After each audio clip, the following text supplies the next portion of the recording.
Chapter 1. Old Lanscombe moved totteringly from room to room, pulling up the blinds. Now and then he peered with screwed-up, rheumy eyes through the windows. Soon they would be coming back from the funeral. He shuffled along a little faster. There were so many windows. Enderby Hall was a vast Victorian house built in the Gothic style. In every room, the curtains were of rich faded brocade or velvet. Some of the walls were still hung with faded silk. In the green drawing room, the old butler glanced up at the portrait above the mantelpiece of old Cornelius Abernethie, for whom Enderby Hall had been built. Cornelius Abernethie's brown beard stuck forward aggressively. His hand rested on a terrestrial globe, whether by desire of the sitter or as a symbolic conceit on the part of the artist. No one could tell. A very forceful-looking gentleman. So old Lanscombe had always thought, and was glad that he himself had never known him personally. Mr. Richard had been his gentleman, a good master, Mr. Richard, and taken very sudden. He'd been, though of course the doctor had been attending him for some little time. But the master had never recovered from the shock of young Mr. Mortimer's death. The old man shook his head as he hurried through a connecting door into the white boudoir. Terrible. That had been a real catastrophe. Such a fine, upstanding young gentleman, so strong and healthy. You'd never have thought such a thing likely to happen to him. Pitiful. It had been. Quite pitiful. And Mr. Gordon killed in the war. One thing on top of another. That was the way things went nowadays. Too much for the master. It had been. And yet he'd seemed almost himself a week ago. The third blind in the white boudoir refused to go up as it should. It went up a little way and stuck. The springs were weak. That's what it was. Very old. These blinds were like everything else in the house. And you couldn't get these old things mended nowadays. Too old-fashioned, that's what they'd say, shaking their heads in that silly superior way, as if the old things weren't a great deal better than the new ones. He could tell them that gimcrack. Half the new stuff came to pieces in your hand. The material wasn't good, or the craftsmanship either. Oh, yes. Could tell them. Couldn't do anything about this blind unless he got the steps. He didn't like climbing up the steps much. These days. Made him come over giddy. Anyway, he'd leave the blind for now. It didn't matter. Since the white boudoir didn't face the front of the house where it would be seen as the cars came back from the funeral, and it wasn't as though the room was ever used nowadays. It was a lady's room. This. And there hadn't been a lady at Enderby for a long while now. A pity Mr. Mortimer hadn't married, always going off to Norway for fishing and to Scotland for shooting and to Switzerland for those winter sports, instead of marrying some nice young lady and settling down at home with children running about the house. It was a long time since there had been any children in the house. And Lanscombe's mind went ranging back to a time that stood out clearly and distinctly, much more distinctly than the last 20 years or so, which were all blurred and confused, and he couldn't really remember who had come and gone, or indeed what they looked like. But he could remember the old days well enough. More like a father to those young brothers and sisters of his. Mr. Richard had been 24 when his father had died, and he'd pitched in right away to the business, going off every day as punctual as clockwork, and keeping the house running and everything as lavish as it could be. A very happy household with all those young ladies and gentlemen growing up. Fights and quarrels now and again, of course, and those governesses had had a bad time of it. Poor spirited creatures. Governesses. Lanscombe had always despised them. Very spirited the young ladies had been.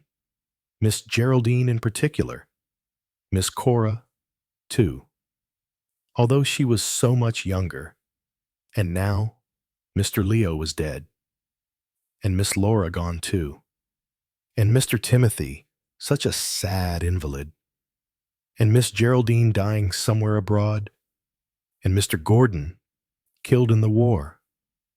Although he was the eldest, Mr. Richard himself turned out the strongest of the lot, outlived them all. He had, at least not quite, because Mr. Timothy was still alive and little Miss Cora, who'd married that unpleasant artist chap. 25 years since he'd seen her, and she'd been a pretty young girl when she went off with that chap. And now he'd hardly have known her. Grown so stout and so arty crafty in her dress, a Frenchman her husband had been, or nearly a Frenchman, and no good ever came of marrying one of them. But Miss Cora had always been a bit, well, simple, like you'd call it, if she'd lived in a village. Always one of them in a family. She'd remembered him all right. Why? It's Lanscombe, she'd said, and seemed ever so pleased to see him. They'd all been fond of him in the old days, and when there was a dinner party, they'd crept down to the pantry, and he'd gave them jelly and Charlotte Russe when it came out of the dining room. They'd all known old Lanscombe, and now there was hardly anyone who remembered. Just the younger lot, whom he could never keep clear in his mind and who just thought of him as a butler who'd been there a long time. A lot of strangers, he had thought, when they all arrived for the funeral, and a seedy lot of strangers at that not Mrs. Leo. She was different. She and Mr. Leo had come here off and on ever since Mr. Leo married. She was a nice lady, Mrs. Leo, a real lady, wore proper clothes and did her hair well and looked what she was. And the master had always been fond of her. A pity that she and Mr. Leo had never had any children. Lanscombe roused himself. What was he doing standing here and dreaming about old days with so much to be done? The blinds were all attended to on the ground floor now, and he'd told Janet to go upstairs and do the bedrooms. He and Janet and the cook had gone to the funeral service in the church, but instead of going on to the crematorium, they'd driven back to the house to get the blinds up and the lunch ready. Cold lunch, of course. It had to be. Ham and chicken and tongue and salad, with cold lemon soufflé and apple tart to follow. Hot soup first, and he'd better go along and see that Marjorie had got it on ready to serve, for they'd be back in a minute or two now for certain. Lanscombe broke into a shuffling trot across the room, his gaze, abstracted and uncurious, just swept up to the picture over this mantelpiece, the companion portrait to the one in the green drawing room. It was a nice painting of white satin and pearls. The human being, round whom they were draped and clasped, was not nearly so impressive.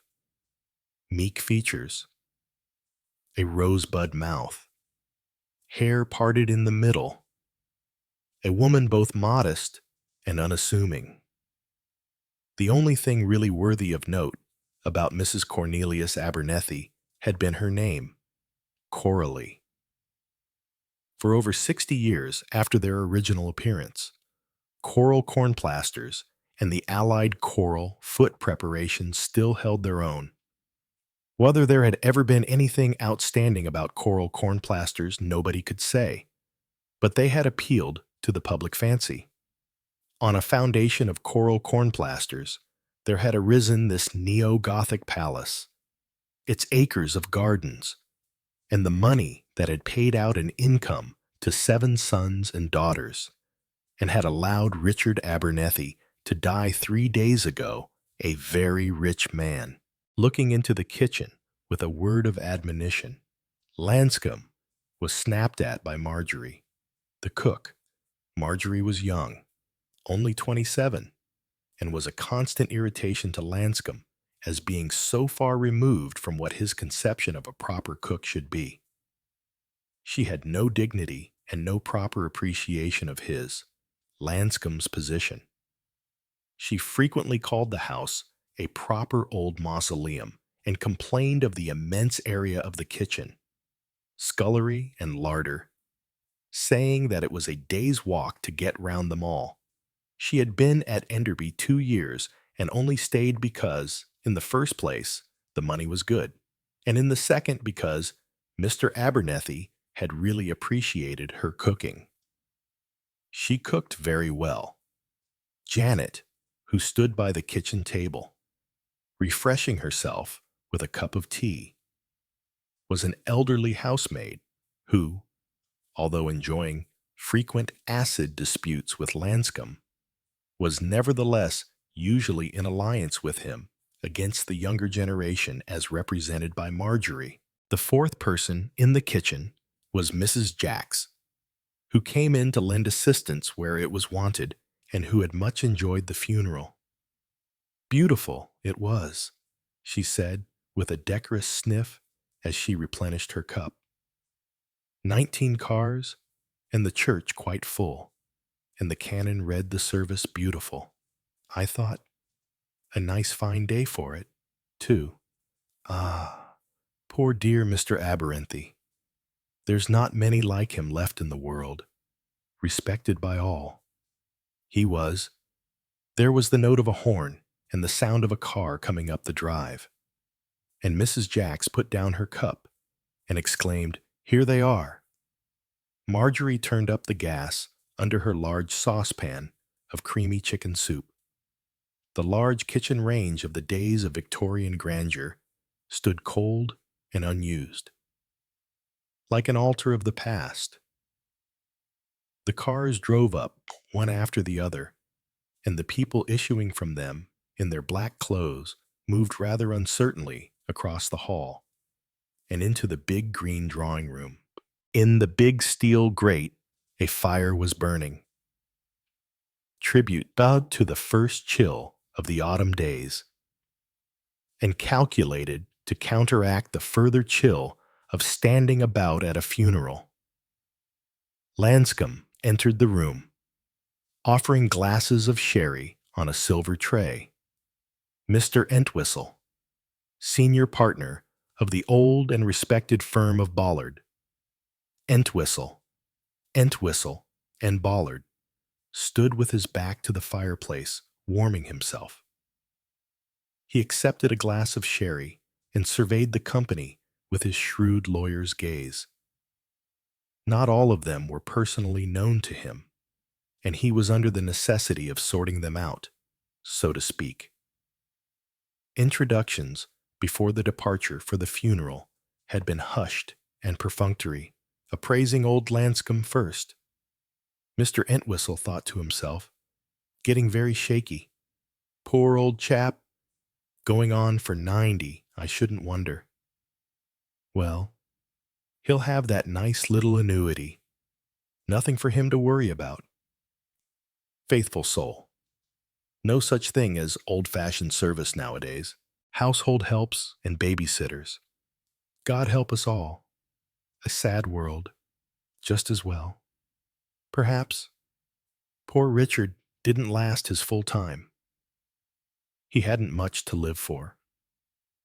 To Mr. Entwistle, who was 72, Richard Abernethie's death at 68 was definitively that of a man dead before his time.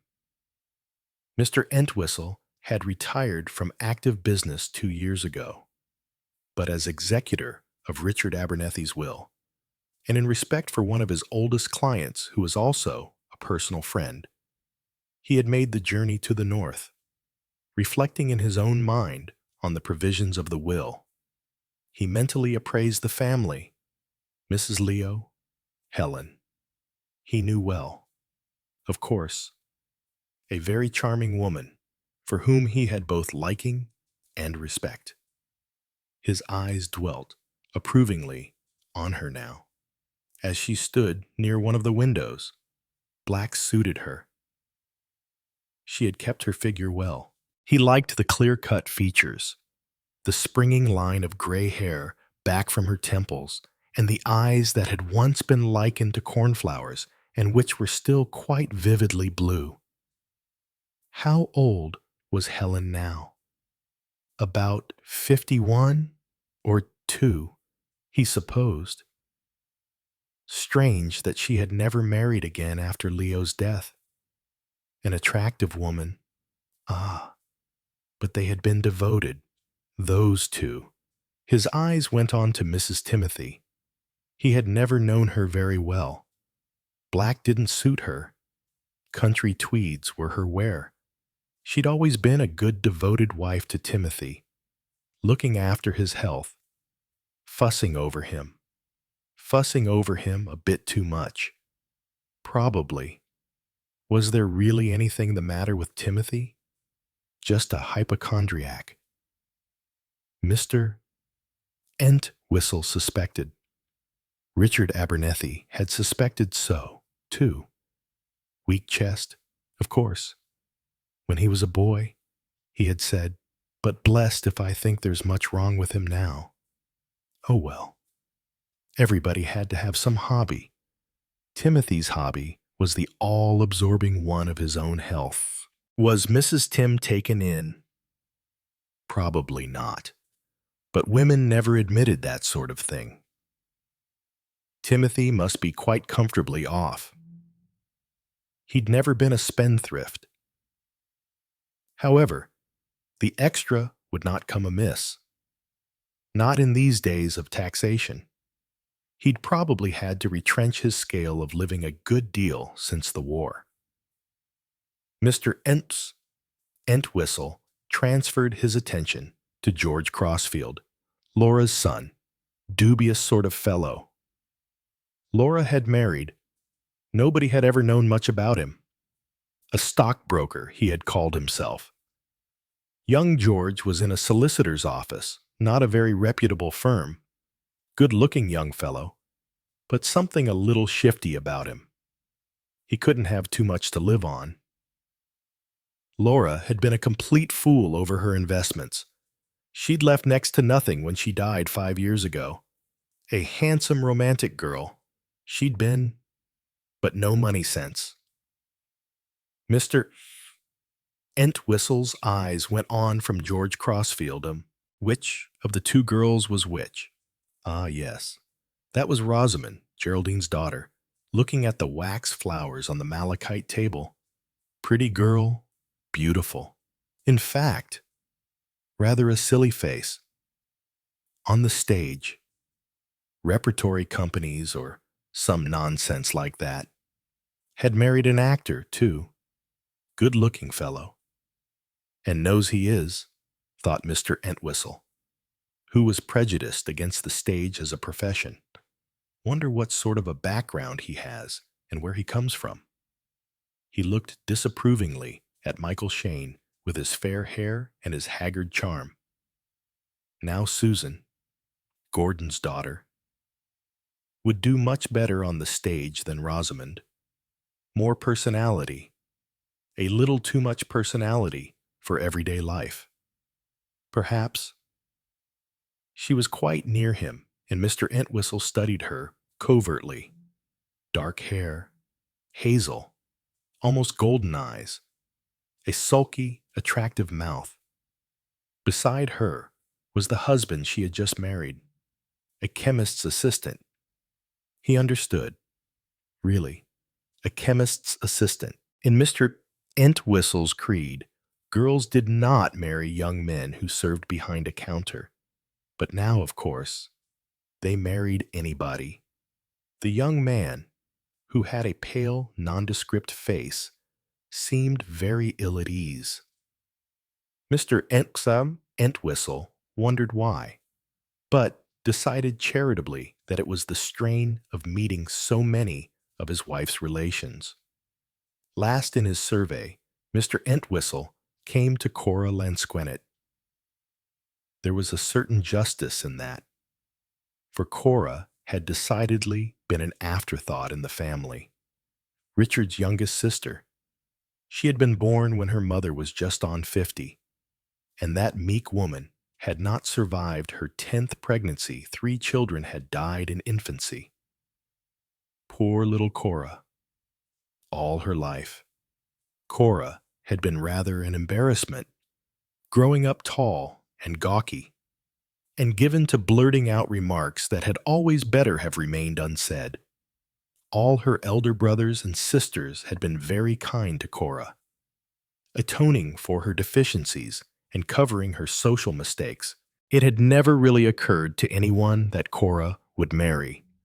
She had not been a very attractive girl, and her rather obvious advances to visiting young men had usually caused the latter to retreat in some alarm. And then, Mr. Entwistle mused. There had come the Lansquenet business, Pierre Lansquenet, half French, whom she had come across in an art school, where she had been having very correct lessons in painting flowers in watercolors.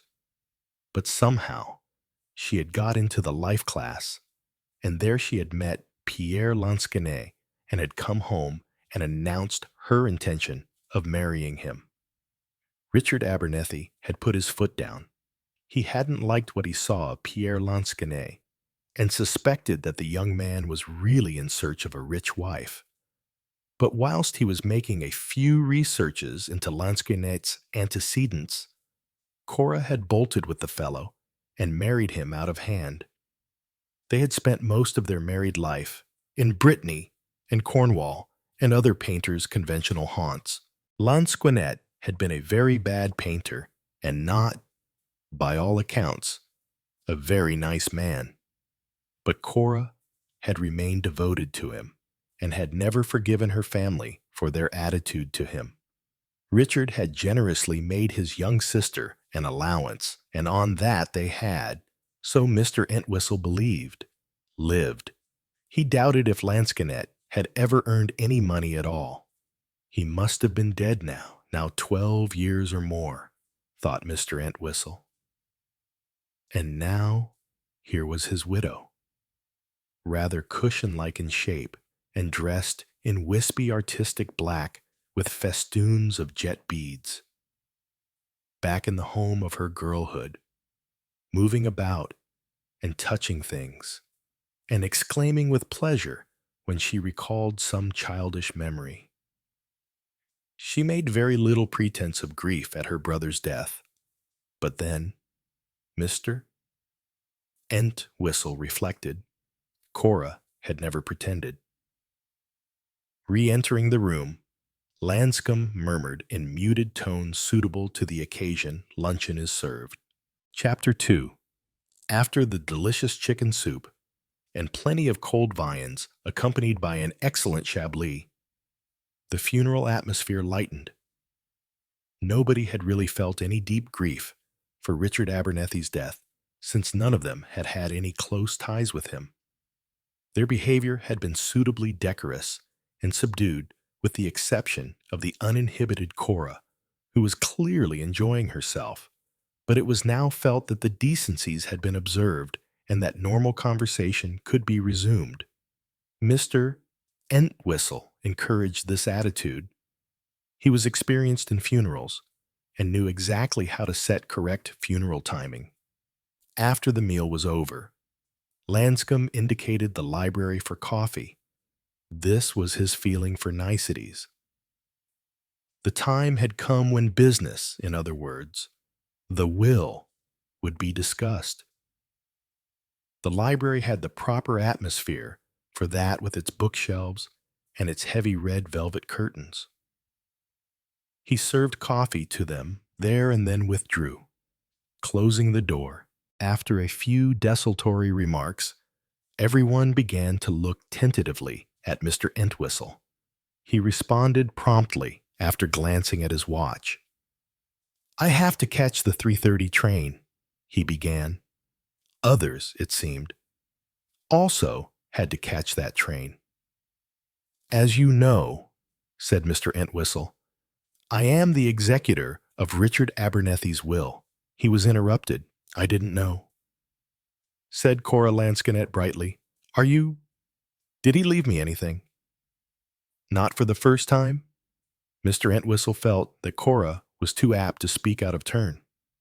Bending a repressive glance at her, he continued, "Up to a year ago, Richard Abernethie's will was very simple. Subject to certain legacies, he left everything to his son Mortimer." "Poor Mortimer," said Cora. "I do think all this infantile paralysis is dreadful. Mortimer's death, coming so suddenly and tragically, was a great blow to Richard. It took him some months to rally from it. I pointed out to him that it might be advisable for him to make new testamentary dispositions." Maud Abernethie asked in her deep voice, what would have happened if he hadn't made a new will? Would it all have gone to Timothy as the next of kin? I mean, Mr. Entwistle opened his month to give a disquisition on the subject of next of kin, thought better of it, and said crisply, "On my advice, Richard decided to make a new will. First of all, however, he decided to get better acquainted with the younger generation. He had us upon a pro," said Susan with a sudden rich laugh. "First George, and then Greg, and then Rosamond and Michael." "Gregory," Banks said sharply, his thin face flushing.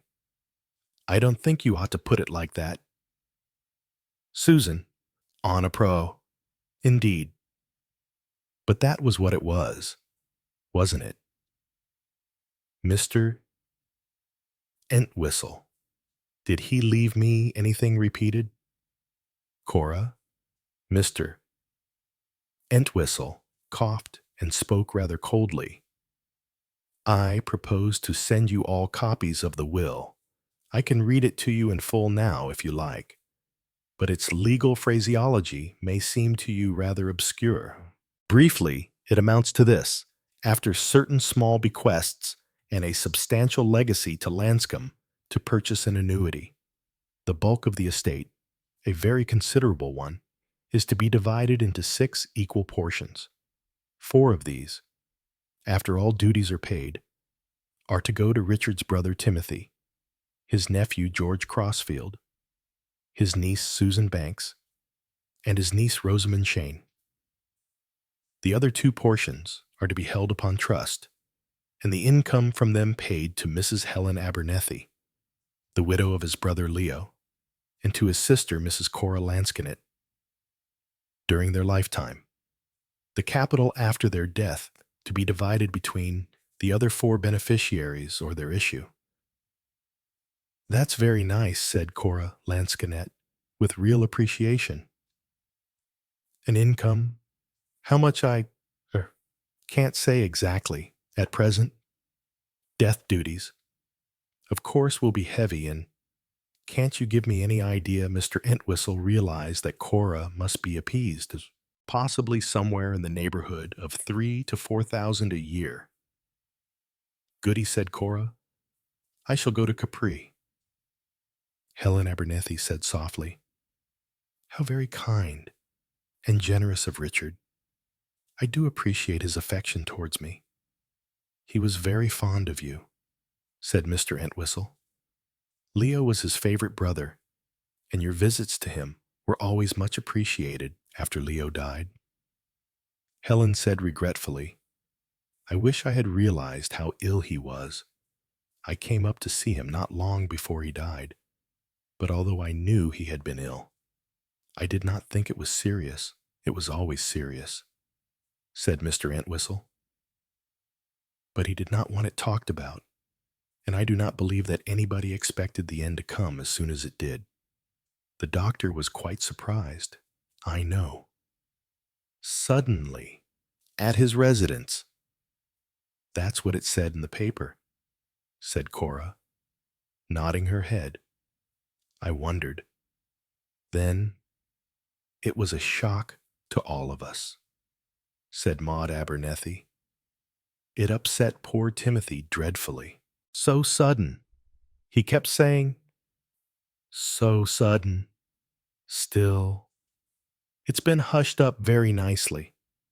Hasn't it, said Cora? Everybody stared at her, and she seemed a little flustered.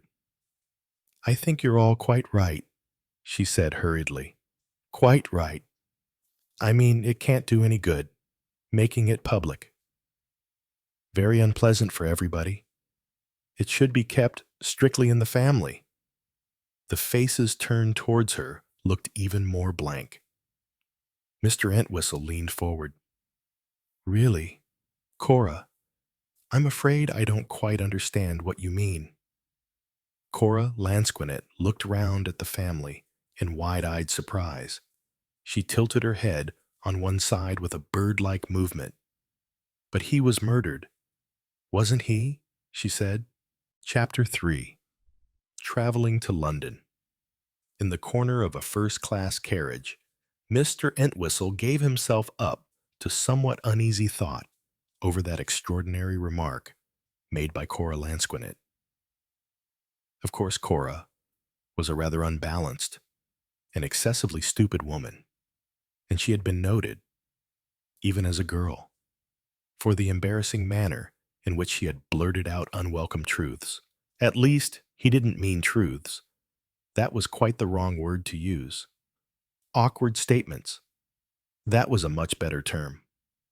In his mind, he went back over the immediate sequence to that unfortunate remark.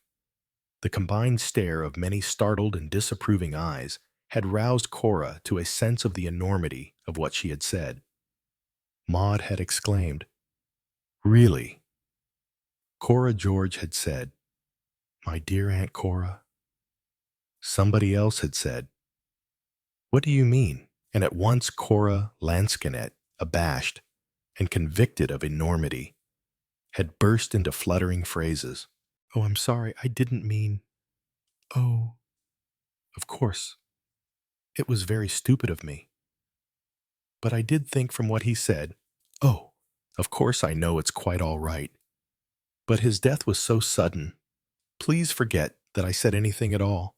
I didn't mean to be so stupid. I know I'm always saying the wrong thing. And then the momentary upset had died down, and there had been a practical discussion about the disposition of the late Richard Abernethie's personal effects. The house and its contents, Mr. Entwistle supplemented, would be put up for sale. Cora's unfortunate gaffe had been forgotten. After all, Cora had always been, if not subnormal, at any rate embarrassingly naive. She had never had any idea of what should or should not be said.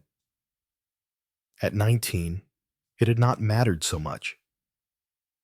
The mannerisms of an enfant terrible can persist to then, but an enfant terrible of nearly 50 is decidedly disconcerting.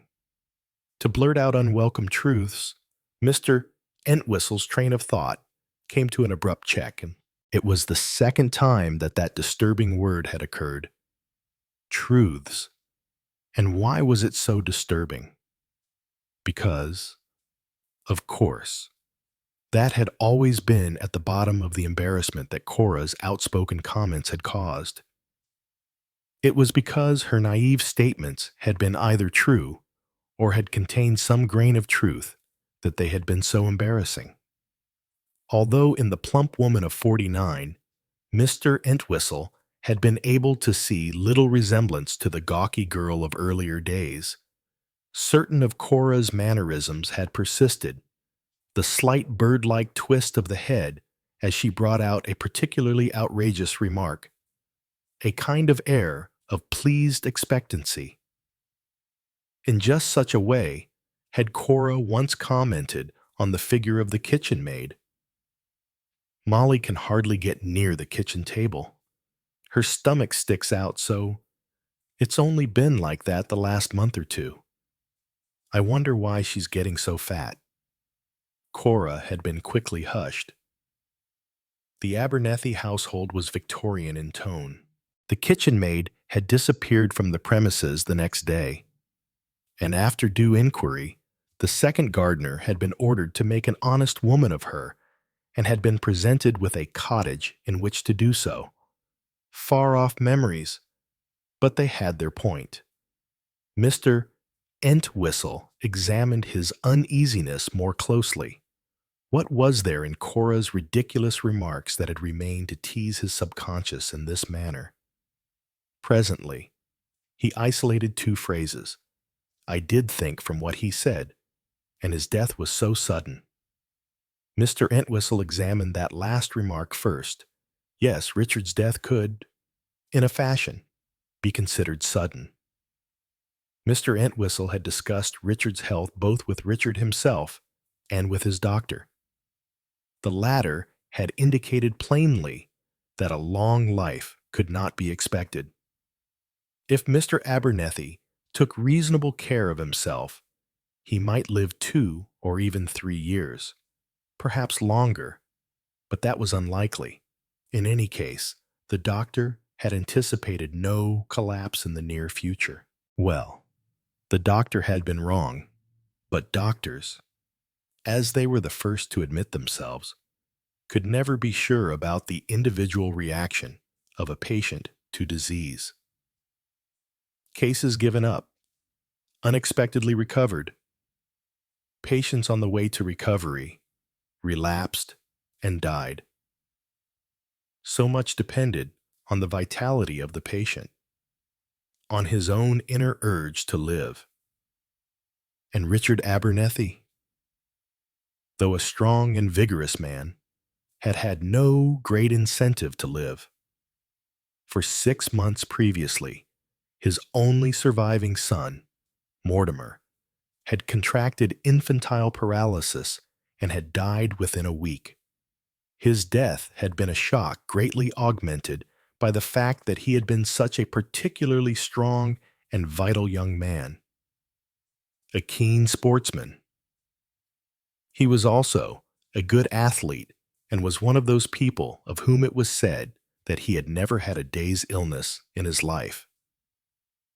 He was on the point of becoming engaged to a very charming girl, and his father's hopes for the future were centered in this dearly loved and thoroughly satisfactory son of his. Instead, had come tragedy, and besides the sense of personal loss, the future had held little to stir Richard Abernethy's interest. One son had died in infancy, the second without issue. He had no grandchildren. There was, in fact, no one of the Abernethy name to come after him, and he was the holder of a vast fortune with wide business interests which he himself still controlled to a certain extent. Who was to succeed to that fortune and to the control of those interests that this had worried Richard deeply? Entwistle knew. His only surviving brother was very much of an invalid. There remained the younger generation. It had been in Richard's mind, the lawyer thought, though his friend had not actually said so, to choose one definite successor, though minor legacies would probably have been made. Anyway, as Entwistle knew, within the last 6 months, Richard Abernethy had invited to stay with him, in succession, his nephew George, his niece Susan and her husband, his niece Rosamond and her husband, and his sister-in-law, Mrs. Leo Abernethy. It was amongst the first 3, so the lawyer thought, that Abernethy had looked for his successor. Helen Abernethy, he thought, had been asked out of personal affection, and even possibly as someone to consult, for Richard had always held a high opinion of her good sense and practical judgment. Mr. Entwistle also remembered that sometime during that 6 months period, Richard had paid a short visit to his brother Timothy. The net result had been the will which the lawyer now carried in his briefcase. An equable distribution of property. The only conclusion that could be drawn, therefore, was that he had been disappointed both in his nephew and in his nieces, or perhaps in his nieces' husbands. As far as Mr. Entwistle knew, he had not invited his sister, Cora Lansquenet, to visit him, and that brought the lawyer back to that first disturbing phrase that Cora had let slip so incoherently. But I did think from what he said. What had Richard Abernethie said, and when had he said it? If Cora had not been to Enderby, then Richard Abernethie must have visited her at the artistic village in Berkshire where she had a cottage. Or was it something that Richard had said in a letter? Mr. Entwistle frowned. Cora, of course, was a very stupid woman. She could easily have misinterpreted a phrase and twisted its meaning, but he did wonder what the phrase could have been. There was enough uneasiness in him to make him consider the possibility of approaching Mrs. Lansquenet on the subject. Not too soon. Better not make it seem of importance. But he would like to know just what it was that Richard Abernethie had said to her which had led her to pipe up so briskly with that outrageous question. But he was murdered, wasn't he, in a third-class carriage? Farther along the train, Gregory Banks said to his wife, "That aunt of yours must be completely bats." Aunt Cora. Susan was vague. "Oh, yes. I believe she was always a bit simple or something." George Crossfield, sitting opposite, said sharply, "She really ought to be stopped from going about saying things like that. It might put ideas into people's heads." Rosamond Shane, intent on outlining the Cupid's bow of her mouth with lipstick, murmured vaguely, "I don't suppose anyone would pay any attention to what a frump like that says. The most peculiar clothes and lashings of jet? Well, I think it ought to be stopped," said George. "All right, darling," laughed Rosamond, putting away her lipstick and contemplating her image with satisfaction in the mirror. "You stop it," her husband said unexpectedly. "I think George is right. It's so easy to set people talking. Well, would it matter?" Rosamond contemplated the question. The Cupid's bow lifted at the corners in a smile. It might really be rather fun. Fun. 4 voices spoke. "Having a murder in the family?"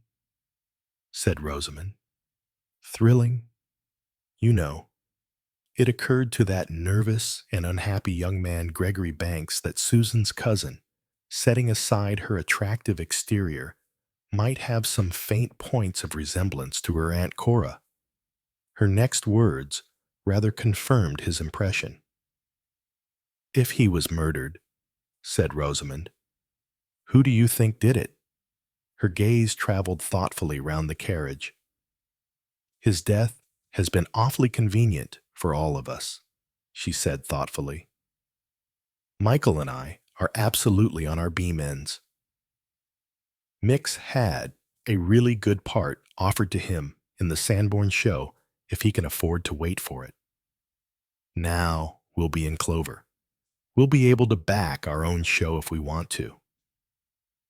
As a matter of fact, there's a play with a simply wonderful part." Nobody listened to Rosamond's ecstatic disquisition. Their attention had shifted to their own immediate future. Touch and go, thought George to himself. Now I can put that money back, and nobody will ever know. But it's been a near shave. Gregory closed his eyes as he lay back against the seat. "Escape from bondage," Susan said in her clear, rather hard voice. "I'm very sorry, of course, for poor old Uncle Richard.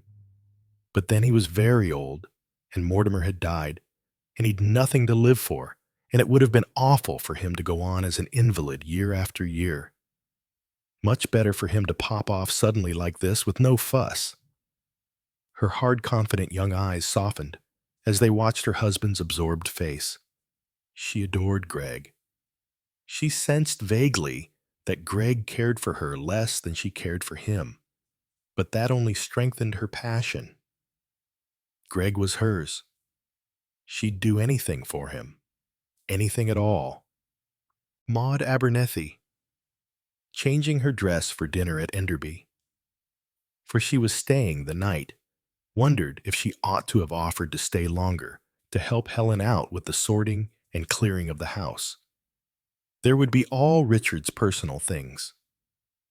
There might be letters, all important papers, she supposed, had already been taken possession of by Mr. Entwistle, and it really was necessary for her to get back to Timothy as soon as possible. He fretted so when she was not there to look after him. She hoped he would be pleased about the will and not annoyed. He had expected, she knew, that most of Richard's fortune would come to him. After all, he was the only surviving Abernethie. Richard could surely have trusted him to look after the younger generation. Yes, she was afraid Timothy would be annoyed, and that was so bad for his digestion. And really, when he was annoyed, Timothy could become quite unreasonable. There were times when he seemed to lose his sense of proportion. She wondered if she ought to speak to Barton about it.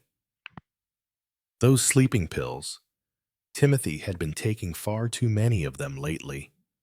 He got so angry when she wanted to keep the bottle for him. But they could be dangerous. Dr. Barton had said so. You could get drowsy and forget you'd taken them, and then take more. And then anything might happen.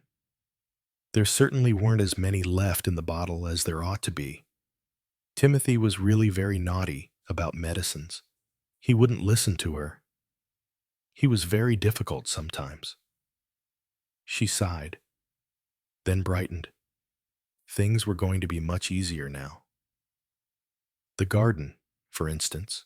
Helen Abernethie sat by the fire in the green drawing room, waiting for Maud to come down to dinner. She looked round her, remembering old days here with Leo and the others. It had been a happy house, but a house like this needed people. It needed children, and servants, and big meals, and plenty of roaring fires in winter. It had been a sad house when it had been lived in by one old man who had lost his son. Who would buy it, she wondered? Would it be turned into an hotel, or an institute, or perhaps one of those hostels for young people? That was what happened to these vast houses nowadays. No one would buy them to live in. It would be pulled down, perhaps, and the whole estate built over. It made her sad to think of that, but she pushed the sadness aside resolutely. It did one no good to dwell on the past, this house, and happy days here, and Richard, and Leo, all that was good, but it was over. She had her own activities, and friends, and interests.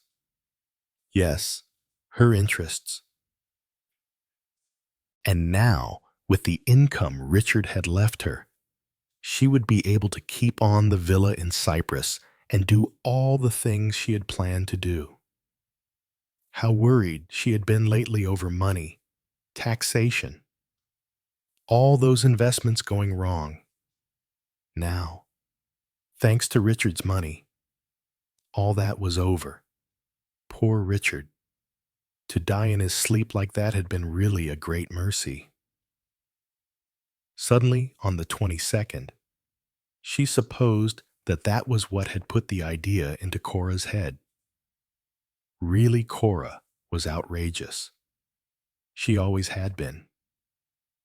Helen remembered meeting her once abroad, soon after her marriage to Pierre Lansquenet. She had been particularly foolish and fatuous that day, twisting her head sideways and making dogmatic statements about painting, and particularly about her husband's painting, which must have been most uncomfortable for him. No man could like his wife appearing such a fool. And Cora was a fool. Oh, well, poor thing. She couldn't help it. And that husband of hers hadn't treated her too well. Helen's gaze rested absently on a bouquet of wax flowers that stood on a round malachite table. Cora had been sitting beside it when they had all been sitting round waiting to start for the church. She had been full of reminiscences and delighted recognitions of various things, and was clearly so pleased at being back in her old home that she had completely lost sight of the reason for which they were assembled. But perhaps, thought Helen, she was just less of a hypocrite than the rest of us. Cora had never been one for observing the conventions. Look at the way she had plumped out that question. But he was murdered, wasn't he? The faces all round, startled, shocked, staring at her. Such a variety of expressions there must have been on those faces. And suddenly, seeing the picture clearly in her mind, Helen frowned. There was something wrong with that picture. Something. Somebody. Was it an expression on someone's face? Was that it? Something that, how could she put it, ought not to have been there. She didn't know. She couldn't place it. But there had been something, somewhere, wrong.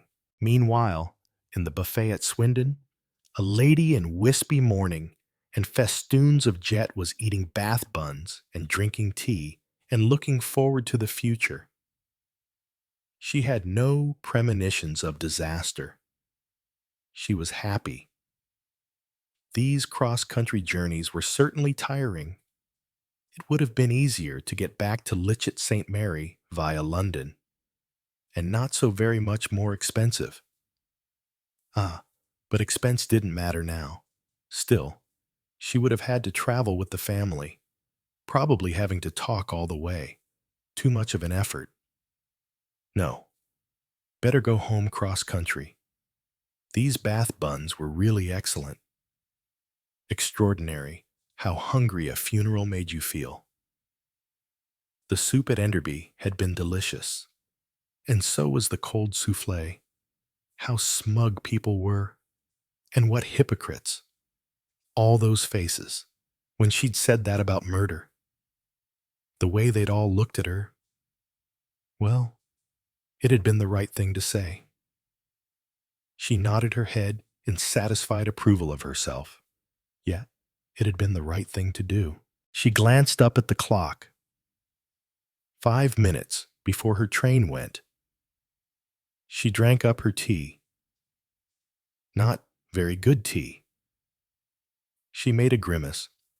For a moment or two, she sat dreaming of the future unfolding before her. She smiled like a happy child. She was really going to enjoy herself at last. She went out to the small branch line train busily making plans. Chapter 4. Mr. Entwistle passed a very restless night. He felt so tired and so unwell in the morning that he did not get up. His sister, who kept house for him, brought up his breakfast on a tray and explained to him severely how wrong he had been to go gadding off to the north of England at his age and in his frail state of health. Mr. Entwistle contented himself with saying that Richard Abernethie had been a very old friend.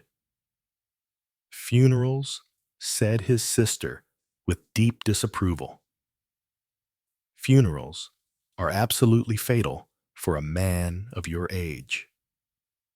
You'll be taken off as suddenly as your precious Mr. Abernethie was, if you don't take more care of yourself.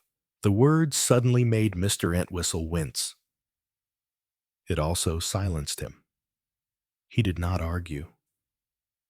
He was well aware of what had made him flinch at the word suddenly, Cora Lansquenet.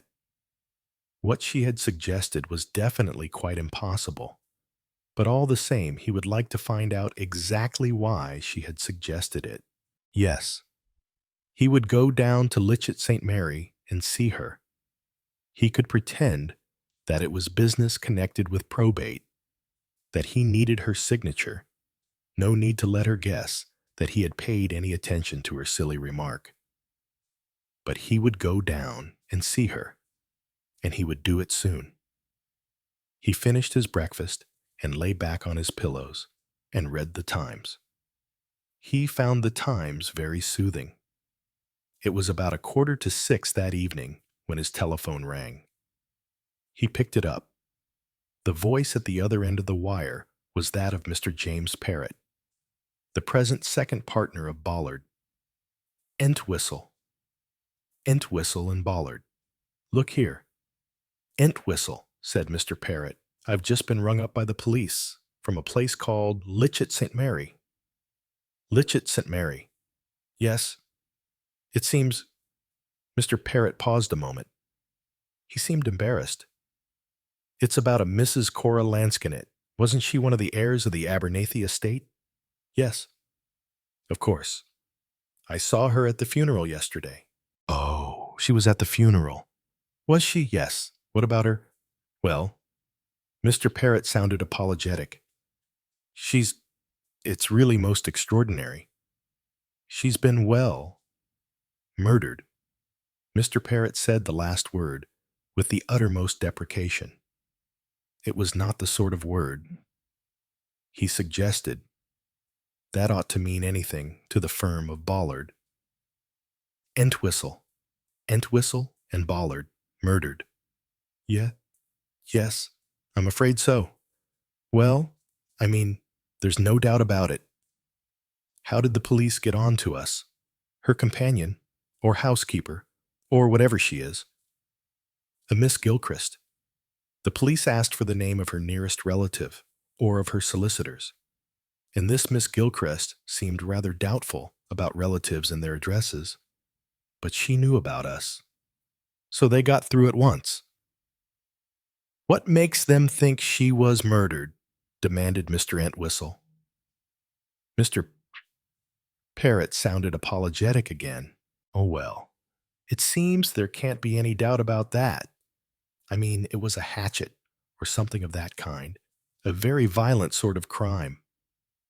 Robbery. That's the idea. A window was smashed, and there are some trinkets missing, and drawers pulled out and all that. But the police seem to think there might be something, phony about it. What time did it happen? Sometime between 2 and 4:30 this afternoon.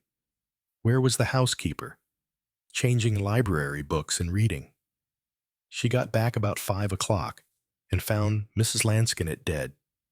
The police want to know if we've any idea of who could have been likely to attack her. I said, Mr. Parrott's voice sounded outraged, that I thought it was a most unlikely thing to happen. Yes, of course. It must be some half-witted local oaf who thought there might be something to steal and then lost his head and attacked her. That must be it, eh? Don't you think so? Entwistle, yes. Yes. Mr. Entwistle spoke absent-mindedly. Parrott was right. He told himself that was what must have happened. But uncomfortably, he heard Cora's voice saying brightly, he was murdered, wasn't he? Such a fool. Cora. Always had been, rushing in where angels fear to tread. Blurting out unpleasant truths that blasted word again. Mr. Entwistle and Inspector Morton looked at each other appraisingly. In his neat, precise manner, Mr. Entwistle had placed at the inspector's disposal all the relevant facts about Cora Lansquenet. Her upbringing, her marriage, her widowhood, her financial position, her relatives. Mr. Timothy Abernethie is her only surviving brother and her next of kin, but he is a recluse and an invalid and is quite unable to leave home. He has empowered me to act for him and to make all such arrangements as may be necessary. The inspector nodded. It was a relief for him to have this shrewd elderly solicitor to deal with. Moreover, he hoped that the lawyer might be able to give him some assistance in solving what was beginning to look like a rather puzzling problem.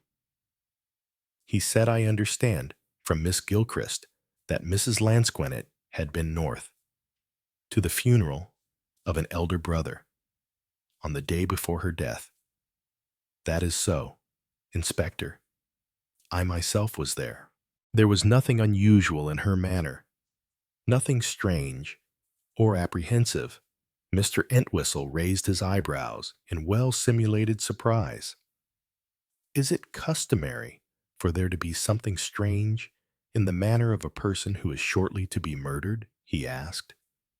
The inspector smiled rather ruefully. "I'm not thinking of her being fey or having a premonition. No, I'm just hunting around for something. Well, something out of the ordinary. I don't think I quite understand you." "Inspector," said Mr. Entwistle, "it's not a very easy case to understand. Mr. Entwistle, say someone watched the Gilchrist woman come out of the house at about 2 o'clock and go along to the village and the bus stop. This someone then deliberately takes the hatchet that was lying by the woodshed, smashes the kitchen window with it, gets into the house, goes upstairs, attacks Mrs. Lansquenet with the hatchet, and attacks her savagely. 6 or 8 blows were struck." Mr. Entwistle flinched. "Oh, yes, quite a brutal crime." Then the intruder pulls out a few drawers, scoops up a few trinkets, worth perhaps a tenner in all, and clears off.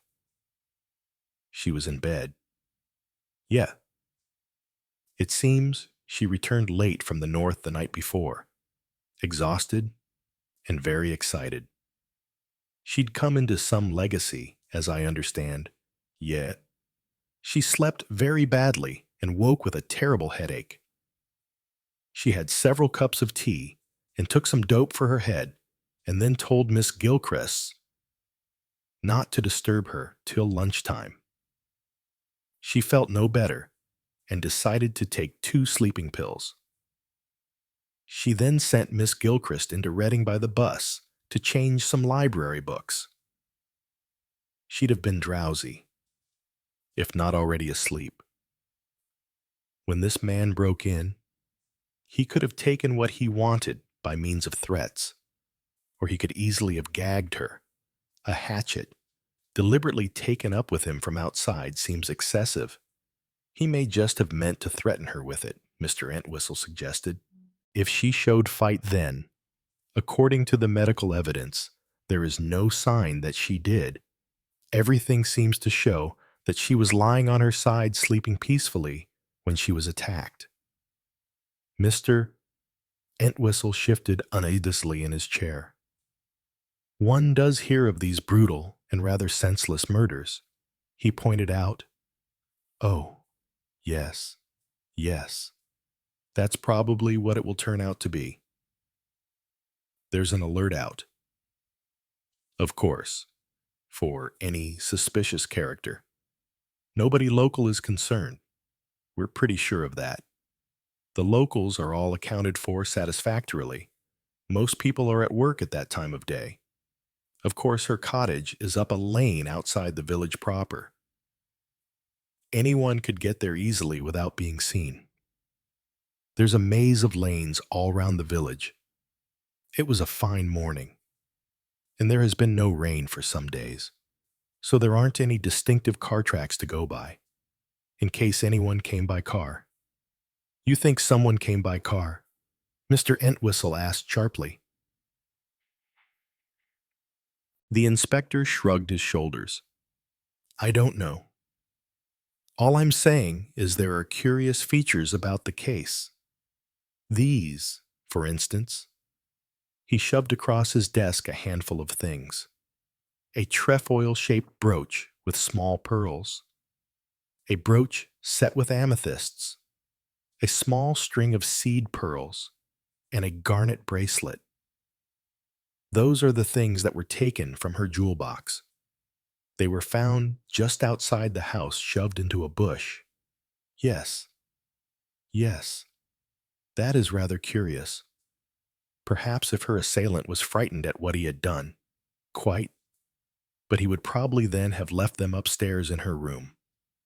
Of course, a panic may have come over him between the bedroom and the front gate. Mr. Entwistle said quietly, or they may, as you are suggesting, have only been taken as a blind. Yes, several possibilities. Of course, this Gilchrist woman may have done it. Two women living alone together. You never know what quarrels or resentments or passions may have been aroused. Oh yes, we're taking that possibility into consideration as well. But it doesn't seem very likely. From all accounts, they were on quite amicable terms. He paused before going on. According to you, nobody stands to gain by Mrs. Lansquenet's death. The lawyer shifted uneasily. I didn't quite say that.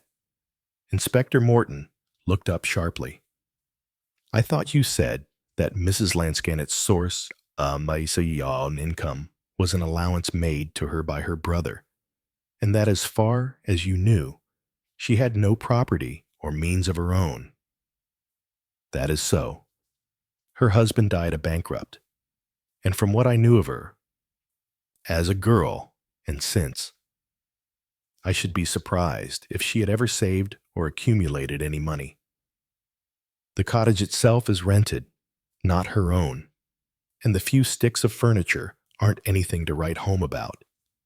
Even in these days, some spurious cottage oak and some arty painted stuff. Whoever she's left them to won't gain much, if she's made a will. That is to say, Mr. Entwistle shook his head. I know nothing about her will. I had not seen her for many years. You must understand. Then what exactly did you mean just now? You had something in mind. I think, yes, I did. I wish to be strictly accurate. Were you referring to the legacy you mentioned? The one that her brother left her? Had she the power to dispose of that by will? No, not in the sense you mean. She had no power to dispose of the capital. Now that she is dead, it will be divided amongst the 5 other beneficiaries of Richard Abernethie's will. That is what I meant.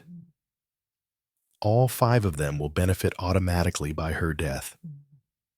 The inspector looked disappointed. Oh, I thought we were on to something. Well, there certainly seems no motive there for anyone to come and swipe her with a hatchet. Looks as though it's some chap with a screw loose, one of these adolescent criminals. Perhaps. A lot of them about. And then he lost his nerve and bushed the trinkets and ran. Yes, it must be that. Unless it's the highly respectable Miss Gilchrist. And I must say, that seems unlikely. When did she find the body? Not until just about 5 o'clock. She came back from reading by the 4:50 bus. She arrived back at the cottage, let herself in by the front door, and went into the kitchen and put the kettle on for tea. There was no sound from Mrs. Lansquenet's room, but Miss Gilchrist assumed that she was still sleeping. Then Miss Gilchrist noticed the kitchen window. The glass was all over the floor. Even then, she thought at first it might have been done by a boy with a ball or a catapult. She went upstairs and peeped very gently into Mrs. Lansquenet's room to see if she were asleep or if she was ready for some tea. Then, of course, she let loose, shrieked, and rushed down the lane to the nearest neighbor.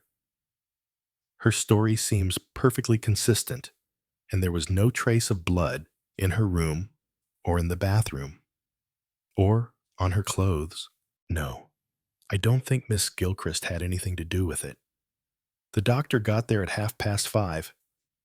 He puts the time of death not later than 4:30, and probably much nearer 2 o'clock. So it looks as though whoever it was hanging round waiting for Miss Gilchrist to leave the cottage. The lawyer's face twitched slightly. Inspector Morton went on. "You'll be going to see Miss Gilchrist. I suppose I thought of doing so. I should be glad if you would. She's told us, I think, everything that she can.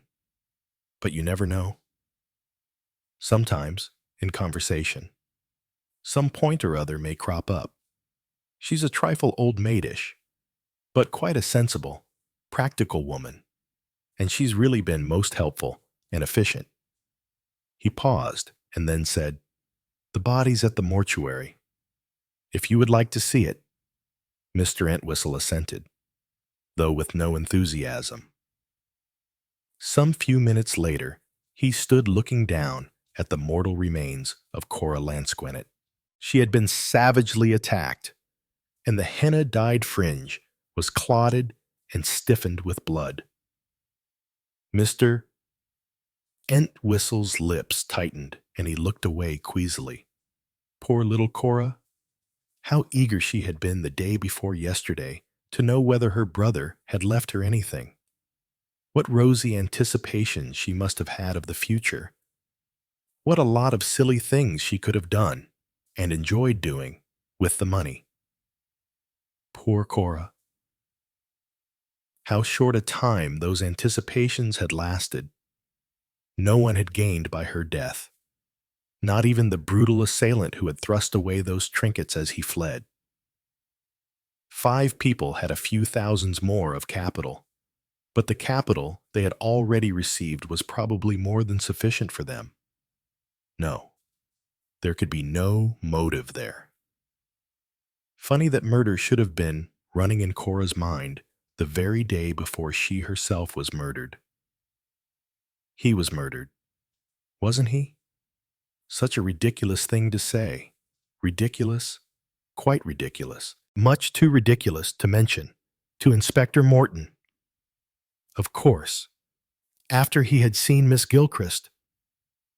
Supposing that Miss Gilchrist, although it was unlikely, could throw any light on what Richard had said to Cora. I thought, from what he said, what had Richard said? I must see Miss Gilchrist at once, said Mr. Entwistle to himself. Miss Gilchrist was a spare, faded-looking woman with short, iron-gray hair. She had one of those indeterminate faces that women around 50 so often acquire. She greeted Mr. Entwistle warmly. "I'm so glad you have come. Mr. Entwistle, I really know so little about Mrs. Lansquenet's family, and of course I've never had anything to do with a murder before. It's too dreadful. Mr. Entwistle, Jency room." Mr. Entwistle felt quite sure that Miss Gilchrist had never before had anything to do with murder. Indeed, her reaction to it was very much that of his partner.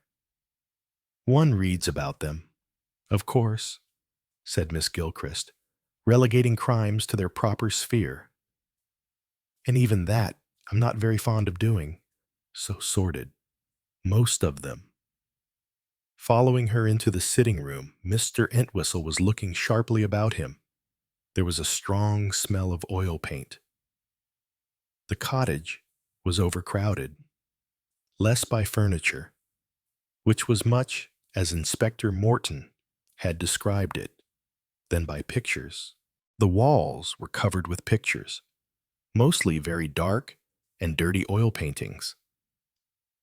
But there were watercolor sketches as well, and one or two still lifes. Smaller pictures were stacked on the window seat. Mrs. Lansquenet used to buy them at sales. Miss Gilchrist explained. It was a great interest to her. Poor dear, she went to all the sales round about. Pictures go so cheap. Nowadays, a mere song. She never paid more than £1 for any of them. Sometimes only a few shillings.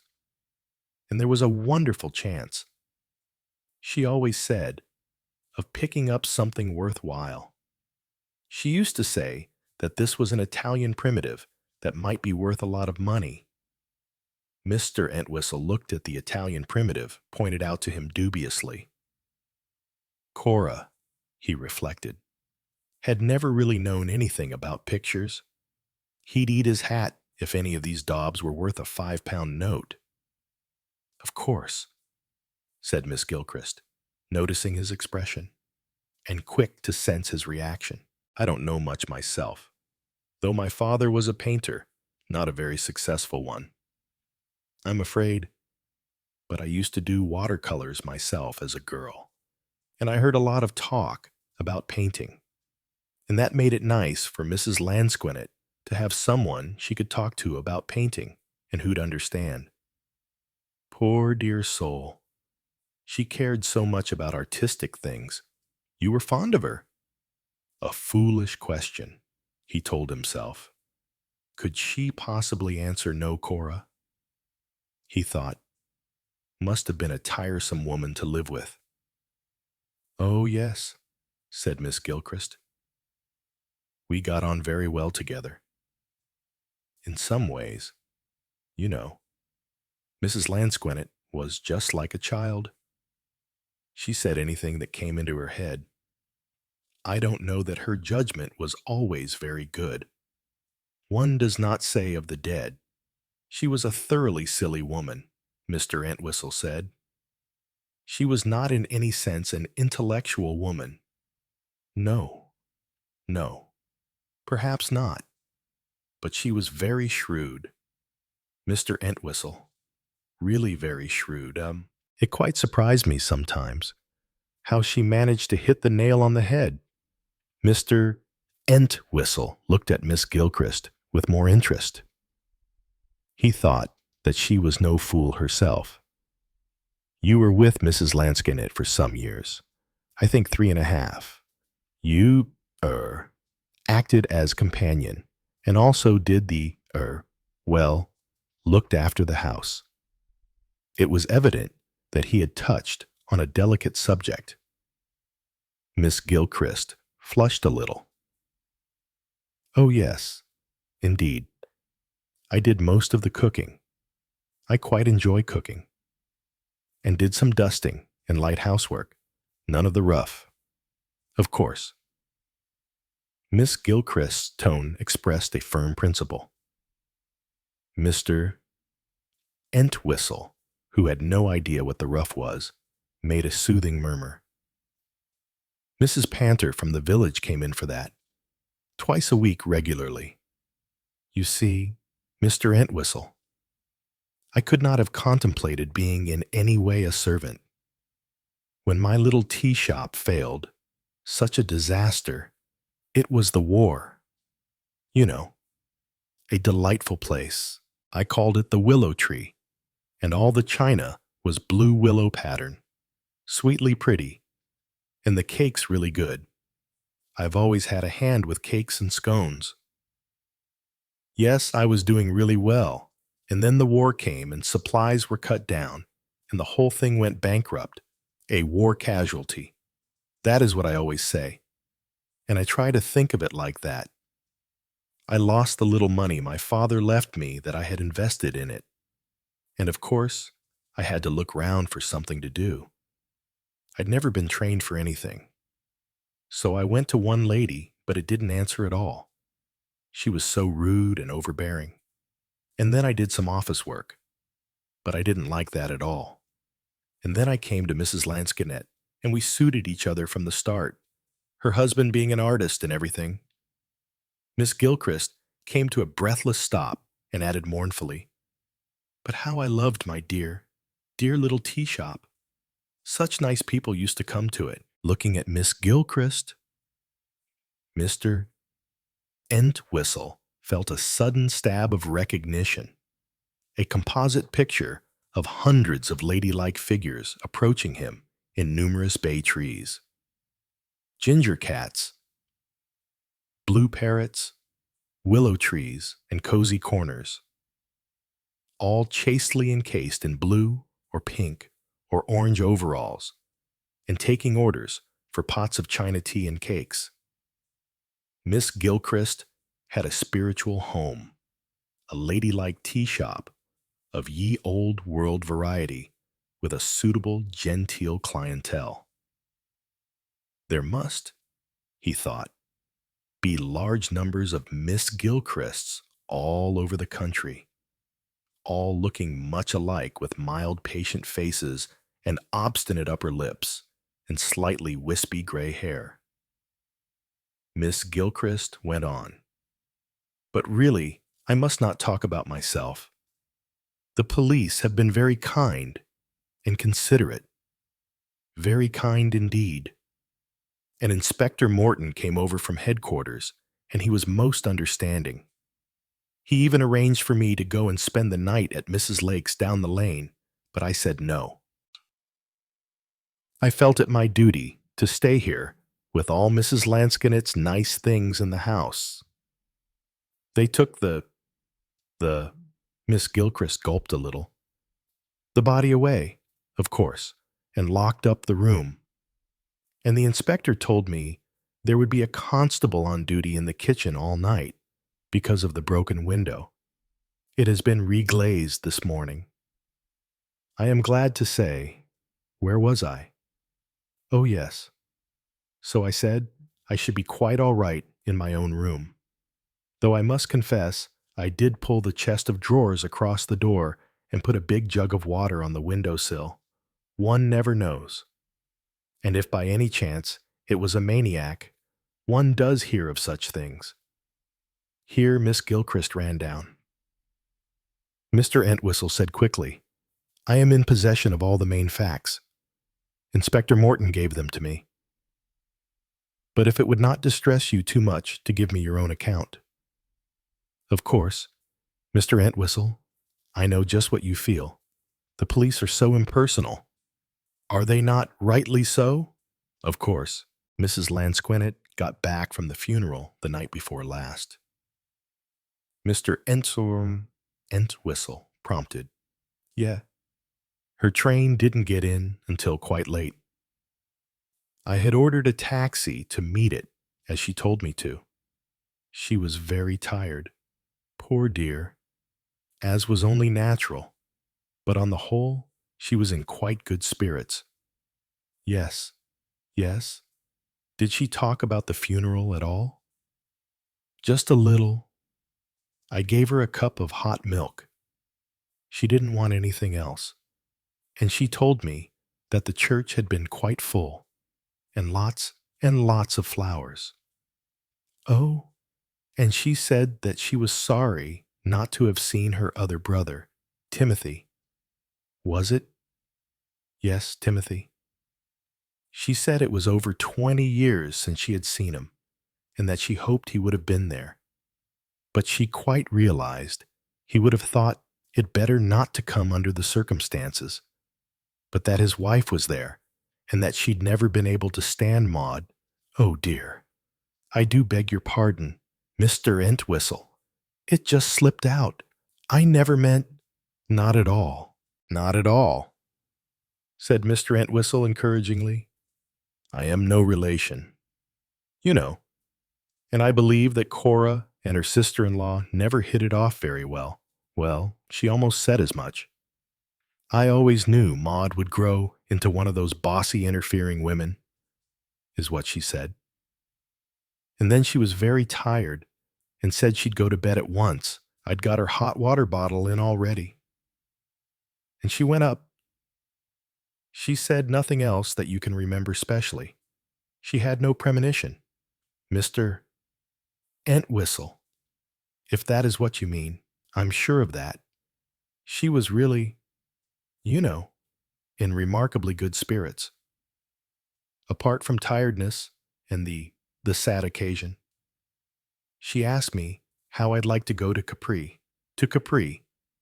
Of course, I said it would be too wonderful. It's a thing I'd never dreamed I'd ever do. And she said, "We'll go." Just like that, I gathered.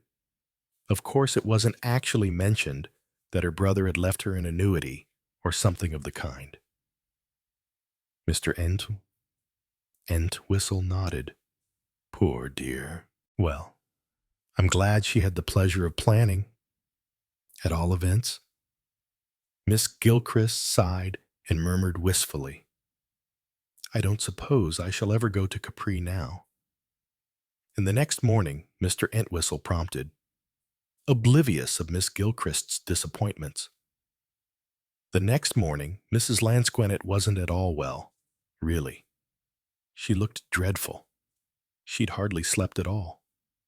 She told me, nightmares. It's because you were overtired yesterday. I told her, and she said maybe it was. She had her breakfast in bed, and she didn't get up all the morning. But at lunchtime, she told me that she still hadn't been able to sleep. I feel so restless, she said. I keep thinking of things and wondering. And then she said she'd take some sleeping tablets and try and get a good sleep in the afternoon.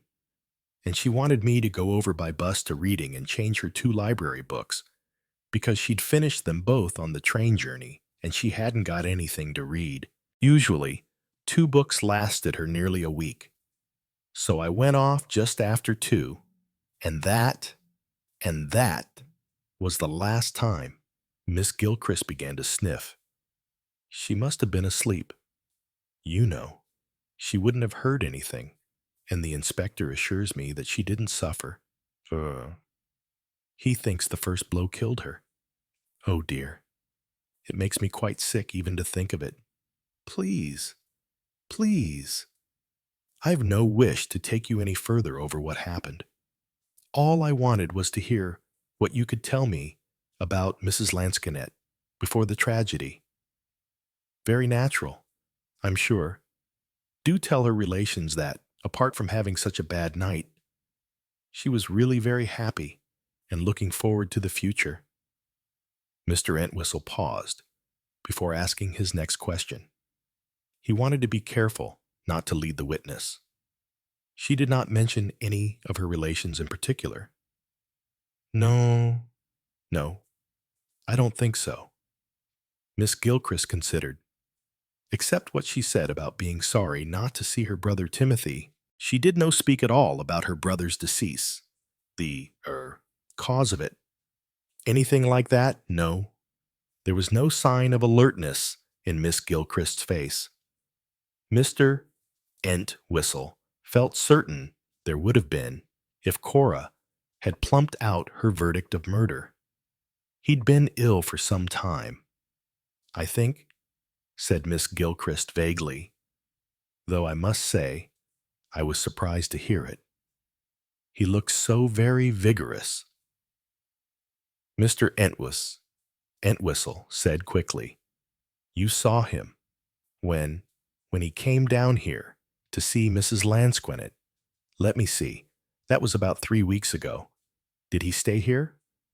Oh, no, just came for luncheon. It was quite a surprise. Mrs. Lansquenet hadn't expected him. I gather there had been some family disagreement. She hadn't seen him for years. She told me. Yes, that is so. It quite upset her, seeing him again, and probably realizing how ill he was. She knew that he was ill. Oh, yes, I remember quite well, because I wondered only in my own mind.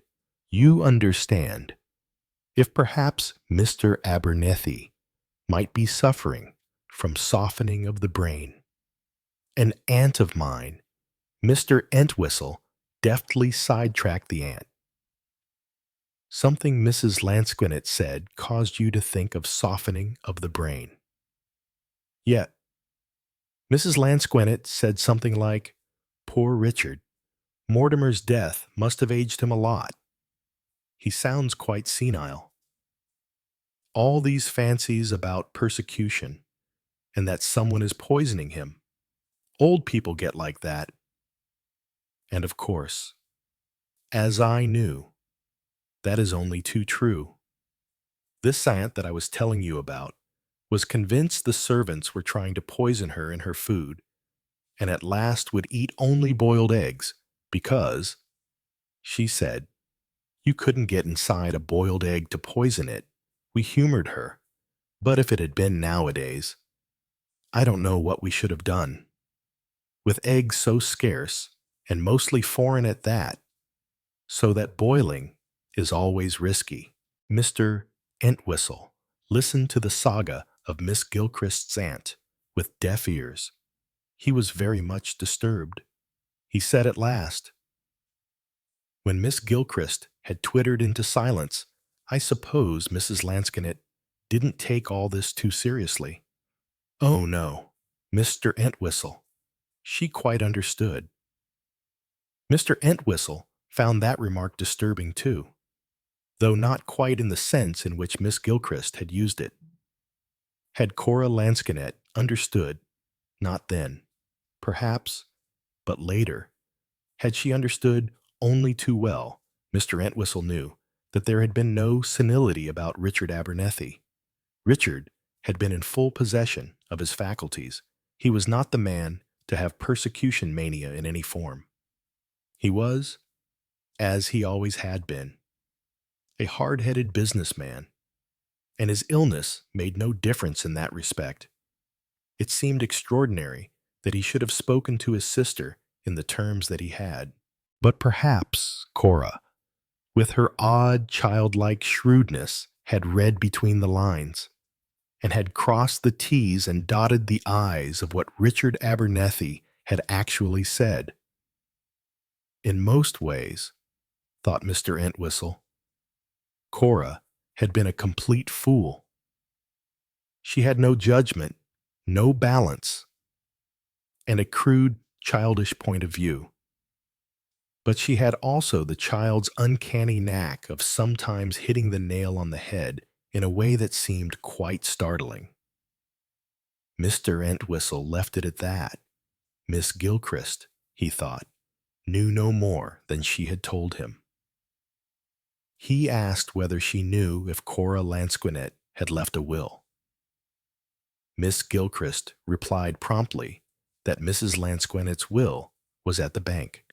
With that, and after making certain further arrangements, he took his leave. He insisted on Miss Gilchrist's accepting a small sum in cash to defray present expenses, and told her he would communicate with her again. And in the meantime, he would be grateful if she would stay on at the cottage while she was looking about for a new post. That would be, Miss Gilchrist said, a great convenience, and really she was not at all nervous. He was unable to escape without being shown round the cottage by Miss Gilchrist, and introduced to various pictures by the late Pierre Lansquenet, which were crowded into the small dining room, and which made Mr. Entwistle flinch. They were mostly nudes executed with a singular lack of draftsmanship, but with much fidelity to detail. He was also made to admire various small oil sketches of picturesque fishing ports done by Cora herself. "Poirot," said Miss Gilchrist proudly. "We were there last year, and Mrs. Lansquenet was delighted with its picturesqueness." Mr. Entwistle, viewing Poirot from the southwest, from the northwest, and presumably from the several other points of the compass, agreed that Mrs. Lansquenet had certainly been enthusiastic. "Mrs. Lansquenet promised to leave me her sketches," said Miss Gilchrist wistfully. "I admired them so much. One can really see the waves breaking in this one." Can't one even if she forgot. I might perhaps have just one as a souvenir. Do you think I'm sure that could be arranged? Said Mr. Entwistle graciously. He made a few further arrangements and then left to interview the bank manager and to have a further consultation with Inspector Morton. Chapter 5. Worn out. That's what you are, said Miss Entwistle, in the indignant and bullying tones adopted by devoted sisters towards brothers for whom they keep house. You shouldn't do it. At your age, what's it all got to do with you? I'd like to know. You've retired, haven't you? Mr. Entwistle said mildly that Richard Abernethie had been one of his oldest friends. I dare say. But Richard Abernethie's dead, isn't he? So I see no reason for you to go mixing yourself up in things that are no concern of yours and catching your death of cold in these nasty, drafty railway trains. And murder, too. I can't see why they sent for you at all. They communicated with me because there was a letter in the cottage signed by me, telling Cora the arrangements for the funeral. Funerals one funeral after another. And that reminds me, another of these precious Abernethies has been ringing you up, Timothy. I think he said, from somewhere in Yorkshire. And that's about a funeral, too. Said he'd ring again later. A personal call for Mr. Entwistle came through that evening. Taking it, he heard Maud Abernethie's voice at the other end. Thank goodness I've got hold of you at last. Timothy has been in the most terrible state. This news about Cora has upset him dreadfully. Quite understandable, said Mr. Entwistle. What did you say? I said it was quite understandable. I suppose so. Maud sounded more than doubtful. Do you mean to say it was really murder? It was murder, wasn't it? Cora had said. But this time there was no hesitation about the answer. Yes, it was murder, said Mr. Entwistle. And with a hatchet. So the papers say yes. It seems quite incredible to me, said Maud, that Timothy's sister, his own sister, can have been murdered with a hatchet. It seemed no less incredible to Mr. Entwistle.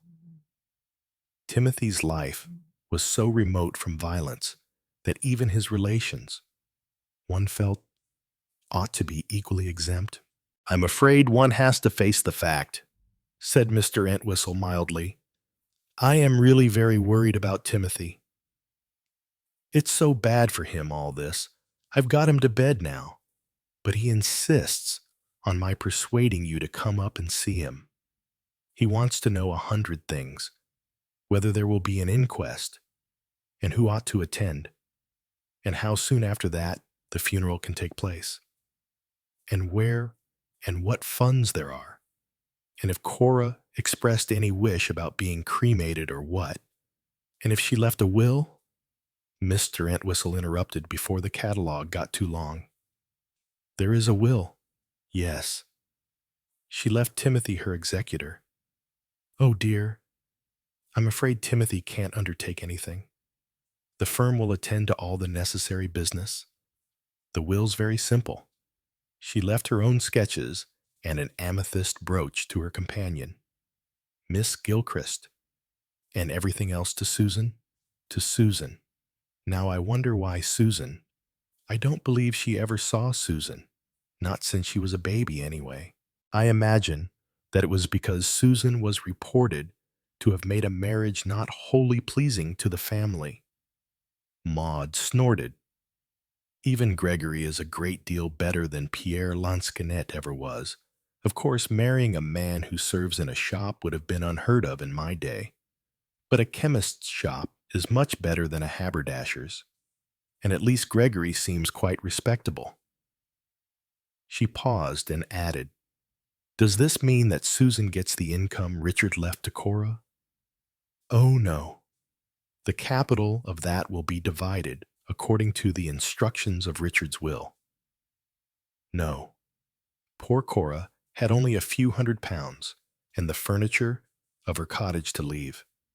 When outstanding debts are paid and the furniture sold, I doubt if the whole thing will amount to more than at most £500, he went on. There will have to be an inquest, of course. That is fixed for next Thursday, if Timothy is agreeable. We'll send down young Lloyd to watch the proceedings on behalf of the family. He added apologetically, I'm afraid it may attract some notoriety owing to the circumstances. How very unpleasant. Have they caught the wretch who did it? Not yet. One of these dreadful, half-baked young men who go about the country roving and murdering. I suppose the police are so incompetent. No, no, said Mr. Entwistle. The police are by no means incompetent. Don't imagine that. For a moment. Well, it all seems to me quite extraordinary and so bad for Timothy. I suppose you couldn't possibly come down here. Entwistle. I should be most grateful if you could.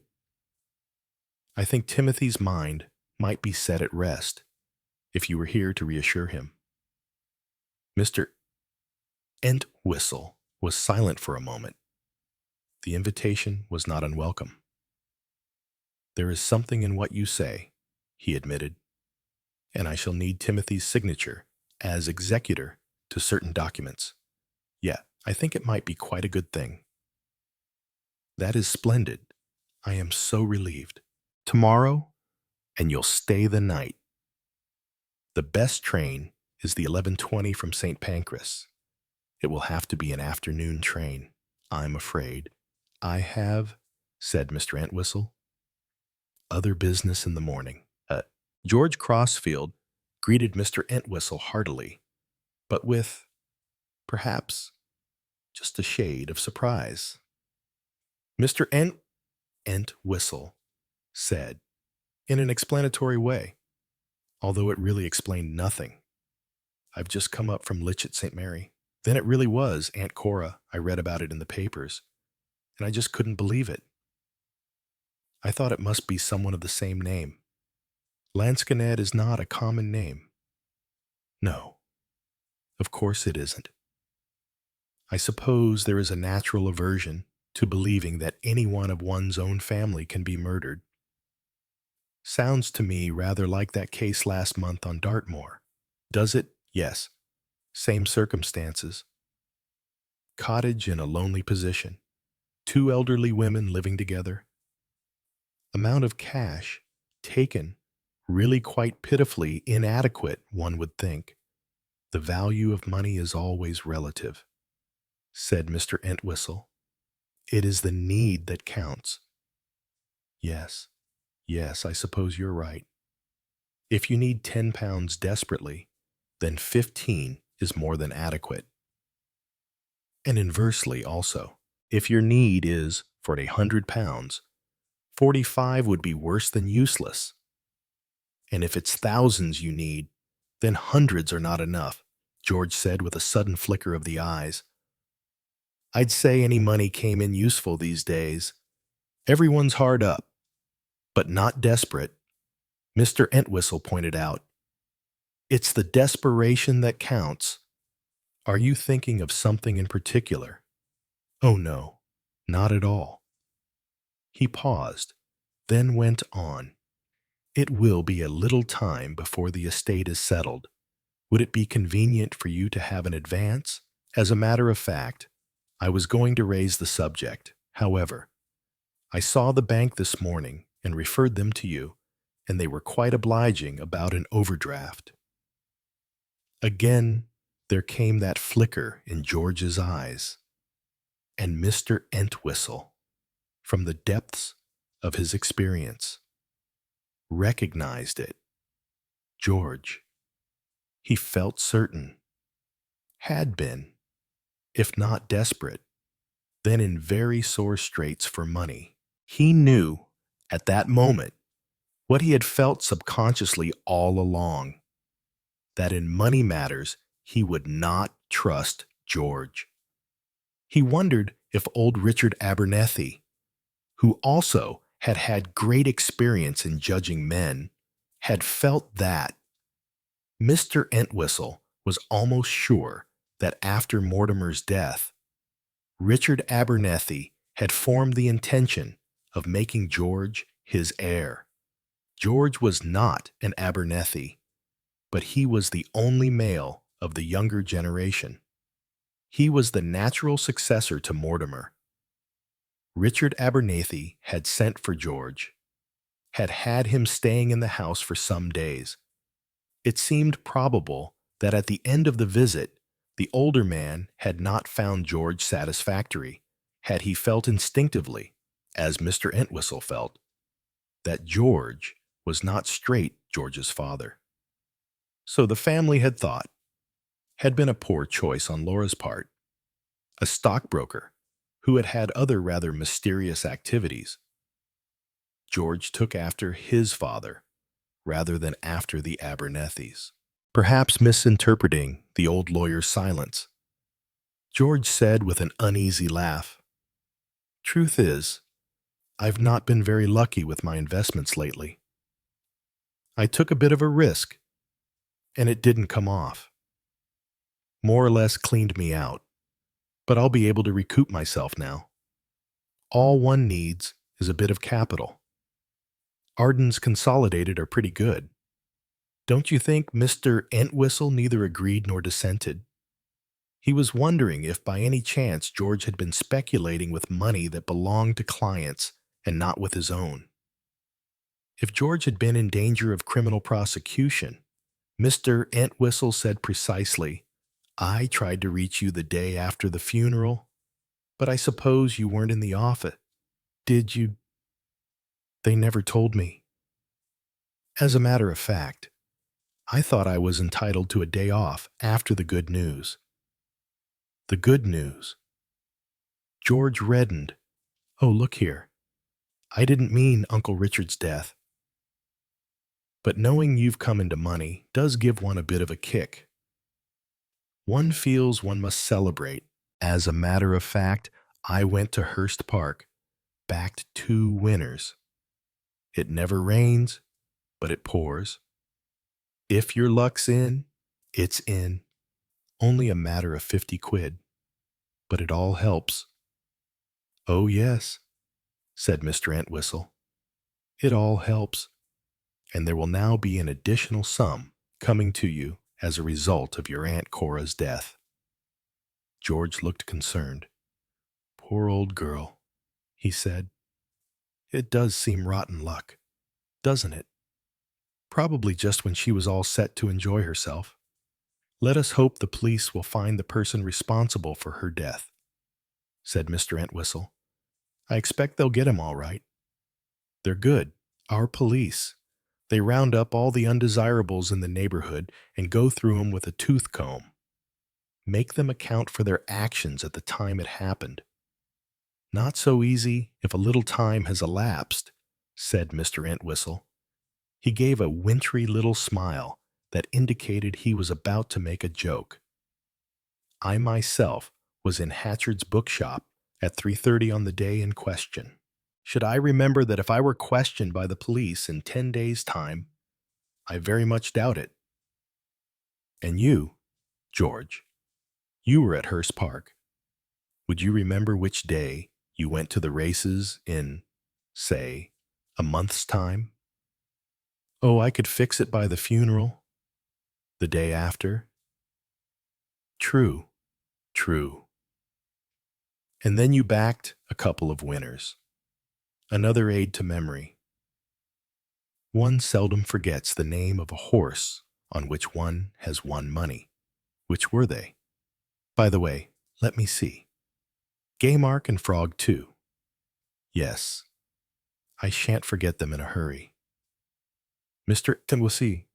Entwistle gave his dry little cackle of laughter and took his leave. "It's lovely to see you." "Of course," said Rosamond without any marked enthusiasm. "But it's frightfully early in the morning." She yawned heavily. "It's 11 o'clock. said Mr. Entwistle. Rosamond yawned again. She said apologetically, "We had the hell of a party last night. Far too much to drink. Michael's got a terrible hangover still." Michael appeared at this moment, also yawning. He had a cup of black coffee in his hand and was wearing a very smart dressing gown. He looked haggard and attractive, and his smile had the usual charm. Rosamond was wearing a black skirt, a rather dirty yellow pullover, and nothing else as far as Mr. Entwistle could judge. The precise and fastidious lawyer did not approve at all of the young Shane's way of living. The rather ramshackle flat on the first floor of a Chelsea house, the bottles and glasses and cigarette ends that lay about in profusion, the stale air, and the general air of dust and dishevelment. In the midst of this discouraging setting, Rosamond and Michael bloomed with their wonderful good looks. They were certainly a very handsome couple, and they seemed, Mr. Entwistle thought, very fond of each other. Rosamond was certainly adoringly fond of Michael. "Darling," she said, "do you think just a teeny sip of champagne just to pull us together and toast the future? Oh, Mr. Entwistle, it really is the most marvelous luck, Uncle Richard leaving us all that lovely money just now." Mr. Entwistle noted the quick, almost scowling frown that Michael gave. But Rosamond went on serenely, "Because there's the most wonderful chance of a play. Michael's got an option on it. It's a most wonderful part for him, and even a small part for me. Too, it's about one of these young criminals, you know, that are really saints. It's absolutely full of the latest modern ideas." "So it would seem," said Mr. Entwistle stiffly. "He robs, you know, and he kills, and he's hounded by the police and by society, and then in the end, he does a miracle." Mr. Entwistle sat in outraged silence. Pernicious nonsense these young fools talked and wrote. Not that Michael Shane was talking much. There was still a faint scowl on his face. "Mr. Entwistle doesn't want to hear all our rhapsodies." "Rosamond," he said, "shut up for a bit and let him tell us why he's come to see us. There are just one or two little matters to straighten out," said Mr. Entwistle. "I have just come back from Litchett St. Mary. Then it was Aunt Cora who was murdered. We saw it in the paper, and I said it must be, because it's a very uncommon name. Poor old Aunt Cora. I was looking at her at the funeral that day and thinking what a frump she was, and that really one might as well be dead if one looked like that. And now she is dead. They absolutely wouldn't believe it last night when I told them that that murder with the hatchet in the paper was actually my aunt. They just laughed.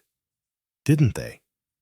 Michael Shane did not reply. And Rosamond, with every appearance of enjoyment, said, "2 murders, one after another. It's almost too much, isn't it? Don't be a fool.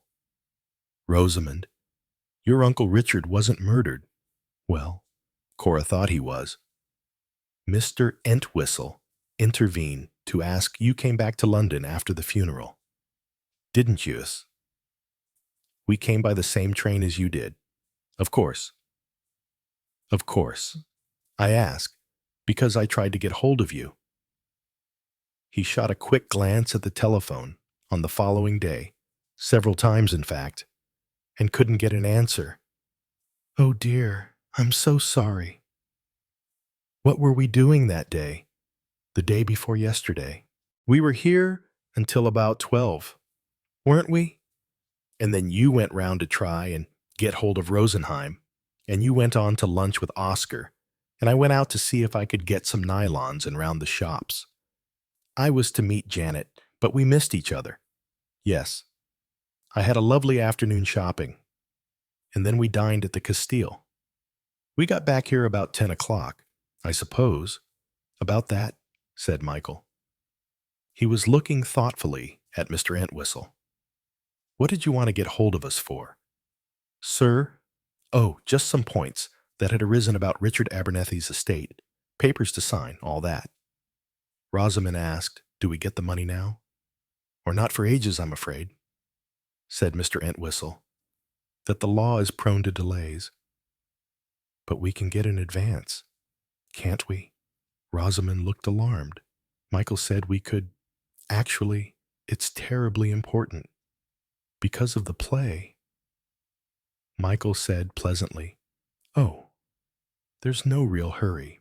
It's just a question of deciding whether or not to take up the option. It will be quite easy to advance you some money, said Mr. Entwistle. As much as you need. Then that's all right. Rosamond gave a sigh of relief.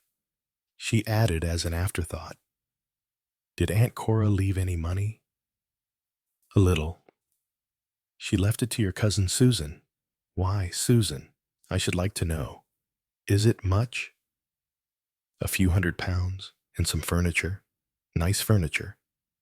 No, said Mr. Entwistle. Rosamond lost interest. It's all very odd. Isn't it? She said. There was Cora, after the funeral, suddenly coming out with, he was murdered. And then, the very next day, she goes and gets herself murdered, I mean. It is odd, isn't it? There was a moment's rather uncomfortable silence before Mr. Entwistle said quietly, yeah, it is indeed very odd. Mr. Entwistle studied Susan Banks as she leant forward across the table, talking in her animated manner. None of the loveliness of Rosamond here. But it was an attractive face, and its attraction lay, Mr. Entwistle decided, in its vitality. The curves of the mouth were rich and full. It was a woman's mouth, and her body was very decidedly a woman's, emphatically so. Yet in many ways, Susan reminded him of her uncle, Richard Abernethie, the shape of her head, the line of her jaw, the deep-set, reflective eyes. She had the same kind of dominant personality that Richard had had, the same driving energy, the same foresightedness and forthright judgment. Of the three members of the younger generation, she alone seemed to be made of the metal that had raised up the vast Abernethie fortunes. Had Richard recognized in this niece a kindred spirit to his own Mr. Entwistle thought he must have done. Richard had always had a keen appreciation of character. Here, surely, were exactly the qualities of which he was in search. And yet, in his winst, Richard Abernethie had made no distinction in her favor, distrustful, as Mr. Entwistle believed, of George. Passing over that lovely dimwit, Rosamond, could he not have found in Susan what he was seeking, an heir of his own metal? If not, the cause must be, yes, it followed logically, the husband. Mr. Entwistle's eyes slid gently over Susan's shoulder to where Gregory Banks stood absently whittling at a pencil, a thin, pale, nondescript young man with reddish, sandy hair, so overshadowed by Susan's colorful personality that it was difficult to realize what he himself was really like. Nothing to take hold of in the fellow. Quite pleasant, ready to be agreeable. A yes man, as the modern term went, and yet that did not seem to describe him satisfactorily. There was something vaguely disquieting about the unobtrusiveness of Gregory Banks.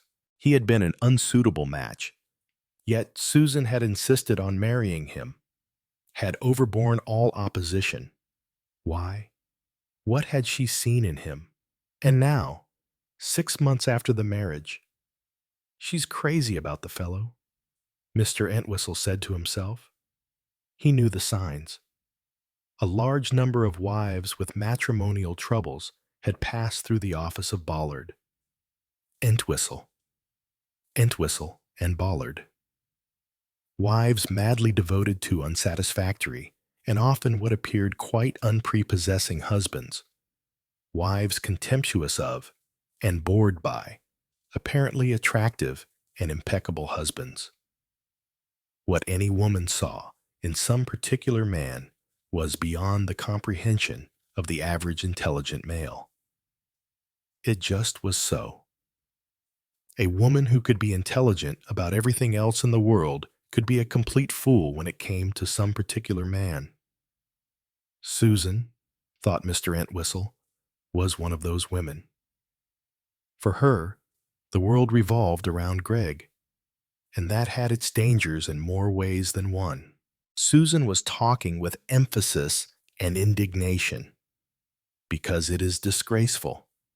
You remember that woman who was murdered in Yorkshire last year, nobody was ever arrested, and the old woman in the sweet shop who was killed with a crowbar. They detained some man, and then they let him go. There has to be evidence. My dear, said Mr. Entwistle. Susan paid no attention. And that other case, a retired nurse, that was a hatchet or an axe, just like Aunt Cora. Dear me, you appear to have made quite a study of these crimes. Susan, said Mr. Entwistle mildly. Naturally, one remembers these things. When someone in one's own family is killed, and in very much the same way, well, it shows that there must be a lot of these sort of people going round the countryside, breaking into places and attacking lonely women, and that the police just don't bother. Mr. Entwistle shook his head.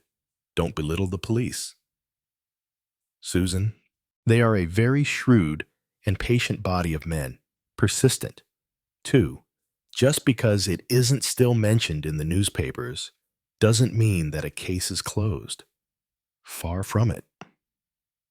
And yet, there are hundreds of unsolved crimes every year. Hundreds, Mr. Entwistle looked dubious. A certain number, yes, but there are many occasions when the police know who has committed a crime, but where the evidence is insufficient for a prosecution.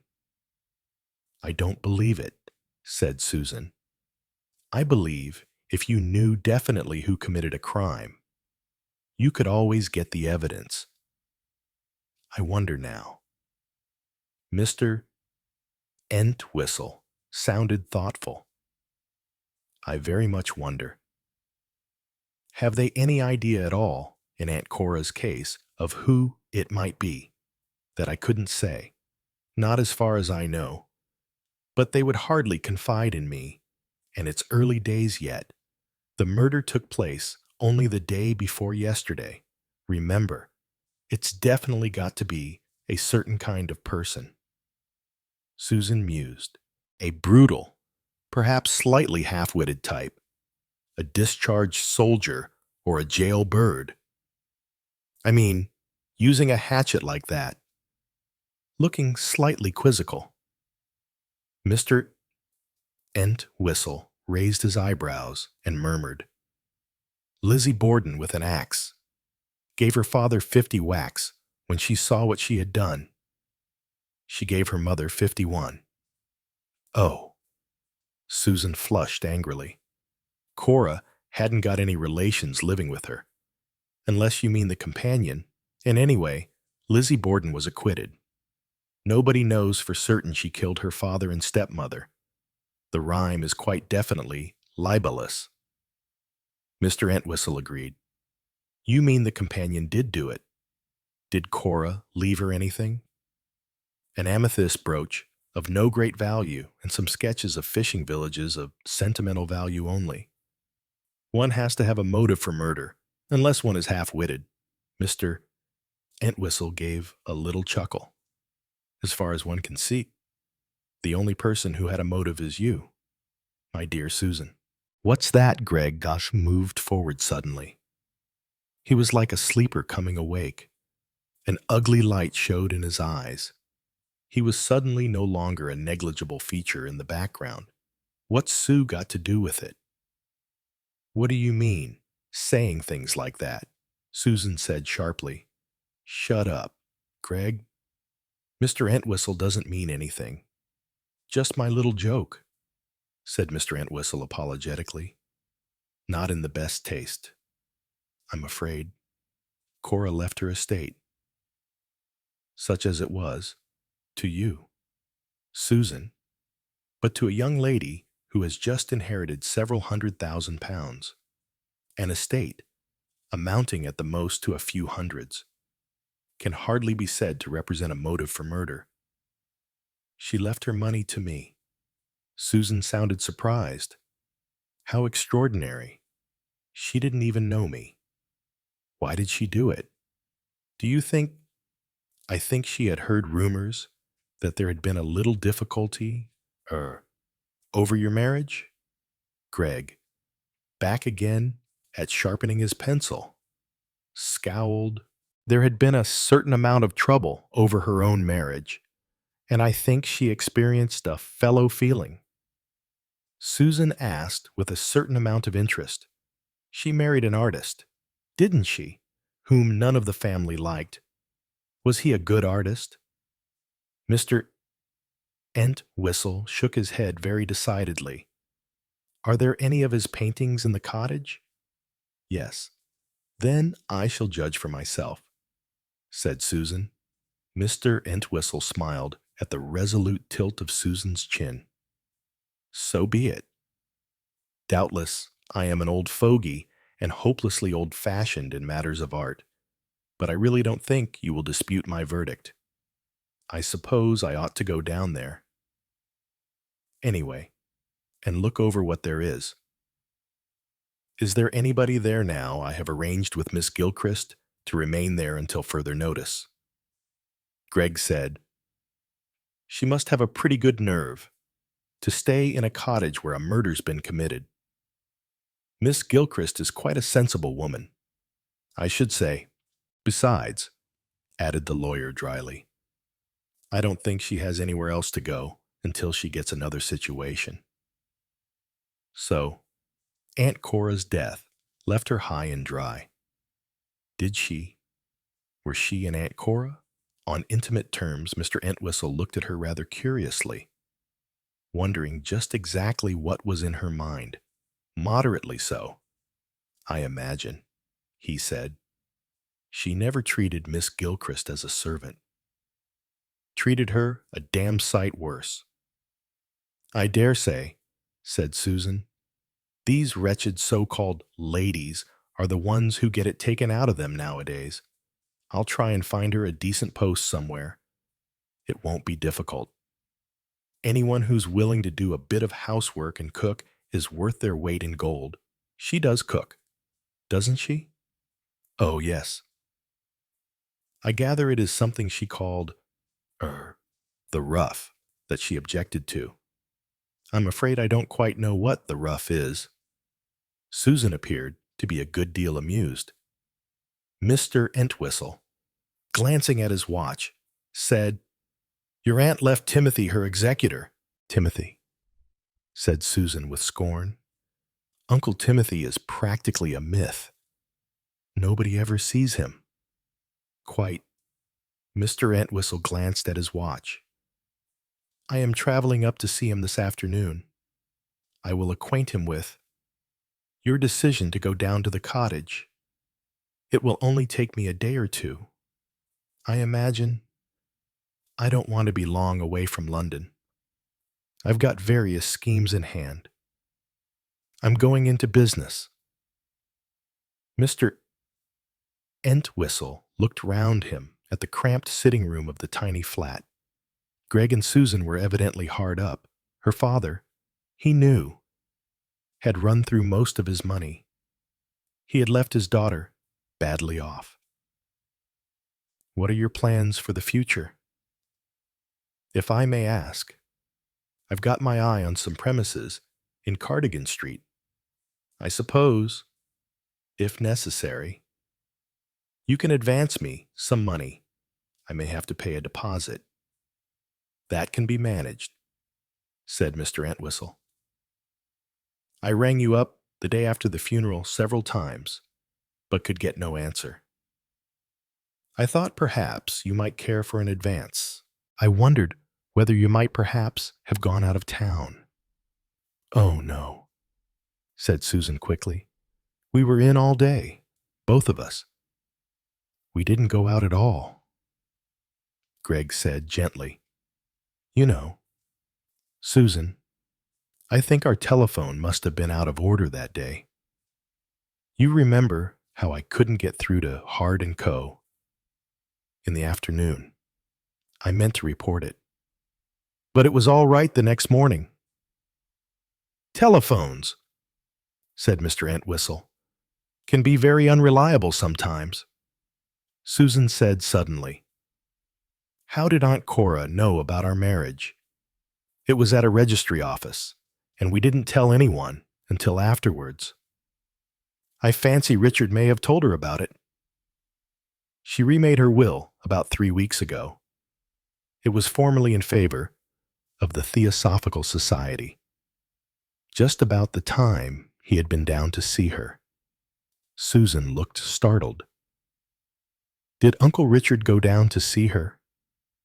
I'd no idea of that. I hadn't any idea of it myself, said Mr. Entwistle. So that was when. When what? Nothing, said Susan. Chapter 6. Very good of you to come along, said Maud gruffly, as she greeted Mr. Entwistle on the platform of Bayham Compton Station. I can assure you that both Timothy and I much appreciate it. Of course, the truth is that Richard's death was the worst thing possible for Timothy. Mr. Entwistle had not yet considered his friend's death from this particular angle, but it was, he saw, the only angle from which Mrs. Timothy Abernethie was likely to regard it. As they proceeded towards the exit, Maud developed the theme. To begin with, it was a shock. Timothy was really very attached to Richard. And then, unfortunately, it put the idea of death into Timothy's head. Being such an invalid has made him rather nervous about himself. He realized that he was the only one of the brothers left alive, and he started saying that he'd be the next to go, and that it wouldn't be long now. All very morbid talk. As I told him, they emerged from the station, and Maud led the way to a dilapidated car of almost fabulous antiquity. Sorry about our old rattletrap, she said. We've wanted a new car for years, but really, we couldn't afford it. This has had a new engine twice, and these old cars really stand up to a lot of hard work. I hope it will start, she added. Sometimes one has to wind it. She pressed the starter several times, but only a meaningless whir resulted. Mr. Entwistle, who had never wound a car in his life, felt rather apprehensive, but Maud herself descended, inserted the starting handle, and with a vigorous couple of turns woke the motor to life. It was fortunate. Mr. Entwistle reflected that Maud was such a powerfully built woman. That's that, she said. The old brute's been playing me up lately. Did it when I was coming back after the funeral. Had to walk a couple of miles to the nearest garage, and they weren't good for much. Just a village affair. I had to put up at the local inn while they tinkered at it. Of course that upset Timothy, too. I had to phone through to him and tell him I couldn't be back till the next day. Fussed him terribly. One tries to keep things from him as much as possible, but some things one can't do anything about. Cora's murder, for instance. I had to send for Dr. Barton to give him a sedative. Things like murder are too much for a man in Timothy's state of health. I gather Cora was always a fool. Mr. Entwistle digested this remark in silence. The inference was not quite clear to him. I don't think I'd seen Cora since our marriage, said Maud. I didn't like to say to Timothy at the time, your youngest sister's batty. Not just like that. But it's what I thought. There she was saying the most extraordinary things. One didn't know whether to resent them or whether to laugh. And I suppose the truth is she lived in a kind of imaginary world of her own, full of melodrama and fantastic ideas about other people. Well, poor soul. She's paid for it now. She didn't have any protégés. Did she? Protégés? What do you mean, I just wondered? Some young cadging artist or musician or something of that kind, someone she might have let in that day. And who killed her for her loose cash? Perhaps an adolescent. They're so queer at that age sometimes, especially if they're the neurotic arty type. I mean, it seems so odd to break in and murder her in the middle of the afternoon. If you break into a house, surely you do it at night. There would have been 2 women there then. Oh yes, the companion. But really, I can't believe that anyone would deliberately wait until she was out of the way and then break in and attack Cora. What for? He can't have expected she'd have any cash or stuff to speak of. And there must have been times when both the women were out and the house was empty. That would have been much safer. It seems so stupid to go and commit a murder unless it's absolutely necessary. And Cora's murder, you feel, was unnecessary. It all seems so stupid. Should murder make sense? Mr. Entwistle wondered. Academically, the answer was yes. But many pointless crimes were on record. It depended, Mr. Entwistle reflected, on the mentality of the murderer. What did he really know about murderers and their mental processes? Very little. His firm had never had a criminal practice. He was no student of criminology himself. Murderers, as far as he could judge, seemed to be of all sorts and kinds. Some had had overweening vanity. Some had had a lust for power. Some, like Seddon, had been mean and avaricious. Others, like Smith and Rouse, had had an incredible fascination for women. Some, like Armstrong, had been pleasant fellows to meet. Edith Thompson had lived in a world of violent unreality. Nurse Waddington had put her elderly patients out of the way with businesslike cheerfulness. Maud's voice broke into his meditations. If I could only keep the newspapers from Timothy, but he will insist on reading them. And then, of course, it upsets him. You do understand, don't you, Mr. Entwistle, that there can be no question of Timothy's attending the inquest if necessary. Dr. Barton can write out a certificate, or whatever it is. You can set your mind at rest about that. Thank goodness, they turned in through the gates of Stansfield Grange and up a neglected drive. It had been an attractive small property once, but had now a doleful and neglected appearance. Maud sighed as she said, "We had to let this go to seed during the war." Both gardeners called up. "And now we've only got one old man, and he's not much good. Wages have gone up so terribly. I must say, it's a blessing to realize that we'll be able to spend a little money on the place now. We're both so fond of it. I was really afraid that we might have to sell it." Not that I suggested anything of the kind to Timothy. It would have upset him dreadfully. They drew up before the portico of a very lovely old Georgian house, which badly needed a coat of paint. No servants, said Maud bitterly, as she led the way in. Just a couple of women who come in. We had a resident maid until a month ago, slightly hunchbacked and terribly adenoidal, and in many ways not too bright. But she was there, which was such a comfort, and quite good at plain cooking. And would you believe it? She gave notice and went to a fool of a woman who keeps 6 Pekingese dogs. It's a larger house than this, and more work because she was so fond of little doggies. She said, dogs, indeed. Being sick and making messes all the time. I've no doubt, really, these girls are mental. So there we are. And if I have to go out any afternoon, Timothy is left quite alone in the house, and if anything should happen, how could he get help? Though I do leave the telephone close by his chair, so that if he felt faint, he could dial Dr. Barton immediately.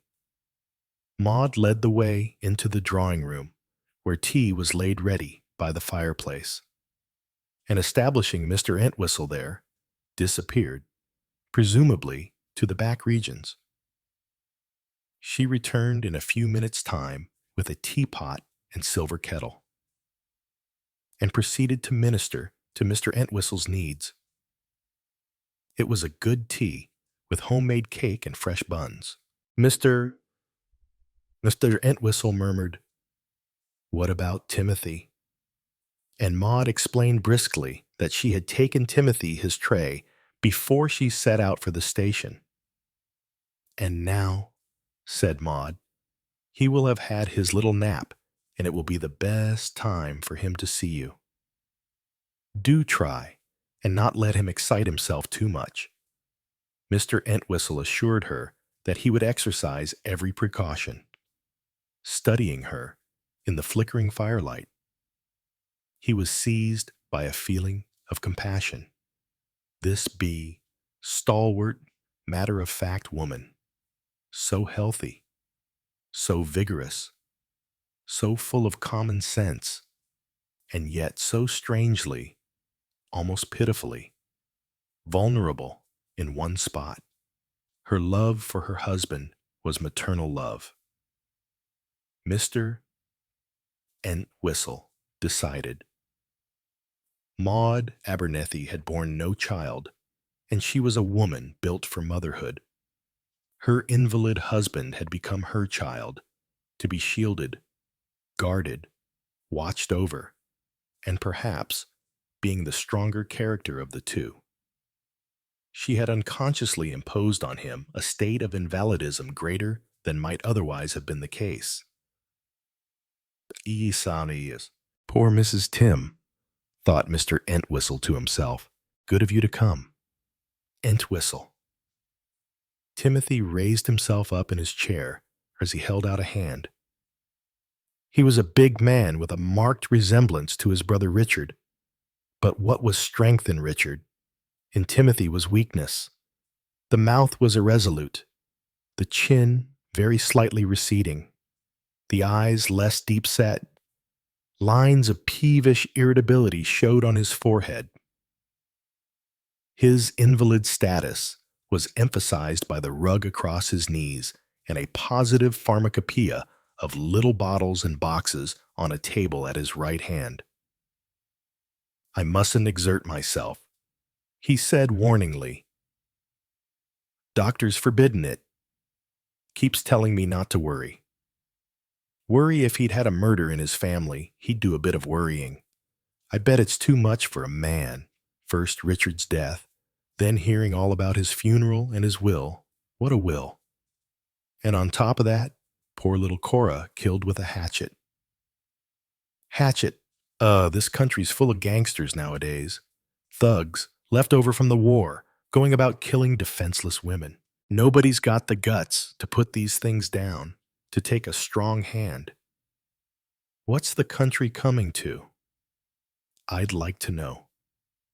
What's the damned country coming to?" Mr. Entwistle was familiar with this gambit. It was a question almost invariably asked sooner or later by his clients for the last 20 years, and he had his routine for answering it. The non-committal words he uttered could have been classified under the heading of soothing noises. "It all began with that damned labor government," said Timothy, "sending the whole country to blazes, and the government we've got now is no better. Mealy-mouthed, milk-and-water socialists. Look at the state we're in. Can't get a decent gardener. Can't get servants. Poor Maud here has to work herself to a shadow messing about in the kitchen, by the way. I think a custard pudding would go well with the sole tonight. My dear, and perhaps a little clear soup first. I've got to keep my strength up." Dr. Barton said so. Let me see, where was I? Oh yes, Cora. It's a shock. I can tell you, to a man, when he hears his sister, his own sister, has been murdered. Why, I had palpitations for 20 minutes. You'll have to attend to everything for me. Entwistle. I can't go to the inquest or be bothered by business of any kind connected with Cora's estate. I want to forget the whole thing. What happens, by the way, to Cora's share of Richard's money? Comes to me, I suppose, murmuring something about clearing away tea. Maud left the room. Timothy lay hack in his chair and said, "Good thing to get rid of the women. Now we can talk business without any silly interruptions." "The sum left in trust for Cora," said Mr. Entwistle, "goes equally to you and the nieces and nephew. But look here." Timothy's cheeks assumed a purplish hue of indignation. "Surely I'm her next of kin. Only surviving brother." Mr. Entwistle explained with some care the exact provisions of Richard Abernethie's will, reminding Timothy gently that he had had a copy sent him. "Don't expect me to understand all that legal jargon. Do you?" said Timothy ungratefully. "You lawyers, matter of fact. I couldn't believe it when Maud came home and told me the gist of it. Thought she'd got it wrong. Women are never clear-headed. Best woman in the world. Maud. But women don't understand finance. I don't believe Maud even realizes that if Richard hadn't died when he did, we might have had to clear out of here. Fact. Surely if you had applied to Richard." Timothy gave a short bark of harsh laughter. "That's not my style. Our father left us all a perfectly reasonable share of his money. That is, if we didn't want to go into the family concern. I didn't. I've a soul above corn plasters. Entwistle Richard took my attitude a bit hard. Well, what with taxes, depreciation of income, one thing and another, it hasn't been easy to keep things going. I've had to realize a good deal of capital. Best thing to do these days. I did hint once to Richard that this place was getting a bit hard to run. He took the attitude that we'd be much better off in a smaller place altogether. Easier for Maud, he said. More labor-saving. Labor-saving. What a term. Oh, no. I wouldn't have asked Richard for help, but I can tell you, Entwistle, that the worry affected my health most unfavorably. A man in my state of health oughtn't to have to worry. Then Richard died, and though of course naturally I was cut up about it, my brother and all that, I couldn't help feeling relieved about future prospects. Yes, it's all plain sailing now, and a great relief. Get the house painted. Get a couple of really good men on the garden. You can get them at a price. Restock the rose garden completely. And fellas, where was I? Detailing your future plans. Yes, yes, but I mustn't bother you with all that. What did hurt me, and hurt me cruelly, were the terms of Richard's will. Indeed, Mr. Entwistle looked inquiring. They were not. As you expected, I should say, they weren't naturally. After Mortimer's death, I assumed that Richard would leave everything to me. Ah, did he ever indicate that to you he never said so? Not in so many words? Reticent sort of chap? Richard? But he asked himself here, not long after Mortimer's death. Wanted to talk over family affairs generally. We discussed young George, and the girls and their husbands. Wanted to know my views. Not that I could tell him much. I'm an invalid, and I don't get about. And Maud and I live out of the world. Rotten, silly marriages both of those girls made, if you ask me. Well, I ask you. Entwistle. Naturally, I thought he was consulting me as the head of the family after he was gone. And naturally, I thought the control of the money would be mine. Richard could surely trust me to do the right thing by the younger generation, and to look after poor old Cora. Dash it all. Entwistle. I'm an Abernethie, the last Abernethie. Full control should have been left in my hands. In his excitement, Timothy had kicked aside his rug and had sat up in his chair. There were no signs of weakness or fragility about him. He looked, Mr. Entwistle thought, a perfectly healthy man, even if a slightly excitable one. Moreover, the old lawyer realized very clearly that Timothy Abernethie had probably always been secretly jealous of his brother Richard. They had been sufficiently alike for Timothy to resent his brother's strength of character and firm grasp of affairs. When Richard had died, Timothy had exulted in the prospect of succeeding at this late date to the power to control the destinies of others. Richard Abernethie had not given him that power. Had he thought of doing so and then decided against it? A sudden squalling of cats in the garden brought Timothy up out of his chair. Rushing to the window, he threw up the sash, bawled out, "Stop it!" And picking up a large book, hurled it out at the marauders. "Beastly cats," he grumbled, returning to his visitor. "Ruin the flower beds, and I can't stand that damned yowling." He sat down again and asked, "Have a drink, Entwistle? Not quite so soon. Maud has just given me an excellent tea." Timothy grunted. Capable woman, Maud. But she does too much. Even has to muck about with the inside of that old car of ours. She's quite a mechanic in her way. You know. I hear she had a breakdown coming back from the funeral. Yes, car conked out. She had the sense to telephone through about it, in case I should be anxious. But that ass of a daily woman of ours wrote down the message in a way that didn't make sense. I was out getting a bit of fresh air. I'm advised by the doctor to take what exercise I can if I feel like it. I got back from my walk to find scrawled on a bit of paper, "Madam's sorry car gone wrong, got to stay night." Naturally, I thought she was still at Enderby. Put a call through and found Maud had left that morning. Might have had the breakdown anywhere. Pretty kettle of fish. Fool of a daily woman only left me a lumpy macaroni cheese for supper. I had to go down to the kitchen and warm it up myself, and make myself a cup of tea, to say nothing of stoking the boiler. I might have had a heart attack, but does that class of woman care? Not she with any decent feelings. She'd have come back that evening and looked after me properly. No loyalty anymore in the lower classes.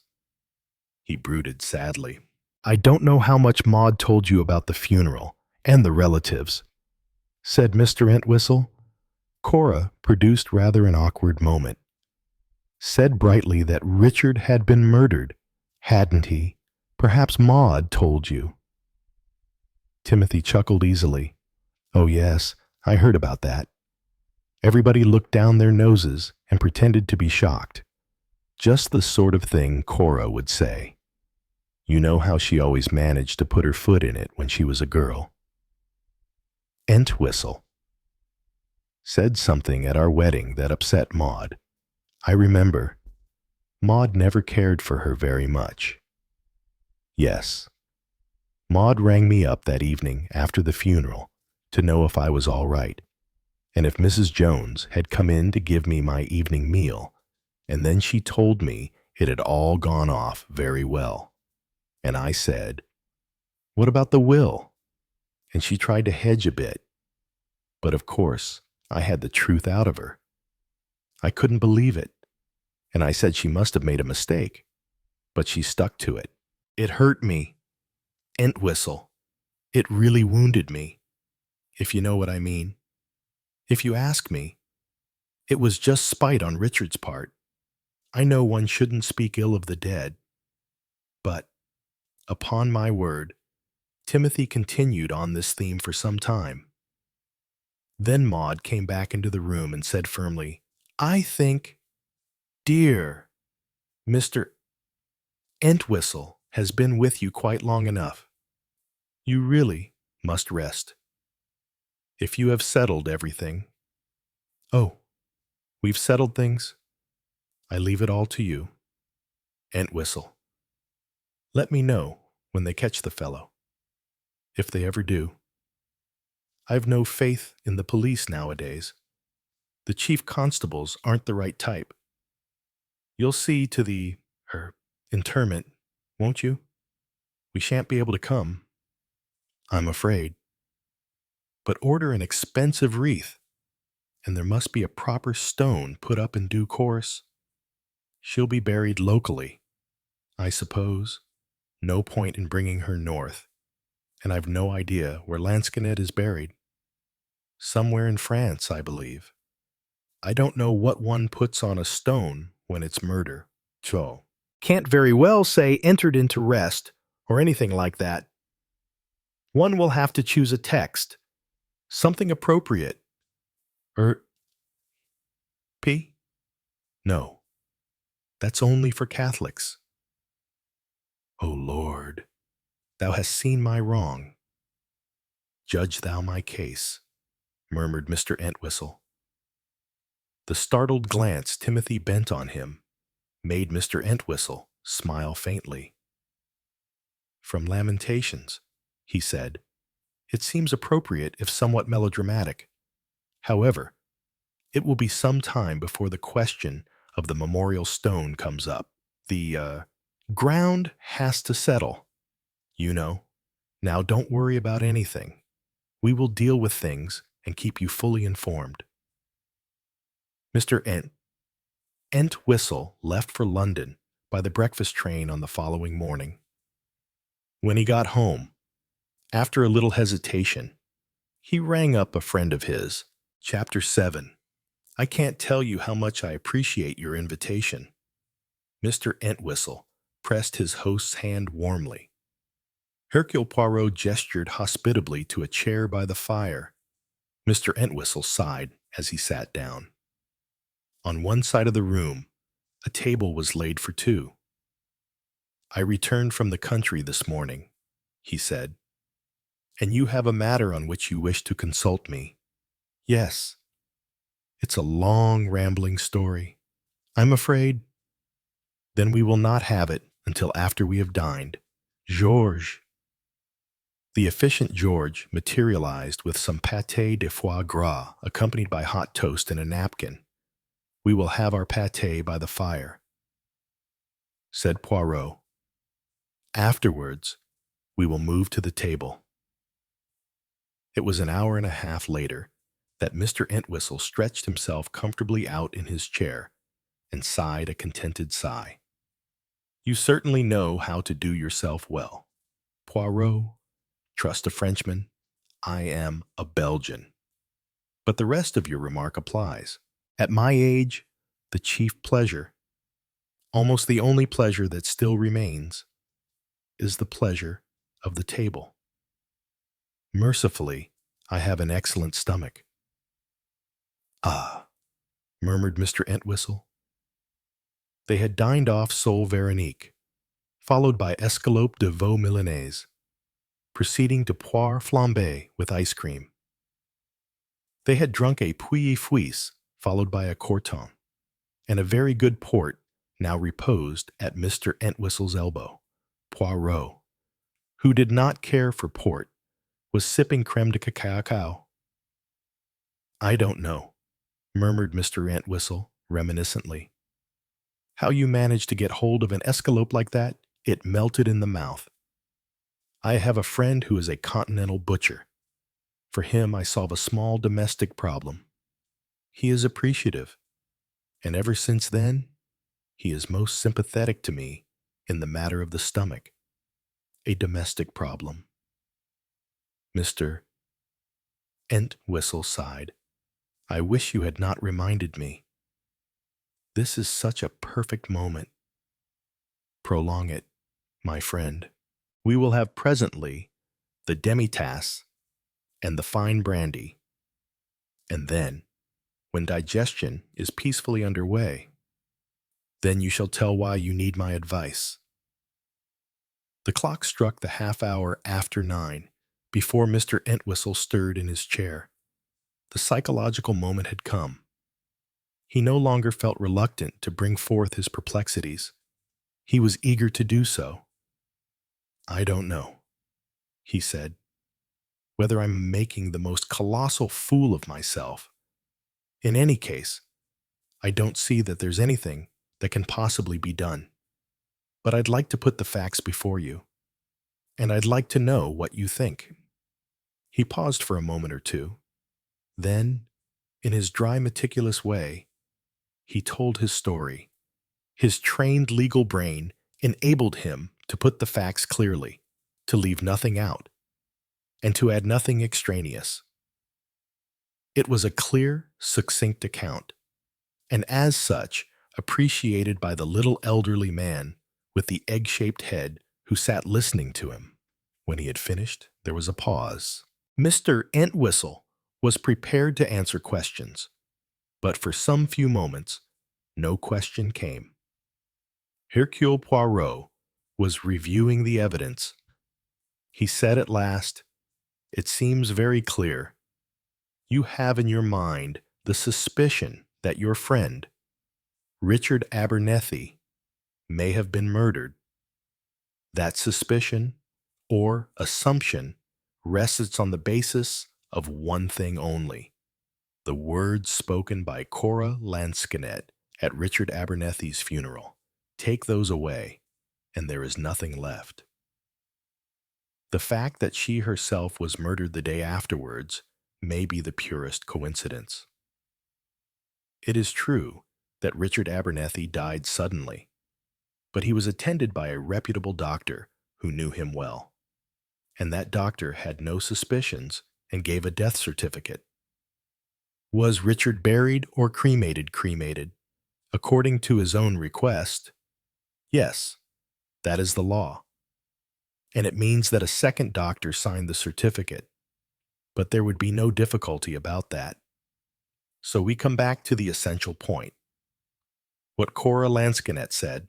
You were there, and you heard her. She said, but he was murdered, wasn't he? Yes. And the real point is that you believe she was speaking the truth. The lawyer hesitated for a moment. Then he said, yes, I do. Why? Why? Entwistle repeated the word, slightly puzzled. But yes. Why is it? Because already, deep down, you had an uneasiness about the manner of Richard's death. The lawyer shook his head. No, not in the least. Then it is because of her, of Cora herself. You knew her well. I had not seen her for, over 20 years. Would you have known her if you had met her in the street? Mr. Entwistle reflected. I might have passed her by in the street without recognizing her. She was a thin slip of a girl when I saw her last, and she had turned into a stout, shabby, middle-aged woman. But I think that the moment I spoke to her face to face, I should have recognized her. She wore her hair in the same way, a bang cut straight across the forehead, and she had a trick of peering up at you through her fringe like a rather shy animal.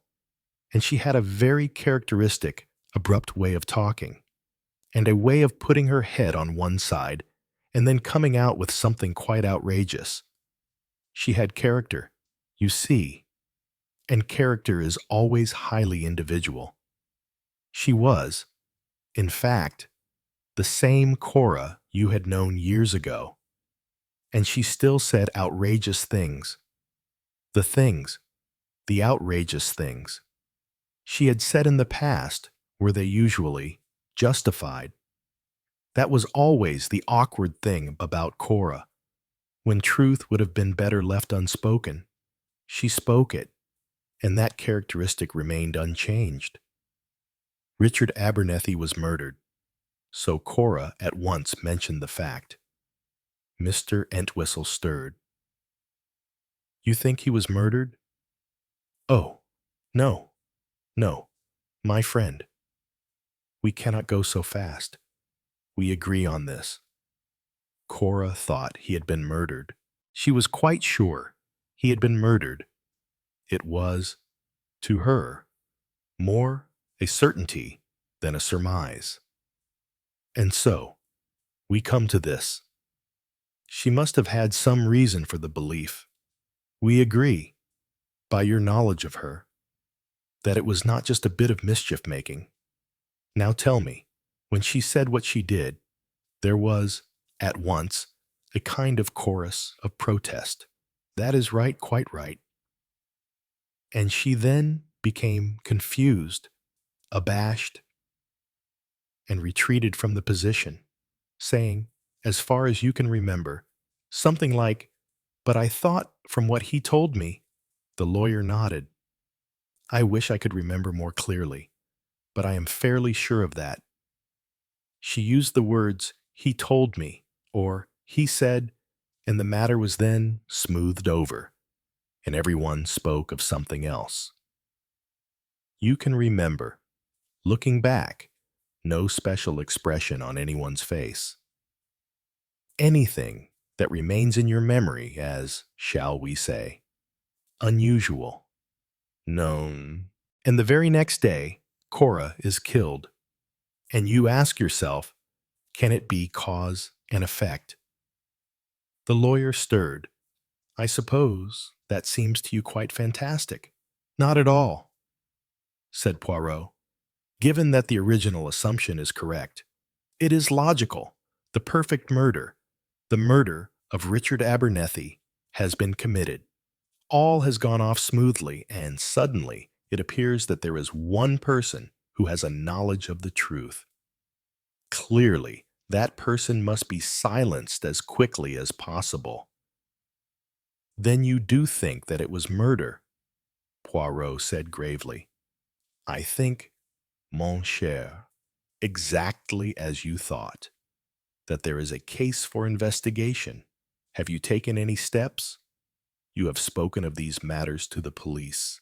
No, Mr. Entwistle shook his head. It did not seem to me that any good purpose could be achieved. My position is that I represent the family. If Richard Abernethie was murdered, there seems only one method by which it could be done. By poison exactly. And the body has been cremated. There is now no evidence available. But I decided that I, myself, must be satisfied on the point. That is why. Poirot, I have come to you. Who was in the house at the time of his death? An old butler who has been with him for years, a cook and a housemaid. It would seem, perhaps, as though it must necessarily be one of them. Ah, do not try to pull the wool upon my eyes. This Cora, she knows Richard Abernethie was killed, yet she acquiesces in the hushing up. She says, I think you are all quite right. Therefore, it must be one of the family who is concerned. Someone whom the victim himself might prefer not to have openly accused. Otherwise, since Cora was fond of her brother, she would not agree to let the sleeping murderer lie. You agree to that? Yes. It was the way I reasoned? Yes, confessed Mr. Entwistle. Though how any of the family could possibly, Poirot cut him short. Where poison is concerned, there are all sorts of possibilities. It must, presumably, have been a narcotic of some sort if he died in his sleep, and if there were no suspicious appearances, possibly he was already having some narcotic administered to him. In any case, said Mr. Entwistle, the how hardly matters. We shall never be able to prove anything. In the case of Richard Abernethie, no. But the murder of Cora Lansquenet is different. Once we know who, then evidence ought to be possible to get, he added with a sharp glance. You have, perhaps, already done something. Very little. My purpose was mainly, I think, elimination. It is distasteful to me to think that one of the Abernethie family is a murderer. I still can't quite believe it. I hoped that by a few apparently idle questions I could exonerate certain members of the family beyond question. Perhaps, who knows, all of them. In which case, Cora would have been wrong in her assumption, and her own death could be ascribed to some casual prowler who broke in. After all, the issue is very simple. What were the members of the Abernethie family doing on the afternoon that Cora Lansquenet was killed, eh bien? Said Poirot. What were they doing? George Crossfield was at Hurst Park races. Rosamond Shane was out shopping in London. Her husband, for one must include husbands, assuredly, her husband was fixing up a deal about an option on a play. Susan and Gregory Banks were at home all day. Timothy Abernethie, who was an invalid, was at his home in Yorkshire, and his wife was driving herself home from Enderby. He stopped. Hercule Poirot looked at him and nodded comprehendingly. Yes, that is what they say. And is it all true? I simply don't know. Poirot, some of the statements are capable of proof or disproof, but it would be difficult to do so without showing one's hand pretty plainly. In fact, to do so would be tantamount to an accusation. I will simply tell you certain conclusions of my own. George may have been at Hurst Park races, but I do not think he was. He was rash enough to boast that he had backed a couple of winners. It is my experience that so many offenders against the law ruin their own case by saying too much. I asked him the name of the winners, and he gave the names of two horses without any apparent hesitation. Both of them, I found, had been heavily tipped on the day in question, and one had duly won. The other, though an odds-on favorite, had unaccountably failed even to get a place. Interesting. Had this George any urgent need for money at the time of his uncle's death? It is my impression that his need was very urgent. I have no evidence for saying so, but I strongly suspect that he has been speculating with his client's funds, and that he was in danger of prosecution. It is only my impression, but I have some experience in these matters. Defaulting solicitors, I regret to say, are not entirely uncommon.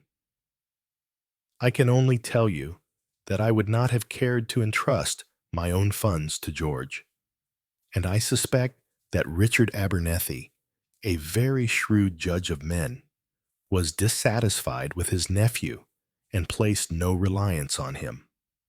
His mother, the lawyer continued, was a good-looking, rather foolish girl, and she married a man of what I should call dubious character. He sighed. The Abernethy girls were not good choosers. He paused, and then went in, as for Rosamond, she is a lovely nitwit. I really cannot see her smashing Cora's head in with a hatchet. Her husband, Michael Shane, is something of a dark horse. He's a man with ambition, and also a man of overweening vanity, I should say. But really, I know very little about him. I have no reason to suspect him of a brutal crime or of a carefully planned poisoning. But until I know that he really was doing what he says he was doing, I cannot rule him out. But you have no doubts about the wife. No, no. There is a certain, rather startling callousness. No. I really cannot envisage the hatchet. She is a fragile-looking creature. And beautiful, said Poirot, with a faint, cynical smile. And the other niece, Susan? She is a very different type from Rosamond, a girl of remarkable ability. I should say, she and her husband were at home together that day. I said falsely that I had tried to get them on the telephone on the afternoon in question. Greg said very quickly that the telephone had been out of order all day. He had tried to get someone and failed. So again, it is not conclusive. You cannot eliminate as you hope to do. What is the husband like? I find him hard to make out. He has a somewhat unpleasing personality, though one cannot say exactly why he makes this impression. As for Susan, yes, Susan reminds me of her uncle. She has the vigor, the drive, the mental capacity of Richard Abernethie. It may be my fancy that she lacks some of the kindliness and the warmth of my old friend. Women are never kind, remarked Poirot, though they can sometimes be tender. She loves her husband devotedly, I should say. But really, Poirot, I won't believe for one moment, that Susan, you prefer. George, said Poirot. It is natural. As for me, I am not so sentimental about beautiful young ladies. Now, tell me about your visit to the older generation. Mr. Entwistle described his visit to Timothy and Maud at some length. Poirot summarized the result. So Mrs. Abernethie is a good mechanic. She knows all about the inside of a car. And Mr. Abernethie is not the invalid he likes to think himself. He goes out for walks and is, according to you, capable of vigorous action. He is also a bit of an egomaniac, and he resented his brother's success and superior character. He spoke very affectionately of Cora and ridiculed her silly remark after the funeral. What of the sixth beneficiary, Helen? Mrs. Leo. I do not suspect her for a moment. In any case, her innocence will be easy to prove. She was at Enderby, with 3 servants in the house. Eh bien, my friend, said Poirot, let us be practical. What do you want me to do? I want to know the truth. Poirot, yes, I should feel the same in your place, and you're the man to find it out for me. I know you don't take cases anymore, but I ask you to take this one. This is a matter of business. I will be responsible for your fees. Come now, money is always useful. Poirot grinned. Not if it all goes in the taxes. But I will admit, your problem interests me because it is not easy. It is also nebulous. One thing, my friend, had better be done by you. After that, I will occupy myself of everything. But I think it will be best if you yourself seek out the doctor who attended Mr. Richard Abernethie. You know him slightly. What is he like, middle-aged? G.P.? Quite competent. On very friendly terms with Richard, a thoroughly good fellow. Then seek him out.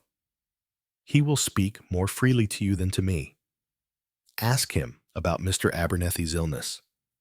Find out what medicines Mr. Abernethie was taking at the time of his death and before.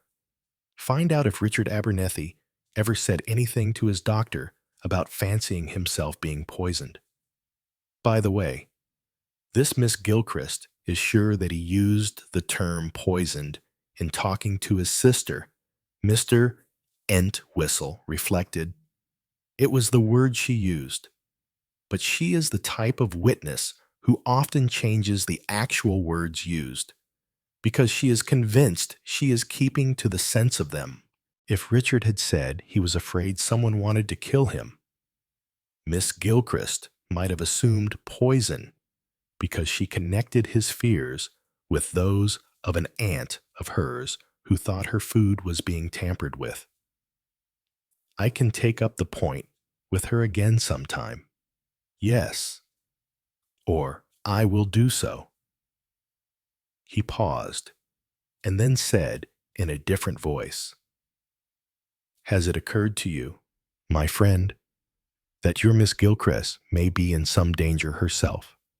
Mr. Entwistle looked surprised. I can't say that it had, but yes, Cora voiced her suspicions on the day of the funeral. The question in the murderer's mind will be, did she voice them to anybody when she first heard of Richard's death? And the most likely person for her to have spoken to about them will be Miss Gilchrist. I think, mon cher, that she had better not remain alone in that cottage. I believe Susan is going down. So Mrs. Banks is going down. She wants to look through Cora's things. I see. Well, my friend, do what I have asked of you. You might also prepare Mrs. Abernethie, Mrs. Leo Abernethie, for the possibility that I may arrive in the house. We will see. From now on, I occupy myself of everything. And Poirot twirled his mustaches with enormous energy. Chapter 8. Mr. Entwistle looked at Dr. Larrabee thoughtfully. He had had a lifetime of experience in summing people up. There had been frequent occasions on which it had been necessary to tackle a difficult situation or a delicate subject. Mr. Entwistle was an adept by now in the art of how exactly to make the proper approach. How would it be best to tackle Dr. Larrabee on what was certainly a very difficult subject, and one which the doctor might very well resent as reflecting upon his own professional skill? Frankness. Mr. Entwistle thought, or at least a modified frankness. To say that suspicions had arisen because of a haphazard suggestion thrown out by a silly woman would be ill-advised. Dr. Larrabee had not known Cora. Mr. Entwistle cleared his throat and plunged bravely. I want to consult you on a very delicate matter, he said. You may be offended, but I sincerely hope not. You are a sensible man, and you will realize, I'm sure, that a preposterous suggestion is best dealt with by finding a reasonable answer, and not by condemning it out of hand. It concerns my client, the late Mr. Abernethie. I'll ask you my question flat out. Are you certain, absolutely certain, that he died what is termed a natural death? Dr. Larrabee's good-humored, rubicund middle-aged face turned in astonishment on his questioner. What on earth? Of course he did. I gave a certificate, didn't I, if I hadn't been satisfied? Mr. Mr. Entwistle cut in adroitly. Naturally. I assure you that I am not assuming anything to the contrary, but I would be glad to have your positive assurance in face of the rumors that are flying around. Rumors? What rumors? One doesn't know quite how these things start, said Mr. Entwistle mendaciously. But my feeling is that they should be stopped, authoritatively, if possible. Abernethie was a sick man. He was suffering from a disease that would have proved fatal within, I should say, at the earliest, 2 years. It might have come much sooner. His son's death had weakened his will to live and his powers of resistance. I admit that I did not expect his death to come so soon, or indeed so suddenly. But there are precedents, plenty of precedents. Any medical man who predicts exactly when a patient will die, or exactly how long he will live, is bound to make a fool of himself. The human factor is always incalculable. The weak have often unexpected powers of resistance. The strong sometimes succumb.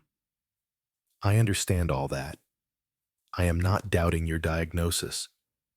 Mr. Abernethie was, shall we say rather melodramatically, I'm afraid under sentence of death. All I'm asking you is it quite impossible that a man, knowing or suspecting that he is doomed, might of his own accord shorten that period of life, or that someone else might do it for him? Dr. Larrabee frowned. Suicide. You mean Abernethie wasn't a suicidal type? I see. You can assure me, medically speaking, that such a suggestion is impossible. The doctor stirred uneasily. I wouldn't use the word impossible. After his son's death, life no longer held the interest for Abernethie that it had done. I certainly don't feel that suicide is likely, but I can't say that it's impossible. You are speaking from the psychological angle. When I said medically, I really meant, do the circumstances of his death make such a suggestion impossible? No. Oh no. No. I can't say that. He died in his sleep, as people often do. There was no reason to suspect suicide, no evidence of his state of mind. If one were to demand an autopsy every time a man who is seriously ill died in his sleep, the doctor's face was getting redder and redder. Mr. Entwistle hastened to interpose. Of course. But if there had been evidence of which you yourself were not aware, if, for instance, he had said something to someone, indicating that he was contemplating suicide, did he? I must say, it surprises me. But if it were so, my case is purely hypothetical. Could you rule out the possibility? Dr. Larrabee said slowly. No, I could not do that. But I say again, I should be very much surprised. Mr. Entwistle hastened to follow up his advantage. If, then, we assume that his death was not natural, all this is purely hypothetical. What could have caused it? What kind of a drug, some kind of a narcotic would be indicated? There was no sign of cyanosis. The attitude was quite peaceful. he had sleeping draughts or pills. Something of that kind. Yes. I had prescribed Slumberil, a very safe and dependable hypnotic. He did not take it every night. And he only had a small bottle of tablets at a time. 3 or even 4 times the prescribed dose would not have caused death. In fact, I remember seeing the bottle on his washstand after his death still nearly full. What else had you prescribed for him? Various things. A medicine containing a small quantity of morphia to be taken when he had an attack of pain. Some vitamin capsules. An indigestion mixture.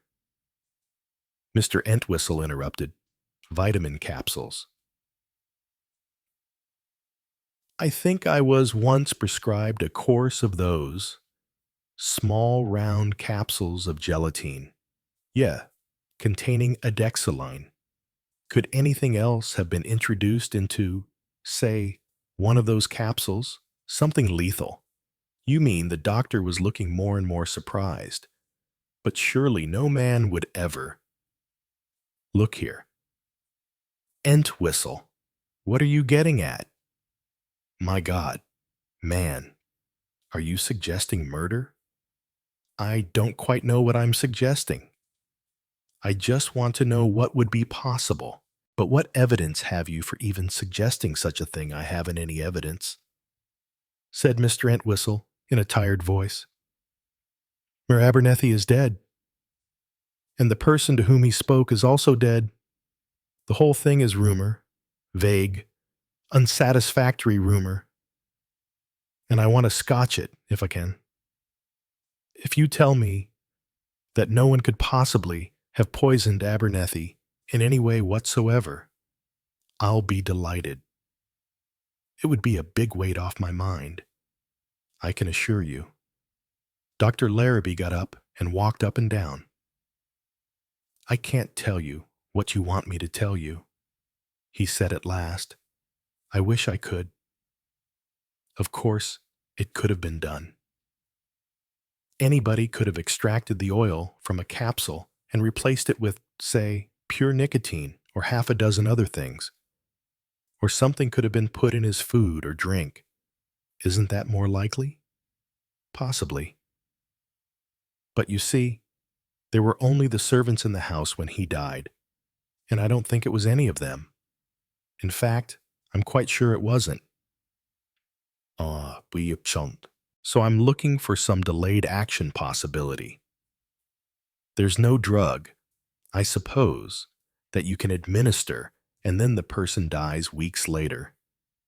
A convenient idea, but untenable. I'm afraid, said the doctor dryly.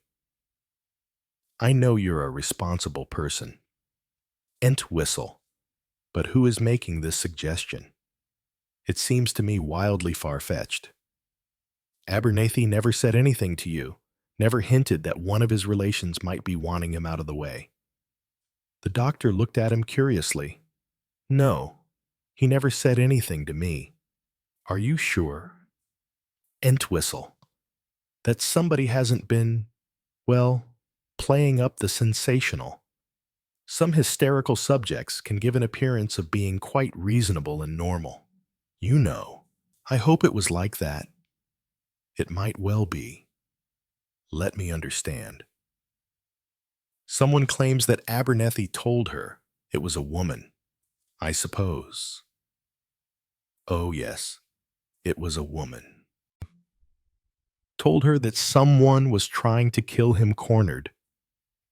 Mr. Entwistle reluctantly told the tale of Cora's remark at the funeral. Dr. Larrabee's face lightened. My dear fellow, I shouldn't pay any attention. The explanation is quite simple. The woman's at a certain time of life, craving for sensation, unbalanced, unreliable, might say anything. They do. You know. Mr. Entwistle resented the doctor's easy assumption. He himself had had to deal with plenty of sensation hunting and hysterical women. You may be quite right, he said, rising. Unfortunately, we can't tackle her on the subject, as she's been murdered herself. What's that? Murdered Dr. Larrabee looked as though he had grave suspicions of Mr. Entwistle's own stability of mind. You've probably read about it in the paper. Mrs. Lanquinet at Litchett St. Mary in Berkshire. Of course, I'd no idea she was a relation of Richard Abernethie's. Der Larrabee was looking quite shaken, feeling that he had revenged himself for the doctor's professional superiority, and unhappily conscious that his own suspicions had not been assuaged as a result of the visit. Mr. Entwistle took his leave. Back at Enderby, Mr. Entwistle decided to talk to Lanscombe. He started by asking the old butler what his plans were. Mrs. Leo has asked me to stay on here until the house is sold, sir, and I'm sure I shall be very pleased to oblige her. We are all very fond of Mrs. Leo. He sighed. I feel it very much. Sir, if you will excuse me mentioning it, that the house has to be sold. I've known it for so very many years and seen all the young ladies and gentlemen grow up in it. I always thought that Mr. Mortimer would come after his father and perhaps bring up a family here, too. It was arranged, sir, that I should go to the North Lodge when I got past doing my work here. A very nice little place, the North Lodge, and I looked forward to having it very spick and span. But I suppose that's all over now. I'm afraid so. Lanscombe, the estate will all have to be sold together, but with your legacy, oh, I'm not complaining, sir, and I'm very sensible of Mr. Abernethie's generosity. I'm well provided for, but it's not so easy to find a little place to buy nowadays, and though my married niece has asked me to make my home with them, well, it won't be quite the same thing as living on the estate.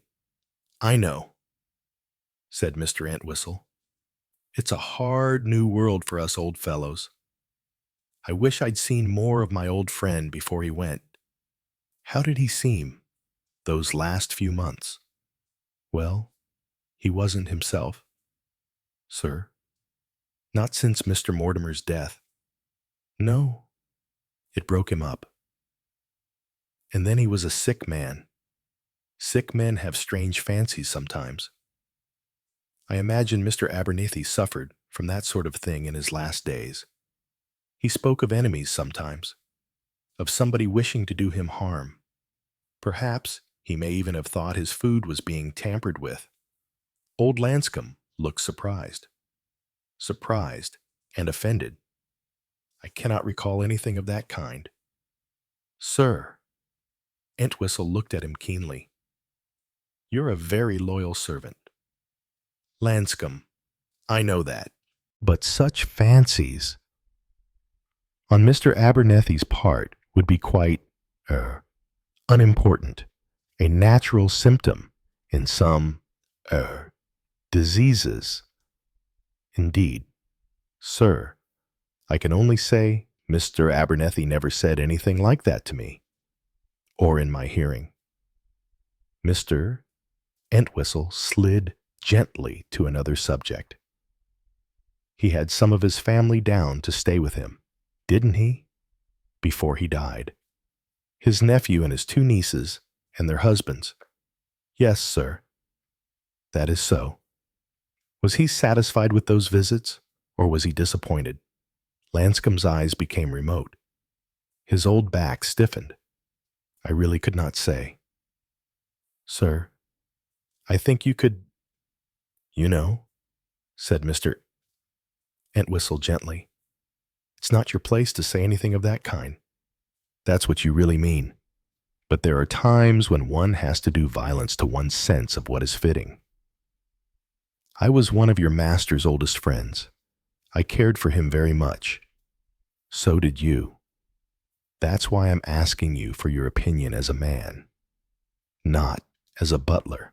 Lanscombe was silent for a moment. Then he said in a colorless voice, "Is there anything wrong?"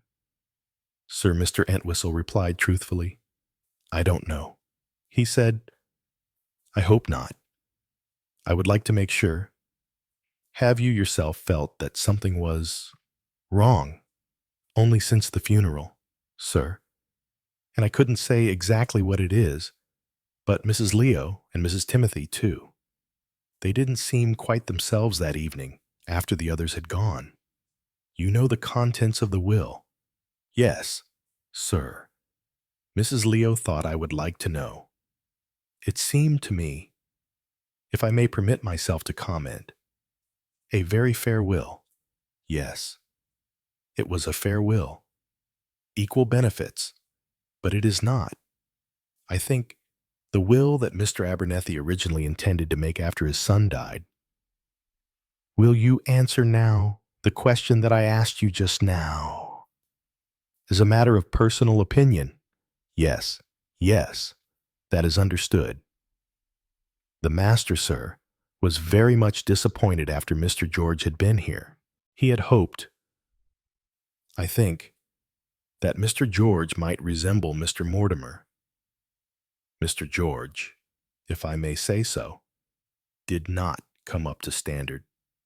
Miss Laura's husband was always considered unsatisfactory, and I'm afraid Mr. George took after him. Lanscombe paused and then went on. Then the young ladies came with their husbands. Miss Susan he took to at once, a very spirited and handsome young lady. But it's my opinion he couldn't abide her husband. Young ladies make funny choices nowadays, sir. And the other couple, I couldn't say much about that. A very pleasant and good-looking young pair. I think the master enjoyed having them here, but I don't think—" The old man hesitated. Yes, Lanscombe, well, the master had never had much truck with the stage. He said to me one day, "I can't understand why anyone gets stage-struck. It's a foolish kind of life. Seems to deprive people of what little sense they have. I don't know what it does to your moral sense. You certainly lose your sense of proportion." Of course he wasn't referring directly. No, I quite understand. Now after these visits, Mr. Abernethie himself went away, first to his brother, and afterwards to his sister, Mrs. Lanscombe, that I did not know. Sir, I mean he mentioned to me that he was going to Mr. Timothy, and afterwards to something St. Mary. That is right. Can you remember anything he said on his return in regard to those visits? Lanscombe reflected. I really don't know. Nothing direct. He was glad to be back. Traveling and staying in strange houses tired him very much. That I do remember his saying. Nothing else, nothing about either of them. Lanscombe frowned. The master used to murmur, if you get my meaning, speaking to me and yet more to himself, hardly noticing I was there, because he knew me so well, knew you and trusted you. Yes, but my recollection is very vague as to what he said. Something about he couldn't think what he'd done with his money. That was Mr. Timothy. I take it. And then he said something about women can be fools in 99 different ways, but be pretty shrewd in the 100th. Oh, yes. And he said, you can only say what you really think to someone of your own generation. They don't think you're fancying things as the younger ones do. And later he said, but I don't know in what connection. It's not very nice to have to set traps for people, but I don't see what else I can do. But I think it possible, sir, that he may have been thinking of the second gardener, a question of the peaches being taken. But Mr. Entwistle did not think that it was the second gardener who had been in Richard Abernethie's mind. After a few more questions, he let Lanscombe go and reflected on what he had learned. Nothing, really, nothing, that is, that he had not deduced before. Yet there were suggestive points. It was not his sister-in-law, Maud, but his sister Cora, of whom he had been thinking when he made the remark about women who were fools and yet shrewd. And it was to her he had confided his fancies, and he had spoken of setting a trap, for whom Mr. Entwistle had meditated a good deal over how much he should tell Helen. In the end, he decided to take her wholly into his confidence. First, he thanked her for sorting out Richard's things and for making various household arrangements. The house had been advertised for sale, and there were 1 or 2 prospective buyers who would be shortly coming to look over it. Private buyers? I'm afraid not. The YWCA are considering it, and there is a Young People's Club. And the trustees of the Jefferson Trust are looking for a suitable place to house their collection. It seems sad that the house will not be lived in, but of course, it is not a practicable proposition nowadays. I am going to ask you if it would be possible for you to remain here until the house is sold. Or would it be a great inconvenience? No. Actually, it would suit me very well. I don't want to go to Cyprus until May, and I much prefer being here than to being in London as I had planned. I love this house. You know, Leo loved it, and we were always happy when we were here together. There is another reason why I should be grateful if you would stay on. There is a friend of mine, a man called Hercule Poirot, Helen said sharply. Hercule Poirot. Then you think you know of him? Yet, some friends of mine, but I imagined that he was dead long ago. He is very much alive. Not young, of course. No, he could hardly be young. She spoke mechanically. Her face was white and strained. She said with an effort, You think that Cora was right, that Richard was murdered. Mr. Entwistle unburdened himself. It was a pleasure to unburden himself to Helen with her clear, calm mind. When he had finished, she said, One ought to feel it's fantastic, but one doesn't. Maud and I, that night after the funeral, it was in both our minds, I'm sure, saying to ourselves what a silly woman Cora was, and yet being uneasy. And then Cora was killed, and I told myself it was just coincidence. And of course, it may be. But oh, if one can only be sure. It's all so difficult. Yes, it's difficult. But Poirot is a man of great originality, and he has something really approaching genius. He understands perfectly what we need, assurance that the whole thing is a mare's nest, and suppose it isn't. What makes you say that? Asked Mr. Entwistle sharply. I don't know. I've been uneasy. Not just about what Cora said that day, something else. Something that I felt at the time to be wrong. Wrong. In what way? That's just it. I don't know. You mean it was something about one of the people in the room? Yes, yes, something of that kind. But I don't know who or what. Oh, that sounds absurd. Not at all. It is interesting, very interesting. You are not a fool. Helen, if you notice something, that something has significance. Yes, but I can't remember what it was. The more I think, don't think, that is the wrong way to bring anything back. let it go. Sooner or later, it will flash into your mind. And when it does, let me know at once. I will. Chapter 9. Miss Gilchrist pulled her black felt hat down firmly on her head and tucked in a wisp of gray hair. The inquest was set for 12 o'clock, and it was not quite 20 past 11. Her gray coat and skirt looked quite nice, she thought, and she had bought herself a black blouse. She wished she could have been all in black, but that would have been far beyond her means. She looked round the small, neat bedroom and at the walls hung with representations of Brixham Harbor, Cockington Forge, Anstey's Cove, Keant's Cove, Polflexen Harbor, Babbacombe Bay, etc., all signed in a dashing way. Cora Lansquenet. Her eyes rested with particular fondness on Polflexen Harbor.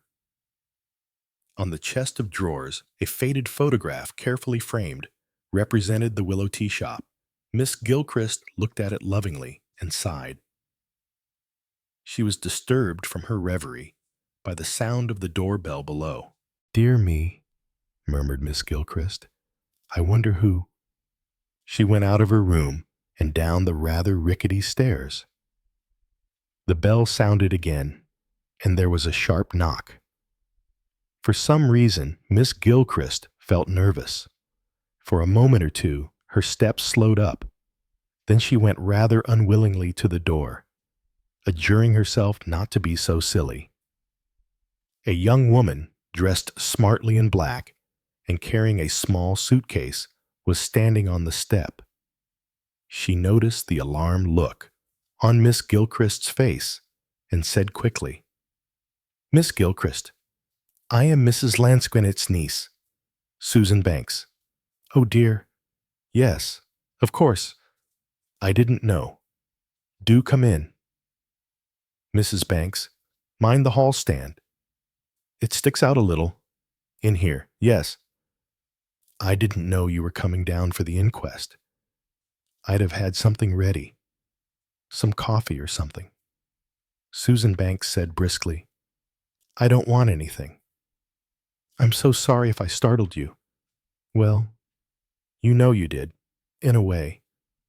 It's very silly of me. I'm not usually nervous." Drog til opdab van de Shah. In fact, I told the lawyer that I wasn't nervous, and that I wouldn't be nervous staying on here alone. And really, I'm not nervous. Only, perhaps it's just the inquest and thinking of things. But I have been jumpy all this morning.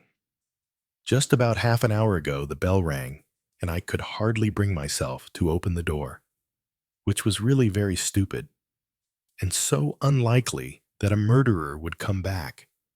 And why should he? And actually, it was only a nun, collecting for an orphanage, and I was so relieved I gave her 2 shillings, although I'm not a Roman Catholic, and indeed have no sympathy with the Roman Church. And all these monks and nuns, though, I believe the little sisters of the poor really do good work.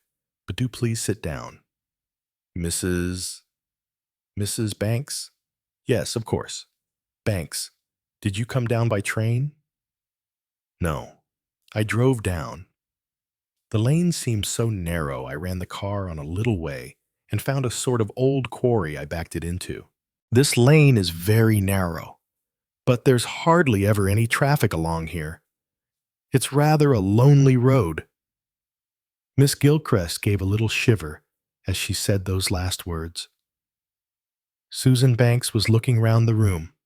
Poor old Aunt Cora. She said, "She left what she had to me. You know." "Yes, I know. Mr. Entwistle told me." "I expect you'll be glad of the furniture. You're newly married." "I understand. And furnishing is such an expense nowadays." Mrs. Lansquenet had some very nice things. Susan did not agree. Cora had had no taste for the antique. The contents varied between modernistic pieces and the arty type. "I shan't want any of the furniture," she said. "I've got my own, you know. I shall put it up for auction.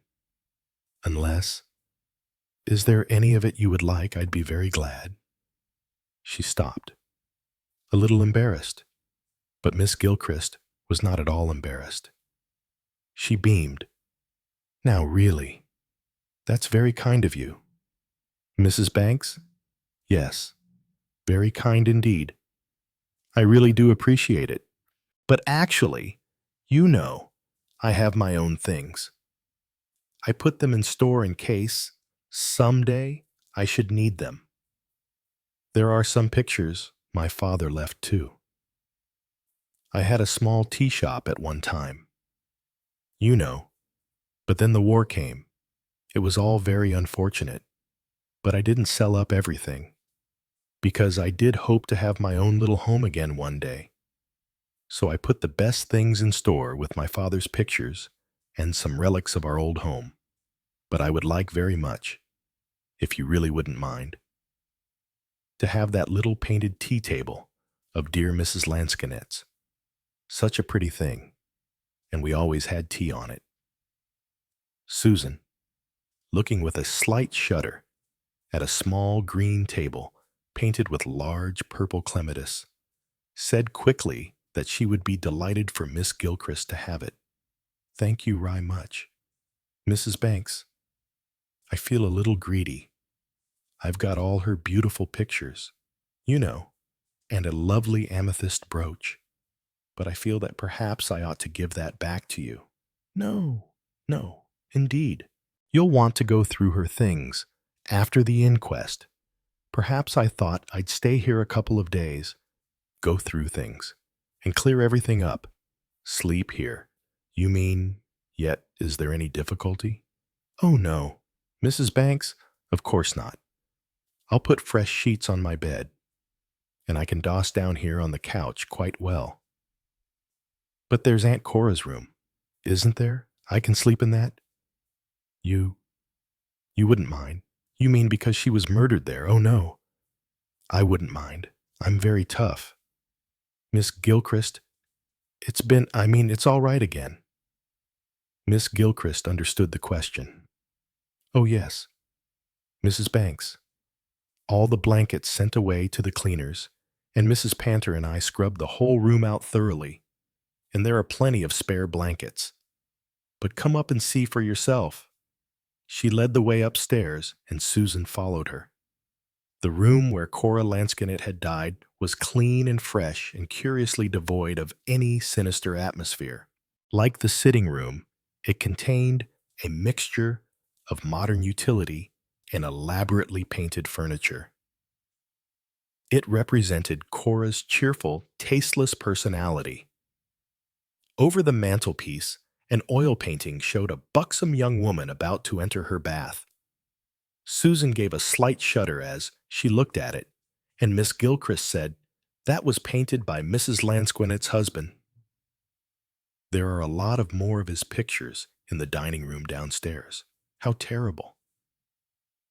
Well, I don't care very much for that style of painting myself, but Mrs. Lansquenet was very proud of her husband as an artist and thought that his work was sadly unappreciated. Where are Aunt Cora's own pictures? In my room. Would you like to see them? Miss Gilchrist displayed her treasures proudly. Susan remarked that Aunt Cora seemed to have been fond of sea-coast resorts. Oh, yes. You see, she lived for many years with Mr. Lansquenet at a small fishing village in Brittany. Fishing boats are always so picturesque, are they not? Obviously, Susan murmured. A whole series of picture postcards could, she thought, have been made from Cora Lansquenet's paintings, which were faithful to detail and very highly colored. They gave rise to the suspicion that they might actually have been painted from picture postcards. But when she hazarded this opinion, Miss Gilchrist was indignant. Mrs. Lansquenet always painted from nature indeed. Once she had had a touch of the sun from reluctance to leave a subject when the light was just right. Mrs. Lansquenet was a real artist, said Miss Gilchrist reproachfully. She glanced at her watch, and Susan said quickly, "Yes, we ought to start for the inquest." "Is it far? Shall I get the car?" It was only 5 minutes' walk, Miss Gilchrist assured her. So they set out together on foot. Mr. Entwistle, who had come down by train, met them and shepherded them into the village hall. There seemed to be a large number of strangers present. The inquest was not sensational. There was evidence of identification of the deceased, medical evidence as to the nature of the wounds that had killed her. There were no signs of a struggle. Deceased was probably under a narcotic at the time she was attacked and would have been taken quite unawares. Death was unlikely to have occurred later than 4:30. Between 2 and 4:30 was the nearest approximation. Miss Gilchrist testified to finding the body. A police constable and Inspector Morton gave their evidence. The coroner summed up briefly.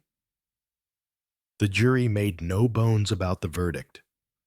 Murder by some person or persons unknown. It was over. They came out again into the sunlight. Half a dozen cameras clicked. Mr. Entwistle shepherded Susan and Miss Gilchrist into the King's Arms, where he had taken the precaution to arrange for lunch to be served in a private room behind the bar. "Oh, not a very good lunch, I am afraid," he said apologetically. But the lunch was not at all bad. Miss Gilchrist sniffed a little and murmured that it was all so dreadful, but cheered up and tackled the Irish stew with appetite after Mr. Entwistle had insisted on her drinking a glass of sherry. He said to Susan, "I'd no idea you were coming down today." "Susan, we could have come together." "I know I said I wouldn't, but it seemed rather mean for none of the family to be there. I rang up George, but he said he was very busy and couldn't possibly make it. And Rosamond had an audition, and Uncle Timothy, of course, is a crock, so it had to be me. Your husband didn't come with you. Greg had to settle up with his tiresome shop." Seeing a startled look in Miss Gilchrist's eye, Susan said, "My husband works in a chemist's shop." A husband in retail trade did not quite square with Miss Gilchrist's impression of Susan's smartness. But she said valiantly, "Oh yes, just like Keats." "Greg's no poet," said Susan. She added, "We've got great plans for the future. A double-barreled establishment, cosmetics and beauty parlor, and a laboratory for special preparations. That will be much nicer," said Miss Gilchrist approvingly. "Something like Elizabeth Arden, who is really a countess. So I have been told. Or is that Helena Rubinstein? In any case," she added kindly, "a pharmacist's is not in the least like an ordinary shop. A draper, for instance, or a grocer. You kept a tea shop, you said, didn't you?" "Yes, indeed." Miss Gilchrist's face lit up. That the willow tree had ever been trade, in the sense that a shop was trade, would never have occurred to her. To keep a tea shop was in her mind the essence of gentility. She started telling Susan about the willow tree, Mr. Entwistle, who had heard about it before, let his mind drift to other matters. When Susan had spoken to him twice without his answering, he hurriedly apologized. "Forgive me, my dear. I was thinking, as a matter of fact, about your Uncle Timothy. I am a little worried. About Uncle Timothy. I shouldn't be. I don't believe really there's anything the matter with him. He's just a hypochondriac. Yes. Yes. You may be right. I confess, it was not his health that was worrying me. It's Mrs. Timothy. Apparently, she's fallen downstairs and twisted her ankle. She's laid up, and your uncle is in a terrible state, because he'll have to look after her instead of the other way about. Do him a lot of good, said Susan. Yes, yes, I dare say. But will your poor aunt get any looking after? That is really the question, with no servants in the house. Life is really hell for elderly people, said Susan. They live in a kind of Georgian manor house, don't they? Mr. Entwistle nodded. They came rather warily out of the king's arms, but the press seemed to have dispersed. A couple of reporters were lying in wait for Susan by the cottage door. Shepherded by Mr. Entwistle, she said a few necessary and non-committal words. Then she and Miss Gilchrist went into the cottage, and Mr. Entwistle returned to the king's arms where he had booked a room. The funeral was to be on the following day. My car's still in the quarry, said Susan. I'd forgotten about it. I'll drive it along to the village later. Miss Gilchrist said anxiously. Not too late. You won't go out after dark, will you? Susan looked at her and laughed. You don't think there's a murderer still hanging about, do you? No, no, I suppose not. Miss Gilchrist looked embarrassed. But it's exactly what she does think, thought Susan. How amazing Miss Gilchrist had vanished towards the kitchen. I'm sure you'd like tea early, in about half an hour, do you think? Mrs. Banks, Susan thought that tea at 3:30 was overdoing it, but she was charitable enough to realize that a nice cup of tea was Miss Gilchrist's idea of restoration for the nerves, and she had her own reasons for wishing to please Miss Gilchrist. So she said, whenever yon like, Miss Gilchrist. A happy clatter of kitchen implements began, and Susan went into the sitting room. She had only been there a few minutes when the bell sounded and was succeeded by a very precise little rat-tat-tat. Susan came out into the hall, and Miss Gilchrist appeared at the kitchen door wearing an apron and wiping floury hands on it. Oh dear, who do you think that can be? More reporters, I expect, said Susan. Oh dear, how annoying for you. Mrs. Banks, oh well, never mind, I'll attend to it. I was just going to make a few scones for tea. Susan went towards the front door, and Miss Gilchrist hovered uncertainly. Susan wondered whether she thought a man with a hatchet was waiting outside. The visitor, however, proved to be an elderly gentleman who raised his hat when Susan opened the door and said, beaming at her in avuncular style, Mrs. Banks, I think, yes. My name is Guthrie, Alexander Guthrie. I was a friend, a very old friend, of Mrs. Lansquenet's. You, I think, are her niece? Formerly Miss Susan Abernethie. That's quite right. Then, since we know who we are, I may come in. Of course. Mr. Guthrie wiped his feet carefully on the mat, stepped inside, divested himself of his overcoat, laid it down with his hat on a small oak chest, and followed Susan into the sitting room. This is a melancholy occasion, said Mr. Guthrie, to whom melancholy did not seem to come naturally. His own inclination being to beam, yes, a very melancholy occasion. I was in this part of the world, and I felt the least I could do was to attend the inquest, and of course the funeral. Poor Cora, poor foolish Cora. I have known her, my dear Mrs. Banks, since the early days of her marriage. A high-spirited girl, and she took art very seriously, took Pierre Lansquenet seriously, too, as an artist.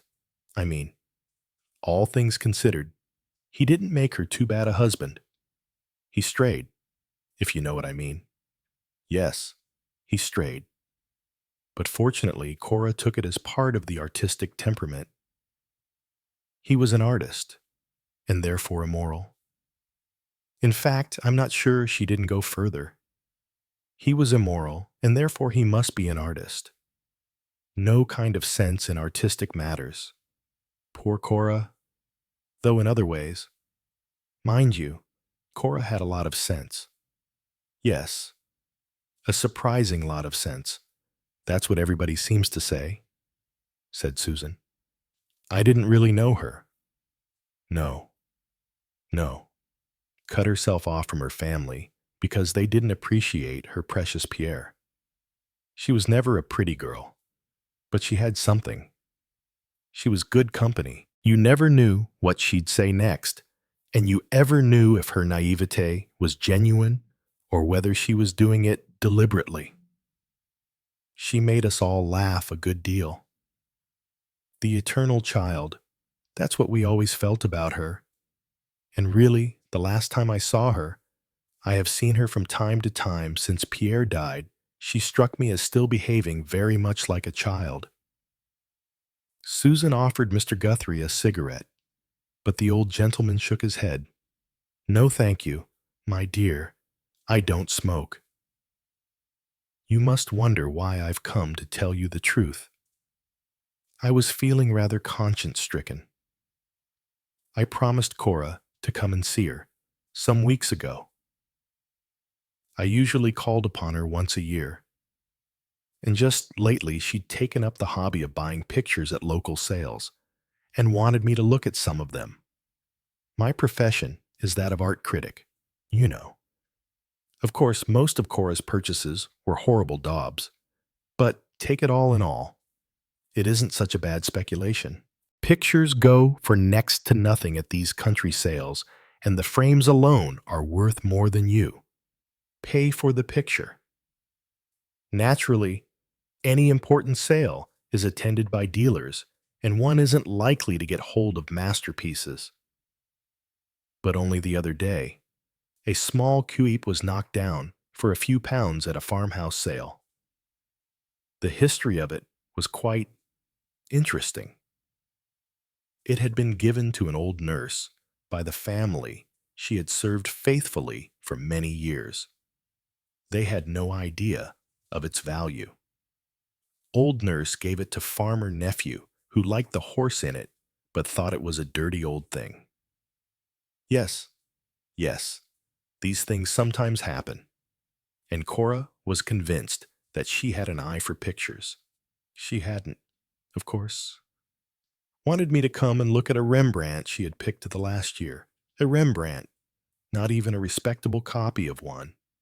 But she had got hold of a quite nice Bartolozzi engraving, damp-spotted, unfortunately. I sold it for her for £30, and of course that spurred her on. She wrote to me with great gusto about an Italian primitive she had bought at some sale, and I promised I'd come along and see it. That's it over there, I expect, said Susan, gesturing to the wall behind him. Mr. Guthrie got up, put on a pair of spectacles, and went over to study the picture. Poor dear Cora, he said at last. There are a lot more, said Susan. Mr. Guthrie proceeded to a leisurely inspection of the art treasures acquired by the hopeful Mrs. Lansquenet. Occasionally he said, "Shk, shk." Occasionally he sighed.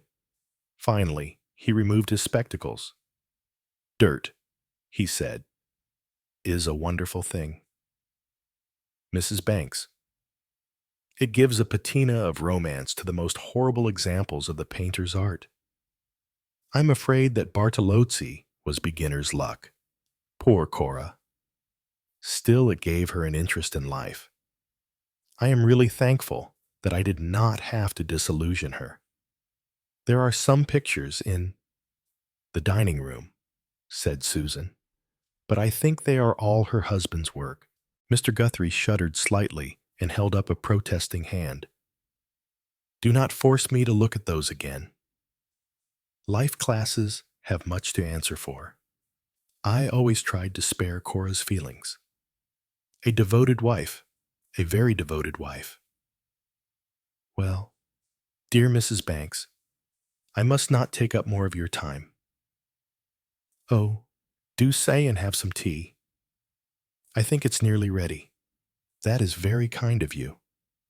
Mr. Guthrie sat down again promptly. I'll just go and see. In the kitchen, Miss Gilchrist was just lifting a last batch of scones from the oven. The tea tray stood ready, and the kettle was just gently rattling its lid. There's a Mr. Guthrie here, and I've asked him to stay for tea. Mr. Guthrie, oh, yes, he was a great friend of dear Mrs. Lansquenet's. He's the celebrated art critic. How fortunate. I've made a nice lot of scones, and that's some homemade strawberry jam. And I just whipped up some little drop cakes. I'll just make the tea. I've warmed the pot. Oh, please, Mrs. Banks, don't carry that heavy tray. I can manage everything. However, Susan took in the tray, and Miss Gilchrist followed with teapot and kettle, greeted Mr. Guthrie, and they set to hot scones. That is a treat, said Mr. Guthrie, and what delicious jam, really, the stuff one buys nowadays. Miss Gilchrist was flushed and delighted. The little cakes were excellent, and so were the scones, and everyone did justice to them. The ghost of the willow tree hung over the party. Here, it was clear. Miss Gilchrist was in her element. Well, thank you.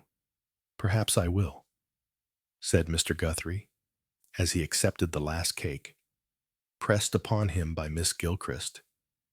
I do feel rather guilty, though, enjoying my tea here, where poor Cora was so brutally murdered. Miss Gilchrist displayed an unexpected Victorian reaction to this. Oh, but Mrs. Lansquenet would have wished you to take a good tea. You've got to keep your strength up. Yes, yes, perhaps you are right. The fact is, you know, that one cannot really bring oneself to believe that someone you knew, actually knew, can have been murdered.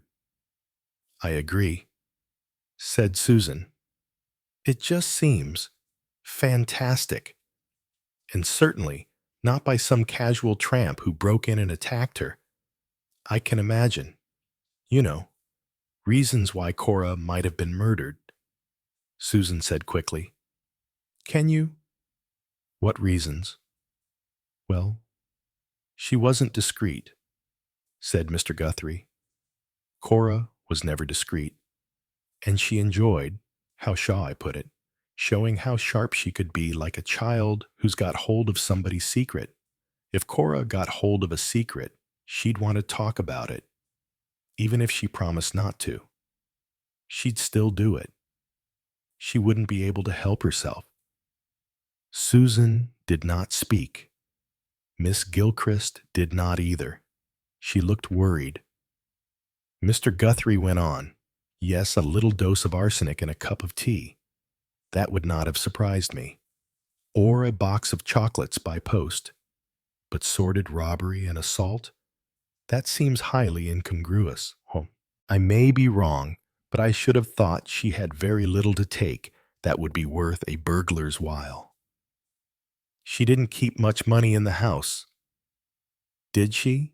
Miss Gilchrist said. Very little. Mr. Guthrie sighed and rose to his feet. Ah, well, there's a lot of lawlessness about since the war. Times have changed.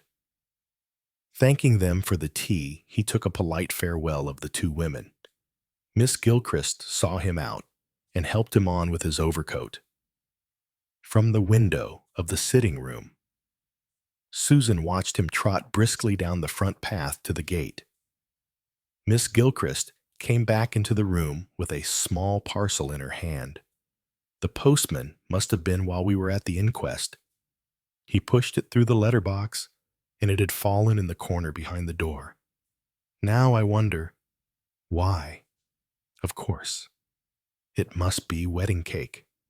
Happily, Miss Gilchrist ripped off the paper.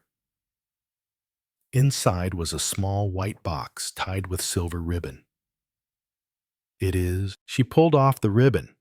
Inside was a modest wedge of rich cake with almond paste and white icing. How nice. Now, who? She consulted the card attached. John and Mary. Now, who can that be? How silly to put no surname. Susan, rousing herself from contemplation, said vaguely, "It's quite difficult sometimes with people just using Christian names. I got a postcard the other day, signed Joan. I counted up I knew 8 Joans, and without telephoning so much. One often doesn't know their handwriting." Miss Gilchrist was happily going over the possible Johns or Marys of her acquaintance. It might be Dorothy's daughter. Her name was Mary. But I hadn't heard of an engagement, still less of a marriage. Then there's little John Banfield. I suppose he's grown up and old enough to be married. Or the Enfield girl. No, her name was Margaret. No address or anything. Oh well, I dare say it will come to me. She picked up the tray and went out to the kitchen. Susan roused herself and said, "Well, I suppose I'd better go and put the car somewhere." Chapter 10. Susan retrieved the car from the quarry where she had left it and drove it into the village. There was a petrol pump, but no garage, and she was advised to take it to the King's Arms. They had room for it there, and she left it by a big Daimler, which was preparing to go out. It was chauffeur-driven, and inside it, very much muffled up, was an elderly foreign gentleman with a large mustache.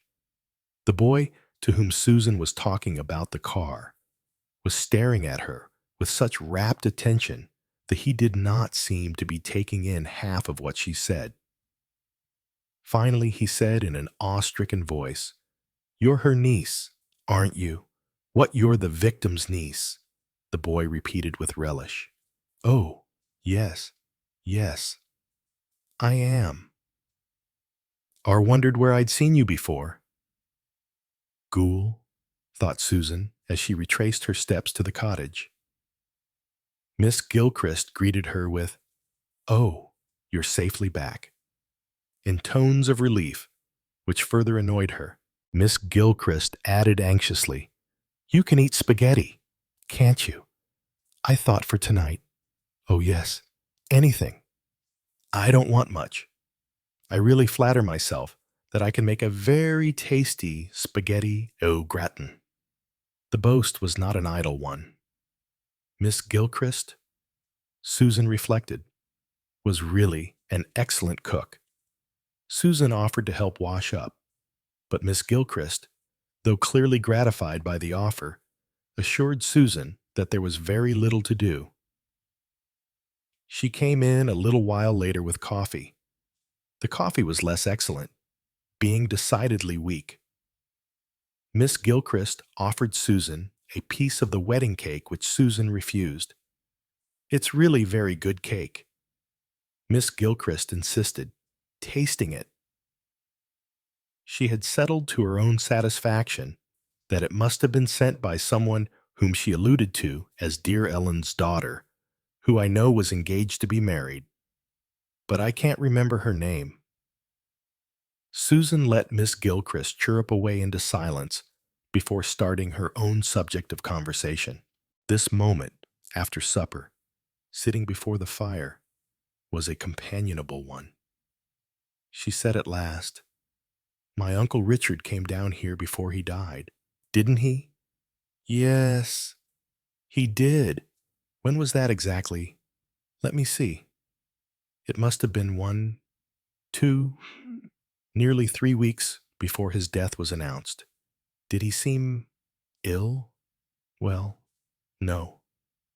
I wouldn't say he seemed exactly ill. He had a very hearty, vigorous manner. Mrs. Lansquenet was very surprised to see him. She said, "Well, really, Richard, after all these years." And he said, "I came to see for myself exactly how things are with you." And Mrs. Lansquenet said, "I'm all right, I think. You know." She was a teeny bit offended by his turning up so casually after the long break. Anyway, Mr. Abernethie said, "No use keeping up old grievances. You and I and Timothy are the only ones left, and nobody can talk to Timothy except about his own health." And he said, "Pierre seems to have made you happy, so it seems I was in the wrong. There, will that content you?" Very nicely, he said it. A handsome man, though elderly, of course. How long was he here? He stayed for lunch. Beef olives I made. Fortunately, it was the day the butcher called. Miss Gilchrist's memory seemed to be almost wholly culinary. They seemed to be getting on well together. Oh, yes. Susan paused and then said, "Was Aunt Cora surprised when he died?" "Oh, yes. It was quite sudden, wasn't it?" "Yes, it was sudden. I meant she was surprised. He hadn't given her any indication how ill he was." "Oh, I see what you mean." Miss Gilchrist paused a moment. No. I think perhaps you are right. She did say that he had got very old. I think she said senile." "But you didn't think he was senile?" "Well, not to look at. But I didn't talk to him much. Naturally, I left them alone together." Susan looked at Miss Gilchrist speculatively. Was Miss Gilchrist the kind of woman who listened at doors? She was honest. Susan felt sure. She wouldn't ever pilfer, or cheat over the housekeeping, or open letters. But inquisitiveness can drape itself in a mantle of rectitude. Miss Gilchrist might have found it necessary to garden near an open window, or to dust the hall. That would be within the permitted lengths. And then, of course, she could not have helped hearing something. "You didn't hear any of their conversation?" Susan asked. Too abrupt. Miss Gilchrist flushed angrily. "No, indeed. Mrs. Banks, it has never been my custom to listen at doors. That means she does," thought Susan. Otherwise, she'd just say no. Aloud, she said, "I'm so sorry. Miss Gilchrist, I didn't mean it that way." But sometimes, in these small, flimsily built cottages, one simply can't help hearing nearly everything that goes on. And now that they are both dead, it's really rather important to the family to know just what was said at that meeting between them. The cottage was anything but flimsily built. It dated from a sturdier era of building. But Miss Gilchrist accepted the bait and rose to the suggestion held out. "Of course, what you say is quite true, Mrs. Banks. This is a very small place, and I do appreciate that you would want to know what passed between them. But really, I'm afraid I can't help very much. I think they were talking about Mr. Abernethie's health. And certain, well, fancies he had. He didn't look it. But he must have been a sick man, and as is so often the case, he put his ill health down to outside agencies. A common symptom. I believe. My aunt. Miss Gilchrist described her aunt. Susan. Like Mr. Entwistle. Sidetracked the aunt. Yes, she said. That is just what we thought. My uncle's servants were all very attached to him, and naturally they are upset by his thinking. She paused. Oh, of course servants are very touchy about anything of that kind. I remember that my aunt, again Susan interrupted. It was the servants he suspected. I suppose of poisoning him. I mean, I don't know. I really. Susan noted her confusion. It wasn't the servants. Was it one particular person? I don't know. Mrs. Banks? Really, I don't know. But her eye avoided Susan's. Susan thought to herself that Miss Gilchrist knew more than she was willing to admit. It was possible that Miss Gilchrist knew a good deal. Deciding not to press the point for the moment, Susan said, What are your own plans for the future, Miss Gilchrist? Well, really, I was going to speak to you about that. Mrs. Banks, I told Mr. Entwistle I would be willing to stay on until everything here was cleared up. I know.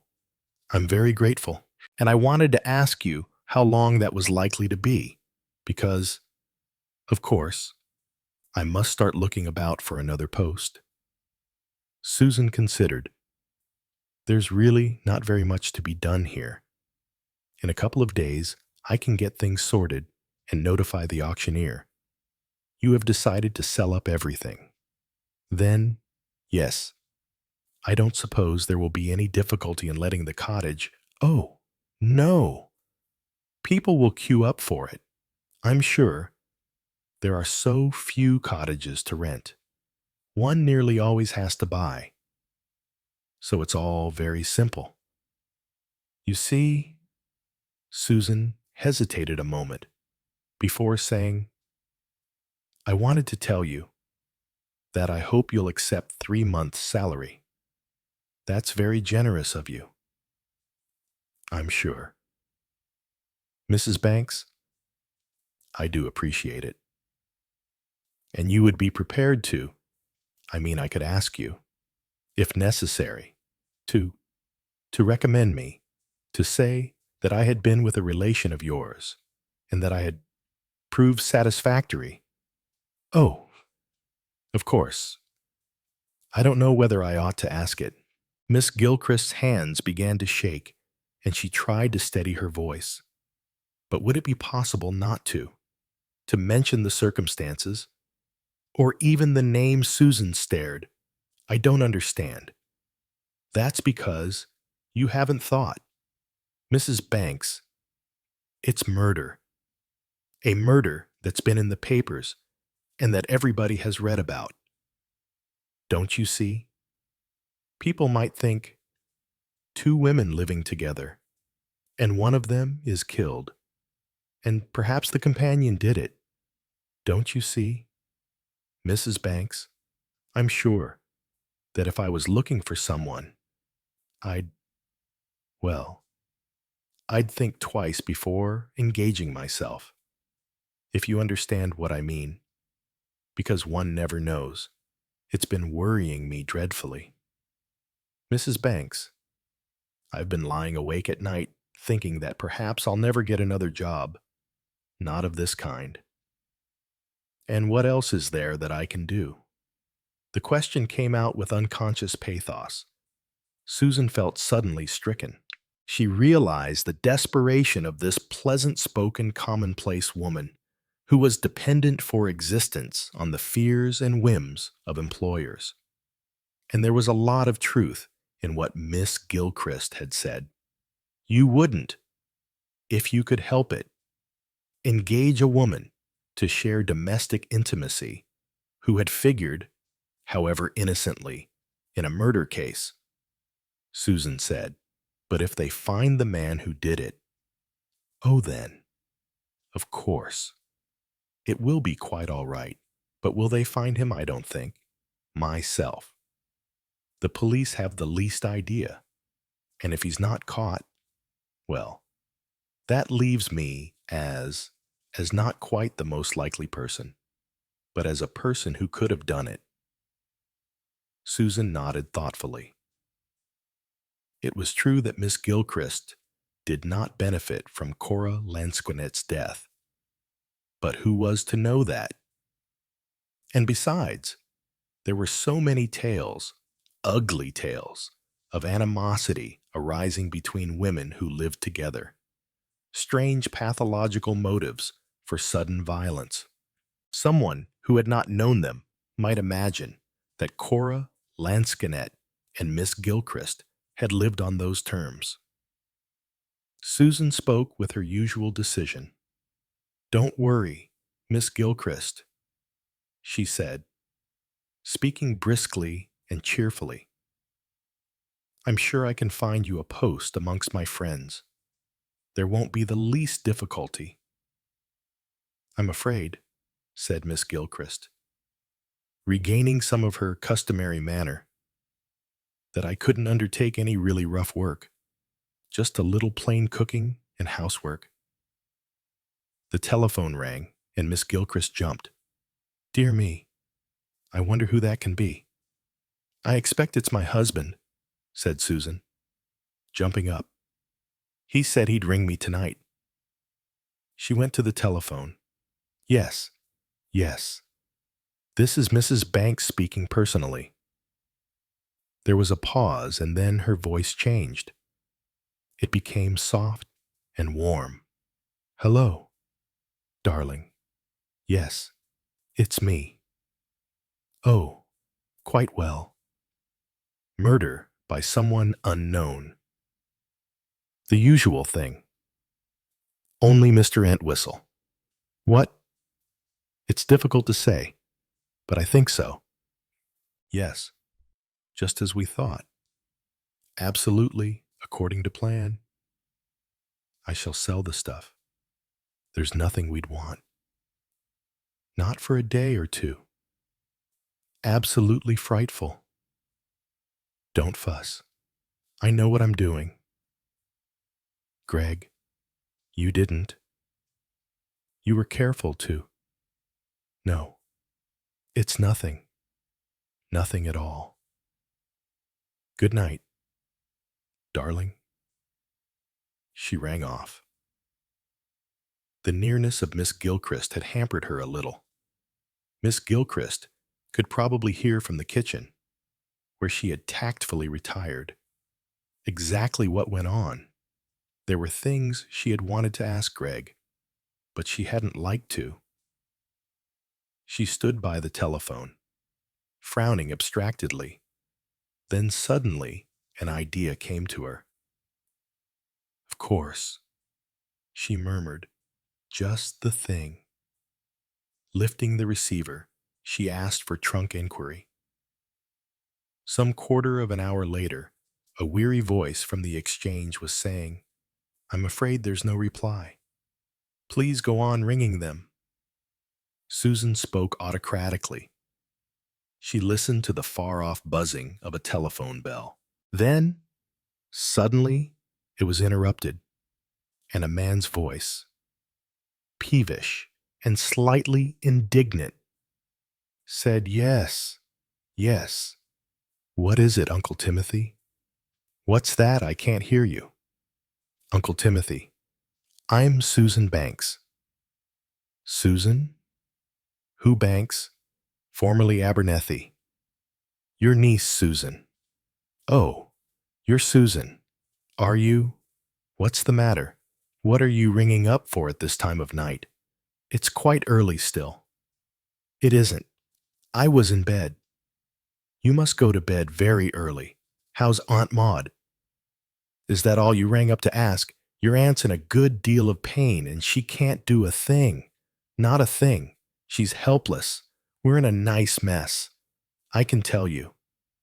That fool of a doctor says he can't even get a nurse. He wanted to cart Maud off to hospital. I stood out against that. He's trying to get hold of someone for us. I can't do anything. I daren't even try. There's a fool from the village staying in the house tonight, but she's murmuring about getting back to her husband.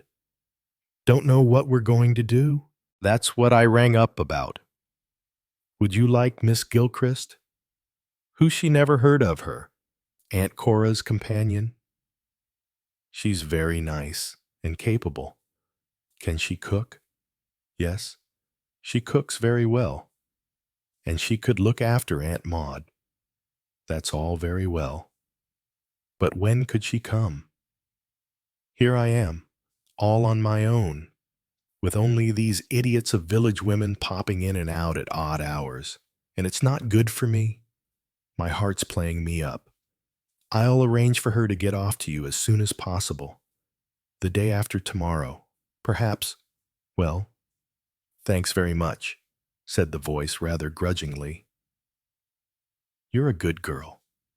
Susan. Thank you. Susan rang off and went into the kitchen. Would you be willing to go up to Yorkshire and look after my aunt? She fell and broke her ankle, and my uncle is quite useless. He's a bit of a pest, but Aunt Maud is a very good sort. They have help in from the village, but you could cook and look after Aunt Maud. Miss Gilchrist dropped the coffee pot in her agitation. Oh, thank you. Thank you. That really is kind.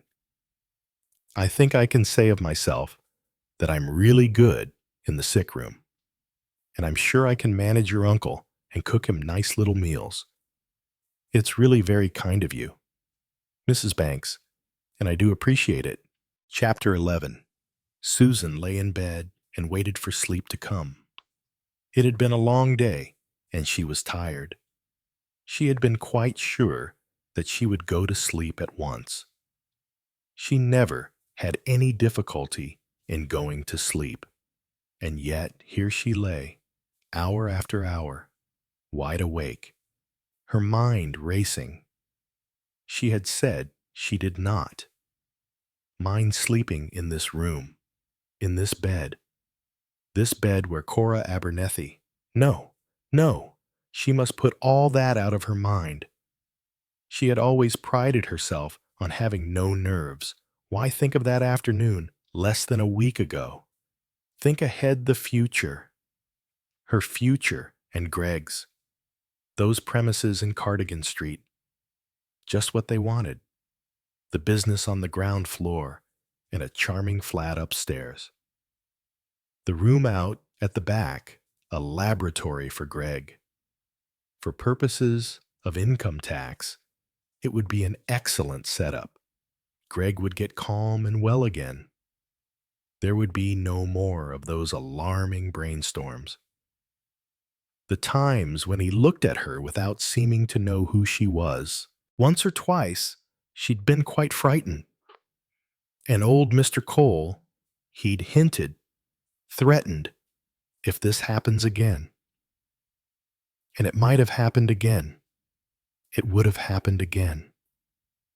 If Uncle Richard hadn't died just when he did. Uncle Richard. But really, why look at it like that? He'd nothing to live for. Old and tired and ill.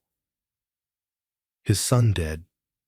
It was a mercy, really, to die in his sleep quietly like that. Quietly. In his sleep. If only she could sleep. It was so stupid lying awake hour after hour, hearing the furniture creak and the rustling of trees and bushes outside the window and the occasional queer melancholy hoot. An owl, she supposed. How sinister the country was. Somehow. So different from the big, noisy, indifferent town.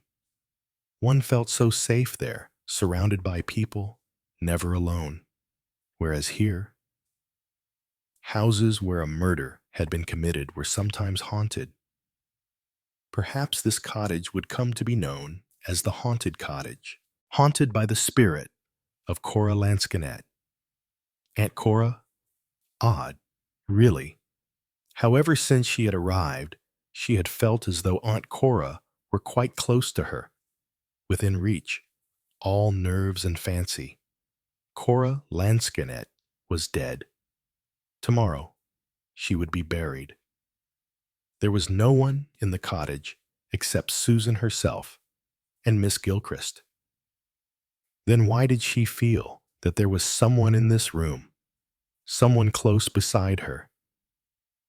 She had lain on this bed when the hatchet fell, lying there trustingly asleep, knowing nothing till the hatchet fell.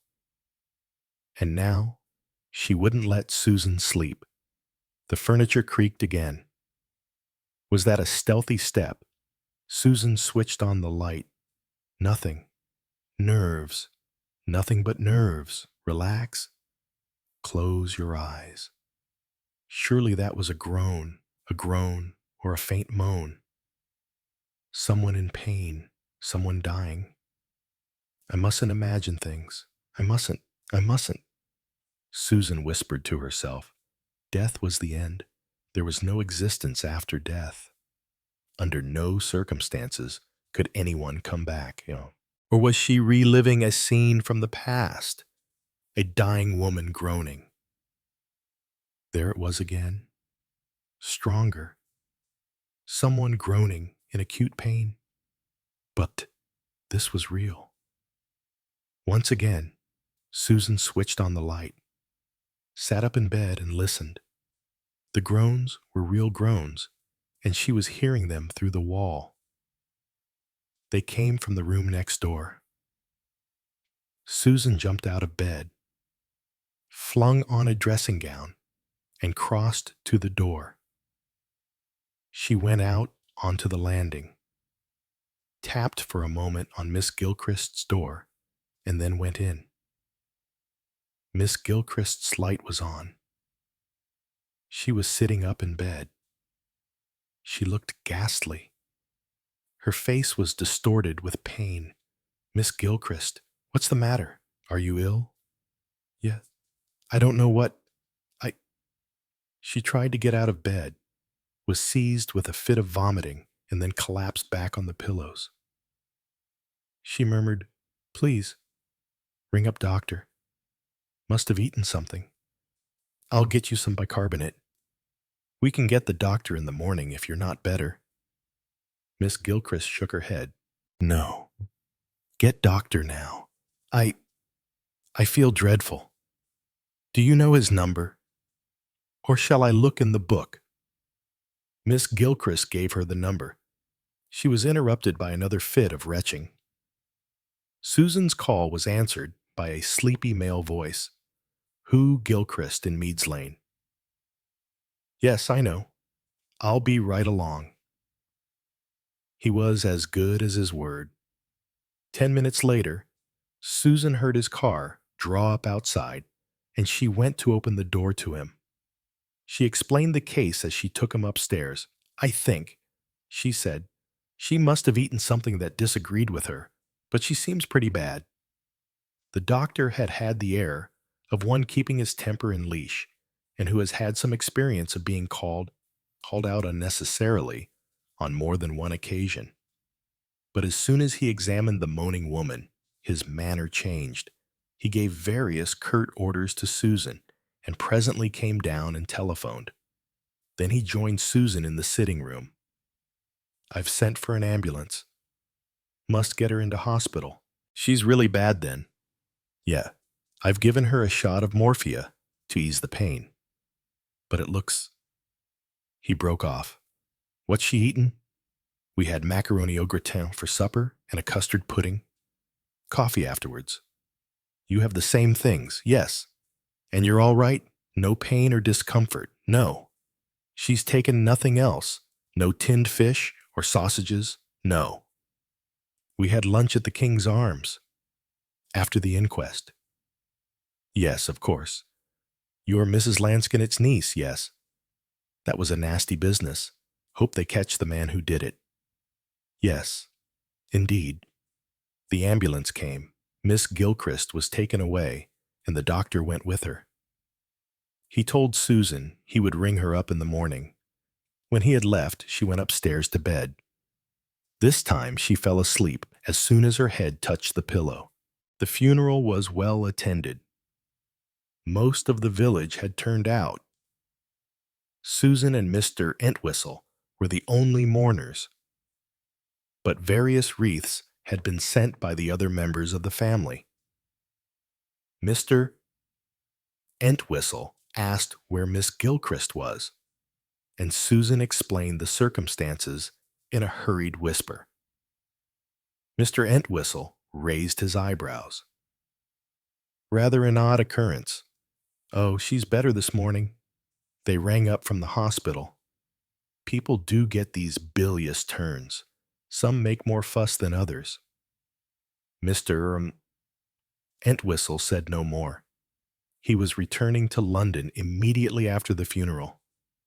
Susan went back to the cottage. She found some eggs and made herself an omelet. Then she went up to Cora's room and started to sort through the dead woman's things. She was interrupted by the arrival of the doctor. The doctor was looking worried. He replied to Susan's inquiry by saying that Miss Gilchrist was much better. She'll be out and around in a couple of days, he said. But it was lucky I got called in so promptly. Otherwise, it might have been a near thing. Susan stared. Was she really so bad? Mrs. Banks, will you tell me again exactly what Miss Gilchrist had to eat and drink yesterday? Everything. Susan reflected and gave a meticulous account. The doctor shook his head in a dissatisfied manner. There must have been something she had, and you didn't. I don't think so. Cakes, scones, jam, tea, and then supper. No, I can't remember anything. The doctor rubbed his nose. He walked up and down the room. Was it definitely something she ate? Definitely food poisoning.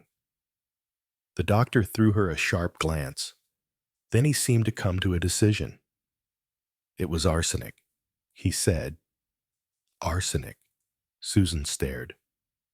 You mean somebody gave her arsenic? That's what it looks like. Could she have taken it herself? Deliberately? I mean suicide. She says not, and she should know. Besides, if she wanted to commit suicide, she wouldn't be likely to choose arsenic. There are sleeping pills in this house. She could have taken an overdose of them. Could the arsenic have got into something by accident? That's what I'm wondering. It seems very unlikely, but such things have been known.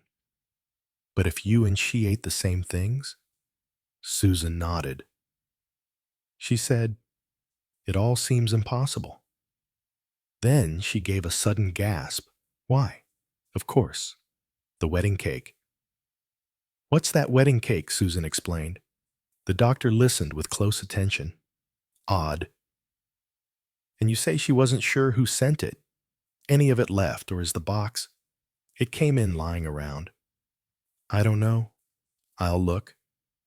They searched together and finally found the white cardboard box with a few crumbs of cake still in it, lying on the kitchen dresser. The doctor packed it away with some care. I'll take charge of this. Any idea where the wrapping paper it came in might be? Here they were not successful, and Susan said that it had probably gone into the ideal boiler. You won't be leaving here just yet. Mrs. Banks. His tone was genial, but it made Susan feel a little uncomfortable. No, I have to go through my aunt's things. I shall be here for a few days. Good. You understand? The police will probably want to ask some questions. You don't know of anyone who, well, might have had it in for Miss Gilchrist. Susan shook her head. I don't really know much about her. She was with my aunt for some years. That's all I know. Quite. Always seemed a pleasant, unassuming woman. Quite ordinary. Not the kind you'd say. to have enemies or anything melodramatic of that kind. Wedding cake through the post. Sounds like some jealous woman, but who'd be jealous of Miss Gilchrist doesn't seem to fit. No. Well, I must be on my way. I don't know what's happening to us in quiet little Litchett St. Mary. First a brutal murder, and now attempted poisoning through the post. Odd, the one following the other. He went down the path to his car. The cottage felt stuffy, and Susan left the door standing open as she went slowly upstairs to resume her task. Cora Lansquenet had not been a tidy or methodical woman. Her drawers held a miscellaneous assortment of things. There were toilet accessories and letters and old handkerchiefs and paintbrushes mixed up together in one drawer. There were a few old letters and bills thrust in amongst a bulging drawer of underclothes. In another drawer, under some woolen jumpers, was a cardboard box holding 2 false fringes. There was another drawer full of old photographs and sketching books. Susan lingered over a group taken evidently at some French place many years ago, and which showed a younger, thinner Cora clinging to the arm of a tall, lanky man with a straggling beard, dressed in what seemed to be a velveteen coat, and whom Susan took to be the late Pierre Lansquenet. The photographs interested Susan, but she laid them aside, sorted all the papers she had found into a heap, and began to go through them methodically. About a quarter way through, she came on a letter. She read it through twice, and was still staring at it when a voice speaking behind her caused her to give a cry of alarm. "And what may you have got hold of there? Susan, hello! What's the matter?" Susan reddened with annoyance. Her cry of alarm had been quite involuntary, and she felt ashamed and anxious to explain. "George? How you startled me!" Her cousin smiled lazily. "So it seems. How did you get here?" "Well, the door downstairs was open, so I walked in. There seemed to be nobody about on the ground floor, so I came up here." "If you mean, how did I get to this part of the world?" "I started down this morning to come to the funeral. I didn't see you there. The old bus played me up. The petrol feed seemed choked. I tinkered with it for some time, and finally it seemed to clear itself. I was too late for the funeral by then, but I thought I might as well come on down. I knew you were here." He paused, and then went on. "I rang you up. As a matter of fact, and Greg told me you'd come down to take possession. As it were, I thought I might give you a hand." Susan said, "Aren't you needed in the office? Or can you take days off whenever you like? A funeral has always been a recognized excuse for absenteeism. And this funeral is indubitably genuine. Besides, a murder always fascinates people. Anyway, I shan't be going much to the office in future. Not now that I'm a man of means. I shall have better things to do." He paused and grinned. "Same as Greg," he said. Susan looked at George thoughtfully. She had never seen much of this cousin of hers, and when they did meet, she had always found him rather difficult to make out. She asked, "Why did you really come down here?" "George, I'm not sure it wasn't to do a little detective work. I've been thinking a good deal about the last funeral we attended. Aunt Cora certainly threw a spanner into the works that day. I've wondered whether it was sheer irresponsibility and Aunt joie de vivre that prompted her words, or whether she really had something to go upon. What actually is in that letter that you were reading so attentively when I came in?" Susan said slowly. "It's a letter that Uncle Richard wrote to Cora after he'd been down here to see her. How very black George's eyes were. She'd thought of them as brown, but they were black. and there was something curiously impenetrable about black eyes. They concealed the thoughts that lay behind them. George drawled slowly. Anything interesting in it? No, not exactly. Can I see? She hesitated for a moment, then put the letter into his outstretched hand. He read it, skimming over the contents in a low monotone. Glad to have seen you again after all these years. Looking very well. Had a good journey home and arrived back not too tired. His voice changed suddenly, sharpened. Please don't say anything to anyone about what I told you. It may be a mistake. Your loving brother, Richard. He looked up at Susan. What does that mean? It might mean anything. It might be just about his health, or it might be some gossip about a mutual friend. Oh, yes. It might be a lot of things. It isn't conclusive, but it's suggestive. What did he tell Cora? Does anyone know what he told her Miss Gilchrist might know? Said Susan thoughtfully. I think she listened. Oh, yes. The companion help. Where is she? By the way, in hospital, suffering from arsenic poisoning. George stared. You don't mean it. I do. Someone sent her some poisoned wedding cake.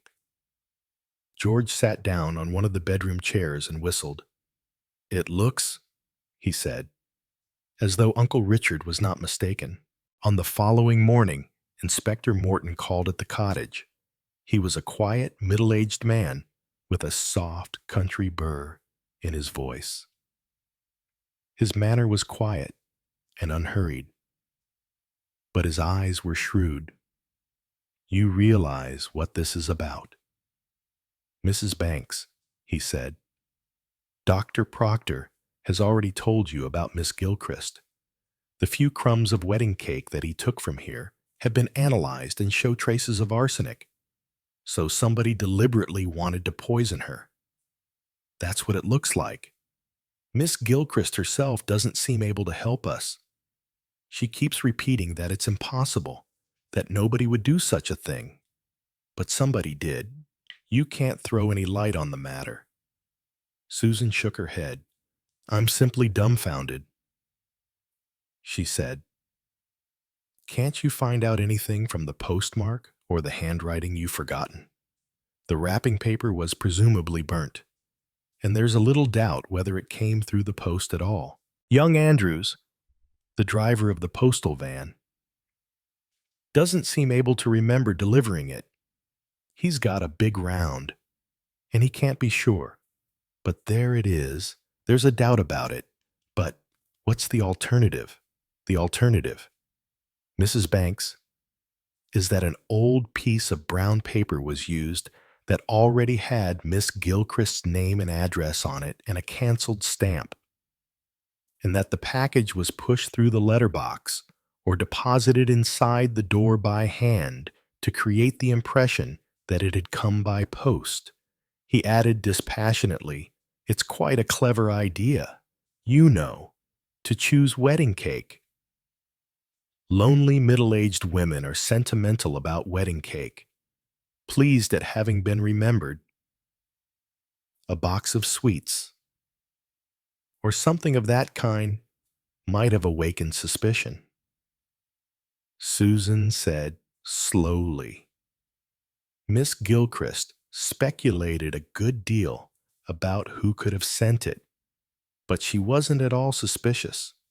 As you say, she was pleased, and yes, flattered. She added, Was there enough poison in it to kill? That's difficult to say until we get the quantitative analysis. It rather depends on whether Miss Gilchrist ate the whole of the wedge. She seems to think that she didn't. Can you remember? No, I'm not sure. She offered me some and I refused. And then she ate some and said it was a very good cake. but I don't remember if she finished it or not. I'd like to go upstairs, if you don't mind." "Mrs. Banks, of course." She followed him up to Miss Gilchrist's room. She said apologetically, "I'm afraid it's in a rather disgusting state, but I didn't have time to do anything about it with my aunt's funeral and her everything. And then after Dr. Proctor came, I thought perhaps I ought to leave it as it was. That was very intelligent of you. Mrs. Banks, it's not everyone who would have been so intelligent." He went to the bed and, slipping his hand under the pillow, raised it carefully. A slow smile spread over his face. "There you are," he said. A piece of wedding cake lay on the sheet, looking somewhat the worse for wear. "How extraordinary," said Susan. "Oh no, it's not. Perhaps your generation doesn't do it. Young ladies nowadays mayn't set so much store on getting married, but it's an old custom. Put a piece of wedding cake under your pillow, and you'll dream of your future husband." "But surely, Miss Gilchrist, she didn't want to tell us about it because she felt foolish doing such a thing at her age." "But I had a notion. That's what it might be." His face sobered. "And if it hadn't been for an old maid's foolishness, Miss Gilchrist mightn't be alive today. But who could have possibly wanted to kill her?" His eyes met hers, a curious, speculative look in them that made Susan feel uncomfortable. "You don't know?" he asked. "No, of course I don't."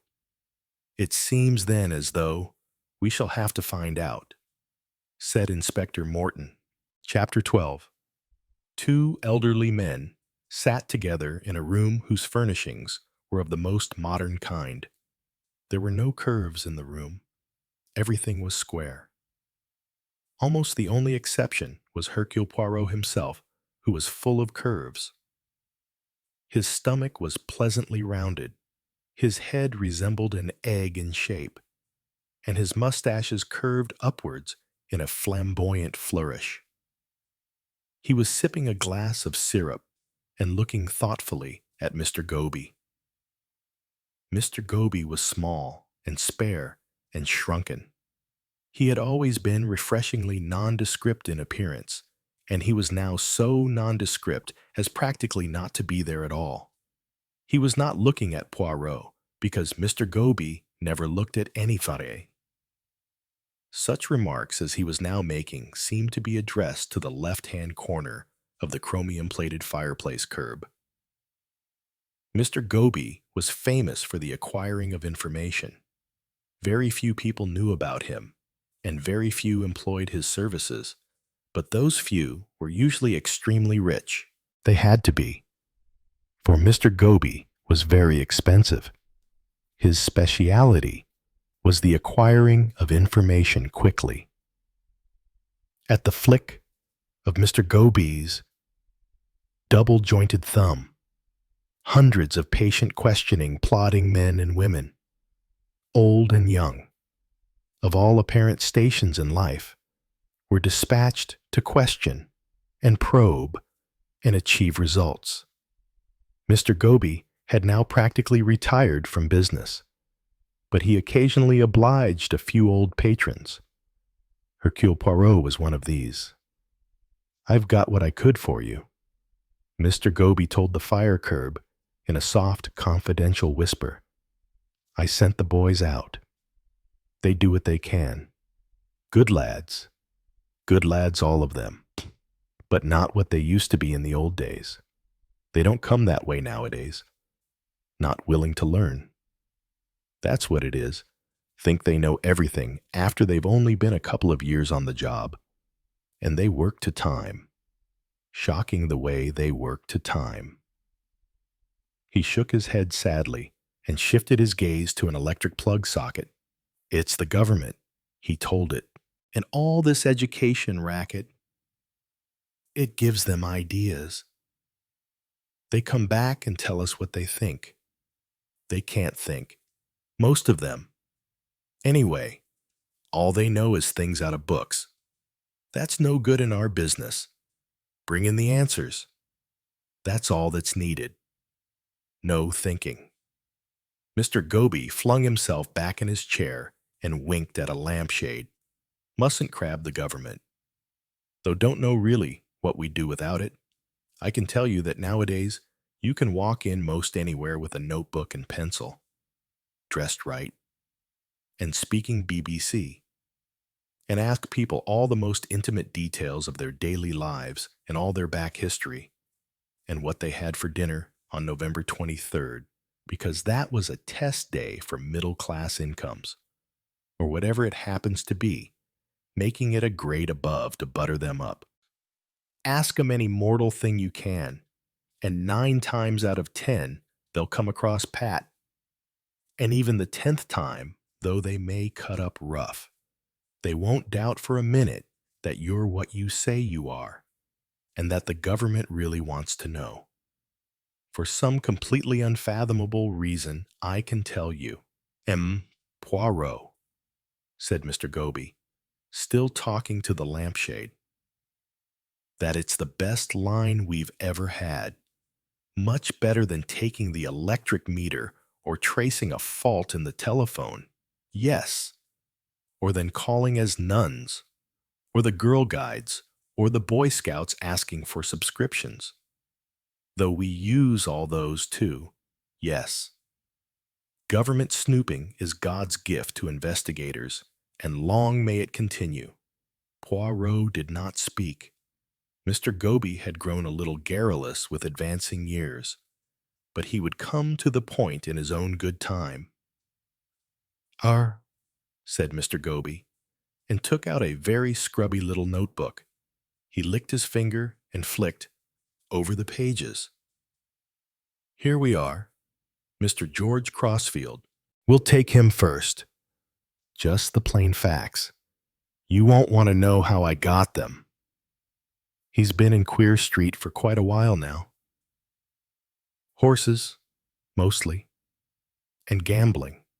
He's not a great one for women. Goes over to France now and then, and Monty too. Spends a lot of time at the casino. Too downy to cash checks there. But gets hold of a lot more money than his traveling allowance would account for. I didn't go into that because it wasn't what you want to know. But he's not scrupulous about evading the law, and being a lawyer, he knows how to do it. Some reason to believe that he's been using trust funds entrusted to him to invest. Plunging pretty wildly of late, on the stock exchange and on the Gigi's bad judgment and bad luck. Been off his feed badly for 3 months. Worried, bad-tempered, and irritable in the office.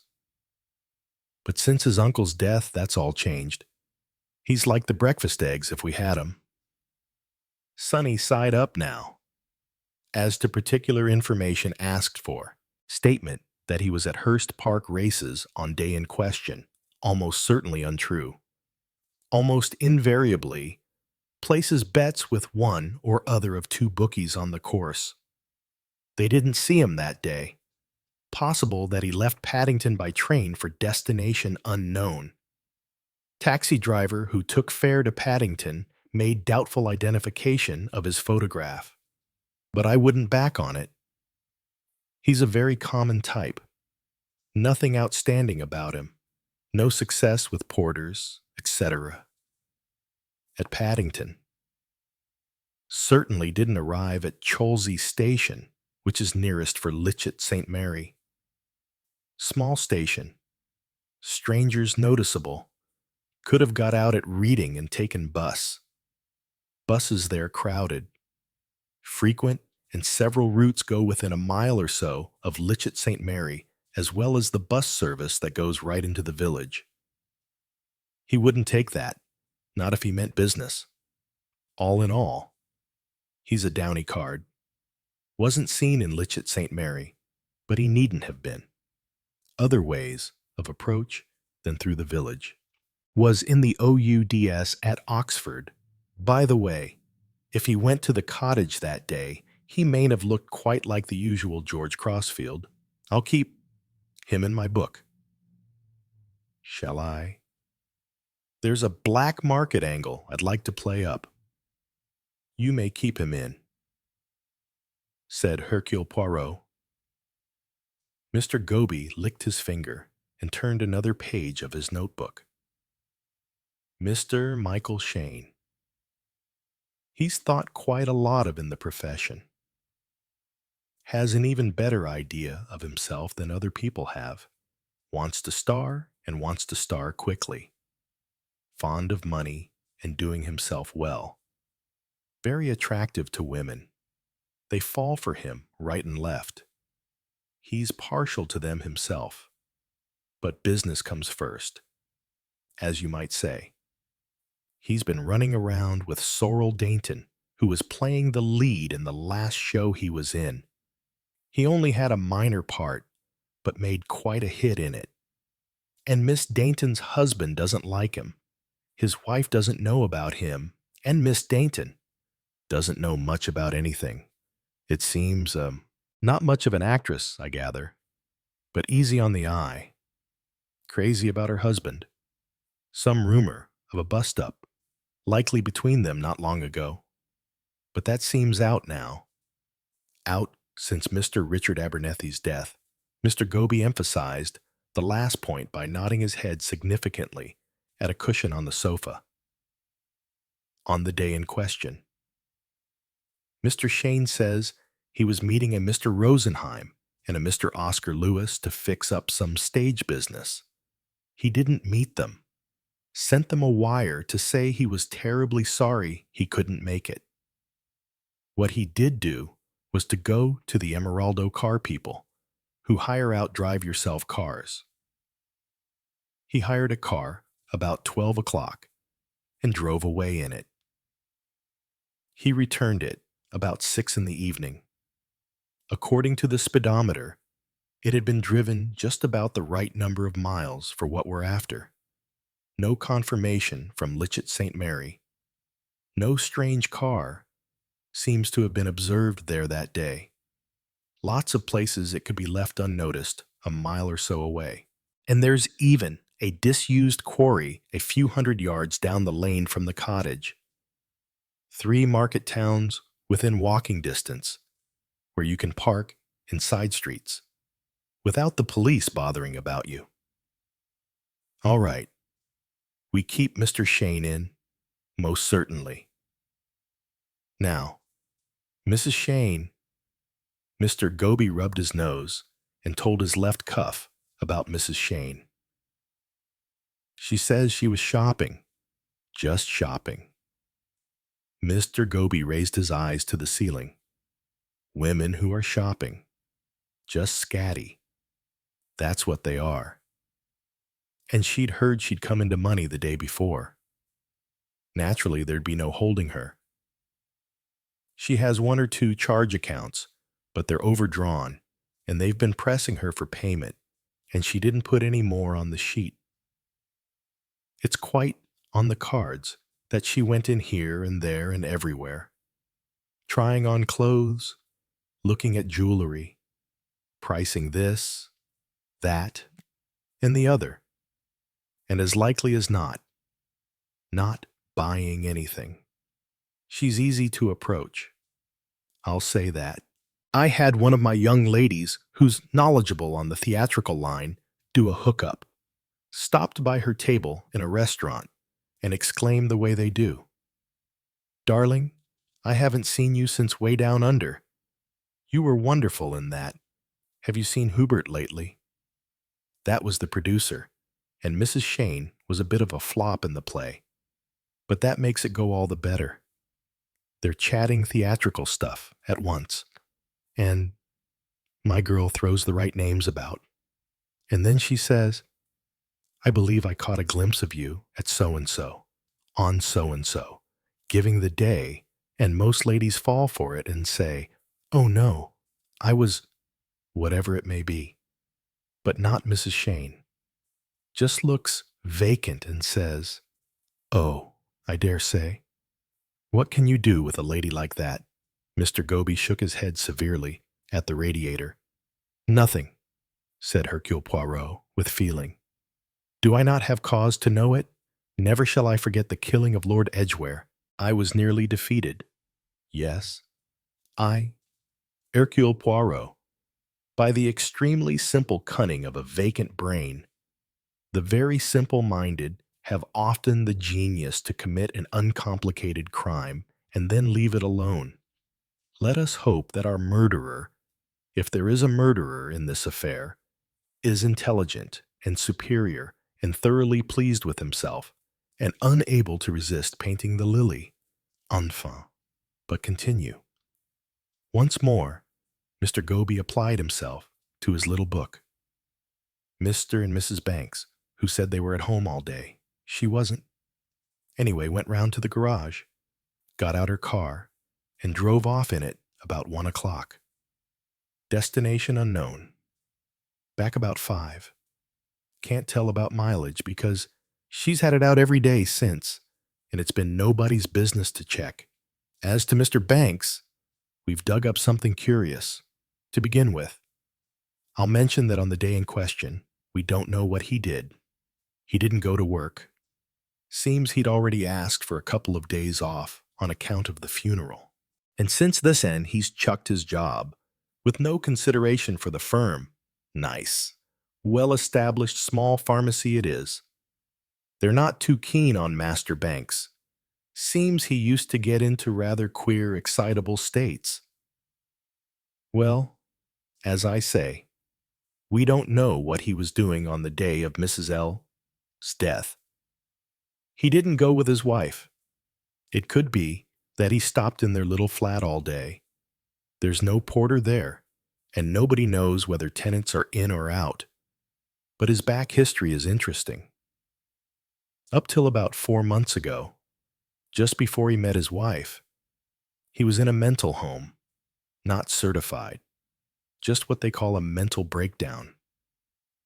Seems he made some slip-up in dispensing a medicine. He was working with a Mayfair firm then.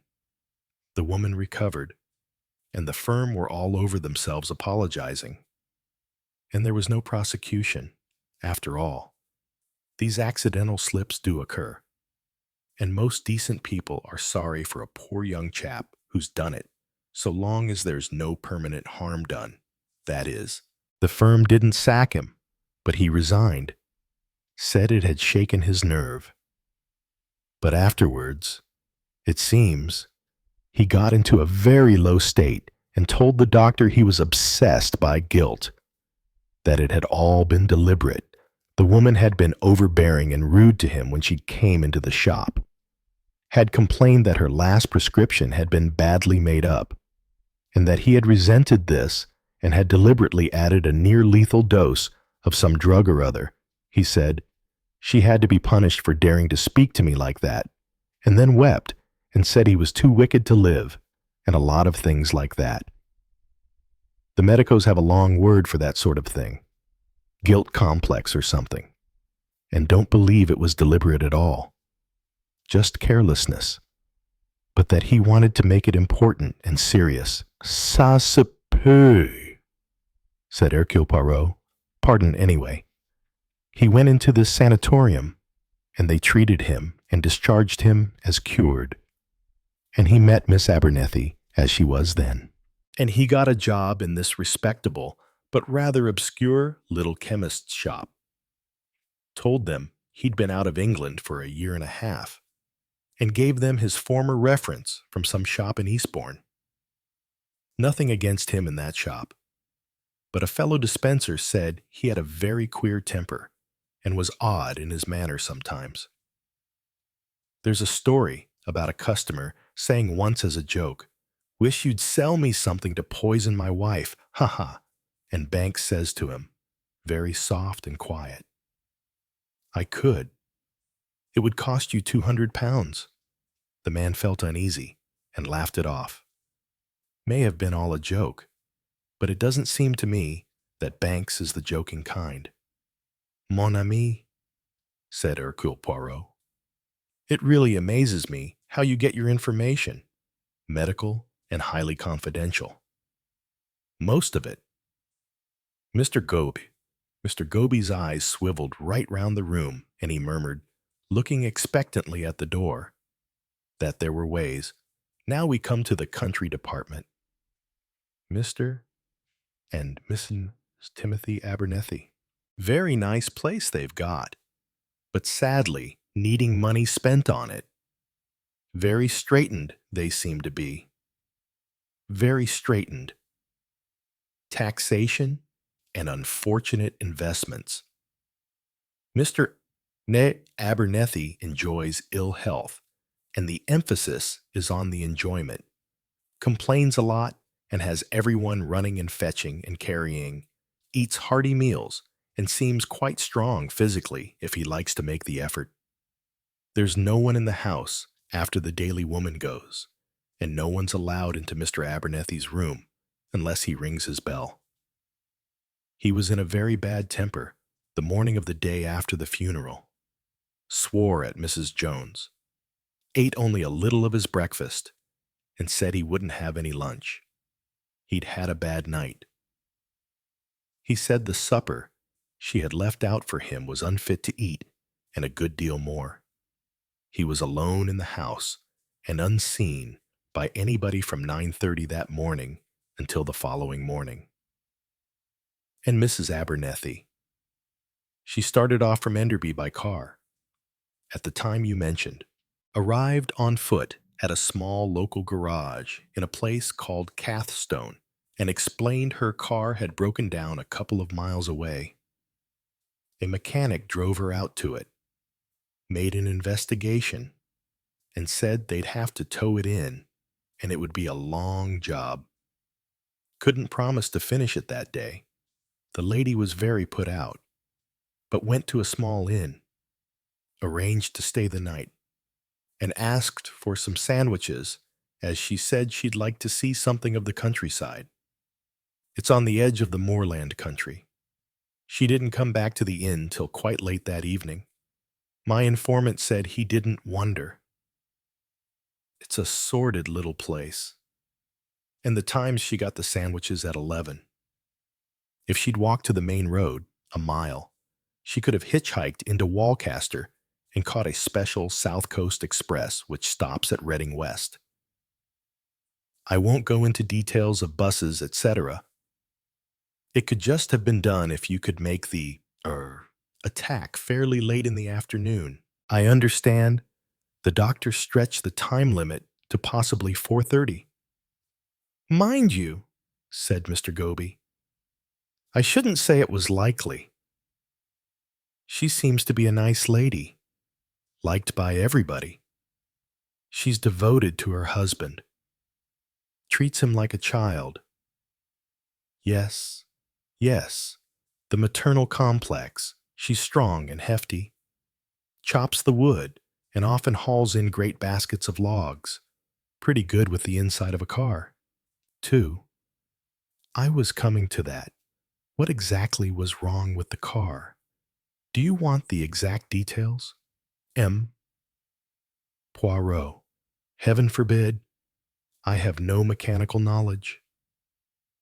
It was a difficult thing to spot, and also to put right, and it could have been done maliciously by someone without very much trouble, by someone who is familiar with the insides of a car.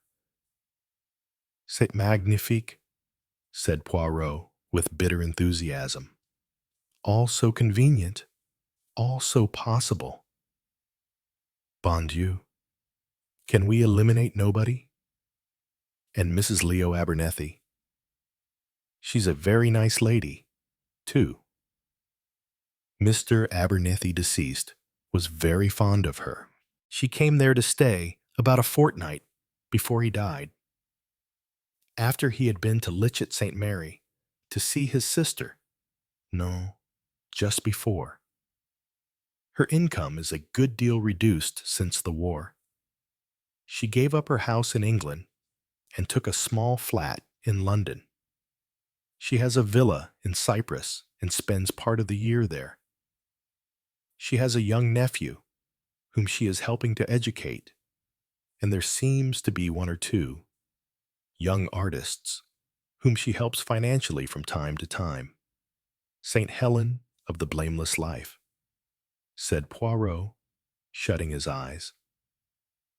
And it was quite impossible for her to have left Enderby that day without the servants knowing. Say that that is so. I implore you. Mr. Goby brought his glance across to rest apologetically on Poirot's polished patent leather shoe, the nearest he had come to a direct encounter, and murmured, I'm afraid I can't say that. Poirot. Mrs. Abernethie went to London to fetch some extra clothes and belongings, as she had agreed with Mr. Entwistle to stay on and see to things. Il ne manquait que ça, said Poirot, with strong feeling. Chapter 13. The Woman Who Wasn't There. The rain tapped against the windows of Poirot's flat with the rhythm of slow confession. He sat perfectly still, a folded letter in his lap. It had arrived that morning. Unsigned. Written in green ink. You asked who was at the funeral. But perhaps you should ask who wasn't. Poirot's eyes, sharp beneath their lids, opened fully now. It was a question he had not thought to ask. Everyone had accepted that Cora Lansquenet had been at her brother's funeral, that she had made the shocking remark, but he was murdered. Wasn't he before being murdered herself the next day? Everyone had accepted it, because they had wanted to. He rang for George. Fetch me the guest list from the funeral, and telephone Miss Gilchrist. George inclined his head. The companion, sir. Yes, Poirot said quietly. The one who saw everything, because no one ever looked at her. By early evening, Miss Gilchrist sat nervously across from him, hands folded, gloves still on. She looked, as always, like she had somewhere to be but nowhere to go. Poirot offered her tea, but did not pour any. I wonder, Mademoiselle, he said, if you would do me a favor, a small game. Would you mind describing, in as much detail as you can, the day of Mr. Abernethie's funeral? She blinked, surprised. Well, I remember we dressed early. Mrs. Lansquenet insisted on wearing that purple lace hat. Awful thing. I told her so, but you know how she was. Poirot said nothing. She kept muttering about what she would say, and then we arrived at the church. Poirot leaned forward. And the service? What did she say after it? Gilchrist hesitated. Not say it. Odd. Now that I think of it, I didn't actually hear her say anything. She went in ahead of me, and afterward, everyone was murmuring, but I never saw her speak. Poirot raised an eyebrow. You mean you were not beside her? She fidgeted. Well, no. Poirot rose, walked to the fireplace, turned. So you saw her that morning, and then again the next day, dead. Miss Gilchrist went still. He continued, but no one, not one person, can place her clearly during the funeral. No photograph, no conversation, only her voice. Heard once, Miss Gilchrist said nothing. Poirot's tone darkened. The woman who attended the funeral was not Cora Lansquenet. The silence was longer this time. Poirot moved to his desk and withdrew a copy of the obituary column from the Morning Post, dated 2 days before the funeral. He laid it before her. Mrs.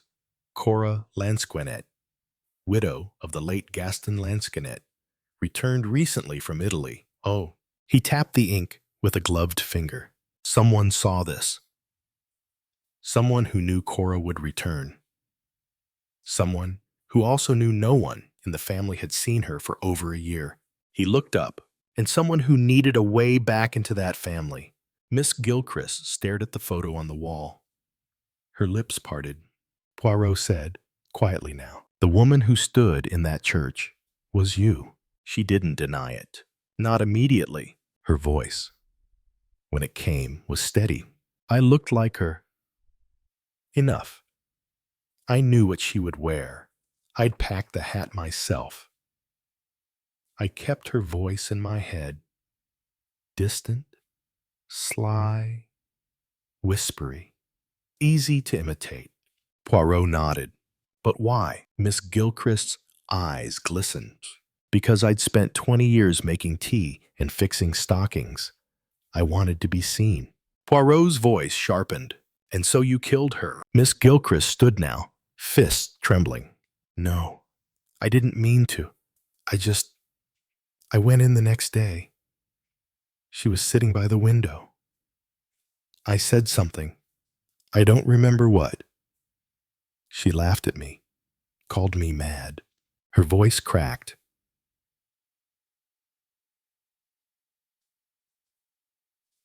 I picked up the hatchet, and she choked. Poirot stood in silence, not judging, just listening. Later, she sat handcuffed in the back of a police car. Poirot watched from the window. Rain still tapped the glass, but now it felt like a metronome, keeping time for a life that had finally played its last false note. Chapter 14. The Painted Face and the Cracked Frame. It should have ended there. A confession. A murderer caught.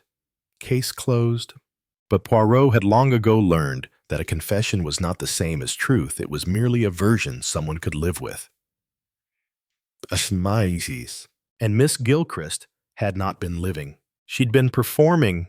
Inspector Morton returned to Poirot's flat that evening, file in hand. He dropped it on the desk. Cora's will.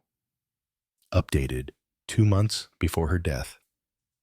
Guess who gets everything? Poirot didn't blink. Miss Gilchrist, Morton exhaled.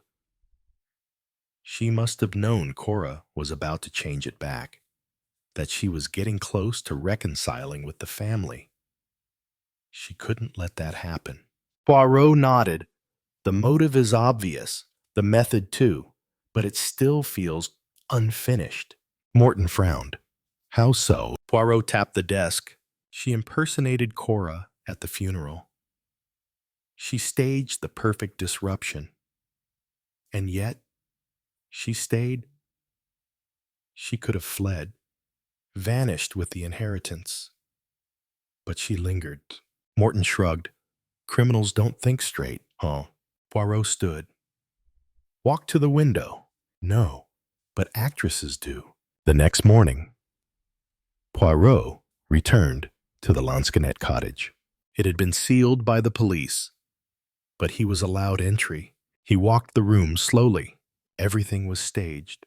Perfectly ordinary. Too perfect. Dim Charton. And then he saw a painting on the far wall.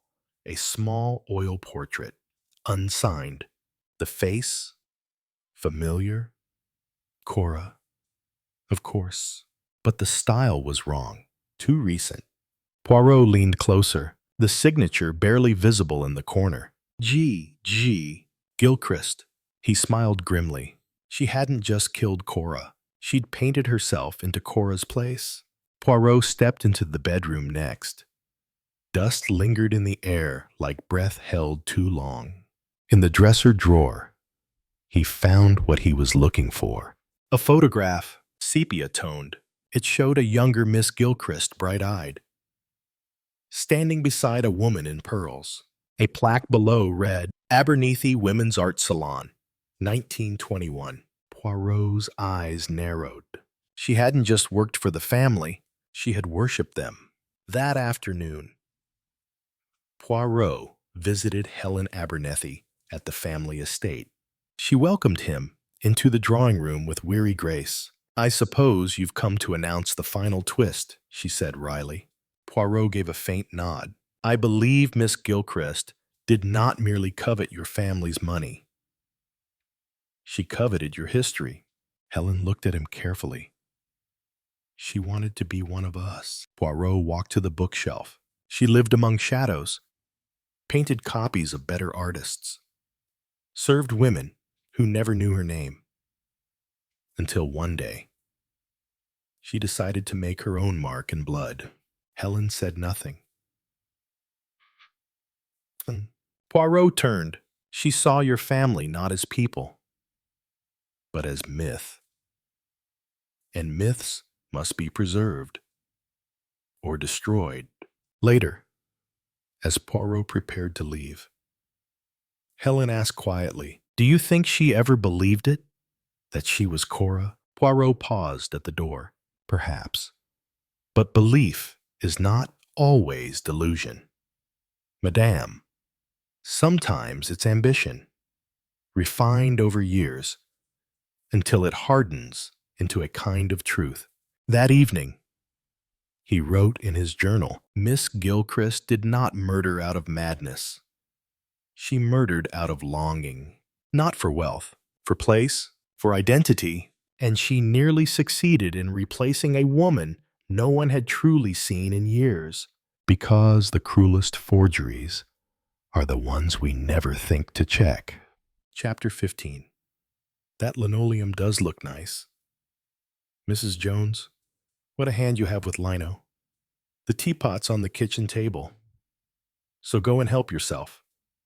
I'll be there as soon as I've taken up Mr. Abernethie's elevenses. Miss Gilchrist trotted up the staircase. Carrying a daintily set-out tray, she tapped on Timothy's door, interpreted a growl from within as an invitation to enter, and tripped briskly in. Morning coffee and biscuits? Mr. Abernethie, I do hope you're feeling brighter today. Such a lovely day. Timothy grunted and said suspiciously, Is there skim on that milk? Oh, no. Mr. Abernethie, I took it off very carefully. And anyway, I've brought up the little strainer in case it should form again. Some people like it. You know, they say it's the cream, and so it is, really. Idiot, said Timothy. What kind of biscuits are those? They're those nice digestive biscuits. Digestive tripe. Ginger nuts are the only biscuits worth eating. I'm afraid the grocer hadn't got any this week, but these are really very nice. You try them and see. I know what they're like. Thank you. Leave those curtains alone. Can't you? I thought you might like a little sunshine. It's such a nice sunny day. I want the room kept dark. My head's terrible. It's this paint. I've always been sensitive to paint. It's poisoning me. Miss Gilchrist sniffed experimentally and said brightly, One really can't smell it much in here. The workmen are over on the other side. You're not sensitive, like I am. Must I have all the books I'm reading taken out of my reach? I'm so sorry. Mr. Abernethie, I didn't know you were reading all of them. Where's my wife? I haven't seen her for over an hour. Mrs. Abernethie's resting on the sofa. Tell her to come and rest up here. I'll tell her. Mr. Abernethie. But she may have dropped off to sleep. Shall we say in about a quarter of an hour? No. Tell her I want her now. Don't monkey about with that rug. It's arranged the way I like it. I'm so sorry. I thought it was slipping off the far side. I like it slipping off. Go and get Maud. I want her. Miss Gilchrist departed downstairs and tiptoed into the drawing room, where Maud Abernethie was sitting with her leg up reading a novel. I'm so sorry. Mrs. Abernethie, she said apologetically. Mr. Abernethie is asking for you. Maud thrust aside her novel with a guilty expression. Oh dear, she said. I'll go up at once. She reached for her stick. Timothy burst out as soon as his wife entered the room. So there you are at last. I'm so sorry. Dear, I didn't know you wanted me. That woman you've got into the house will drive me mad. Twittering and fluttering round like a demented hen. Real typical old maid. That's what she is. I'm sorry she annoys you. She tries to be kind. That's all. I don't want anybody kind. I don't want a blasted old maid always chirruping over me. She's so damned arch. Too, just a little, perhaps. Treats me as though I was a confounded kid. It's maddening. I'm sure it must be. But please, please, Timothy, do try not to be rude to her. I'm really very helpless still. And you yourself say she cooks well. Her cooking's all right. Mr. Abernethie admitted grudgingly. Yes, she's a decent enough cook, but keep her in the kitchen. That's all I ask. Don't let her come fussing round me. No.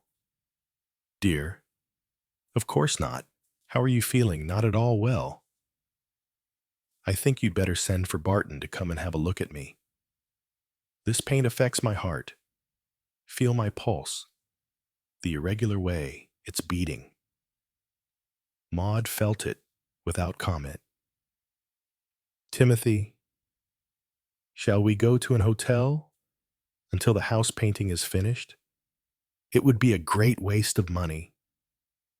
Does that matter so much now? You're just like all women, hopelessly extravagant, just because we've come into a ridiculously small part of my brother's estate. You think we can go and live indefinitely at the Ritz. I didn't quite say that. Dear, I can tell you that the difference Richard's money will make will be hardly appreciable. This blood-sucking government will see to that. You mark my words, the whole lot will go in taxation. Mrs. Abernethie shook her head sadly. This coffee's cold, said the invalid, looking with distaste at the cup, which he had not as yet tasted. Why can't I ever get a cup of really hot coffee? I'll take it down and warm it up. In the kitchen, Miss Gilchrist was drinking tea and conversing affably, though with slight condescension, with Mrs. Jones. I'm so anxious to spare Mrs. Abernethie all I can. She said, all this running up and down stairs is so painful for her. Waits on him hand and foot. She does, said Mrs. Jones, stirring the sugar in her cup. It's very sad his being such an invalid. Not such an invalid either, Mrs. Jones said darkly. Suits him very well to lie up and ring bells and have trays brought up and down. But he's well able to get up and go about. Even seen him out in the village.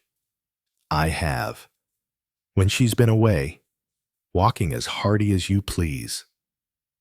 Anything he really needs, like his tobacco or a stamp, he can come and get. And that's why, when she was off at that funeral and got held up on the way back, and he told me I'd got to come in and stay the night again, I refused. I'm sorry, sir, I said, but I've got my husband to think of. Going out to oblige in the mornings is all very well, but I've got to be there to see to him when he comes back from work. Nor I wouldn't budge. I wouldn't. Do him good, I thought, to get about the house and look after himself for once. Might make him see what a lot he gets done for him. So I stood firm. I did. He didn't half create. Mrs. Jones drew a deep breath and took a long, satisfying drink of sweet, inky tea. She said, though deeply suspicious of Miss Gilchrist, and considering her as a finicky thing and a regular fussy old maid. Mrs. Jones approved of the lavish way in which Miss Gilchrist dispensed her employer's tea and sugar ration. She set down the cup and said affably, I'll give the kitchen floor a nice scrub down, and then I'll be getting along. The potatoes is already peeled. Dear, you'll find them by the sink, though slightly affronted by the deer. Miss Gilchrist was appreciative of the goodwill which had divested an enormous quantity of potatoes of their outer coverings. Before she could say anything, the telephone rang, and she hurried out in the hall to answer it.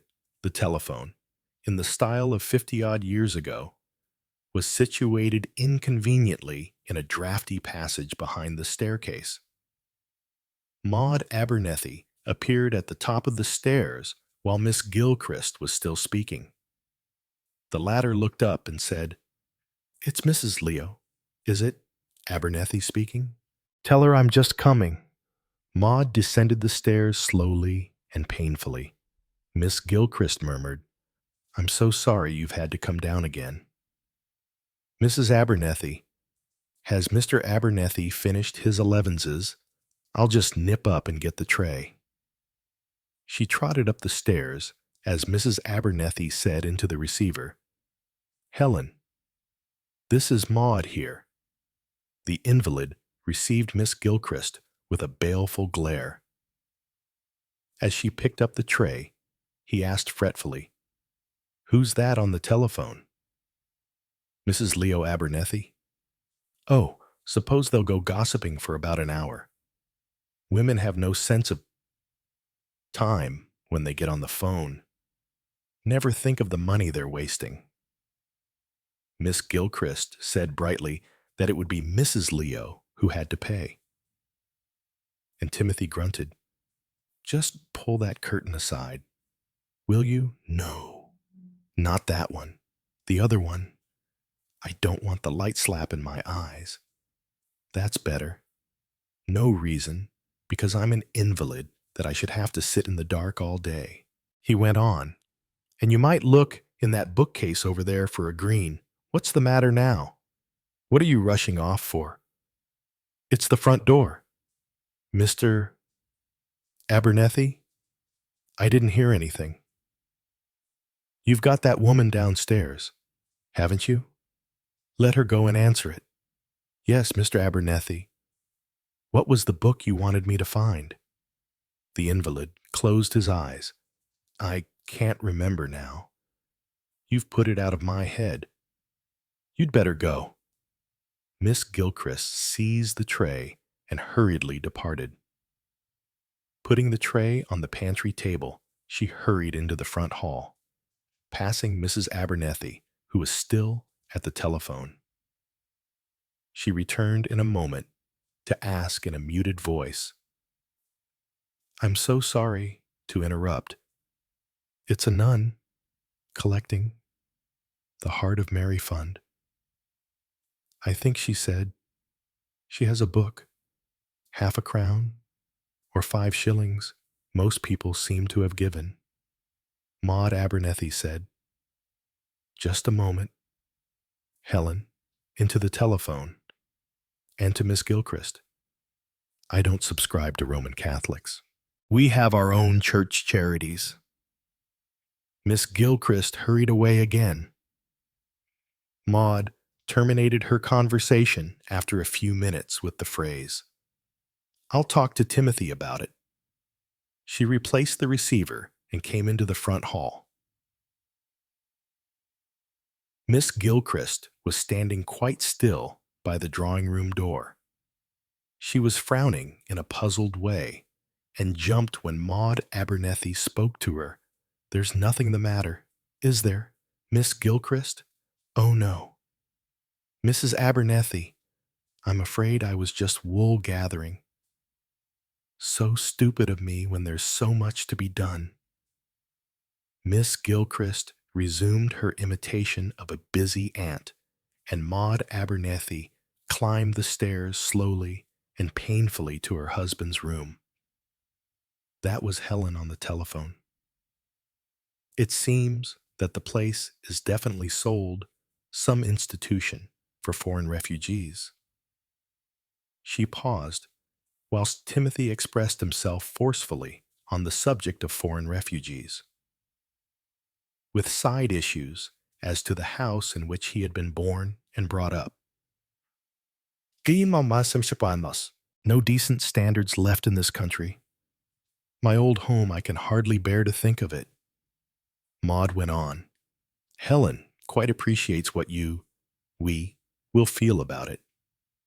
She suggests that we might like to come there for a visit before it goes. She was very distressed about your health and the way the painting is affecting it. She thought you might prefer coming to Enderby to going to an hotel. The servants are there still, so you could be looked after comfortably. Timothy, whose mouth had been open in outraged protest halfway through this, had closed it again. His eyes had become suddenly shrewd. He now nodded his head approvingly. Thoughtful of Helen, he said, very thoughtful. I don't know. I'm sure. I'll have to think it over.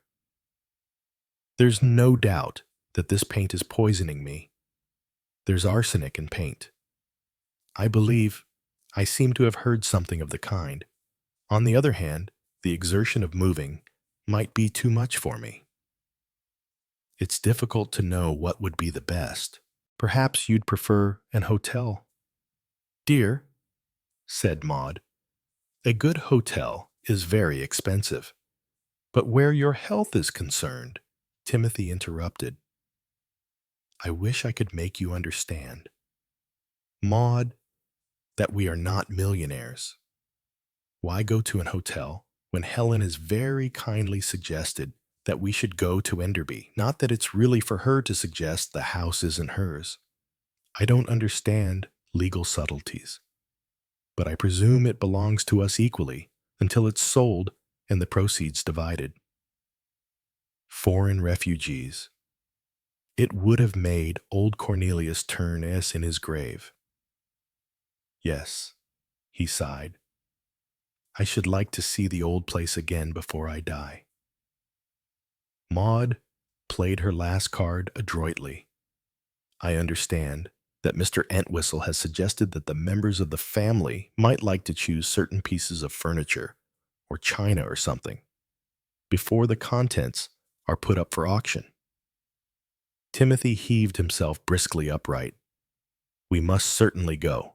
There must be a very exact valuation of what is chosen by each person. Those men the girls have married, I wouldn't trust either of them, from what I've heard. There might be some sharp practice. Helen is far too amiable. As the head of the family, it is my duty to be present. He got up and walked up and down the room with a brisk, vigorous tread. Yes, it is an excellent plan.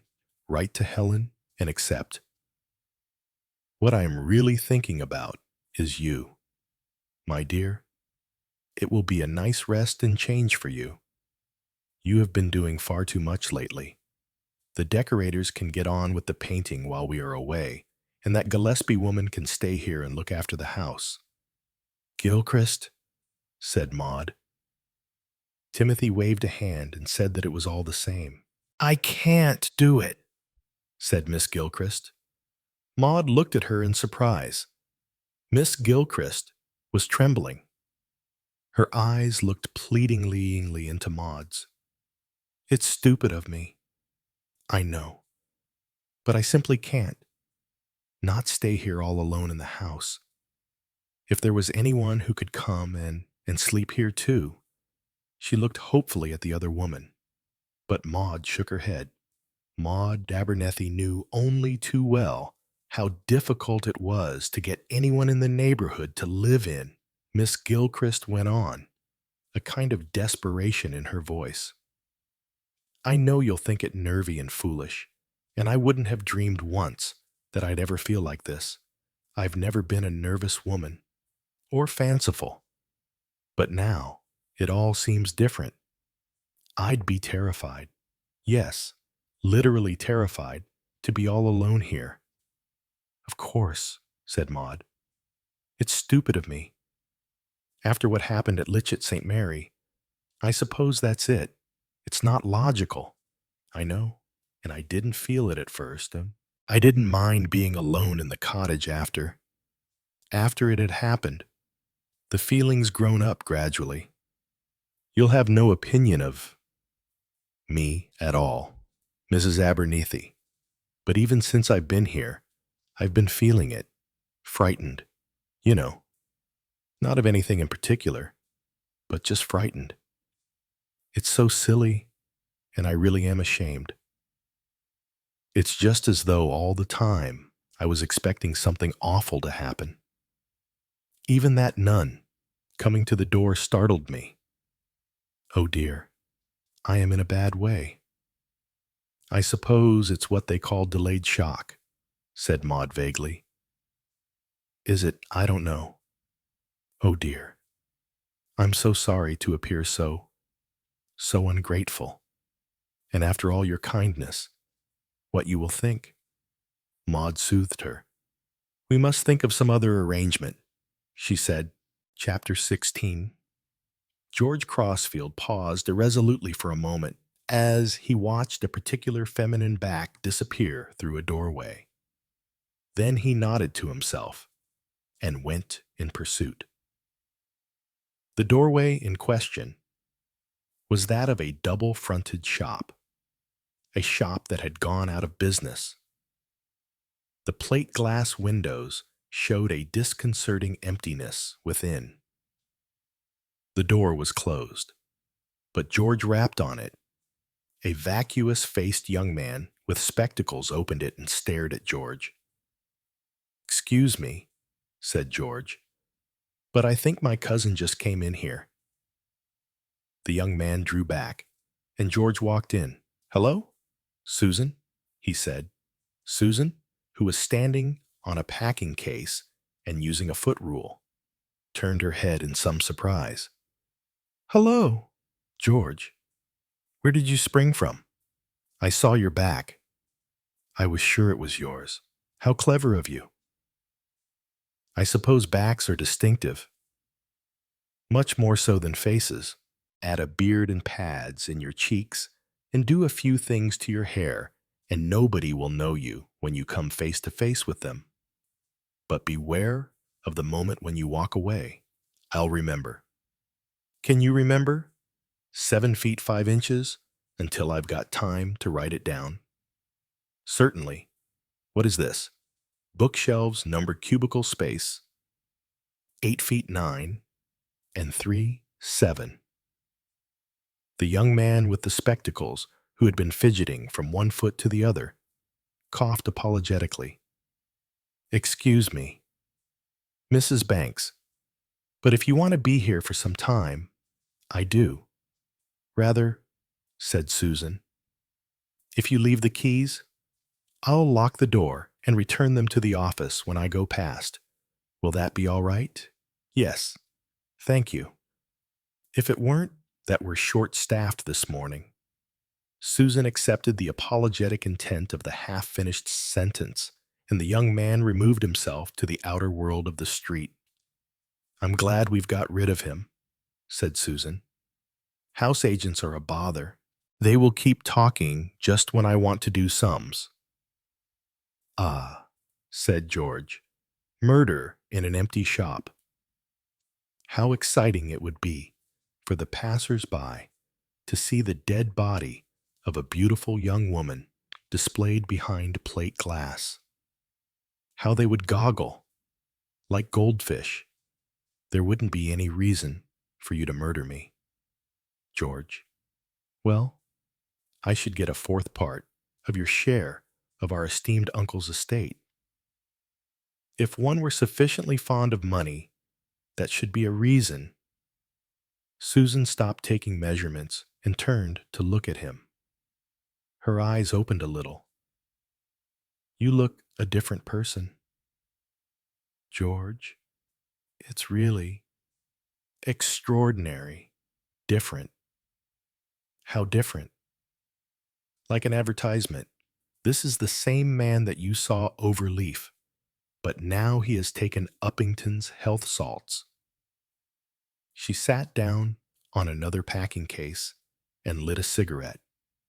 You must have wanted your share of old Richard's money pretty badly. George, nobody could honestly say that money isn't welcome these days. George's tone was light. Susan said, You were in a jam, weren't you? Hardly your business, is it? Susan, I was just interested. Are you renting this shop as a place of business? I'm buying the whole house with possession. Yes, the 2 upper floors were flats. One's empty and went with the shop. The other, I'm buying the people out. Nice to have money, isn't it, Susan? There was a malicious tone in George's voice, but Susan merely took a deep breath and said, "As far as I'm concerned, it's wonderful. An answer to prayer. Does prayer kill off elderly relatives?" Susan paid no attention. This place is exactly right. To begin with, it's a very good piece of period architecture. I can make the living part upstairs something quite unique. There are 2 lovely molded ceilings, and the rooms are a beautiful shape. This part down here, which has already been hacked about, I shall have completely modern. What is this? A dress business? No. Beauty culture. Herbal preparations. Face creams.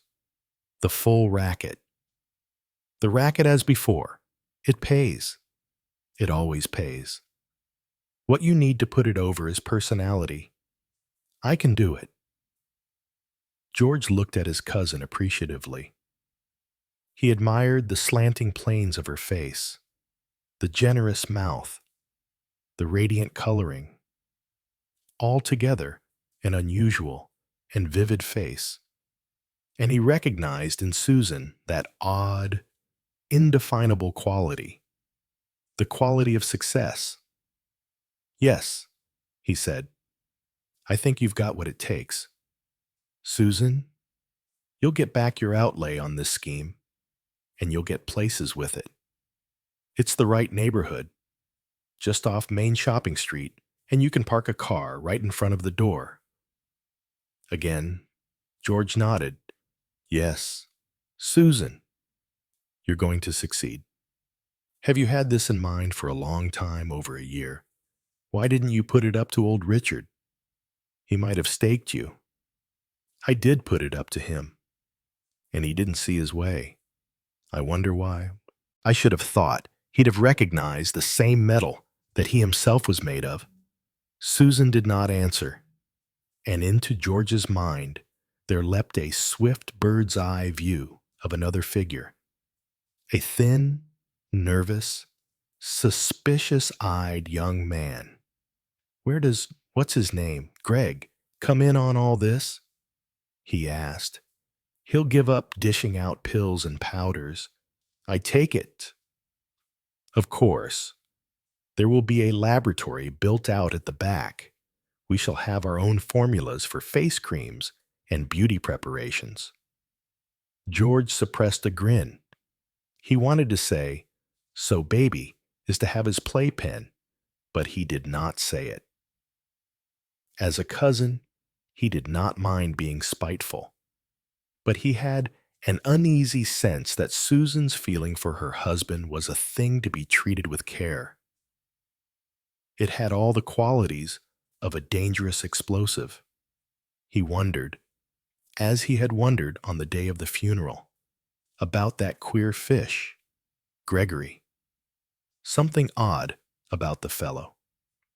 So nondescript in appearance, and yet, in some way, not nondescript. He looked again at Susan, calmly and radiantly triumphant. "You've got the true Abernethie touch," he said. "The only one of the family who has. Pity, as far as old Richard was concerned, that you're a woman. If you'd been a boy, I bet he'd have left you the whole caboodle." Susan said slowly, "Yes, I think he would." She paused, and then went on. "He didn't like Greg, you know." "Ah." George raised his eyebrows. "His mistake." "Yes." "Oh, well, anyway, things are going well now. All going according to plan." As he said the words, he was struck by the fact that they seemed particularly applicable to Susan. The idea made him, just for a moment, a shade uncomfortable. He didn't really like a woman who was so cold-bloodedly efficient. Changing the subject, he said, "By the way, did you get a letter from Helen?" "About Enderby? Yes, I did. This morning." "Did you? Yes. What are you going to do about it?" "Greg and I thought of going up the weekend after next, if that suits everyone else. Helen seemed to want us all together." George laughed shrewdly. "Or somebody might choose a more valuable piece of furniture than somebody else," Susan laughed. "Oh, I suppose there is a proper valuation. But a valuation for probate will be much lower than the things would be in the open market. And besides, I'd quite like to have a few relics of the founder of the family fortunes. Then I think it would be amusing to have one or two really absurd and charming specimens of the Victorian age in this place. Make a kind of thing of them. That period's coming in now." There was a green malachite table in the drawing room. You could build quite a color scheme around it, and perhaps a case of stuffed hummingbirds, or one of those crowns made of waxed flowers. Something like that, just as a keynote, can be very effective. I trust your judgment. You'll be there, I suppose? Oh, I shall be there, to see fair play if nothing else. Susan laughed. "What do you bet there will be a grand family row?" she asked. "Rosamond will probably want your green malachite table for a stage set." Susan did not laugh. Instead, she frowned. "Have you seen Rosamond lately?" "I have not seen beautiful cousin Rosamond since we all came back third class from the funeral. I've seen her once or twice. She seemed rather odd. What was the matter with her?" Trying to think, no. She seemed, well, upset. Upset about coming into a lot of money and being able to put on some perfectly frightful play in which Michael can make an ass of himself. "Oh, that's going ahead, and it does sound frightful. But all the same, it may be a success. Michael's good, you know. He can put himself across the footlights, or whatever the term is. He's not like Rosamond, who's just beautiful and ham. Poor beautiful ham Rosamond. All the same, Rosamond is not quite so dumb as one might think. She says things that are quite shrewd, sometimes. Things that you wouldn't have imagined she'd even noticed. It's quite disconcerting. Quite like our Aunt Cora. Yes." A momentary uneasiness descended on them both, conjured up, it seemed, by the mention of Cora Lansquenet. Then George said, with a rather elaborate air of unconcern, "Talking of Cora, what about that companion woman of hers? I rather think something ought to be done about her." "Done about her? What do you mean?" "Well, it's up to the family, so to speak. I mean, I've been thinking Cora was our aunt, and it occurred to me that this woman mayn't find it easy to get another post. That occurred to you?" "Did it?"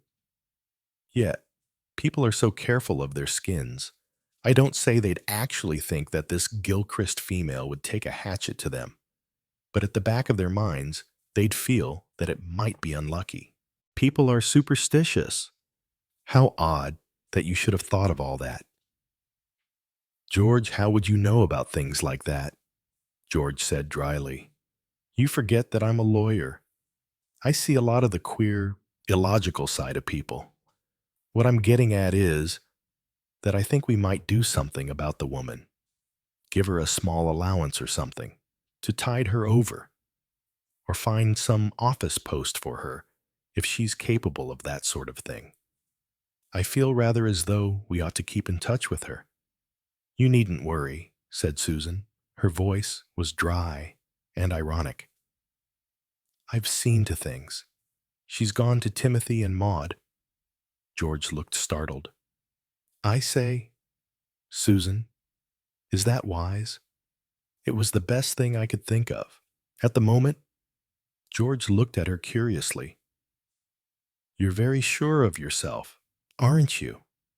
Susan, you know what you're doing and you don't have regrets, Susan said lightly. It's a waste of time, having regrets.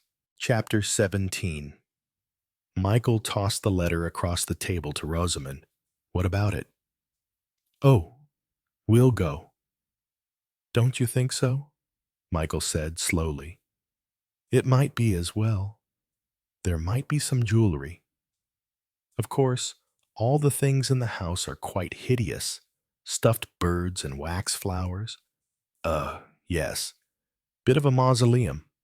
As a matter of fact, I'd like to make a sketch or two, particularly in that drawing room. The mantelpiece, for instance, and that very odd-shaped couch. They'd be just right for the baronet's progress. If we revive it. He got up and looked at his watch. That reminds me. I must go round and see Rosenheim. Don't expect me until rather late this evening. I'm dining with Oscar. And we're going into the question of taking up that option and how it fits in with the American offer. Darling Oscar, he'll be pleased to see you after all this time. Give him my love. Michael looked at her sharply. He no longer smiled, and his face had an alert, predatory look. What do you mean? After all this time, anyone would think I hadn't seen him for months. Well, you haven't. Have you murmured, Rosamond? Yes, I have. We lunched together only a week ago. How funny. He must have forgotten about it. He rang up yesterday and said he hadn't seen you since the first night of Tilly Looks West. The old fool must be off his head. Michael laughed. Rosamond, her eyes wide and blue, looked at him without emotion. You think I'm a fool, don't you? Mick. Michael protested. Darling, of course I don't. Yes, you do. But I'm not an absolute nitwit. You didn't go near Oscar that day. I know where you did go. Rosamond, darling, what do you mean I know where you really were? Michael, his attractive face, uncertain, stared at his wife. She stared back at him, placid, unruffled. How very disconcerting, he suddenly thought. A really empty stare could be. He said rather unsuccessfully, I don't know what you're driving at. No. I just meant, it's rather silly. Telling me a lot of lies. Look here, Rosamond. He had started to bluster, but he stopped, taken aback, as his wife said softly, We do want to take up this option and put this play on, don't we want to? It's the part I've always dreamed must exist somewhere. Yes, that's what I mean. Just what do you mean? Well, it's worth a good deal. Isn't it? But one mustn't take too many risks. He stared at her and said slowly, It's your money. I know that. If you don't want to risk it, it's our money. Darling, Rosamond stressed it. I think that's rather important. Listen. Darling, the part of Eileen, it would bear writing up, Rosamond smiled. I don't think, really, I want to play it. My dear girl. Michael was aghast. What's come over you? Nothing? Yes, there is.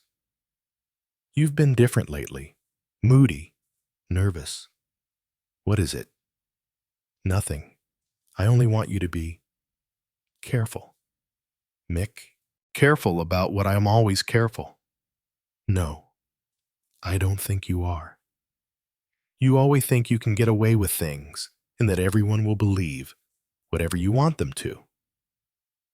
You were stupid about Oscar that day. Michael flushed angrily. And what about you? You said you were going shopping with Jane. You didn't. Jane's in America. Has been for weeks. Yes, said Rosamond. That was stupid. 2. I really just went for a walk in Regent's Park. Michael looked at her curiously. Regent's Park? You never went for a walk in Regent's Park in your life. What's it all about? Have you got a boyfriend? You may say what you like. Rosamond, you have been different lately. Why, I've been thinking about things. About what to do. Michael came round the table to her in a satisfying, spontaneous rush. His voice held fervor as he cried, Darling, you know I love you madly. She responded satisfactorily to the embrace. But as they drew apart, he was struck again disagreeably by the odd calculation in those beautiful eyes. Whatever I'd done, you'd always forgive me. Wouldn't you? He demanded. I suppose so, said Rosamond vaguely. That's not the point. You see, it's all different now. We've got to think and plan. Think and plan what Rosamond, frowning, said things aren't over when you've done them.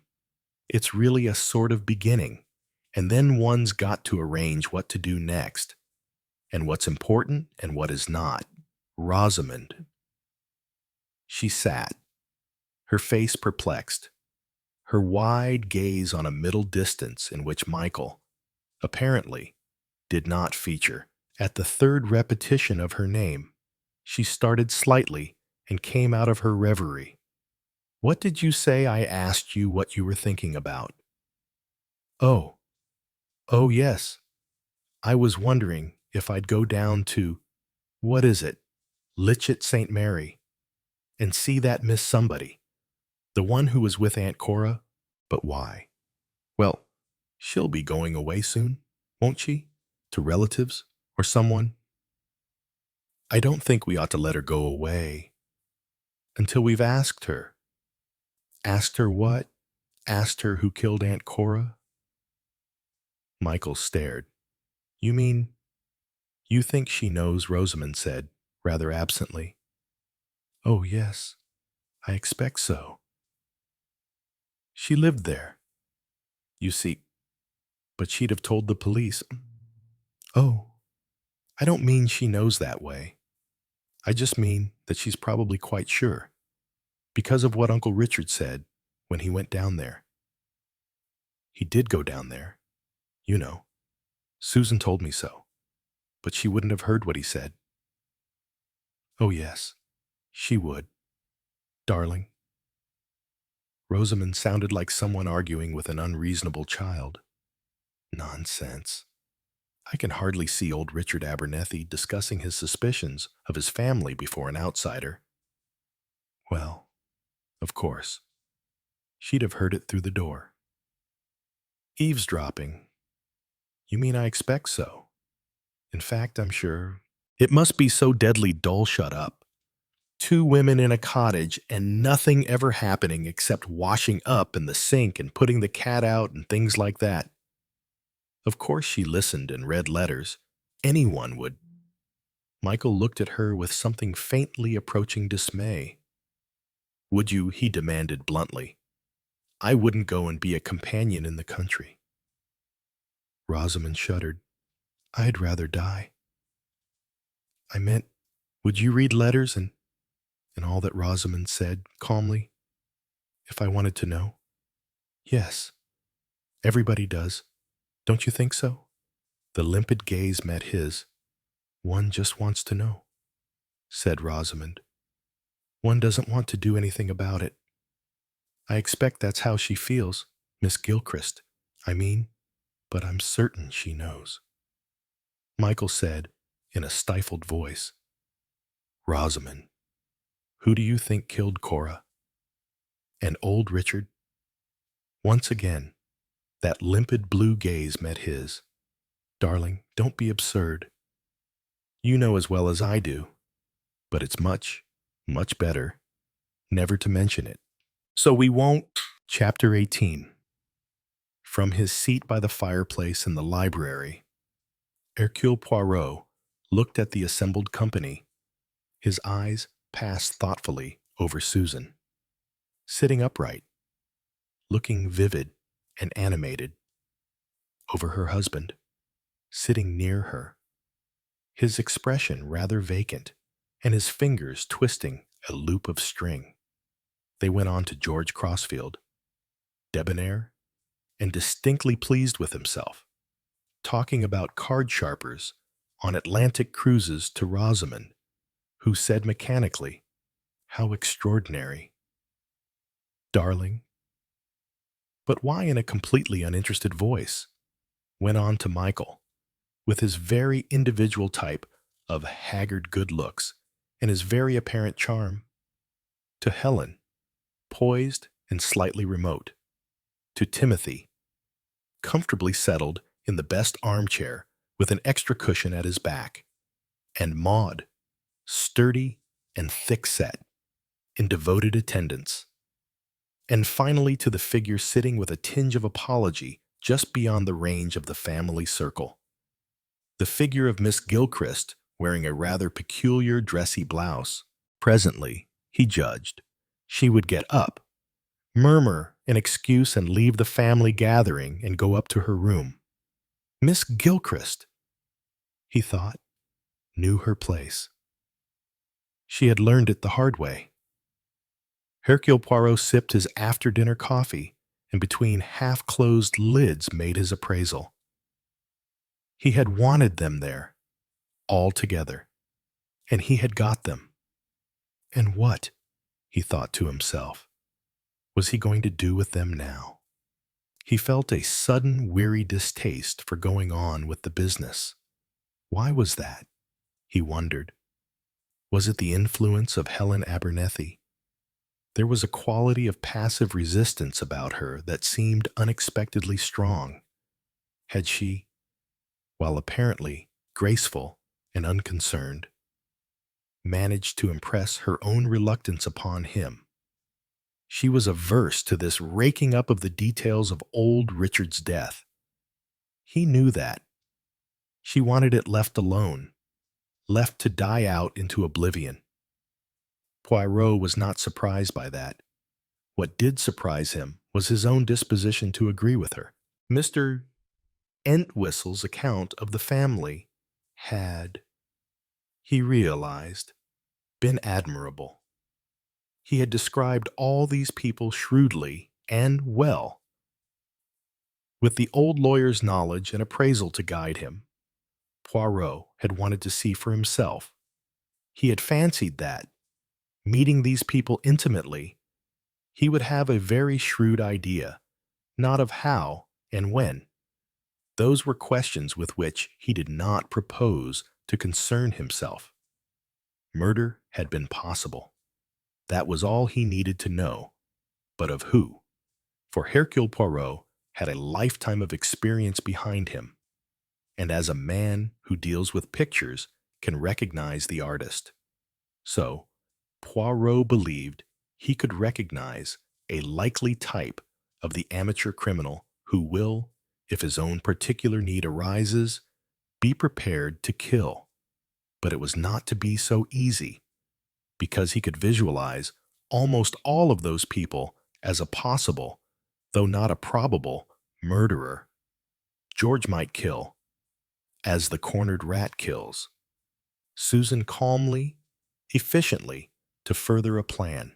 Gregory, because he had that queer morbid streak which discounts and invites, almost craves, punishment. Michael, because he was ambitious and had a murderer's cocksure vanity. Rosamond, because she was frighteningly simple in outlook. Timothy, because he had hated and resented his brother and had craved the power his brother's money would give.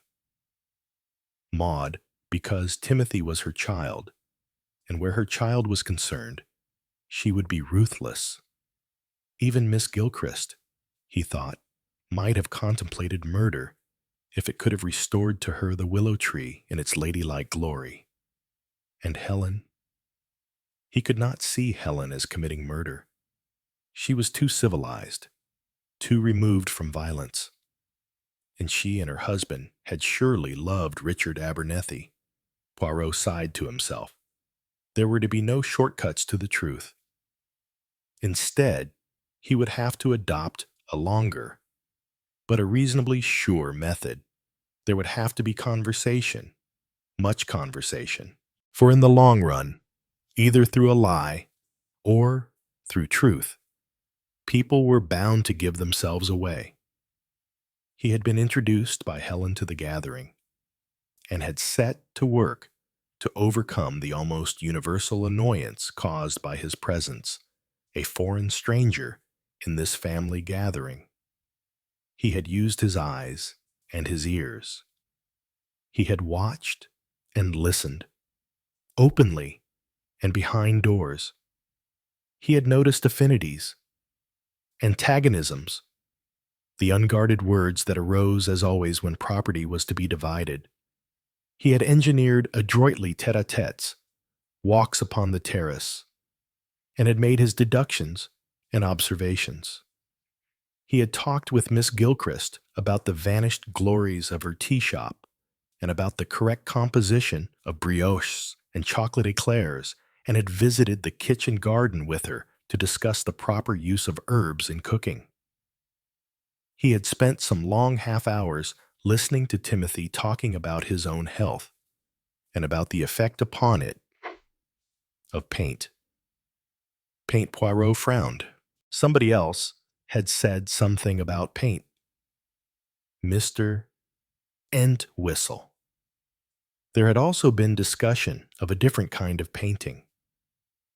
Pierre Lansquenet as a painter, Cora Lansquenet's paintings, rapturized over by Miss Gilchrist, dismissed scornfully by Susan. Just like picture postcards, she had said, she did them from postcards, too. Miss Gilchrist had been quite upset by that, and had said sharply that dear Mrs. Lansquenet always painted from nature. But I bet she cheated, said Susan to Poirot when Miss Gilchrist had gone out of the room. In fact, I know she did, though I won't upset the old pussy by saying so. And how do you know? Poirot watched the strong, confident line of Susan's chin. She will always be sure. This one, he thought. And perhaps sometime she will be too sure. Susan was going on. I'll tell you. But don't pass it on to the Gilchrist. One picture is a Polflexen, the cove and the lighthouse and the pier, the usual aspect that all amateur artists sit down and sketch. But the pier was blown up in the war, and since Aunt Cora's sketch was done a couple of years ago, it can't very well be from nature, can it? But the postcards they sell there still show the pier as it used to be. There was one in her bedroom drawer. So Aunt Cora started her rough sketch down there, I expect, and then finished it surreptitiously later at home from a postcard. It's funny, isn't it? The way people get caught out? Yes, it is, as you say. Funny, he paused, and then thought that the opening was a good one. You do not remember me, Madame, he said, but I remember you. This is not the first time that I have seen you. She stared at him. Poirot nodded with great gusto. Yes, yes, it is so. I was inside an automobile, well wrapped up, and from the window I saw you. You were talking to one of the mechanics in the garage. You do not notice me. It is natural I am inside the car, an elderly, muffled-up foreigner. But I notice you, for you are young and agreeable to look at. and you stand there in the sun. So when I arrive here, I say to myself, tiens, what a coincidence. A garage. When was this? Oh, a little time ago. A week? No, more. For the moment, said Poirot disingenuously, and with a full recollection of the King's Arms garage in his mind. I cannot remember where. I travel so much all over this country, looking for a suitable house to buy for your refugees. Yes, there is so much to take into consideration. You see, price, neighborhood, suitability for conversion. I suppose you'll have to pull the house about a lot. Lots of horrible partitions in the bedrooms. Yes, certainly. But most of the ground floor rooms we shall not touch. He paused before going on. Does it sadden you, madam, that this old family mansion of yours should go this way to strangers? Of course not. Susan looked amused. I think it's an excellent idea. It's an impossible place for anybody to think of living in as it is, and I've nothing to be sentimental about. It's not my old home. My mother and father lived in London. We just came here for Christmas sometimes. Actually, I've always thought it quite hideous, an almost indecent temple to wealth. The altars are different now. There is the building in, and the concealed lighting and the expensive simplicity. But wealth still has its temples. Madam, I understand I am not, I hope, indiscreet, that you yourself are planning such an edifice, everything deluxe, and no expense spared. Susan laughed. Hardly a temple. It's just a place of business. Perhaps the name does not matter. But it will cost much money. That is true. Is it not? Everything's wickedly expensive nowadays. Yeah, but the initial outlay will be worthwhile. I think, tell me something about these plans of yours. It amazes me to find a beautiful young woman so practical, so competent. In my young days, a long time ago, I admit, beautiful women thought only of their pleasures, of cosmetics, of la toilette. Women still think a great deal about their faces. That's where I come in. Tell me.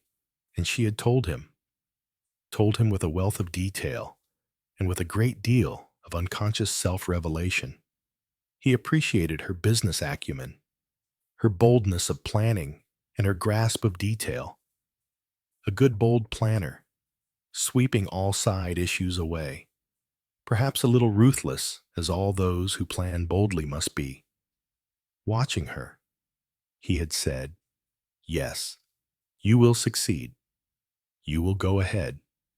How fortunate that you are not restricted, as so many are, by poverty. One cannot go far without the capital outlay.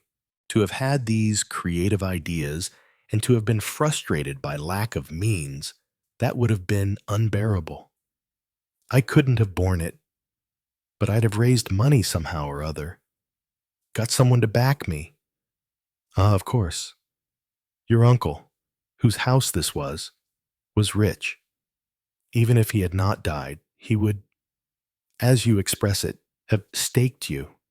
Oh no, he wouldn't. Uncle Richard was a bit of a stick in the mud where women were concerned. If I'd been a man, a quick flash of anger swept across her face. He made me very angry. I see. Yes, I see. The old shouldn't stand in the way of the young. Oh, I beg your pardon? Hercule Poirot laughed easily and twirled his mustache. I am old, yes, but I do not impede youth. There is no one who needs to wait for my death. What a horrid idea. But you are a realist, Madame. Let us admit, without more ado, that the world is full of the young, or even the middle-aged, who wait, patiently or impatiently, for the death of someone whose decease will give them, if not affluence, then opportunity. Opportunity, Susan said, taking a deep breath. That's what one needs. Poirot, who had been looking beyond her, said gaily, "And here is your husband come to join our little discussion. We talk, Mr. Banks, of opportunity. Opportunity, the golden. Opportunity. Who must be grasped with both hands? How far in conscience can one go? Let us hear your views." But he was not destined to hear the views of Gregory Banks on opportunity or on anything else. In fact, he had found it next to impossible to talk to Gregory Banks at all. Banks had a curious, fluid quality, whether by his own wish or by that of his wife. He seemed to have no liking for tete-a-tetes or quiet discussions. No. Conversation with Gregory had failed. Poirot had talked with Maud Abernethie, also about Paint the Smell of, and how fortunate it had been that Timothy had been able to come to Enderby, and how kind it had been of Helen to extend an invitation to Miss Gilchrist also, for really she is most useful. Timothy so often feels like a snack, and one cannot ask too much of other people's servants, but there is a gas ring in a little room off the pantry, so that Miss Gilchrist can warm up Ovaltine or Benger's there without disturbing anybody. And she's so willing about fetching things. She's quite willing to run up and down stairs a dozen times a day. Oh yes, I feel that it was really quite providential that she should have lost her nerve about staying alone in the house as she did. Though I admit, it vexed me at the time. Lost her nerve, Poirot was interested. He listened, whilst Maud gave him an account of Miss Gilchrist's sudden collapse. She was frightened, you say, and yet could not exactly say why. That is interesting. Very interesting. I put it down myself to delayed shock. Perhaps once during the war, when a bomb dropped about a mile away from us.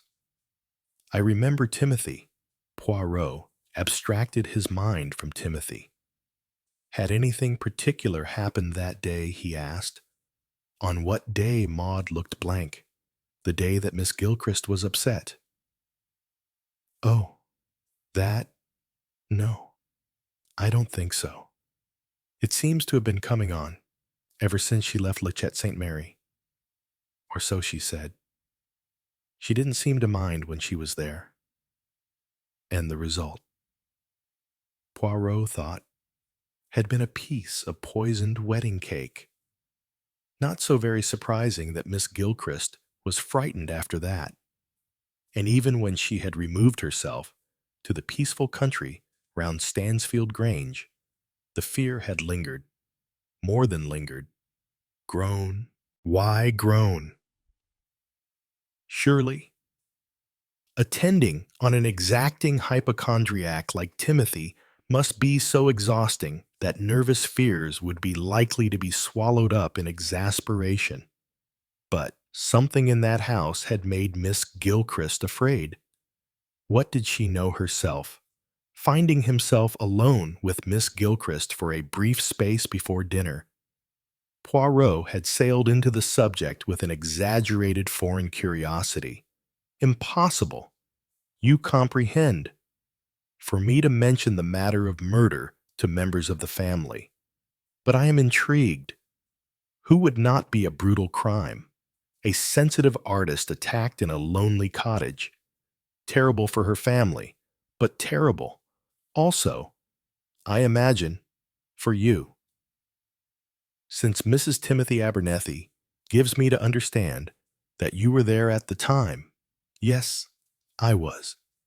And if you'll excuse me, Pontarlier, I don't want to talk about it. I understand. Oh, yes. I completely understand. Having said this, Poirot waited, and, as he had thought, Miss Gilchrist immediately did begin to talk about it. He heard nothing from her that he had not heard before, but he played his part with perfect sympathy, uttering little cries of comprehension and listening with an absorbed interest which Miss Gilchrist could not but help enjoy. Not until she had exhausted the subject of what she herself had felt, and what the doctor had said, and how kind Mr. Entwistle had been, did Poirot proceed cautiously to the next point. You were wise, I think, not to remain alone down in that cottage. I couldn't have done it. Pontarlier, I really couldn't have done it, no. I understand even that you were afraid to remain alone in the house of Mr. Timothy Abernethie whilst they came here. Miss Gilchrist looked guilty. I'm terribly ashamed about that.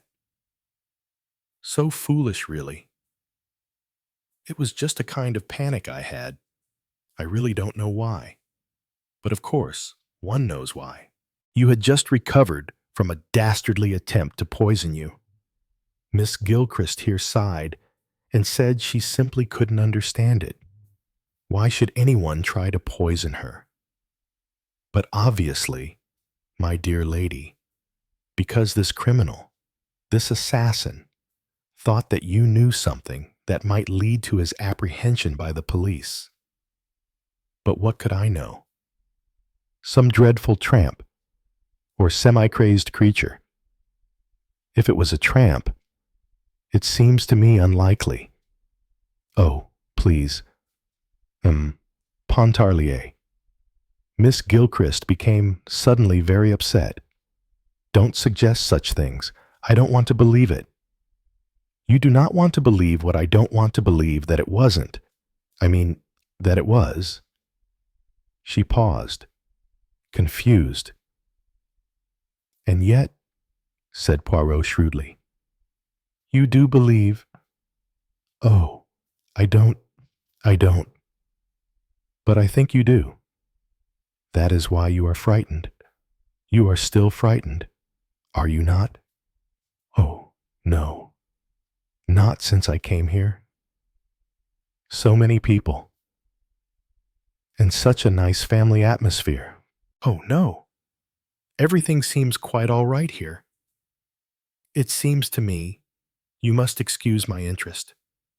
I am an old man, somewhat infirm, and a great part of my time is given to idle speculation on matters which interest me. It seems to me that there must have been some definite occurrence at Stansfield Grange which, so to speak, brought your fears to a head. Doctors recognize nowadays how much takes place in our subconscious. Yes,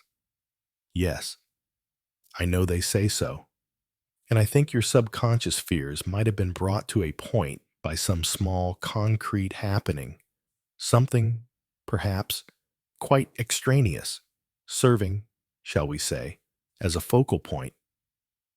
Miss Gilchrist seemed to lap this up eagerly. I'm sure you are right, she said. Now what? Should you think? Was this extraneous circumstance? Miss Gilchrist pondered a moment, and then said, unexpectedly, I think, you know, Pontarlier. It was the nun.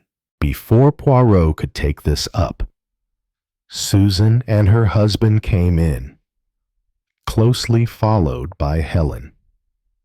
A nun, thought Poirot.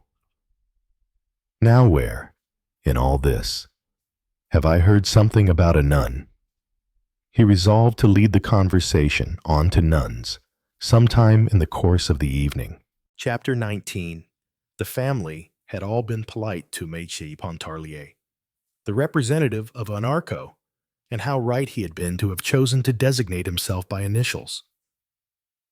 Everyone had accepted Unarco as a matter of course, had even pretended to know all about it. How averse human beings were ever to admit ignorance. An exception had been Rosamond, who had asked him wonderingly, "But what is it? I never heard of it." It's... Fortunately, no one else had been there at the time. Poirot had explained the organization in such a way that anyone but Rosamond would have felt abashed at having displayed ignorance of such a well-known, worldwide institution. Rosamond, however, had only said vaguely, "Oh, refugees all over again. I'm so tired of refugees," thus voicing the unspoken reaction of many who were usually too conventional to express themselves so frankly. M. Pontarlier was, therefore, now accepted as a nuisance, but also as a non-entity. He had become, as it were, a piece of foreign decor. The general opinion was that Helen should have avoided having him here this particular weekend, but as he was here, they must make the best of it. Fortunately, this queer little foreigner did not seem to know much English. Quite often, he did not understand what you said to him, and when everyone was speaking more or less at once, he seemed completely at sea. He appeared to be interested only in refugees and post-war conditions, and his vocabulary only included those subjects. Ordinary chit-chat appeared to bewilder him, more or less forgotten by all.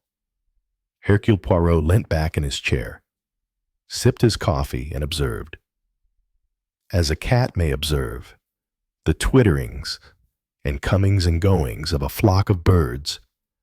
The cat is not ready yet to make its spring. After 24 hours of prowling round the house and examining its contents, the heirs of Richard Abernethie were ready to state their preferences and, if need be, to fight for them. The subject of conversation was, first, a certain Spode dinner dessert service, off which they had just been eating dessert. "I don't suppose I have long to live," said Timothy, in a faint, melancholy voice, "and Maud and I have no children. It is hardly worth while our burdening ourselves with useless possessions. But for sentiment's sake, I should like to have the old dessert service. I remember it in the dear old days. It's out of fashion, of course, and I understand dessert services have very little value nowadays. But there it is. I shall be quite content with that. And perhaps the boule cabinet in the white boudoir. You're too late, uncle." George spoke with debonair insouciance. "I asked Helen to mark off the Spode service to me this morning." Timothy became purple in the face. "Mark it off. Mark it off. What do you mean nothing's been settled yet? And what do you want with a dessert service? You're not married. As a matter of fact, I collect Spode, and this is really a splendid specimen. But it's quite all right about the boule cabinet. Uncle, I wouldn't have that as a gift." Timothy waved aside the boule cabinet. "Now look here, young George, you can't go butting in this way. I'm an older man than you are, and I'm Richard's only surviving brother. That dessert service is mine. Why not take the Dresden service? Uncle, a very fine example, and I'm sure just as full of sentimental memories. Anyway, the Spode's mine. First come, first served. Nonsense, nothing of the kind." Timothy spluttered. Maud said sharply, "Please don't upset your uncle, George. It's very bad for him. Naturally, he will take the Spode if he wants to. The first choice is his, and you young people must come afterwards. He was Richard's brother, as he says, and you are only a nephew. And I can tell you this, young man, Timothy was seething with fury. If Richard had made a proper will, the disposal of the contents of this place would have been entirely in my hands. That's the way the property should have been left. And if it wasn't, I can only suspect undue influence. Yes, and I repeat it, undue influence. Timothy glared at his nephew. A preposterous will, he said. Preposterous. He leant back, placed a hand to his heart, and groaned. This is very bad for me. If I could have a little brandy.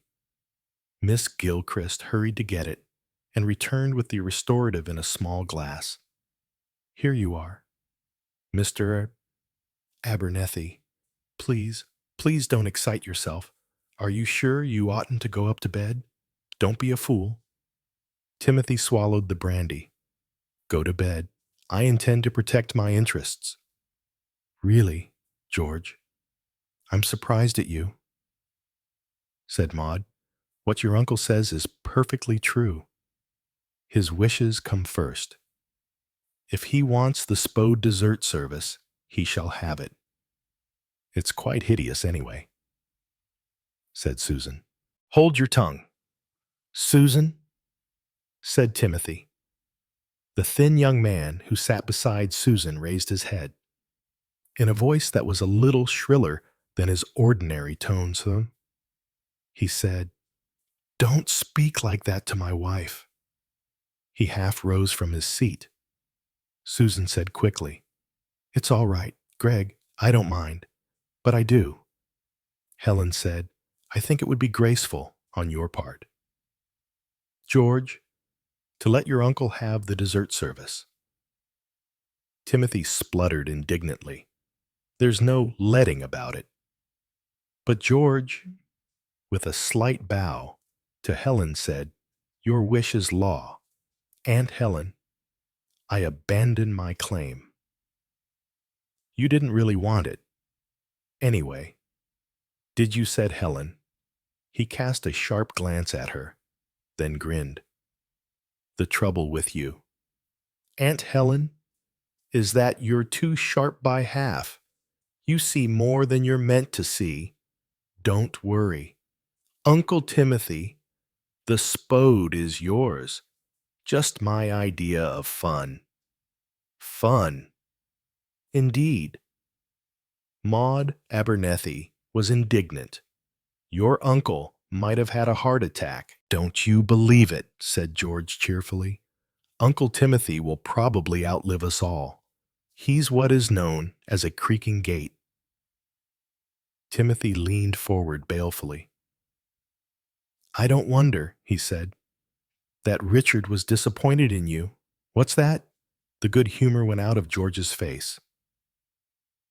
You came up here after Mortimer died, expecting to step into his shoes, expecting that Richard would make you his heir.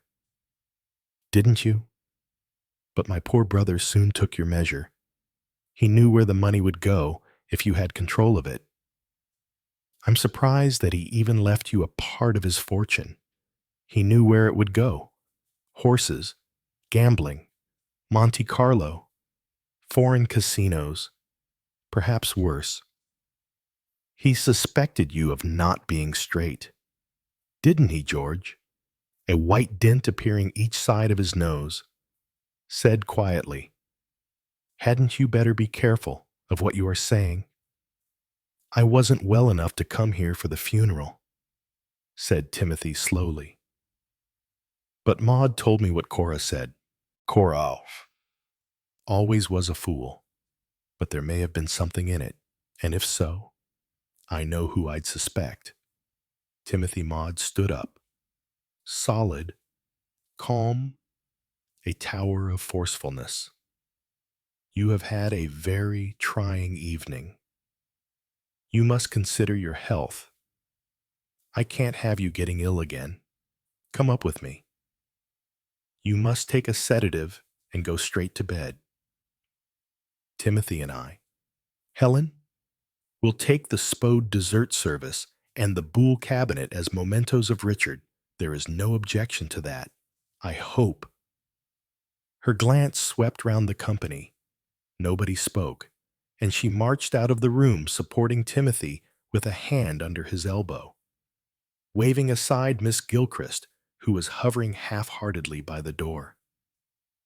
George broke the silence after they had departed. Femme formidable, he said. That describes Aunt Maud exactly. I should hate ever to impede her triumphal progress.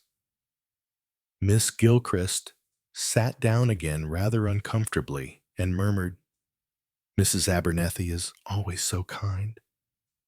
The remark fell rather flat. Michael Shane laughed suddenly and said, You know, I'm enjoying all this, the Voicey inheritance to the life. By the way, Rosamond and I want that malachite table in the drawing room. Oh, no, cried Susan. I want that. Here we go again, said George, raising his eyes to the ceiling. Well, we needn't get angry about it, said Susan. The reason I want it is for my new beauty shop. Just a note of color. And I shall put a great bouquet of wax flowers on it. It would look wonderful. I can find wax flowers easily enough. But a green malachite table isn't so common. But, darling, said Rosamond, that's just why we want it. For the new set, as you say, a note of color, and so absolutely period, and either wax flowers or stuffed hummingbirds. It will be absolutely right. I see what you mean. Rosamond, said Susan, but I don't think you've got as good a case as I have. You could easily have a painted malachite table for the stage. It would look just the same. But for my salon, I've got to have the genuine thing. Now, ladies, said George, what about a sporting decision? Why not toss for it? Or cut the cards. All quite in keeping with the period of the table. Susan smiled pleasantly. Rosamond and I will talk about it tomorrow, she said. She seemed, as usual, quite sure of herself. George looked with some interest from her face to that of Rosamond. Rosamond's face had a vague, rather far-away expression. Which one will you back? Aunt Helen, he asked. An even money chance. I'd say Susan has determination. But Rosamond is so wonderfully single-minded. Or perhaps not hummingbirds, said Rosamond.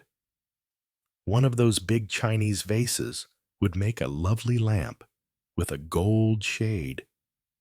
Miss Gilchrist hurried into placating speech.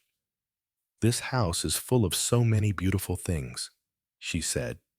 That green table would look wonderful in your new establishment, I'm sure. Mrs. Banks, I've never seen one like it. It must be worth a lot of money.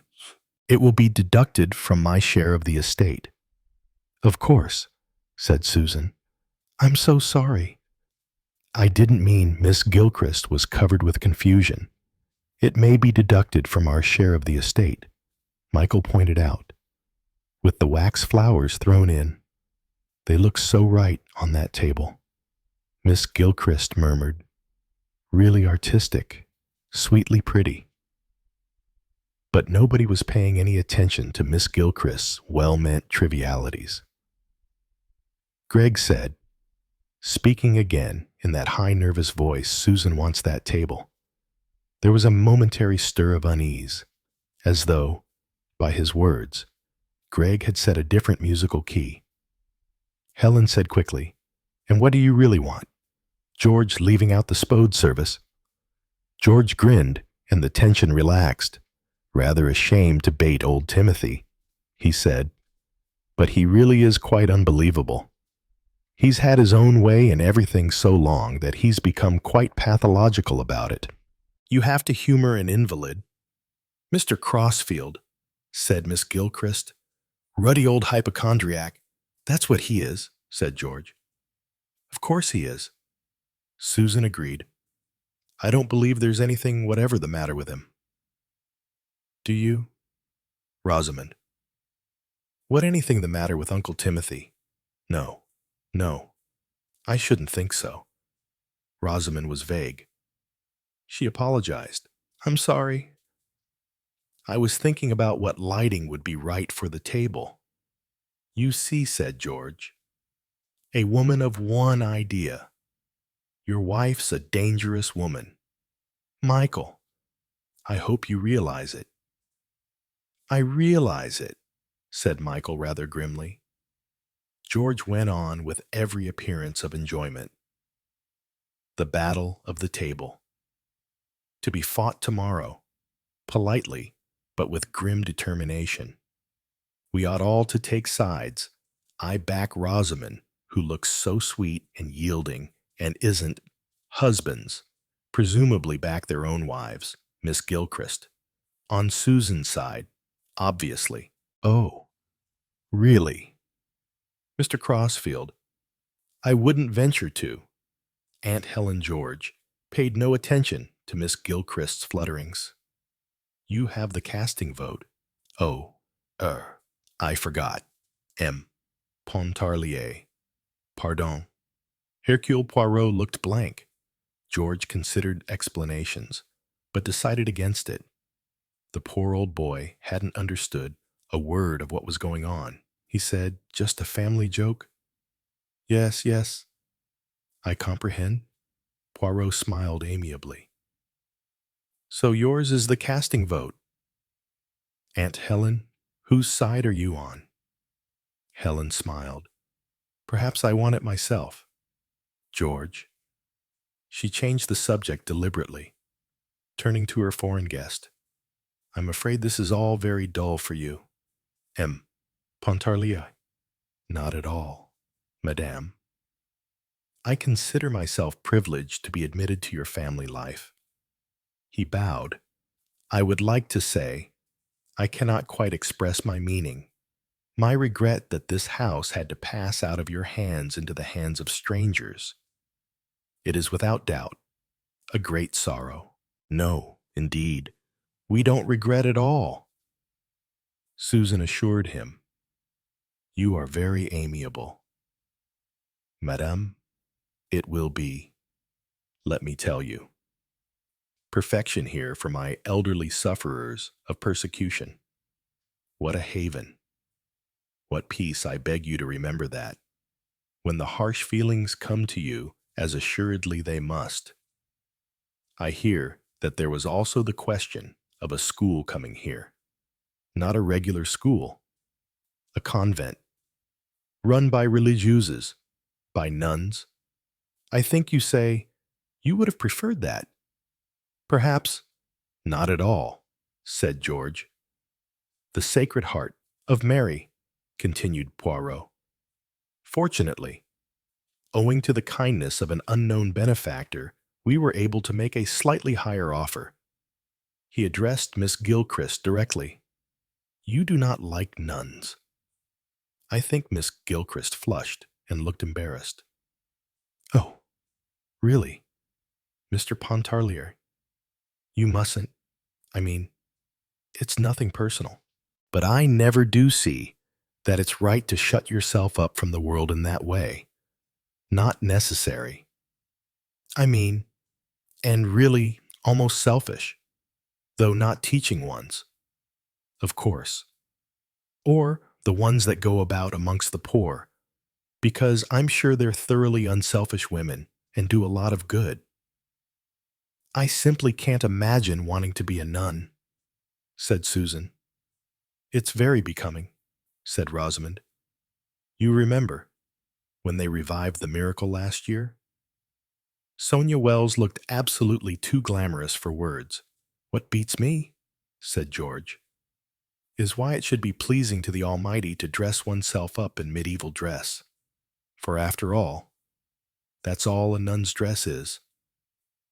Thoroughly cumbersome, unhygienic, and impractical. And it makes them look so alike. "Doesn't it?" said Miss Gilchrist. "It's silly, you know. But I got quite a turn when I was at Mrs. Abernethie's, and a nun came to the door, collecting. I got it into my head. She was the same as a nun who came to the door on the day of the inquest on poor Mrs. Lansquenet at Lychet St. Mary. I felt, you know, almost as though she had been following me round. I thought nuns always collected in couples," said George. "Surely a detective story hinged on that point once." "There was only one this time," said Miss Gilchrist. "Perhaps they've got to economize," she added vaguely. "And anyway, it couldn't have been the same nun, for the other one was collecting for an organ for St. Barnabas, I think, and this one was for something quite different, something to do with children. But they both had the same type of features Hercule Poirot asked. He sounded interested. Miss Gilchrist turned to him. "I suppose that must be it. The upper lip, almost as though she had a mustache. I think, you know, that is really what alarmed me, being in a rather nervous state at the time, and remembering those stories during the war of nuns who were really men, and in the fifth column, and landed by parachute.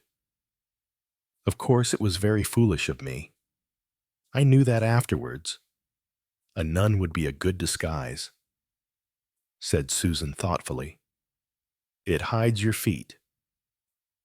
"The truth is," said George, "that one very seldom looks properly at anyone. That's why one gets such wildly differing accounts of a person from different witnesses in court. You'd be surprised. A man is often described as tall, short, thin, stout, fair, dark, dressed in a dark, light suit, and so on. There's usually one reliable observer, but one has to make up one's mind who that is."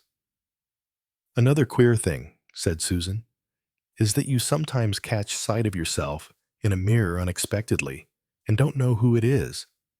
It just looks vaguely familiar. And you say to yourself, 'That's somebody I know quite well,' and then suddenly realize it's yourself." George said, "It would be more difficult still if you could really see yourself and not a mirror image."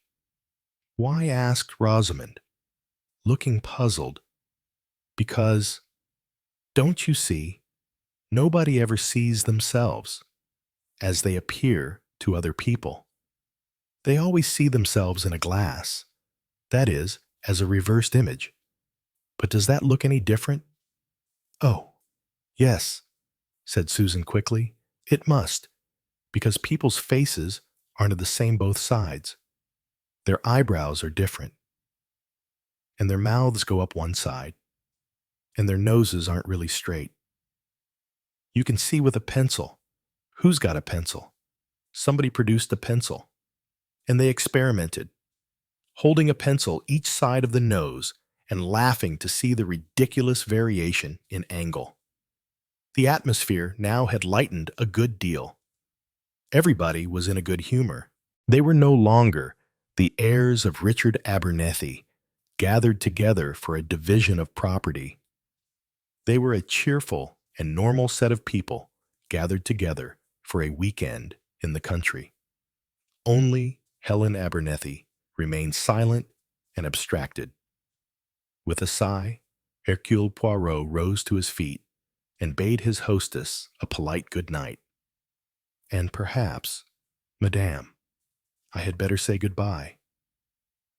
My train departs itself at 9 o'clock tomorrow morning. That is very early, so I will thank you now for all your kindness and hospitality. The date of possession, that will be arranged with the good Mr. Entwistle, to suit your convenience. Of course, it can be any time you please. M. Pontarlier. I have finished all that I came here to do. You will return now to your villa at Cyprus, yes." A little smile curved Helen Abernethie's lips. Poirot said, "You are glad. Yes, you have no regrets at leaving England or leaving here. Do you mean I meant leaving here? No, no. It's no good, is it, to cling on to the past? One must leave that behind. If one can.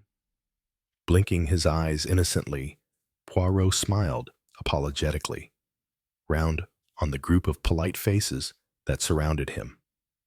Sometimes, is it not? The past will not be left, will not suffer itself to pass into oblivion. It stands at one's elbow. It says, I am not done with yet. Susan gave a rather doubtful laugh. Poirot said, but I am serious. Yes. You mean, said Michael, that your refugees, when they come here, will not be able to put their past sufferings completely behind them. I did not mean my refugees. He meant us.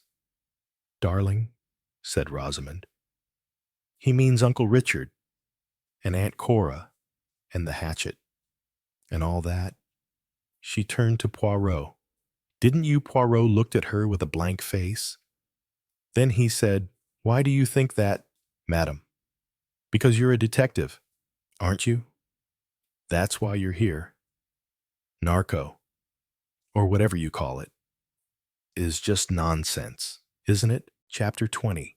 There was a moment of extraordinary tenseness. Poirot felt it, though he himself did not remove his eyes from Rosamond's lovely, placid face. He said with a little bow, you have great perspicacity.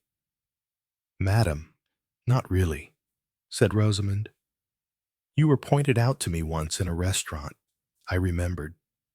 But you have not mentioned it. Until now, I thought it would be more fun not to, said Rosamond. Michael said, in an imperfectly controlled voice, my dear girl. Poirot shifted his gaze, then to look at him. Michael was angry, and something else, apprehensive. Poirot's eyes went slowly round all the faces.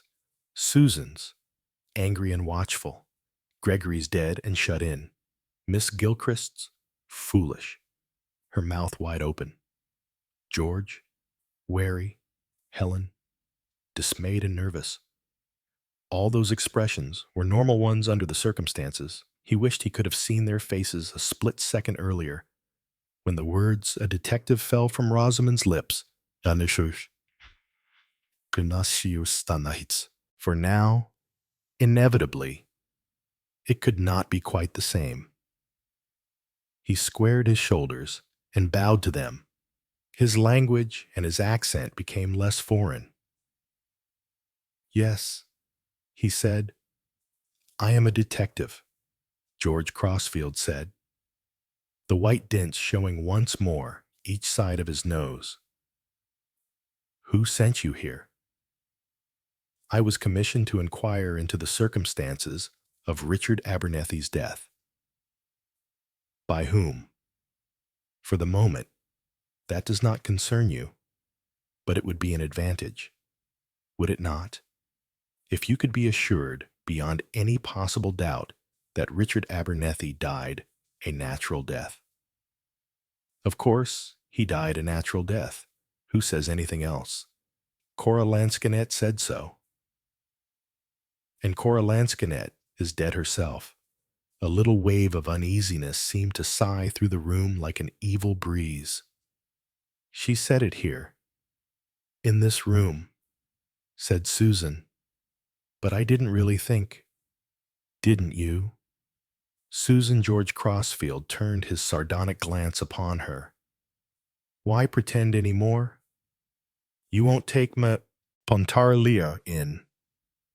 We all thought so really, said Rosamond. And his name isn't Pontarlier, it's Hercules something. Hercule Poirot, at your service. Poirot bowed.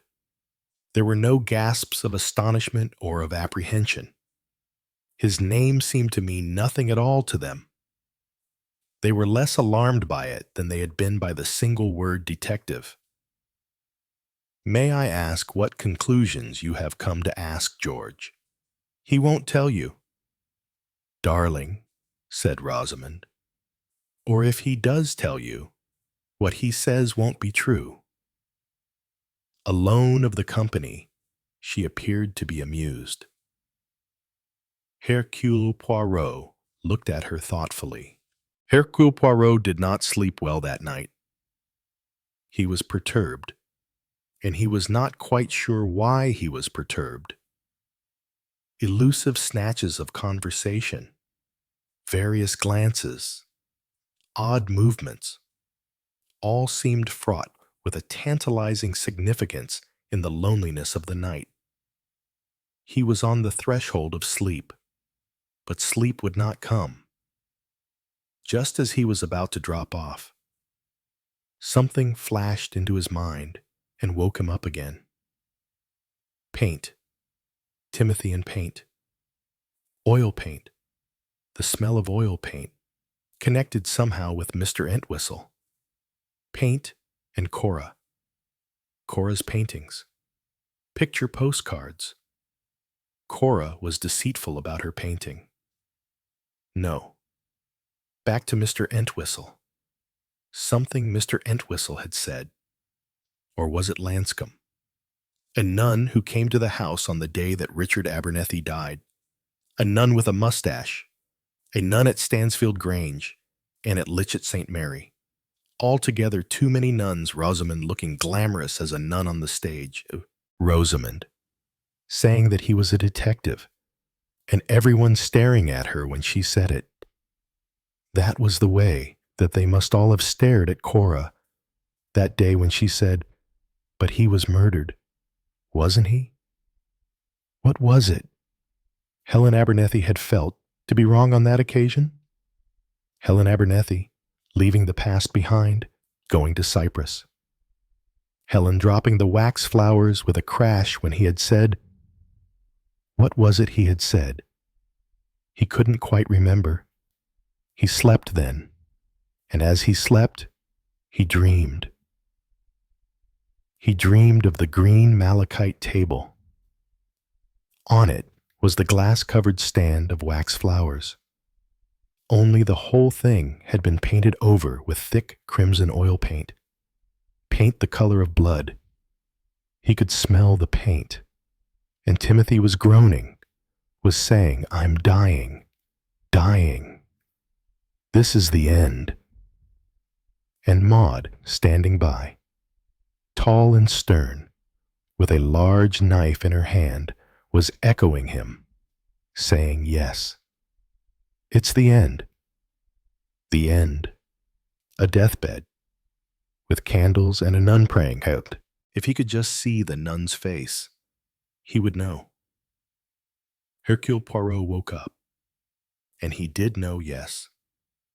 It was the end. Though there was still a long way to go. He sorted out the various bits of the mosaic. Mr. Entwistle, the smell of paint, Timothy's house, and something that must be in it, or might be in it. The wax flowers. Helen, broken glass, Helen Abernethie, in her room. Took some time in going to bed. She was thinking. Sitting in front of her dressing table, she stared at herself unseeingly in the glass. She had been forced into having Hercule Poirot in the house. She had not wanted it, but Mr. Entwistle had made it hard for her to refuse. And now, the whole thing had come out into the open. No question any more of letting Richard Abernethie lie quiet in his grave. All started by those few words of Cora's. That day, after the funeral, how had they all looked? She wondered. How had they looked to Cora? How had she herself looked? What was it George had said about seeing oneself? There was some quotation, too, to see ourselves as others see us. As others see us. The eyes that were staring into the glass unseeingly suddenly focused. She was seeing herself, but not really herself. Not herself as others saw her. Not as Cora had seen her that day. Her right? No. Her left eyebrow was arched a little higher than the right. The mouth? No. The curve of the mouth was symmetrical. If she met herself, she would surely not see much difference from this mirror image. Not like Cora. Cora. The picture came quite clearly. Cora, on the day of the funeral, her head tilted sideways, asking her question, looking at Helen. Suddenly, Helen raised her hands to her face. She said to herself, "It doesn't make sense. It can't make sense." Miss Entwistle was aroused from a delightful dream in which she was playing piquet with Queen Mary by the ringing of the telephone. She tried to ignore it, but it persisted. Sleepily, she raised her head from the pillow and looked at the watch beside her bed. 5 minutes to 7. Who on earth could be ringing up at that hour? It must be a wrong number. The irritating ding-ding continued. Miss Entwistle sighed, snatched up a dressing gown, and marched into the sitting room. "This is Kensington 675498, she said with asperity as she picked up the receiver. "This is Mrs. Abernethie speaking." "Mrs. Leo Abernethie. Can I speak to Mr. Entwistle?" "Oh, good morning." Mrs. Abernethie. The good morning was not cordial. "This is Miss Entwistle." "My brother is still asleep, I'm afraid. I was asleep myself. I'm so sorry." Helen was forced to the apology. "But it's very important that I should speak to your brother at once. Wouldn't it do later? I'm afraid not." "Oh, very well then." Miss Entwistle was tart. She tapped at her brother's door and went in. "Those Abernethies again," she said bitterly. The Abernethies. Mrs. Leo Abernethie. Ringing up before 7 in the morning. Really, Mrs. Leo. Is it? Dear me, how remarkable. Where is my dressing gown? Thank you. Presently, he was saying, "Entwistle speaking. Is that you, Helen?" "Yes." "I'm terribly sorry to get you out of bed like this. But you did tell me once to ring you up at once if I remembered what it was that struck me as having been wrong somehow on the day of the funeral when Cora electrified us all by suggesting that Richard had been murdered." You have remembered," Helen said in a puzzled voice. "Yes, but it doesn't make sense. You must allow me to be the judge of that. Was it something you noticed about one of the people?" "Yes." "Tell me. It seems absurd." Helen's voice sounded apologetic, but I'm quite sure of it. "It came to me when I was looking at myself in the glass last night." "Oh." The little startled half-cry was succeeded by a sound that came oddly through the wires, a dull, heavy sound that Mr. Entwistle couldn't place at all. He said urgently, "Hello, hello! Are you there, Helen? Are you there? Helen, imhro." Chapter 21. It was not until nearly an hour later that Mr. Entwistle, after a great deal of conversation with supervisors and others, found himself at last speaking to Hercule Poirot. "Thank heaven," said Mr. Entwistle with pardonable exasperation. "The exchange seems to have had the greatest difficulty in getting the number. That is not surprising." The receiver was off the hook. There was a grim quality in Poirot's voice, which carried through to the listener. Mr. Entwistle said sharply, "Has something happened?" "Yes. Mrs. Leo Abernethie was found by the housemaid about 20 minutes ago. lying by the telephone in the study. She was unconscious. A serious concussion. Do you mean she was struck on the head? I think so.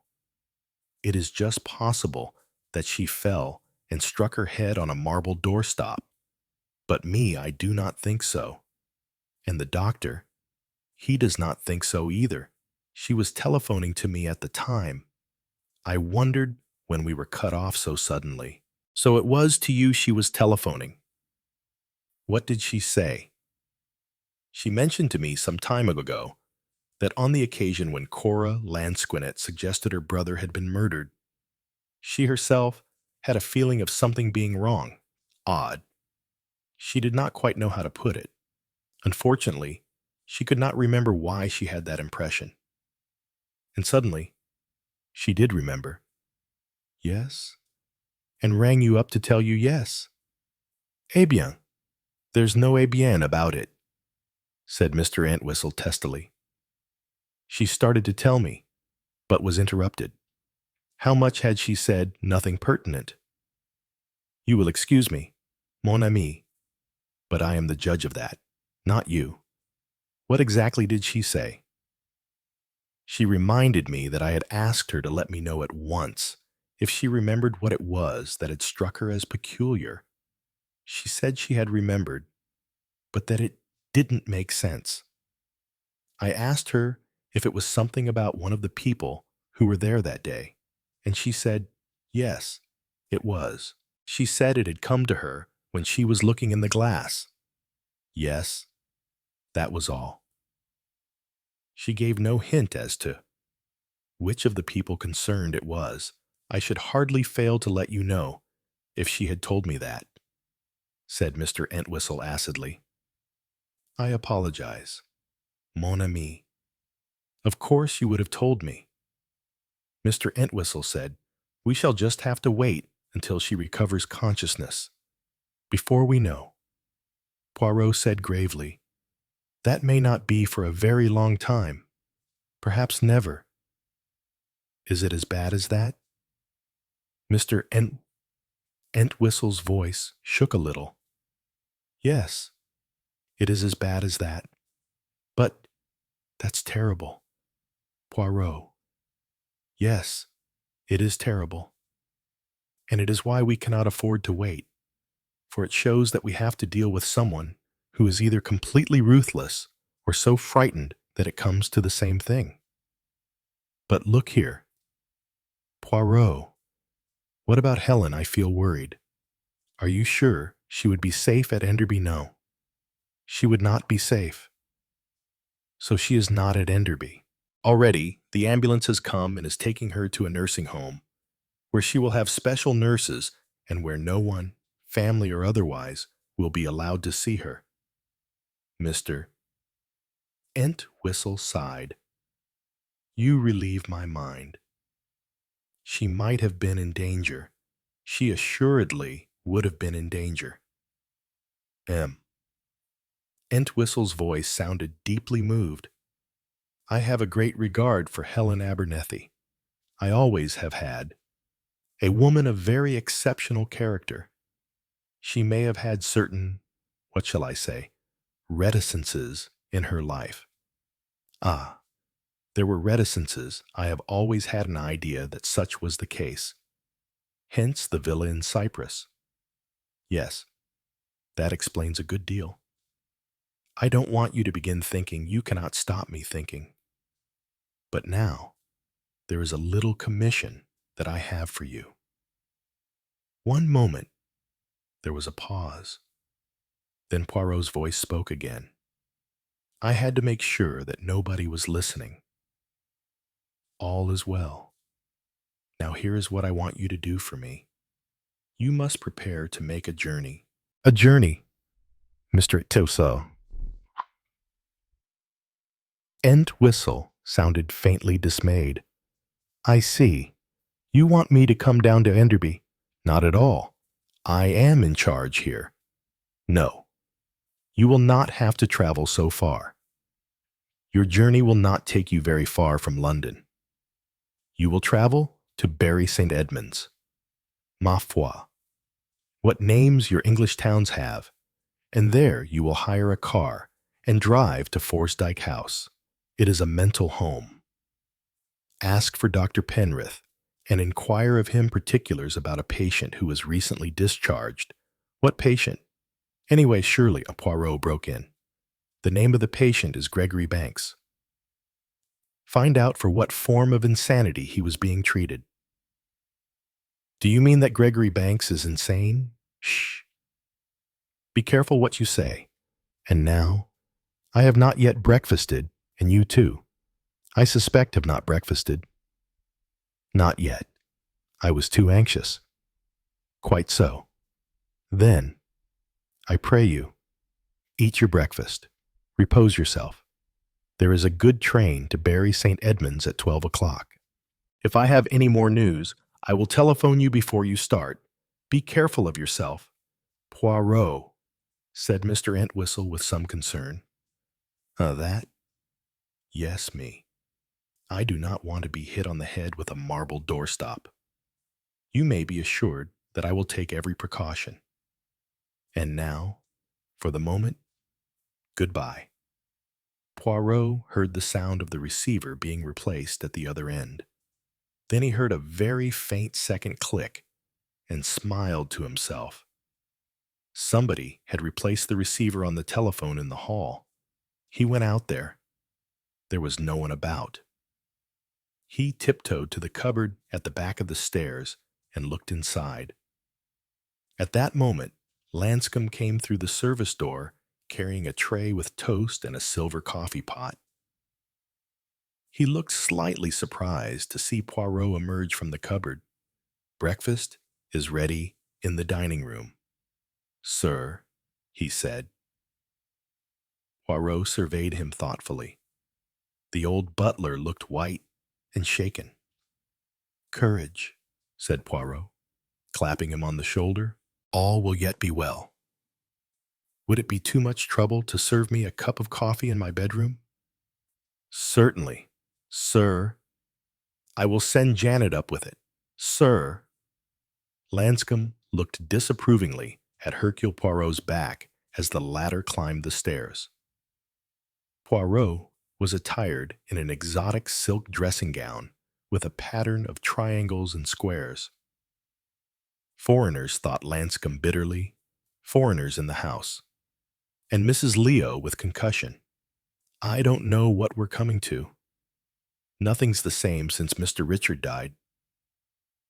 Hercule Poirot was dressed by the time he received his coffee from Janet. His murmurs of sympathy were well received.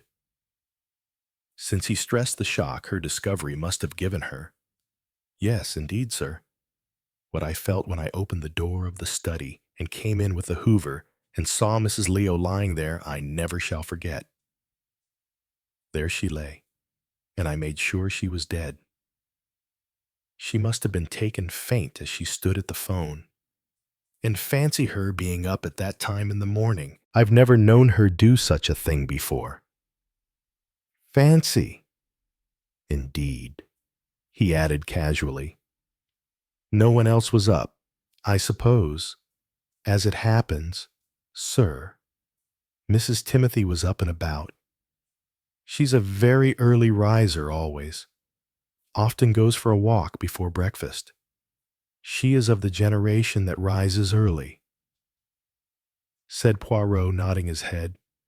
The younger ones, now, they do not get up so early. No, indeed, sir, all fast asleep when I brought them their tea. And very late I was, too. What with the shock and getting the doctor to come and having to have a cup first to steady myself.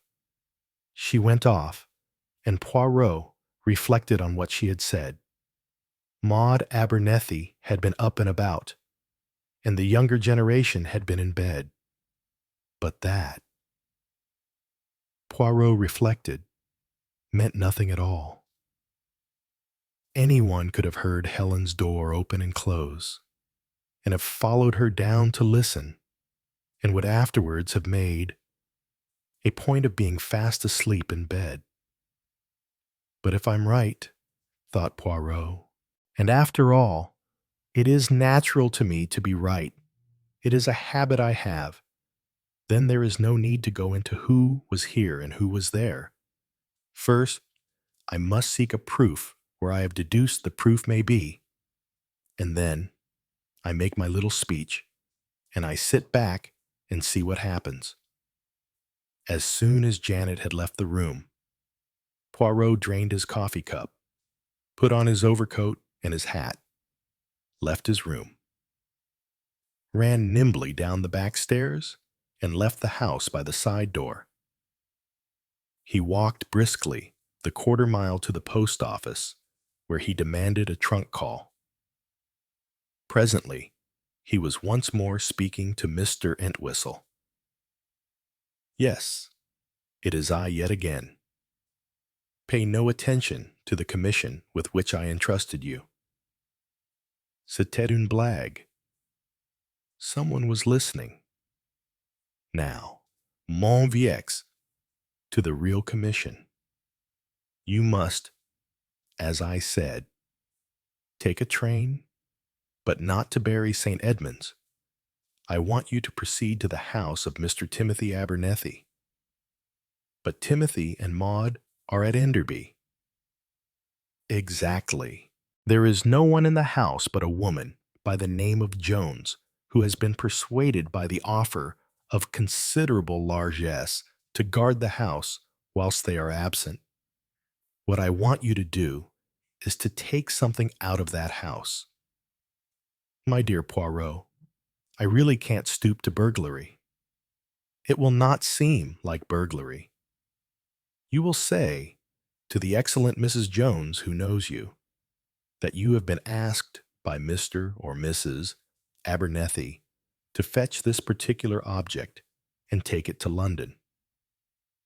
She will not suspect anything amiss. No, probably not. But I don't like it." Mr. Entwistle sounded most reluctant. "Why can't you go and get whatever it is yourself?" "Because, my friend, I should be a stranger of foreign appearance, and as such a suspicious character, and Mrs. Jones would at once raise the difficulties. With you, she will not. No, I see that. But what on earth are Timothy and Maud going to think when they hear about it? I have known them for 40-odd years." "And you knew Richard Abernethie for that time also, and you knew Cora Lansquenet when she was a little girl in a martyred voice?" Mr. Entwistle asked. "You're sure this is really necessary?" Poirot, the old question they asked in the wartime on the posters. Is your journey really necessary? I say to you, it is necessary. It is vital. And what is this object I've got to get hold of? Poirot told him, "But really, Poirot, I don't see." "It is not necessary for you to see. I am doing the seeing." "And what do you want me to do with the damned thing?" "You will take it to London, to an address in Elm Park Gardens. If you have a pencil, note it down." Having done so, Mr. Entwistle said, still in his martyred voice, "I hope you know what you are doing." Poirot. He sounded very doubtful, but Poirot's reply was not doubtful at all. "Of course I know what I am doing. We are nearing the end." Mr. Entwistle sighed. "If we could only guess what Helen was going to tell me." "No need to guess. I know, you know. But my dear Poirot, explanations must wait. But let me assure you of this. I know what Helen Abernethie saw when she looked in her mirror. Breakfast had been an uneasy meal.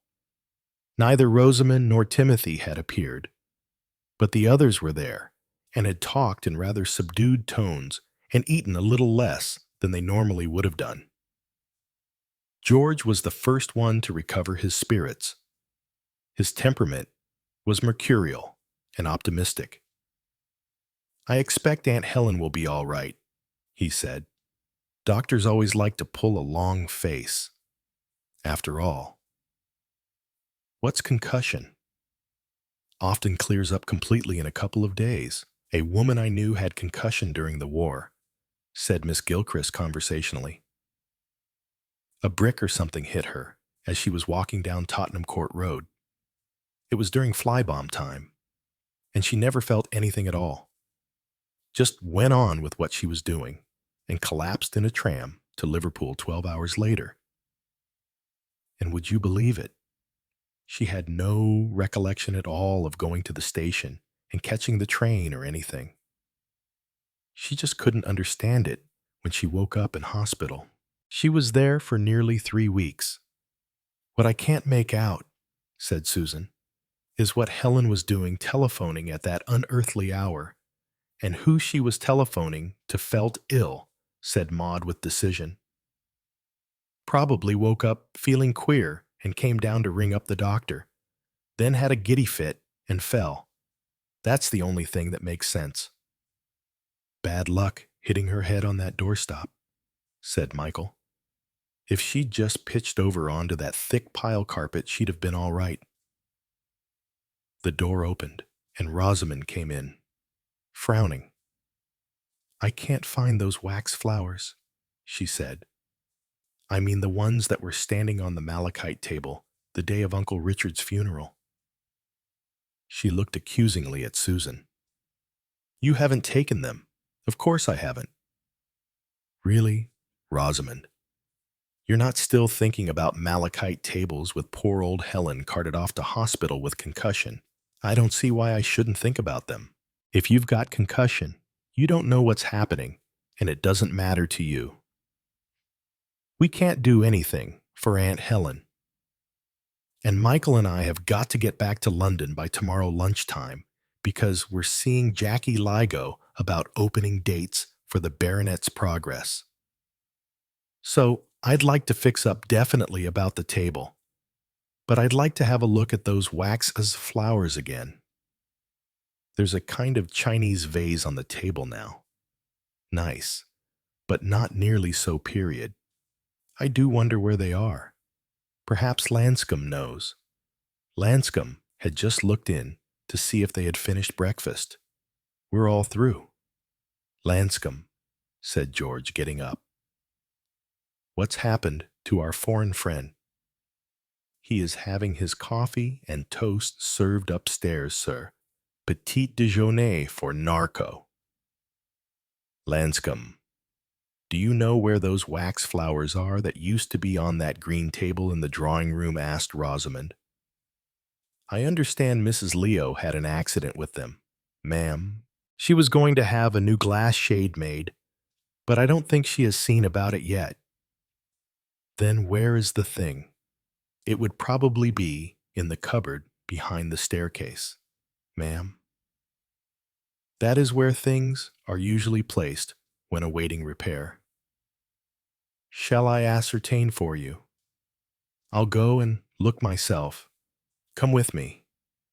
"Michael, sweetie, it's dark there." "And I'm not going in any dark corners by myself after what happened to Aunt Helen." Everybody showed a sharp reaction.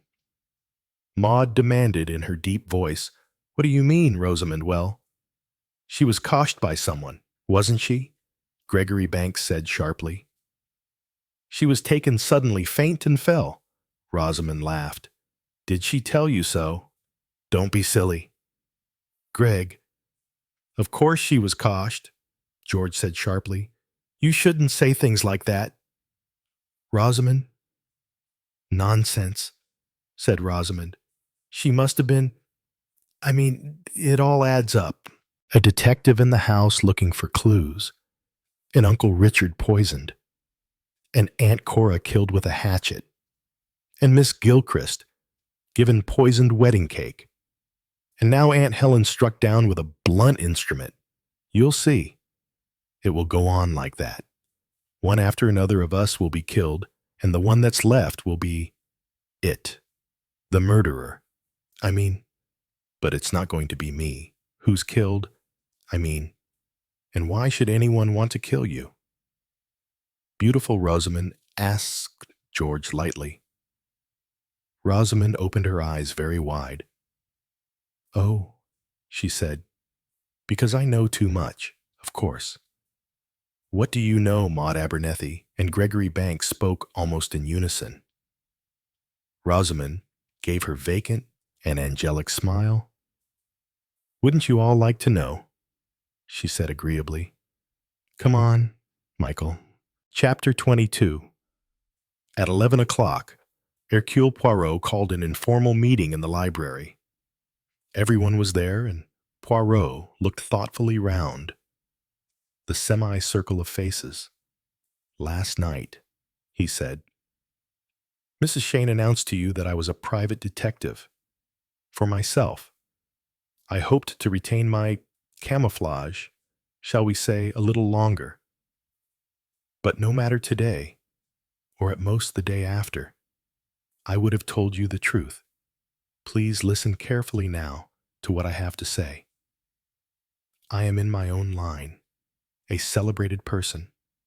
I may say a most celebrated person. My gifts, in fact, are unequaled. George Crossfield grinned and said, That's the stuff, M. Pont? No. It's Poirot. Isn't it funny? Isn't it that I've never even heard of you? It is not funny, said Poirot severely. It is lamentable. Alas, there is no proper education nowadays. Apparently, one learns nothing but economics and how to set intelligence tests. But to continue, I have been a friend for many years of Mr. Entwistle's, so he's the nigger in the woodpile, if you like to put it that way, Mr. Crossfield. Mr. Entwistle was greatly upset by the death of his old friend, Mr. Richard Abernethie. He was particularly perturbed by some words spoken on the day of the funeral by Mr. Abernethie's sister, Mrs. Lansquenet. Words spoken in this very room. Very silly, and just like Cora, said Maud. Mr. Entwistle should have had more sense than to pay attention to them. Poirot went on. Mr. Entwistle was even more perturbed after the coincidence, shall I say, of Mrs. Lansquenet's death. He wanted one thing only, to be assured that that death was a coincidence. In other words, he wanted to feel assured that Richard Abernethie had died a natural death. To that end, he commissioned me to make the necessary investigations. There was a pause. I have made them. Again, there was a pause. No one spoke. Poirot threw back his head. Abian, you will all be delighted to hear that, as a result of my investigations, there is absolutely no reason to believe that Mr. Abernethie died anything but a natural death. There is no reason at all to believe that he was murdered. He smiled. He threw out his hands in a triumphant gesture. That is good news, is it not? It hardly seemed to be, by the way they took it. They stared at him, and in all but the eyes of one person there still seemed to be doubt and suspicion. The exception was Timothy Abernethie, who was nodding his head in violent agreement. Of course Richard wasn't murdered, he said angrily. Never could understand why anybody even thought of such a thing for a moment. Just Cora, up to her tricks. That was all. Wanting to give you all a scare? Her idea of being funny. Truth is that although she was my own sister, she was always a bit mental. Poor girl. Well, Mr. whatever your name is, I'm glad you've had the sense to come to the right conclusion. Though if you ask me, I call it damn cheek of Entwistle to go commissioning you to come prying and poking about. And if he thinks he's going to charge the est with your fee, I can tell you he won't get away with it. Damn cheek. And most uncalled for who's Entwistle to set himself up. If the family's satisfied, but the family wasn't. Uncle Timothy, said Rosamond. Hey, what's that? Timothy peered at her under beetling brows of displeasure. We weren't satisfied. And what about Aunt Helen this morning? Maud said sharply. Helen's just the age when you're liable to get a stroke. That's all there is to that. I see, said Rosamond. Another coincidence. You think? She looked at Poirot. Aren't there rather too many coincidences? Coincidences. Sid. Hercule Poirot. Do happen. Nonsense, said Maud. Helen felt ill. Came down and rang up the doctor. And then, but she didn't ring up the doctor, said Rosamond. I asked him. Susan said sharply, Who did she ring up? I don't know, said Rosamond, a shade of vexation passing over her face. But I dare say I can find out, she added hopefully. Hercule Poirot was sitting in the Victorian summer house. He drew his large watch from his pocket and laid it on the table in front of him. He had announced that he was leaving by the 12 o'clock train. There was still half an hour to go. Half an hour for someone to make up their minds and come to him. Perhaps more than one person. The summer house was clearly visible from most of the windows of the house. Surely, soon, someone would come. If not, his knowledge of human nature was deficient, and his main premises incorrect. He waited, and above his head, a spider in its web waited for a fly. It was Miss Gilchrist who came first. She was flustered and upset and rather incoherent. Oh, Mr. Pontarlier, I can't remember your other name. She said, I had to come and speak to you, although I don't like doing it, but really I feel I ought to.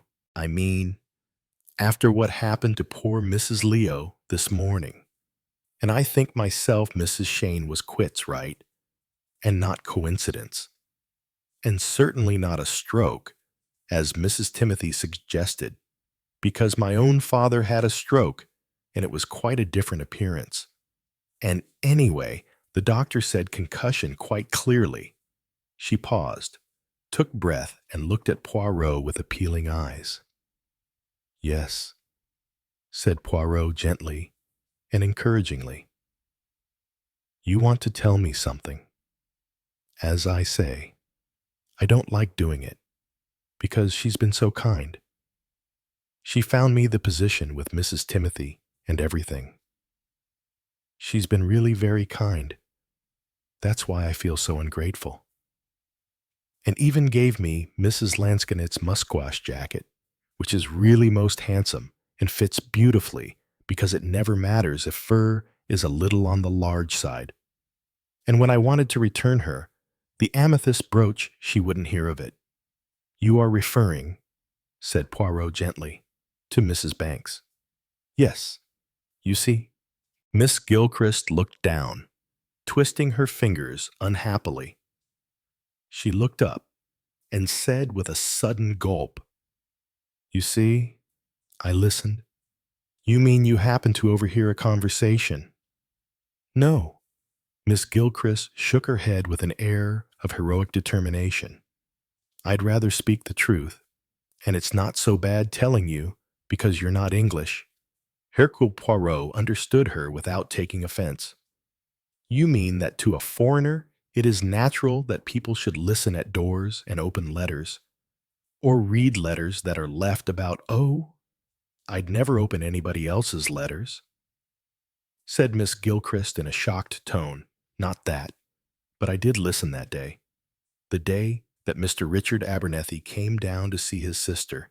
I was curious. You know, about his turning up suddenly after all those years, and I did wonder why, and you see when you haven't much life of your own, or very many friends, you do tend to get interested. When you're living with anybody, I mean, most natural, said Poirot. Yes, I do think it was natural, though not, of course, at all right. But I did it. And I heard what he said. You heard what Mr. Abernethie said. To Mrs. Lansquenet. Yeah. He said something like, "It's no good talking to Timothy. He pooh-poohs everything. Simply won't listen. But I thought I'd like to get it off my chest to you, Cora. We three are the only ones left. And though you've always liked to play the simpleton, you've got a lot of common sense. So what would you do about it, if you were me?" I couldn't quite hear what Mrs. Lansquenet said, but I caught the word police. And then Mr. Abernethie burst out quite loud and said, "I can't do that, not when it's a question of my own niece." And then I had to run in the kitchen for something boiling over, and when I got back, Mr. Abernethie was saying, "Even if I die an unnatural death, I don't want the police called in, if it can possibly be avoided. You understand that? Don't you, my dear girl? But don't worry, now that I know. I shall take all possible precautions." And he went on, saying he'd made a new will, and that she, Cora, would be quite all right. And then he said about her having been happy with her husband, and how perhaps he'd made a mistake over that in the past. Miss Gilchrist stopped. Poirot said, I see. But I never wanted to say, to tell. I didn't think Mrs. Lansquenet would have wanted me to. But now, after Mrs. Leo being attacked this morning, and then you saying so calmly it was coincidence, but, Pontarlier. It wasn't coincidence, Poirot smiled. He said no, it wasn't coincidence. Thank you, Miss Gilchrist, for coming to me. It was very necessary that you should. He had a little difficulty in getting rid of Miss Gilchrist, and it was urgent that he should, for he hoped for further confidences. His instinct was right. Miss Gilchrist had hardly gone before Gregory Banks, striding across the lawn, came impetuously into the summer house. His face was pale, and there were beads of perspiration on his forehead. His eyes were curiously excited. At last he said, I thought that stupid woman would never go. You're all wrong in what you said this morning. You're wrong about everything. Richard Abernethie was killed. I killed him. Hercule Poirot let his eyes move up and down over the excited young man. He showed no surprise. So you killed him, did you? How Gregory Banks smiled. It wasn't difficult for Miss. You can surely realize that. There were 15 or 20 different drugs I could lay my hands on that would do it. The method of administration took rather more thinking out. But I hit on a very ingenious idea in the end. The beauty of it was that I didn't need to be anywhere near at the time. Clever, said Poirot. Yes. Gregory Banks cast his eyes down modestly. He seemed pleased. Yes, I do think it was ingenious. Poirot asked with interest. Why did you kill him? For the money that would come to your wife? No, of course not. Greg was suddenly excitedly indignant. I'm not a money grubber. I didn't marry Susan for her money. Didn't you, Mr. Banks? That's what he thought, Greg said, with sudden venom. Richard Abernethie. He liked Susan. He admired her.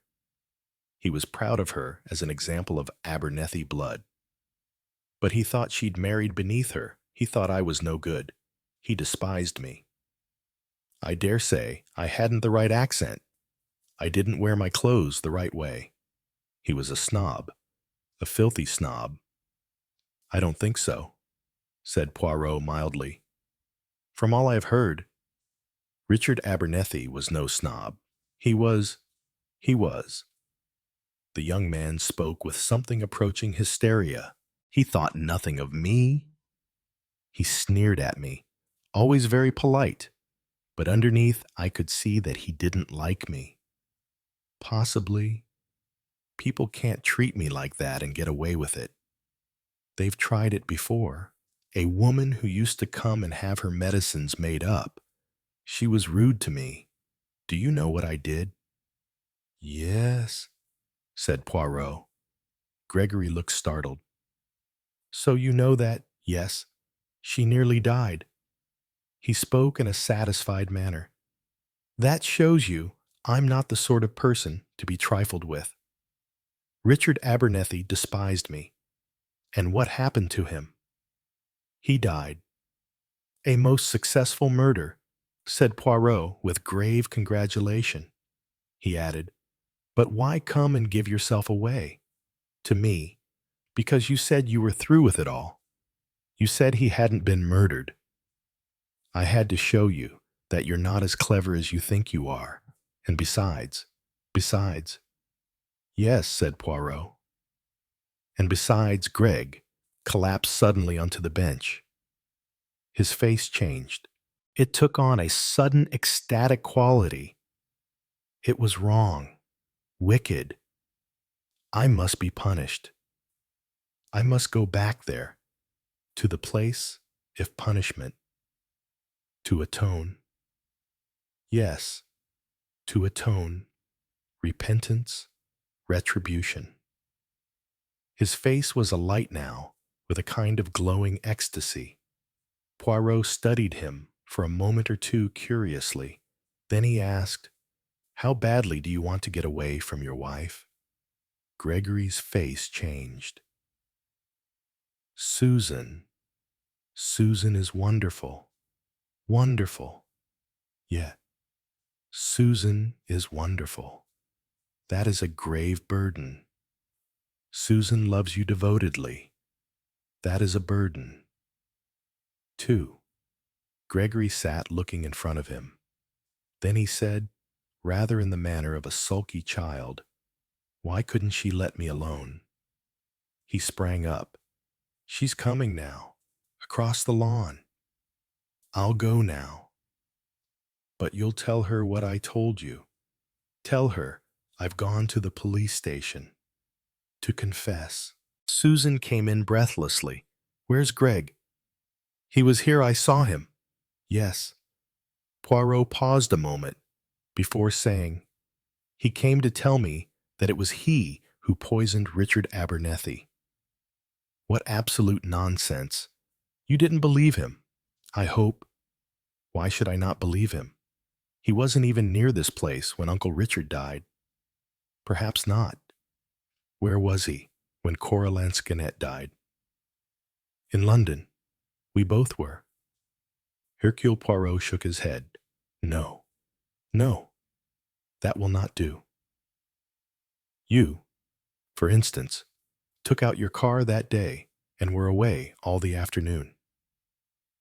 I think I know where you went. You went to Litchet St. Mary. I did no such thing. Poirot smiled. When I met you here, Madame, it was not, as I told you, the first time I had seen you. After the inquest on Mrs. Lansquenet, you were in the garage of the King's Arms. You talked there to a mechanic, and close by you is a car containing an elderly foreign gentleman. You did not notice him, but he noticed you. I don't see what you mean. That was the day of the inquest. Ah. But remember what that mechanic said to you.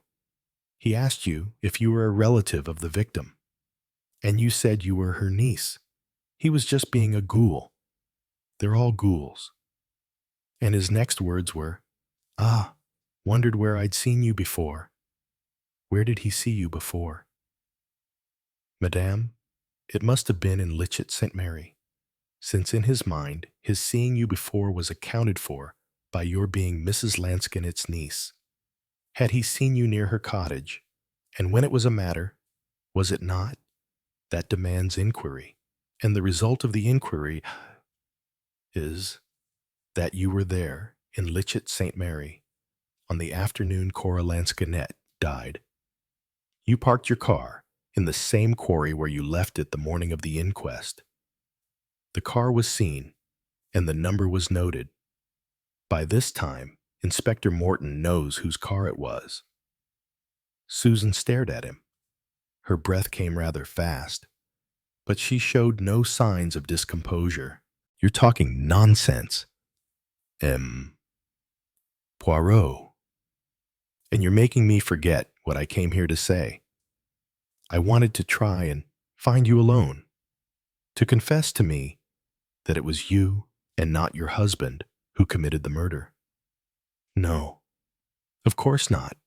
What kind of a fool do you think I am? And I've already told you that Gregory never left London that day, a fact which you cannot possibly know since you were away yourself. Why did you go down to Litchett St. Mary, Mrs. Banks? Susan drew a deep breath. All right, if you must have it. What Cora said at the funeral worried me. I kept on thinking about it. Finally, I decided to run down in the car and see her and ask her what had put the idea into her head. Greg thought it a silly idea, so I didn't even tell him where I was going. I got there about 3 o'clock, knocked and rang, but there was no answer. So I thought she must be out or gone away. That's all there is to it. I didn't go round to the back of the cottage. If I had, I might have seen the broken window.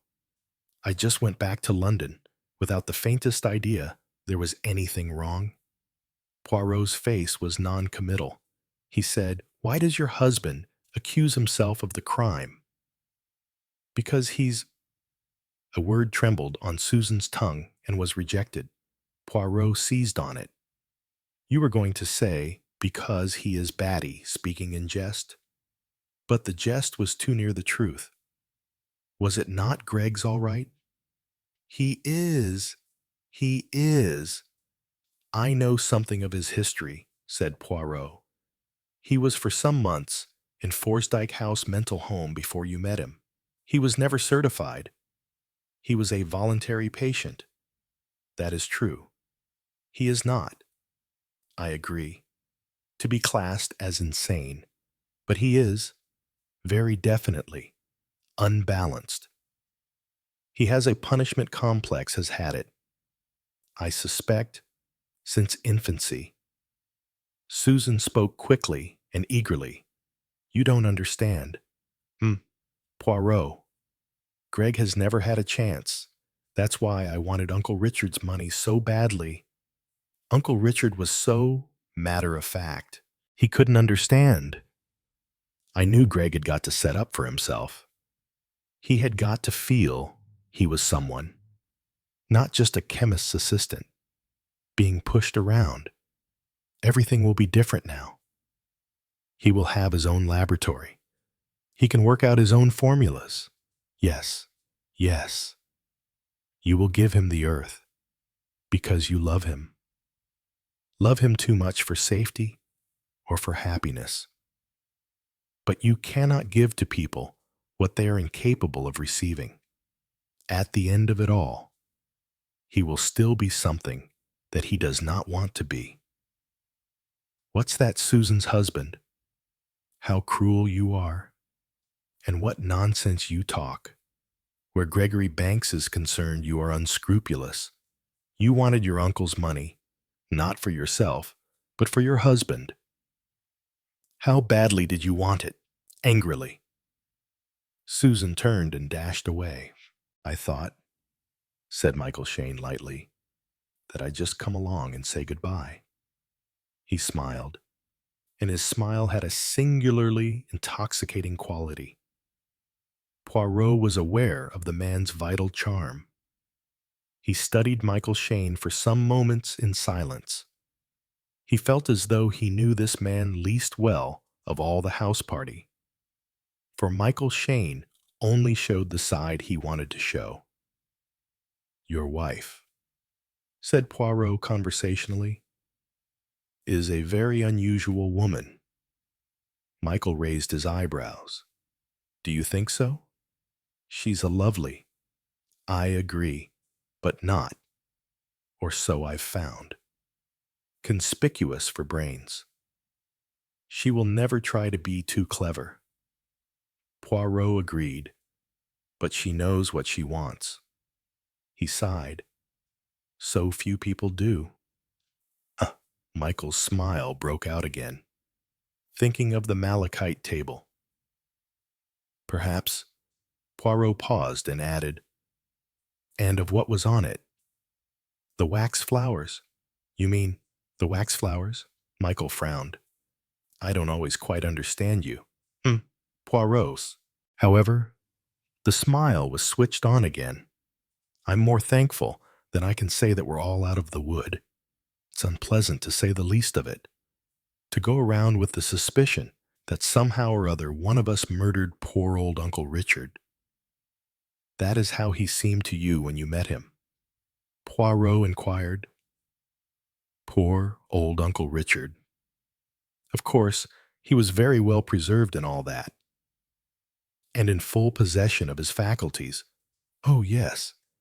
And, in fact, quite shrewd, I dare say. A shrewd judge of character." The smile remained unaltered. "You can't expect me to agree with that."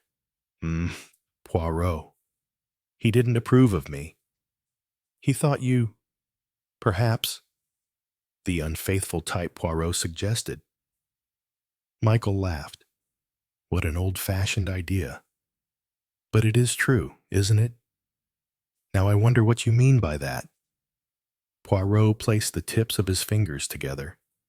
"There have been inquiries made, you know," he murmured, "by you, not only by me." Michael Shane gave him a quick, searching glance. His reactions, Poirot noted, were quick. Michael Shane was no fool. "You mean the police are interested? They have never been quite satisfied, you know, to regard the murder of Cora Lansquenet as a casual crime. And they've been making inquiries about me," Poirot said primly.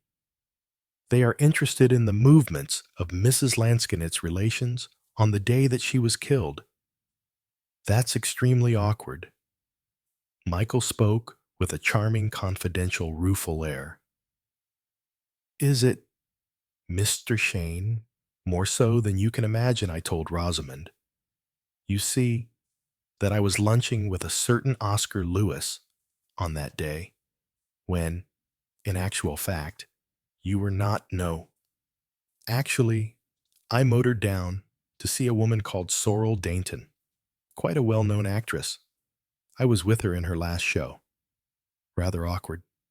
You see, for though it's quite satisfactory as far as the police are concerned, it won't go down very well with Rosamond."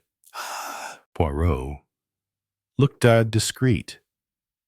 "There has been a little trouble over this friendship of yours." "Yeah. In fact, Rosamond made me promise I wouldn't see her anymore." "Yes, I can see that may be awkward. Entre nous, you had an affair with the lady." "Oh, just one of those things. It's not as though I cared for the woman at all, but she cares for you. Well, she's been rather tiresome. Women do cling so. However, as you say, the police at any rate will be satisfied." "You think so?" "Well, I could hardly be taking a hatchet to Cora if I was dallying with Sorrel miles and miles away." She's got a cottage in Kent. I see. I see. And this Miss Dainton, she will testify for you. She won't like it, but as it's murder, I suppose she'll have to do it. She will do it, perhaps, even if you were not dallying with her. What do you mean? Michael looked suddenly black as thunder. The lady is fond of you. When they are fond, women will swear to what is true, and also to what is untrue. Do you mean to say that you don't believe me? It does not matter if I believe you or not. It is not I you have to satisfy. Who then? Poirot smiled. Inspector Morton, who has just come out on the terrace through the side door. Michael Shane wheeled round sharply. Chapter 23. I heard you were here, Poirot, said Inspector Morton. The two men were pacing the terrace together. I came over with Superintendent Parwell from Matchfield. Dr. Larrabee rang him up about Mrs. Leo Abernethie, and he's come over here to make a few inquiries. The doctor wasn't satisfied. And you, my friend, inquired Poirot. Where do you come in? You are a long way from your native Berkshire. I wanted to ask a few questions, and the people I wanted to ask them of seemed very conveniently assembled here. He paused before adding, Your doing. Yes, my doing. And as a result, Mrs. Leo Abernethie gets knocked out. You must not blame me for that. If she had come to me, but she did not. Instead, she rang up her lawyer in London and was in process of spilling the beans to him when, as you say, wonk. And what had she managed to tell him? Very little.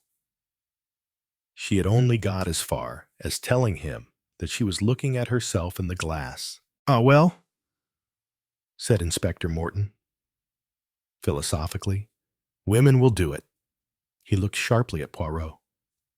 That suggests something to you. Yes, I think I know what it was she was going to tell him.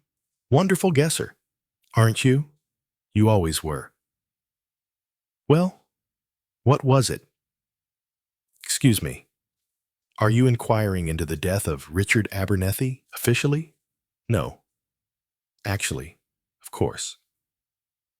If it has a bearing on the murder of Mrs. Lansquenet, it has a bearing on that. Yes, but I will ask you, my friend, to give me a few more hours. I shall know by then if what I have imagined only, you comprehend, is correct. If it is, well, if it is, then I may be able to place in your hands a piece of concrete evidence.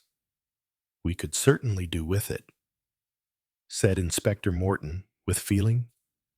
He looked askance at Poirot. What have you been holding back? Nothing. Absolutely nothing.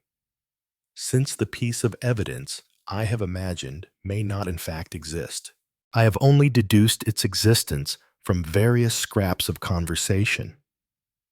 I may, said Poirot in a completely unconvinced tone.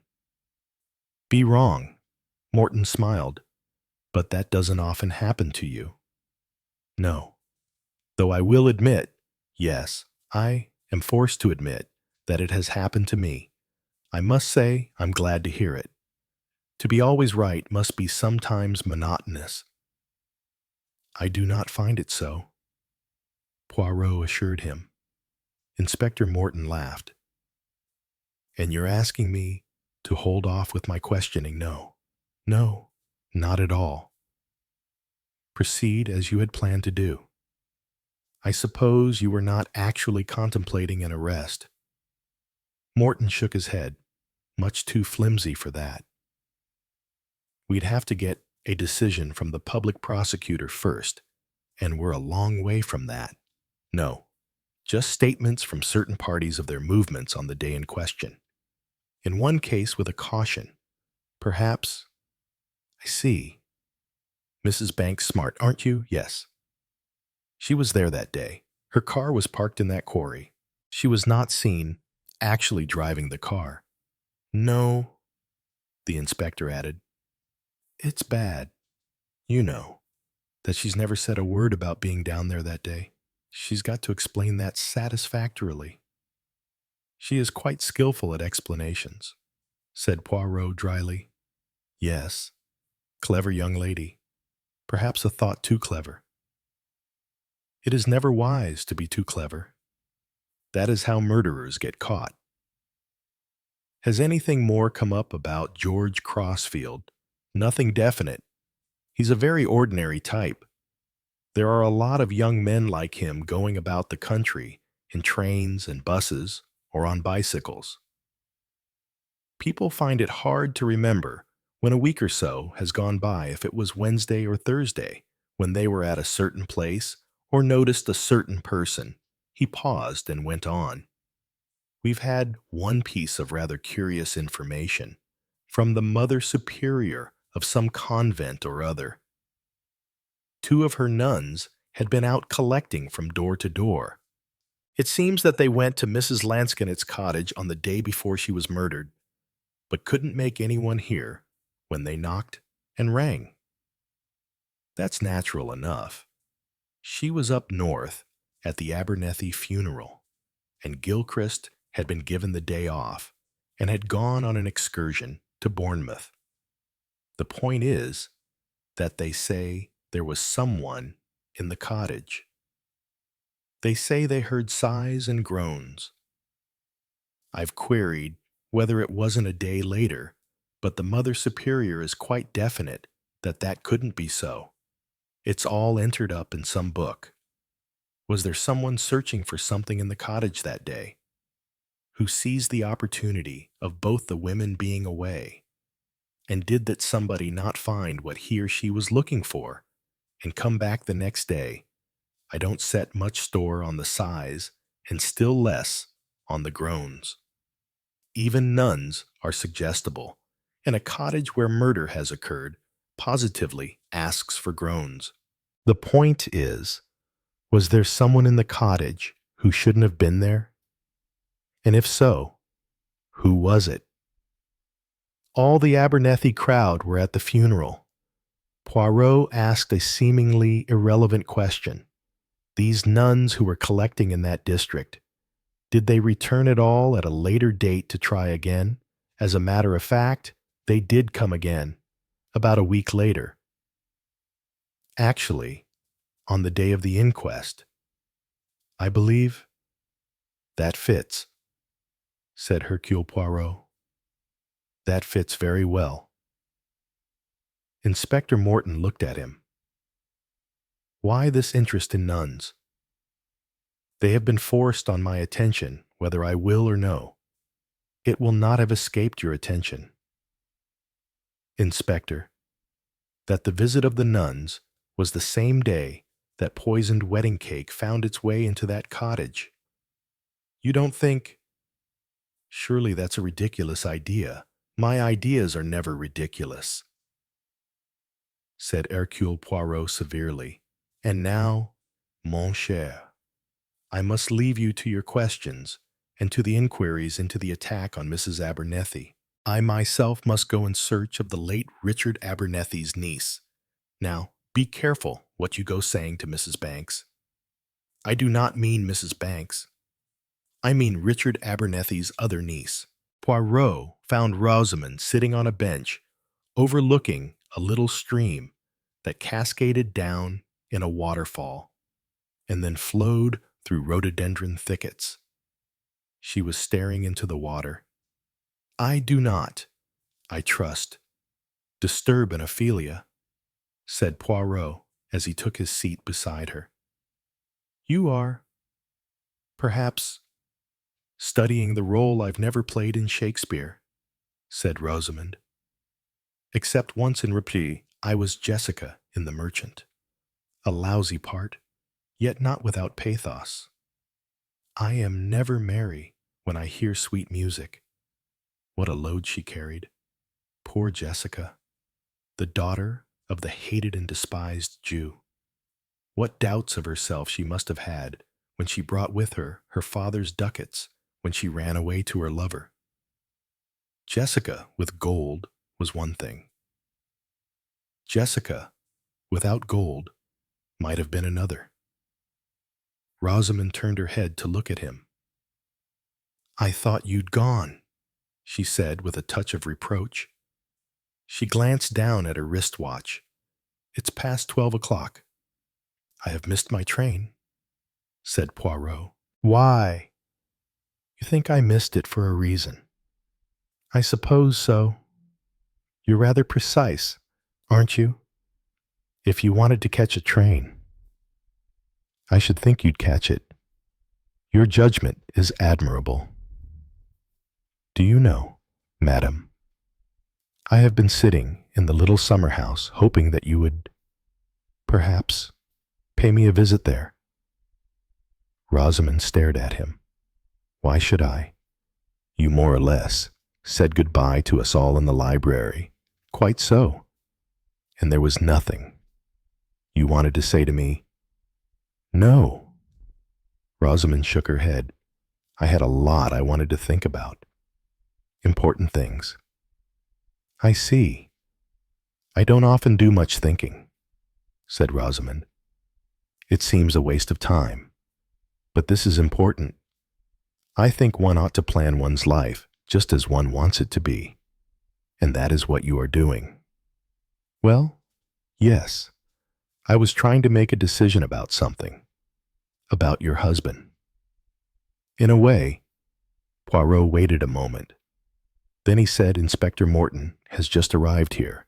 He anticipated Rosamond's question by going on, "He is the police officer in charge of the inquiries about Mrs. Lansquenet's death.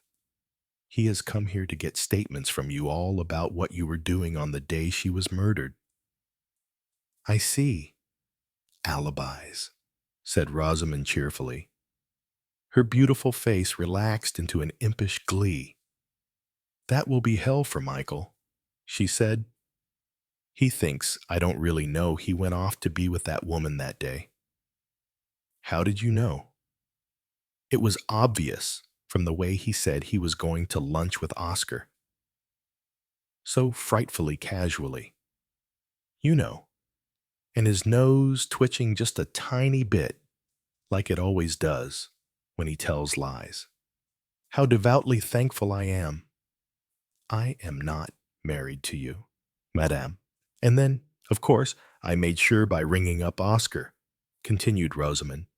"Men always tell such silly lies. He is not, I fear, a very faithful husband," Poirot hazarded. Rosamond, however, did not reject the statement. "But you do not mind?" "Well, it's rather fun in a way," said Rosamond.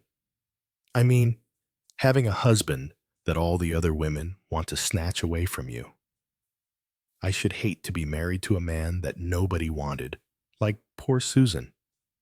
Really, Greg is so completely wet." Poirot was studying her.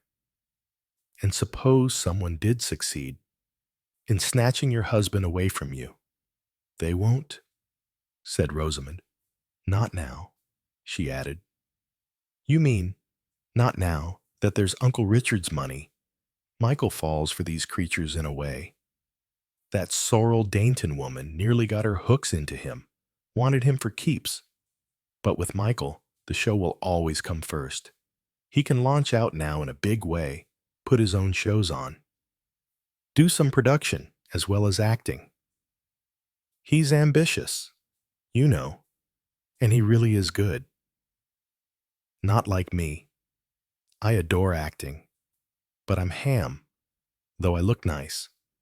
No, I'm not worried about Michael anymore, because it's my money. You see." Her eyes met Poirot's calmly. He thought how strange it was that both Richard Abernethie's nieces should have fallen deeply in love with men who were incapable of returning that love. And yet Rosamond was unusually beautiful, and Susan was attractive and full of sex appeal. Susan needed and clung to the illusion that Gregory loved her. Rosamond, clear-sighted, had no illusions at all, but knew what she wanted. "The point is," said Rosamond, "that I've got to make a big decision about the future. Michael doesn't know yet." Her face curved into a smile. "He found out that I wasn't shopping that day, and he's madly suspicious about Regent's Park." "What is this about Regent's Park?" Poirot looked puzzled. "I went there, you see, after Harley Street, just to walk about and think. Naturally, Michael thinks that if I went there at all, I went to meet some man." Rosamond smiled beatifically and added, "He didn't like that at all." "But why should you not go to Regent's Park?" asked Poirot. "Just to walk there." "You mean yes. Have you never done it before?" "Never. Why should I? What is there to go to Regent's Park?" For Poirot looked at her and said, "For you, nothing." He added, "I think, Madame, that you must cede the green malachite table to your cousin Susan." Rosamond's eyes opened very wide. "Why should I? I want it. I know. But you will keep your husband, and the poor Susan, she will lose hers, lose him." "Do you mean Greg's going off with someone? I wouldn't have believed it of him. He looks so wet." "Infidelity is not the only way of losing a husband." "Madame, you don't mean—" Rosamond stared at him. "You're not thinking that Greg poisoned Uncle Richard and killed Aunt Cora and conked Aunt Helen on the head? That's ridiculous. Even I know better than that. Who did? Then George. Of course. George is a wrong un, you know. He's mixed up in some sort of currency swindle. I heard about it from some friends of mine who were in Monte. I expect Uncle Richard got to know about it and was just going to cut him out of his will." Rosamond added complacently, "I've always known it was George." Chapter 24. The telegram came about 6 o'clock that evening.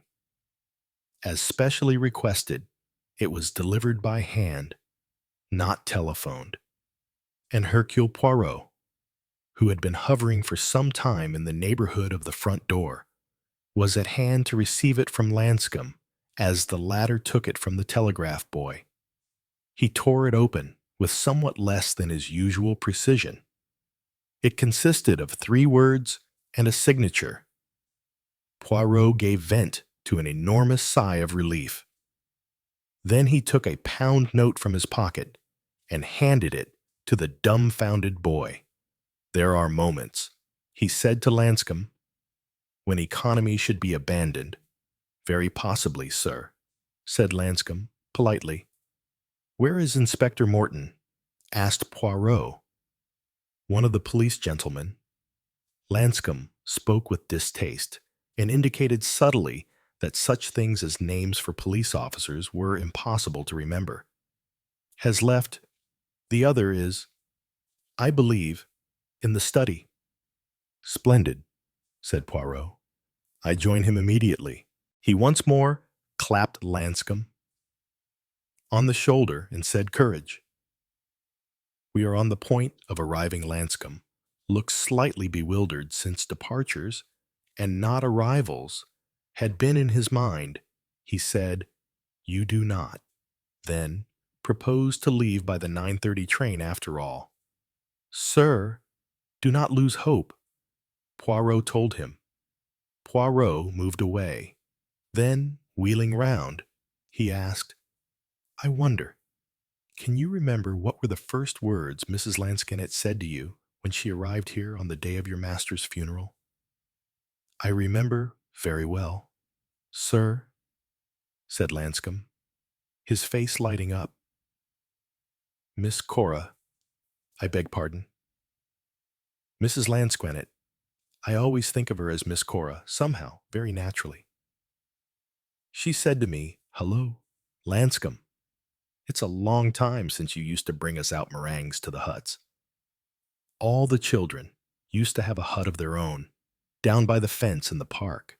In summer, when there was going to be a dinner party, I used to take the young ladies and gentlemen, the younger ones, you understand, sir, some meringues. Miss Cora, sir, was always very fond of her food. Poirot nodded. Yes, he said. That was as I thought. Yes, it was very typical. That he went into the study to find Inspector Morton and without a word handed him the telegram. Morton read it blankly. I don't understand a word of this. The time has come to tell you all. Inspector Morton grinned. You sound like a young lady in a Victorian melodrama. But it's about time you came across with something. I can't hold out on this setup much longer. That Banks fellow is still insisting that he poisoned Richard Abernethie and boasting that we can't find out how. What beats me is why there's always somebody who comes forward when there's a murder and yells out that they did it. What do they think there is in it for them? I've never been able to fathom that. In this case, probably shelter from the difficulties of being responsible for oneself. In other words, Forsdyke Sanatorium. More likely to be Broadmoor. That might be equally satisfactory. Did he do it? Poirot, the Gilchrist woman, came out with the story she'd already told you, and it would fit with what Richard Abernethie said about his niece. If her husband did it, it would involve her. Somehow. You know, I can't visualize that girl committing a lot of crimes. But there's nothing she wouldn't do to try and cover him. I will tell you all. Yes, yes, tell me all. And for the Lord's sake, hurry up and do it. This time, it was in the big drawing room that Hercule Poirot assembled his audience. There was amusement, rather than tension, in the faces that were turned towards him. Menace had materialized in the shape of Inspector Morton and Superintendent Parwell, with the police in charge, questioning, asking for statements. Hercule Poirot, private detective. Lad receded into something closely resembling a joke. Timothy was not far from voicing the general feeling when he remarked in an audible sotto voce to his wife, "Damned little mountebank Entwistle must be gaga. That's all I can say." It looked as though Hercule Poirot would have to work hard to make his proper effect. He began in a slightly pompous manner. For the second time, I announce my departure. This morning, I announced it for the 12 o'clock train. This evening, I announce it for the 9:30, immediately. That is, after dinner. I go, because there is nothing more here for me to do. Could have told him that all along. Timothy's commentary was still in evidence. Never was anything for him to do. The cheek of these fellows. I came here originally to solve a riddle. The riddle is solved. Let me, first, go over the various points which were brought to my attention by the excellent Mr. Entwistle. First, Mr. Richard Abernethie dies suddenly. Secondly, after his funeral, his sister Cora Lansquenet says, he was murdered, wasn't he? Thirdly, Mrs. Lansquenet is killed. The question is, are those three things part of a sequence? Let us observe what happens next. Miss Gilchrist, the dead woman's companion, is taken ill after eating a piece of wedding cake which contains arsenic. That, then, is the next step in the sequence. Now, as I told you this morning, in the course of my inquiries, I have come across nothing. Nothing at all to substantiate the belief that Mr. Abernethie was poisoned. Equally, I may say, I have found nothing to prove conclusively that he was not poisoned. But as we proceed, things become easier. Cora Lansquenet undoubtedly asked that sensational question at the funeral. Everyone agrees upon that. And undoubtedly, on the following day, Mrs. Lansquenet was murdered, a hatchet being the instrument employed. Now let us examine the fourth happening. The local post van driver is strongly of the belief, though he will not definitely swear to it, that he did not deliver that parcel of wedding cake in the usual way. And if that is so, then the parcel was left by hand, and though we cannot exclude a person unknown, we must take particular notice of those people who were actually on the spot and in a position to put the parcel where it was subsequently found. Those were Miss Gilchrist herself, of course, Susan Banks, who came down that day for the inquest, Mr. Entwistle. But yes, we must consider Mr. Entwistle. He was present, remember, when Cora made her disquieting remark, and there were two other people, an old gentleman who represented himself to be a Mr. Guthrie, an art critic, and a nun or nuns who called early that morning to collect a subscription. Now, I decided that I would start on the assumption that the postal van driver's recollection was correct. Therefore, the little group of people under suspicion must be very carefully studied. Miss Gilchrist did not benefit in any way by Richard Abernethie's death, and in only a very minute degree by Mrs. Lansquenet's. In actual fact, the death of the latter put her out of employment and left her with the possibility of finding it difficult to get new employment. Also, Miss Gilchrist was taken to hospital definitely suffering from arsenical poisoning. Susan Banks did benefit from Richard Abernethie's death, and in a small degree from Mrs. Lansquenet's, though here her motive must almost certainly have been security. She might have very good reason to believe that Miss Gilchrist had overheard a conversation between Cora Lansquenet and her brother, which referred to her, and she might therefore decide that Miss Gilchrist must be eliminated. She herself, remember, refused to partake of the wedding cake, and also suggested not calling in a doctor until the morning, when Miss Gilchrist was taken ill in the night. Mr. Entwistle did not benefit by either of the deaths, but he had had considerable control over Mr. Abernethie's affairs and the trust funds, and there might well be some reason why Richard Abernethie should not live too long. But, you will say, if it is Mr. Entwistle who is concerned, why should he come to me? And to that I will answer, it is not the first time that a murderer has been too sure of himself. Amy Semhouse. We now come to what I may call the two outsiders, Mr. Guthrie and a nun. If Mr. Guthrie is really Mr. Guthrie, the art critic, then that clears him. The same applies to the nun. If she is really a nun, the question is, are these people themselves, or are they somebody else? And I may say that there seems to be a curious motif, one might call it, of a nun running through this business. A nun comes to the door of Mr. Timothy Abernethie's house, and Miss Gilchrist believes it is the same nun she has seen at Lychet St. Mary. Also a nun, or nuns, called here the day before Mr. Abernethie died. George Crossfield murmured, 3-1, the nun. Poirot went on, so here we have certain pieces of our pattern. The death of Mr. Abernethie, the murder of Cora Lansquenet, the poisoned wedding cake, the motif of the nun. I will add some other features of the case that engaged my attention.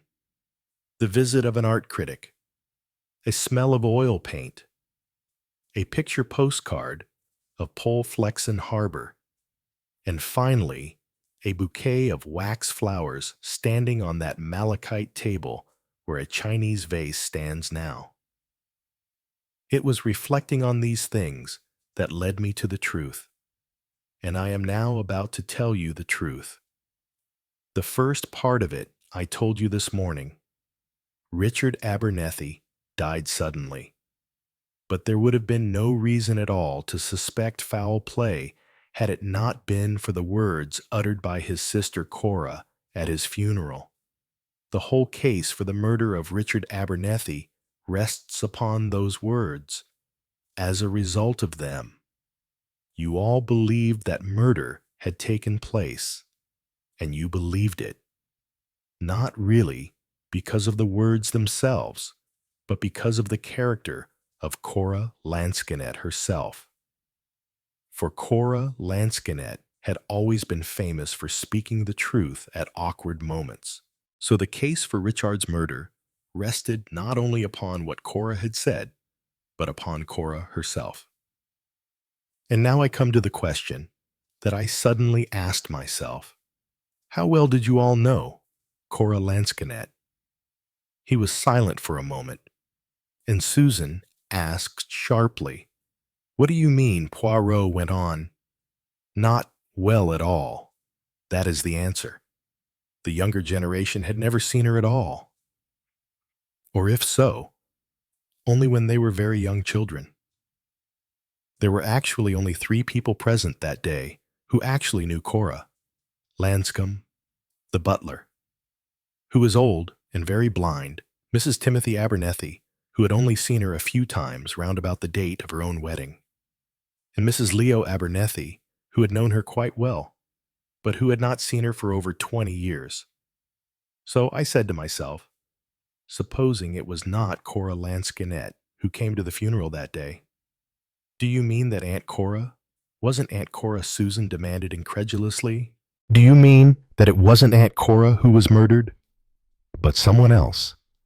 No, it was Cora Lansquenet who was murdered. But it was not Cora Lansquenet who came the day before to her brother's funeral. The woman who came that day came for one purpose only, to exploit, one may say, the fact that Richard died suddenly, and to create in the minds of his relations the belief that he had been murdered, which she managed to do most successfully. Nonsense, why? What was the point of it? Maud spoke bluffly. Why to draw attention away from the other murder, from the murder of Cora Lansquenet herself? For if Cora says that Richard has been murdered, and the next day she herself is killed, the 2 deaths are bound to be at least considered as possible cause and effect. But if Cora is murdered and her cottage is broken into, and if the apparent robbery does not convince the police, then they will look where close at home, will they not? Suspicion will tend to fall on the woman who shares the house with her. Miss Gilchrist protested in a tone that was almost bright. "Oh, come, really, Mr. Pontarlier, you don't suggest I'd commit a murder for an amethyst brooch and a few worthless sketches?" "No," said Poirot. "For a little more than that. There was one of those sketches, Miss Gilchrist, that represented Polflexen Harbor, and which, as Mrs. Banks was clever enough to realize, had been copied from a picture postcard which showed the old pier still in position. But Mrs. Lansquenet painted always from life. I remembered then that Mr. Entwistle had mentioned there being a smell of oil paint in the cottage when he first got there. You can paint, can't you? Miss Gilchrist, your father was an artist, and you know a good deal about pictures. Supposing that one of the pictures that Cora picked up cheaply at a sale was a valuable picture. Supposing that she herself did not recognize it for what it was, but that you did. You knew she was expecting, very shortly, a visit from an old friend of hers who was a well-known art critic. Then her brother dies suddenly, and a plan leaps into your head. Easy to administer a sedative to her in her early cup of tea that will keep her unconscious for the whole of the day of the funeral, whilst you yourself are playing her part at Enderby. You know Enderby well from listening to her talk about it. She has talked, as people do when they get on in life, a great deal about her childhood days. Easy for you to start off by a remark to old Lanscombe about meringues and huts, which will make him quite sure of your identity in case he was inclined to doubt. Yes, you used your knowledge of Enderby well that day, with allusions to this and that, and recalling memories. None of them suspected you were not Cora. You were wearing her clothes, slightly padded, and since she wore a false front of hair, it was easy for you to assume that. Nobody had seen Cora for 20 years, and in 20 years, people change so much that one often hears the remark, "I would never have known her." But mannerisms are remembered, and Cora had certain very definite mannerisms, all of which you had practiced carefully before the glass. And it was there, strangely enough, that you made your first mistake. You forgot that a mirror image is reversed. When you saw in the glass the perfect reproduction of Cora's bird-like sidewise tilt of the head, you didn't realize that it was actually the wrong way round. You saw, let us say, Cora, inclining her head to the right, but you forgot that actually your own head was inclined to the left to produce that effect in the glass. That was what puzzled and worried Helen Abernethie at the moment when you made your famous insinuation. Something seemed to her wrong. I realized myself the other night when Rosamond Shane made an unexpected remark. What happens on such an occasion? Everybody inevitably looks at the speaker. Therefore, when Mrs. Leo felt something was wrong, it must be that something was wrong with Cora Lansquenet. The other evening, after talk about mirror images and seeing oneself, I think Mrs. Leo experimented before a looking-glass. Her own face is not particularly asymmetrical. She probably thought of Cora, remembered how Cora used to incline her head to the right, did so, and looked in the glass when, of course, the image seemed to her wrong, and she realized, in a flash, just what had been wrong on the day of the funeral. She puzzled it out. Either Cora had taken to inclining her head in the opposite direction, most unlikely, or else Cora had not been Cora. Neither way seemed to her to make sense, but she determined to tell Mr. Entwistle of her discovery at once. Someone who was used to getting up early was already about, and followed her down. And fearful of what revelations she might be about to make, struck her down with a heavy doorstop. Poirot paused and added, "I may as well tell you now, Miss Gilchrist, that Mrs. Abernethie's concussion is not serious. She will soon be able to tell us her own story." "I never did anything of the sort," said Miss Gilchrist. "The whole thing is a wicked lie." "It was you that day," said Michael Shane suddenly. He had been studying Miss Gilchrist's face. "I ought to have seen it sooner.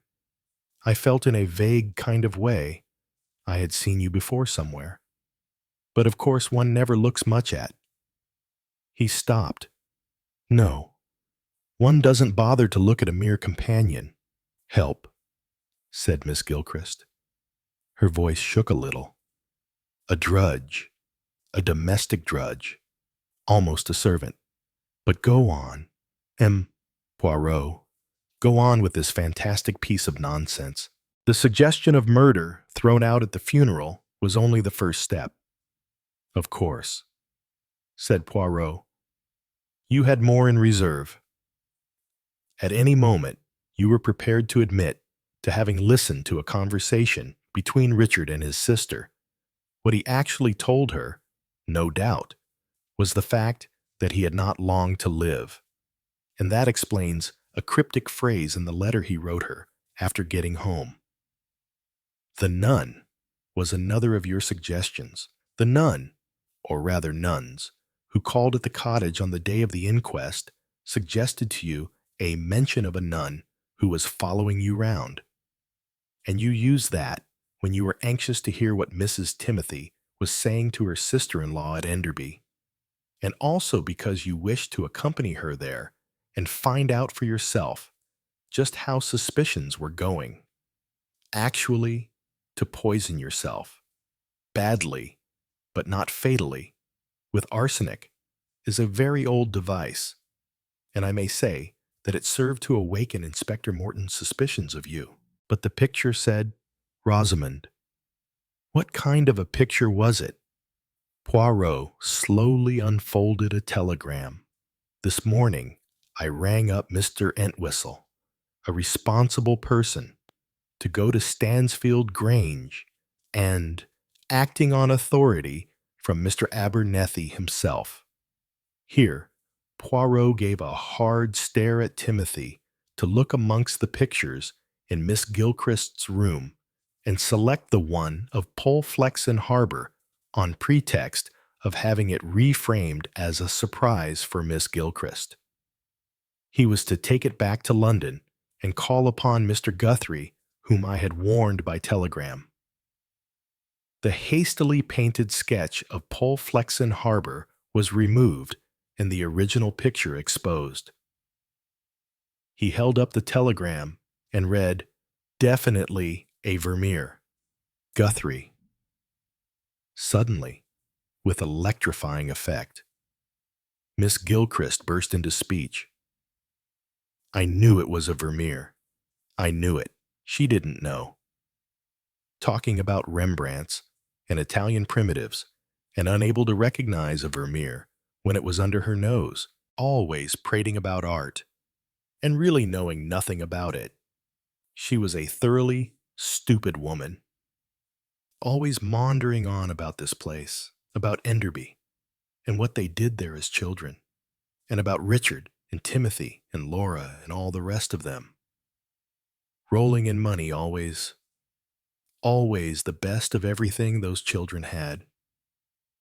You don't know how boring it is listening to somebody going on about the same things, hour after hour and day after day, and saying, oh yes, Mrs. Lansquenet, and really Mrs. Lansquenet, pretending to be interested, and really bored,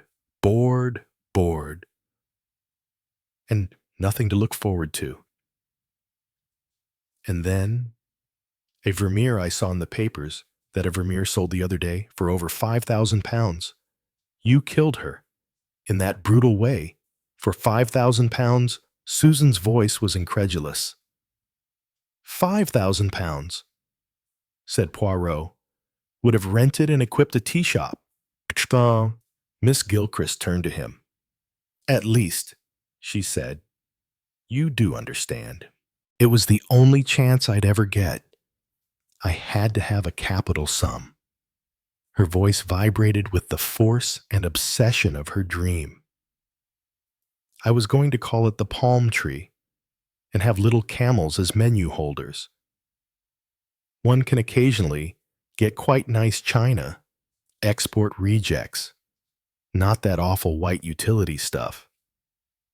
I meant to start it in some nice neighborhood where nice people would come in. I had thought of Rye, or perhaps Chichester. I'm sure I could have made a success of it. She paused a minute, then added musingly, oak tables, and little basket chairs with striped red and white cushions. For a few moments, the tea shop that would never be seemed more real than the Victorian solidity of the drawing room at Enderby. It was Inspector Morton who broke the spell. Miss Gilchrist turned to him quite politely. "Oh, certainly," she said. "At once.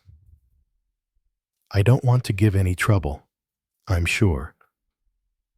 After all, if I can't have the palm tree, nothing really seems to matter very much." She went out of the room with him, and Susan said, her voice still shaken, "I've never imagined a ladylike murderer.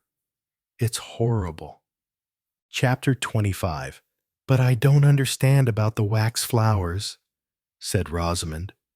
She fixed Poirot with large, reproachful blue eyes. They were at Helen's flat in London. Helen herself was resting on the sofa, and Rosamond and Poirot were having tea with her. "I don't see that wax flowers had anything to do with it," said Rosamond. "Or the malachite table." "The malachite table? No. But the wax flowers were Miss Gilchrist's second mistake. She said how nice they looked on the malachite table.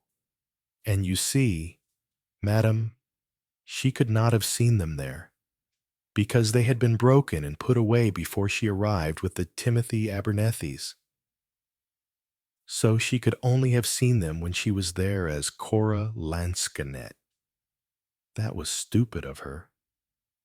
Wasn't it?" said Rosamond. Poirot shook a forefinger at her. "It shows you, madame, the dangers of conversation. It is a profound belief of mine that if you can induce a person to talk to you for long enough, on any subject whatever, sooner or later they will give themselves away. Miss Gilchrist did. I shall have to be careful," said Rosamond thoughtfully. Then she brightened up. "Did you know I'm going to have a baby? Aha! So that is the meaning of Harley Street and Regent's Park. Yes, I was so upset, you know, and so surprised, that I just had to go somewhere and think. You said, I remember, that does not very often happen. Well, it's much easier not to. But this time, I had to decide about the future. And I've decided to leave the stage and just be a mother. A role that will suit you admirably. Already I foresee delightful pictures in The Sketch and The Tatler." Rosamond smiled happily. "Yes, it's wonderful. Do you know, Michael is delighted. I didn't really think he would be." She paused and added, "Susan's got the malachite table." I thought, as I was having a baby." She left the sentence unfinished. "Susan's cosmetic business promises well," said Helen. "I think she is all set for a big success." "Yes, she was born to succeed," said Poirot. "She is like her uncle." "You mean Richard?" "I suppose," said Rosamond. "Not Timothy?" "Assuredly not like Timothy," said Poirot. They laughed. "Greg's away somewhere," said Rosamond. Having a rest cure, Susan says, she looked inquiringly at Poirot, who said nothing. "I can't think why he kept on saying he'd killed Uncle Richard," said Rosamond. "Do you think it was a form of exhibitionism?" Poirot reverted to the previous topic. "I received a very amiable letter from Mr. Timothy Abernethie. He said he expressed himself as highly satisfied with the services I had rendered the family. I do think Uncle Timothy is quite awful," said Rosamond. "I'm going to stay with them next week," said Helen. "They seem to be getting the gardens into order. But domestic help is still difficult. They missed the awful Gilchrist, I suppose, said Rosamond. But I dare say in the end, she'd have killed Uncle Timothy too. What fun if she had. Murder has always seemed fun to you. Madam? Oh, not really, said Rosamond, vaguely. But I did think it was George. She brightened up. Perhaps he will do one some day. And that will be fun, said Poirot sarcastically. Yes, won't it? Rosamond agreed. She ate another eclair from the plate in front of her. Poirot turned to Helen. And you, Madame, are off to Cyprus, yes, in a fortnight's time. Then let me wish you a happy journey. He bowed over her hand. She came with him to the door, leaving Rosamond dreamily stuffing herself with cream pastries. Helen said abruptly, I should like you to know, M. Poirot, that the legacy Richard left me meant more to me than theirs did to any of the others. As much as that, Madame, yes. You see, there is a child in Cyprus. My husband and I were very devoted. It was a great sorrow to us to have no children. After he died, my loneliness was unbelievable. When I was nursing in London at the end of the war, I met someone. He was younger than I was, and married, though not very happily. We came together for a little while. That was all. He went back to Canada, to his wife and his children. He never knew about our child. He would not have wanted it. I did. It seemed like a miracle to me. A middle-aged woman with everything behind her. With Richard's money, I can educate my so-called nephew and give him a start in life. She paused, then added, I never told Richard. He was fond of me, and I of him. But he would not have understood. You know so much about us all that I thought I would like you to know this about me. Once again, Poirot bowed over her hand. He got home to find the armchair on the left of the fireplace occupied. Hello, Poirot, said Mr. Entwistle. I've just come back from the assizes. They brought in a verdict of guilty, of course, but I shouldn't be surprised if she ends up in Broadmoor. She's gone definitely over the edge since she's been in prison. Quite happy, you know, and most gracious. She spends most of her time making the most elaborate plans to run a chain of tea shops. Her newest establishment is to be the Lilac Bush. She's opening it in Cromer. One wonders if she was always a little mad. But me, I think not. Good Lord, no. Sane as you and I when she planned that murder. Carried it out in cold blood. She's got a good head on her. You know, underneath the fluffy manner. Poirot gave a little shiver. I am thinking, he said, of some words that Susan Banks said, that she had never imagined a ladylike murderer. Why not, said Mr. Entwistle. It takes all sorts.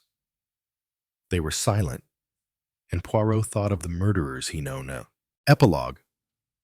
What the Mirror Forgot. There was no trial. Miss Gilchrist was declared unfit to plead. She was committed to Broadmoor, where the walls were thick, the visitors rare, and the mirrors shrouded in gauze. Poirot received one letter from her. It arrived without return address, written in trembling script. I only meant to borrow her life. She was wasting it gossiping, painting daubs, unloved and unnoticed. I thought I could do better. Is that so wrong? Poirot folded the letter without finishing it. He did not reply. Weeks later, he visited the Lansquenet house for the last time. The sun was low. Shadows stretched across the fields like dark secrets retreating into the earth. Helen Abernethie met him at the gate. She painted a copy of that portrait, she said, pointing to the family gallery. Poirot nodded. She painted many copies, but none of herself.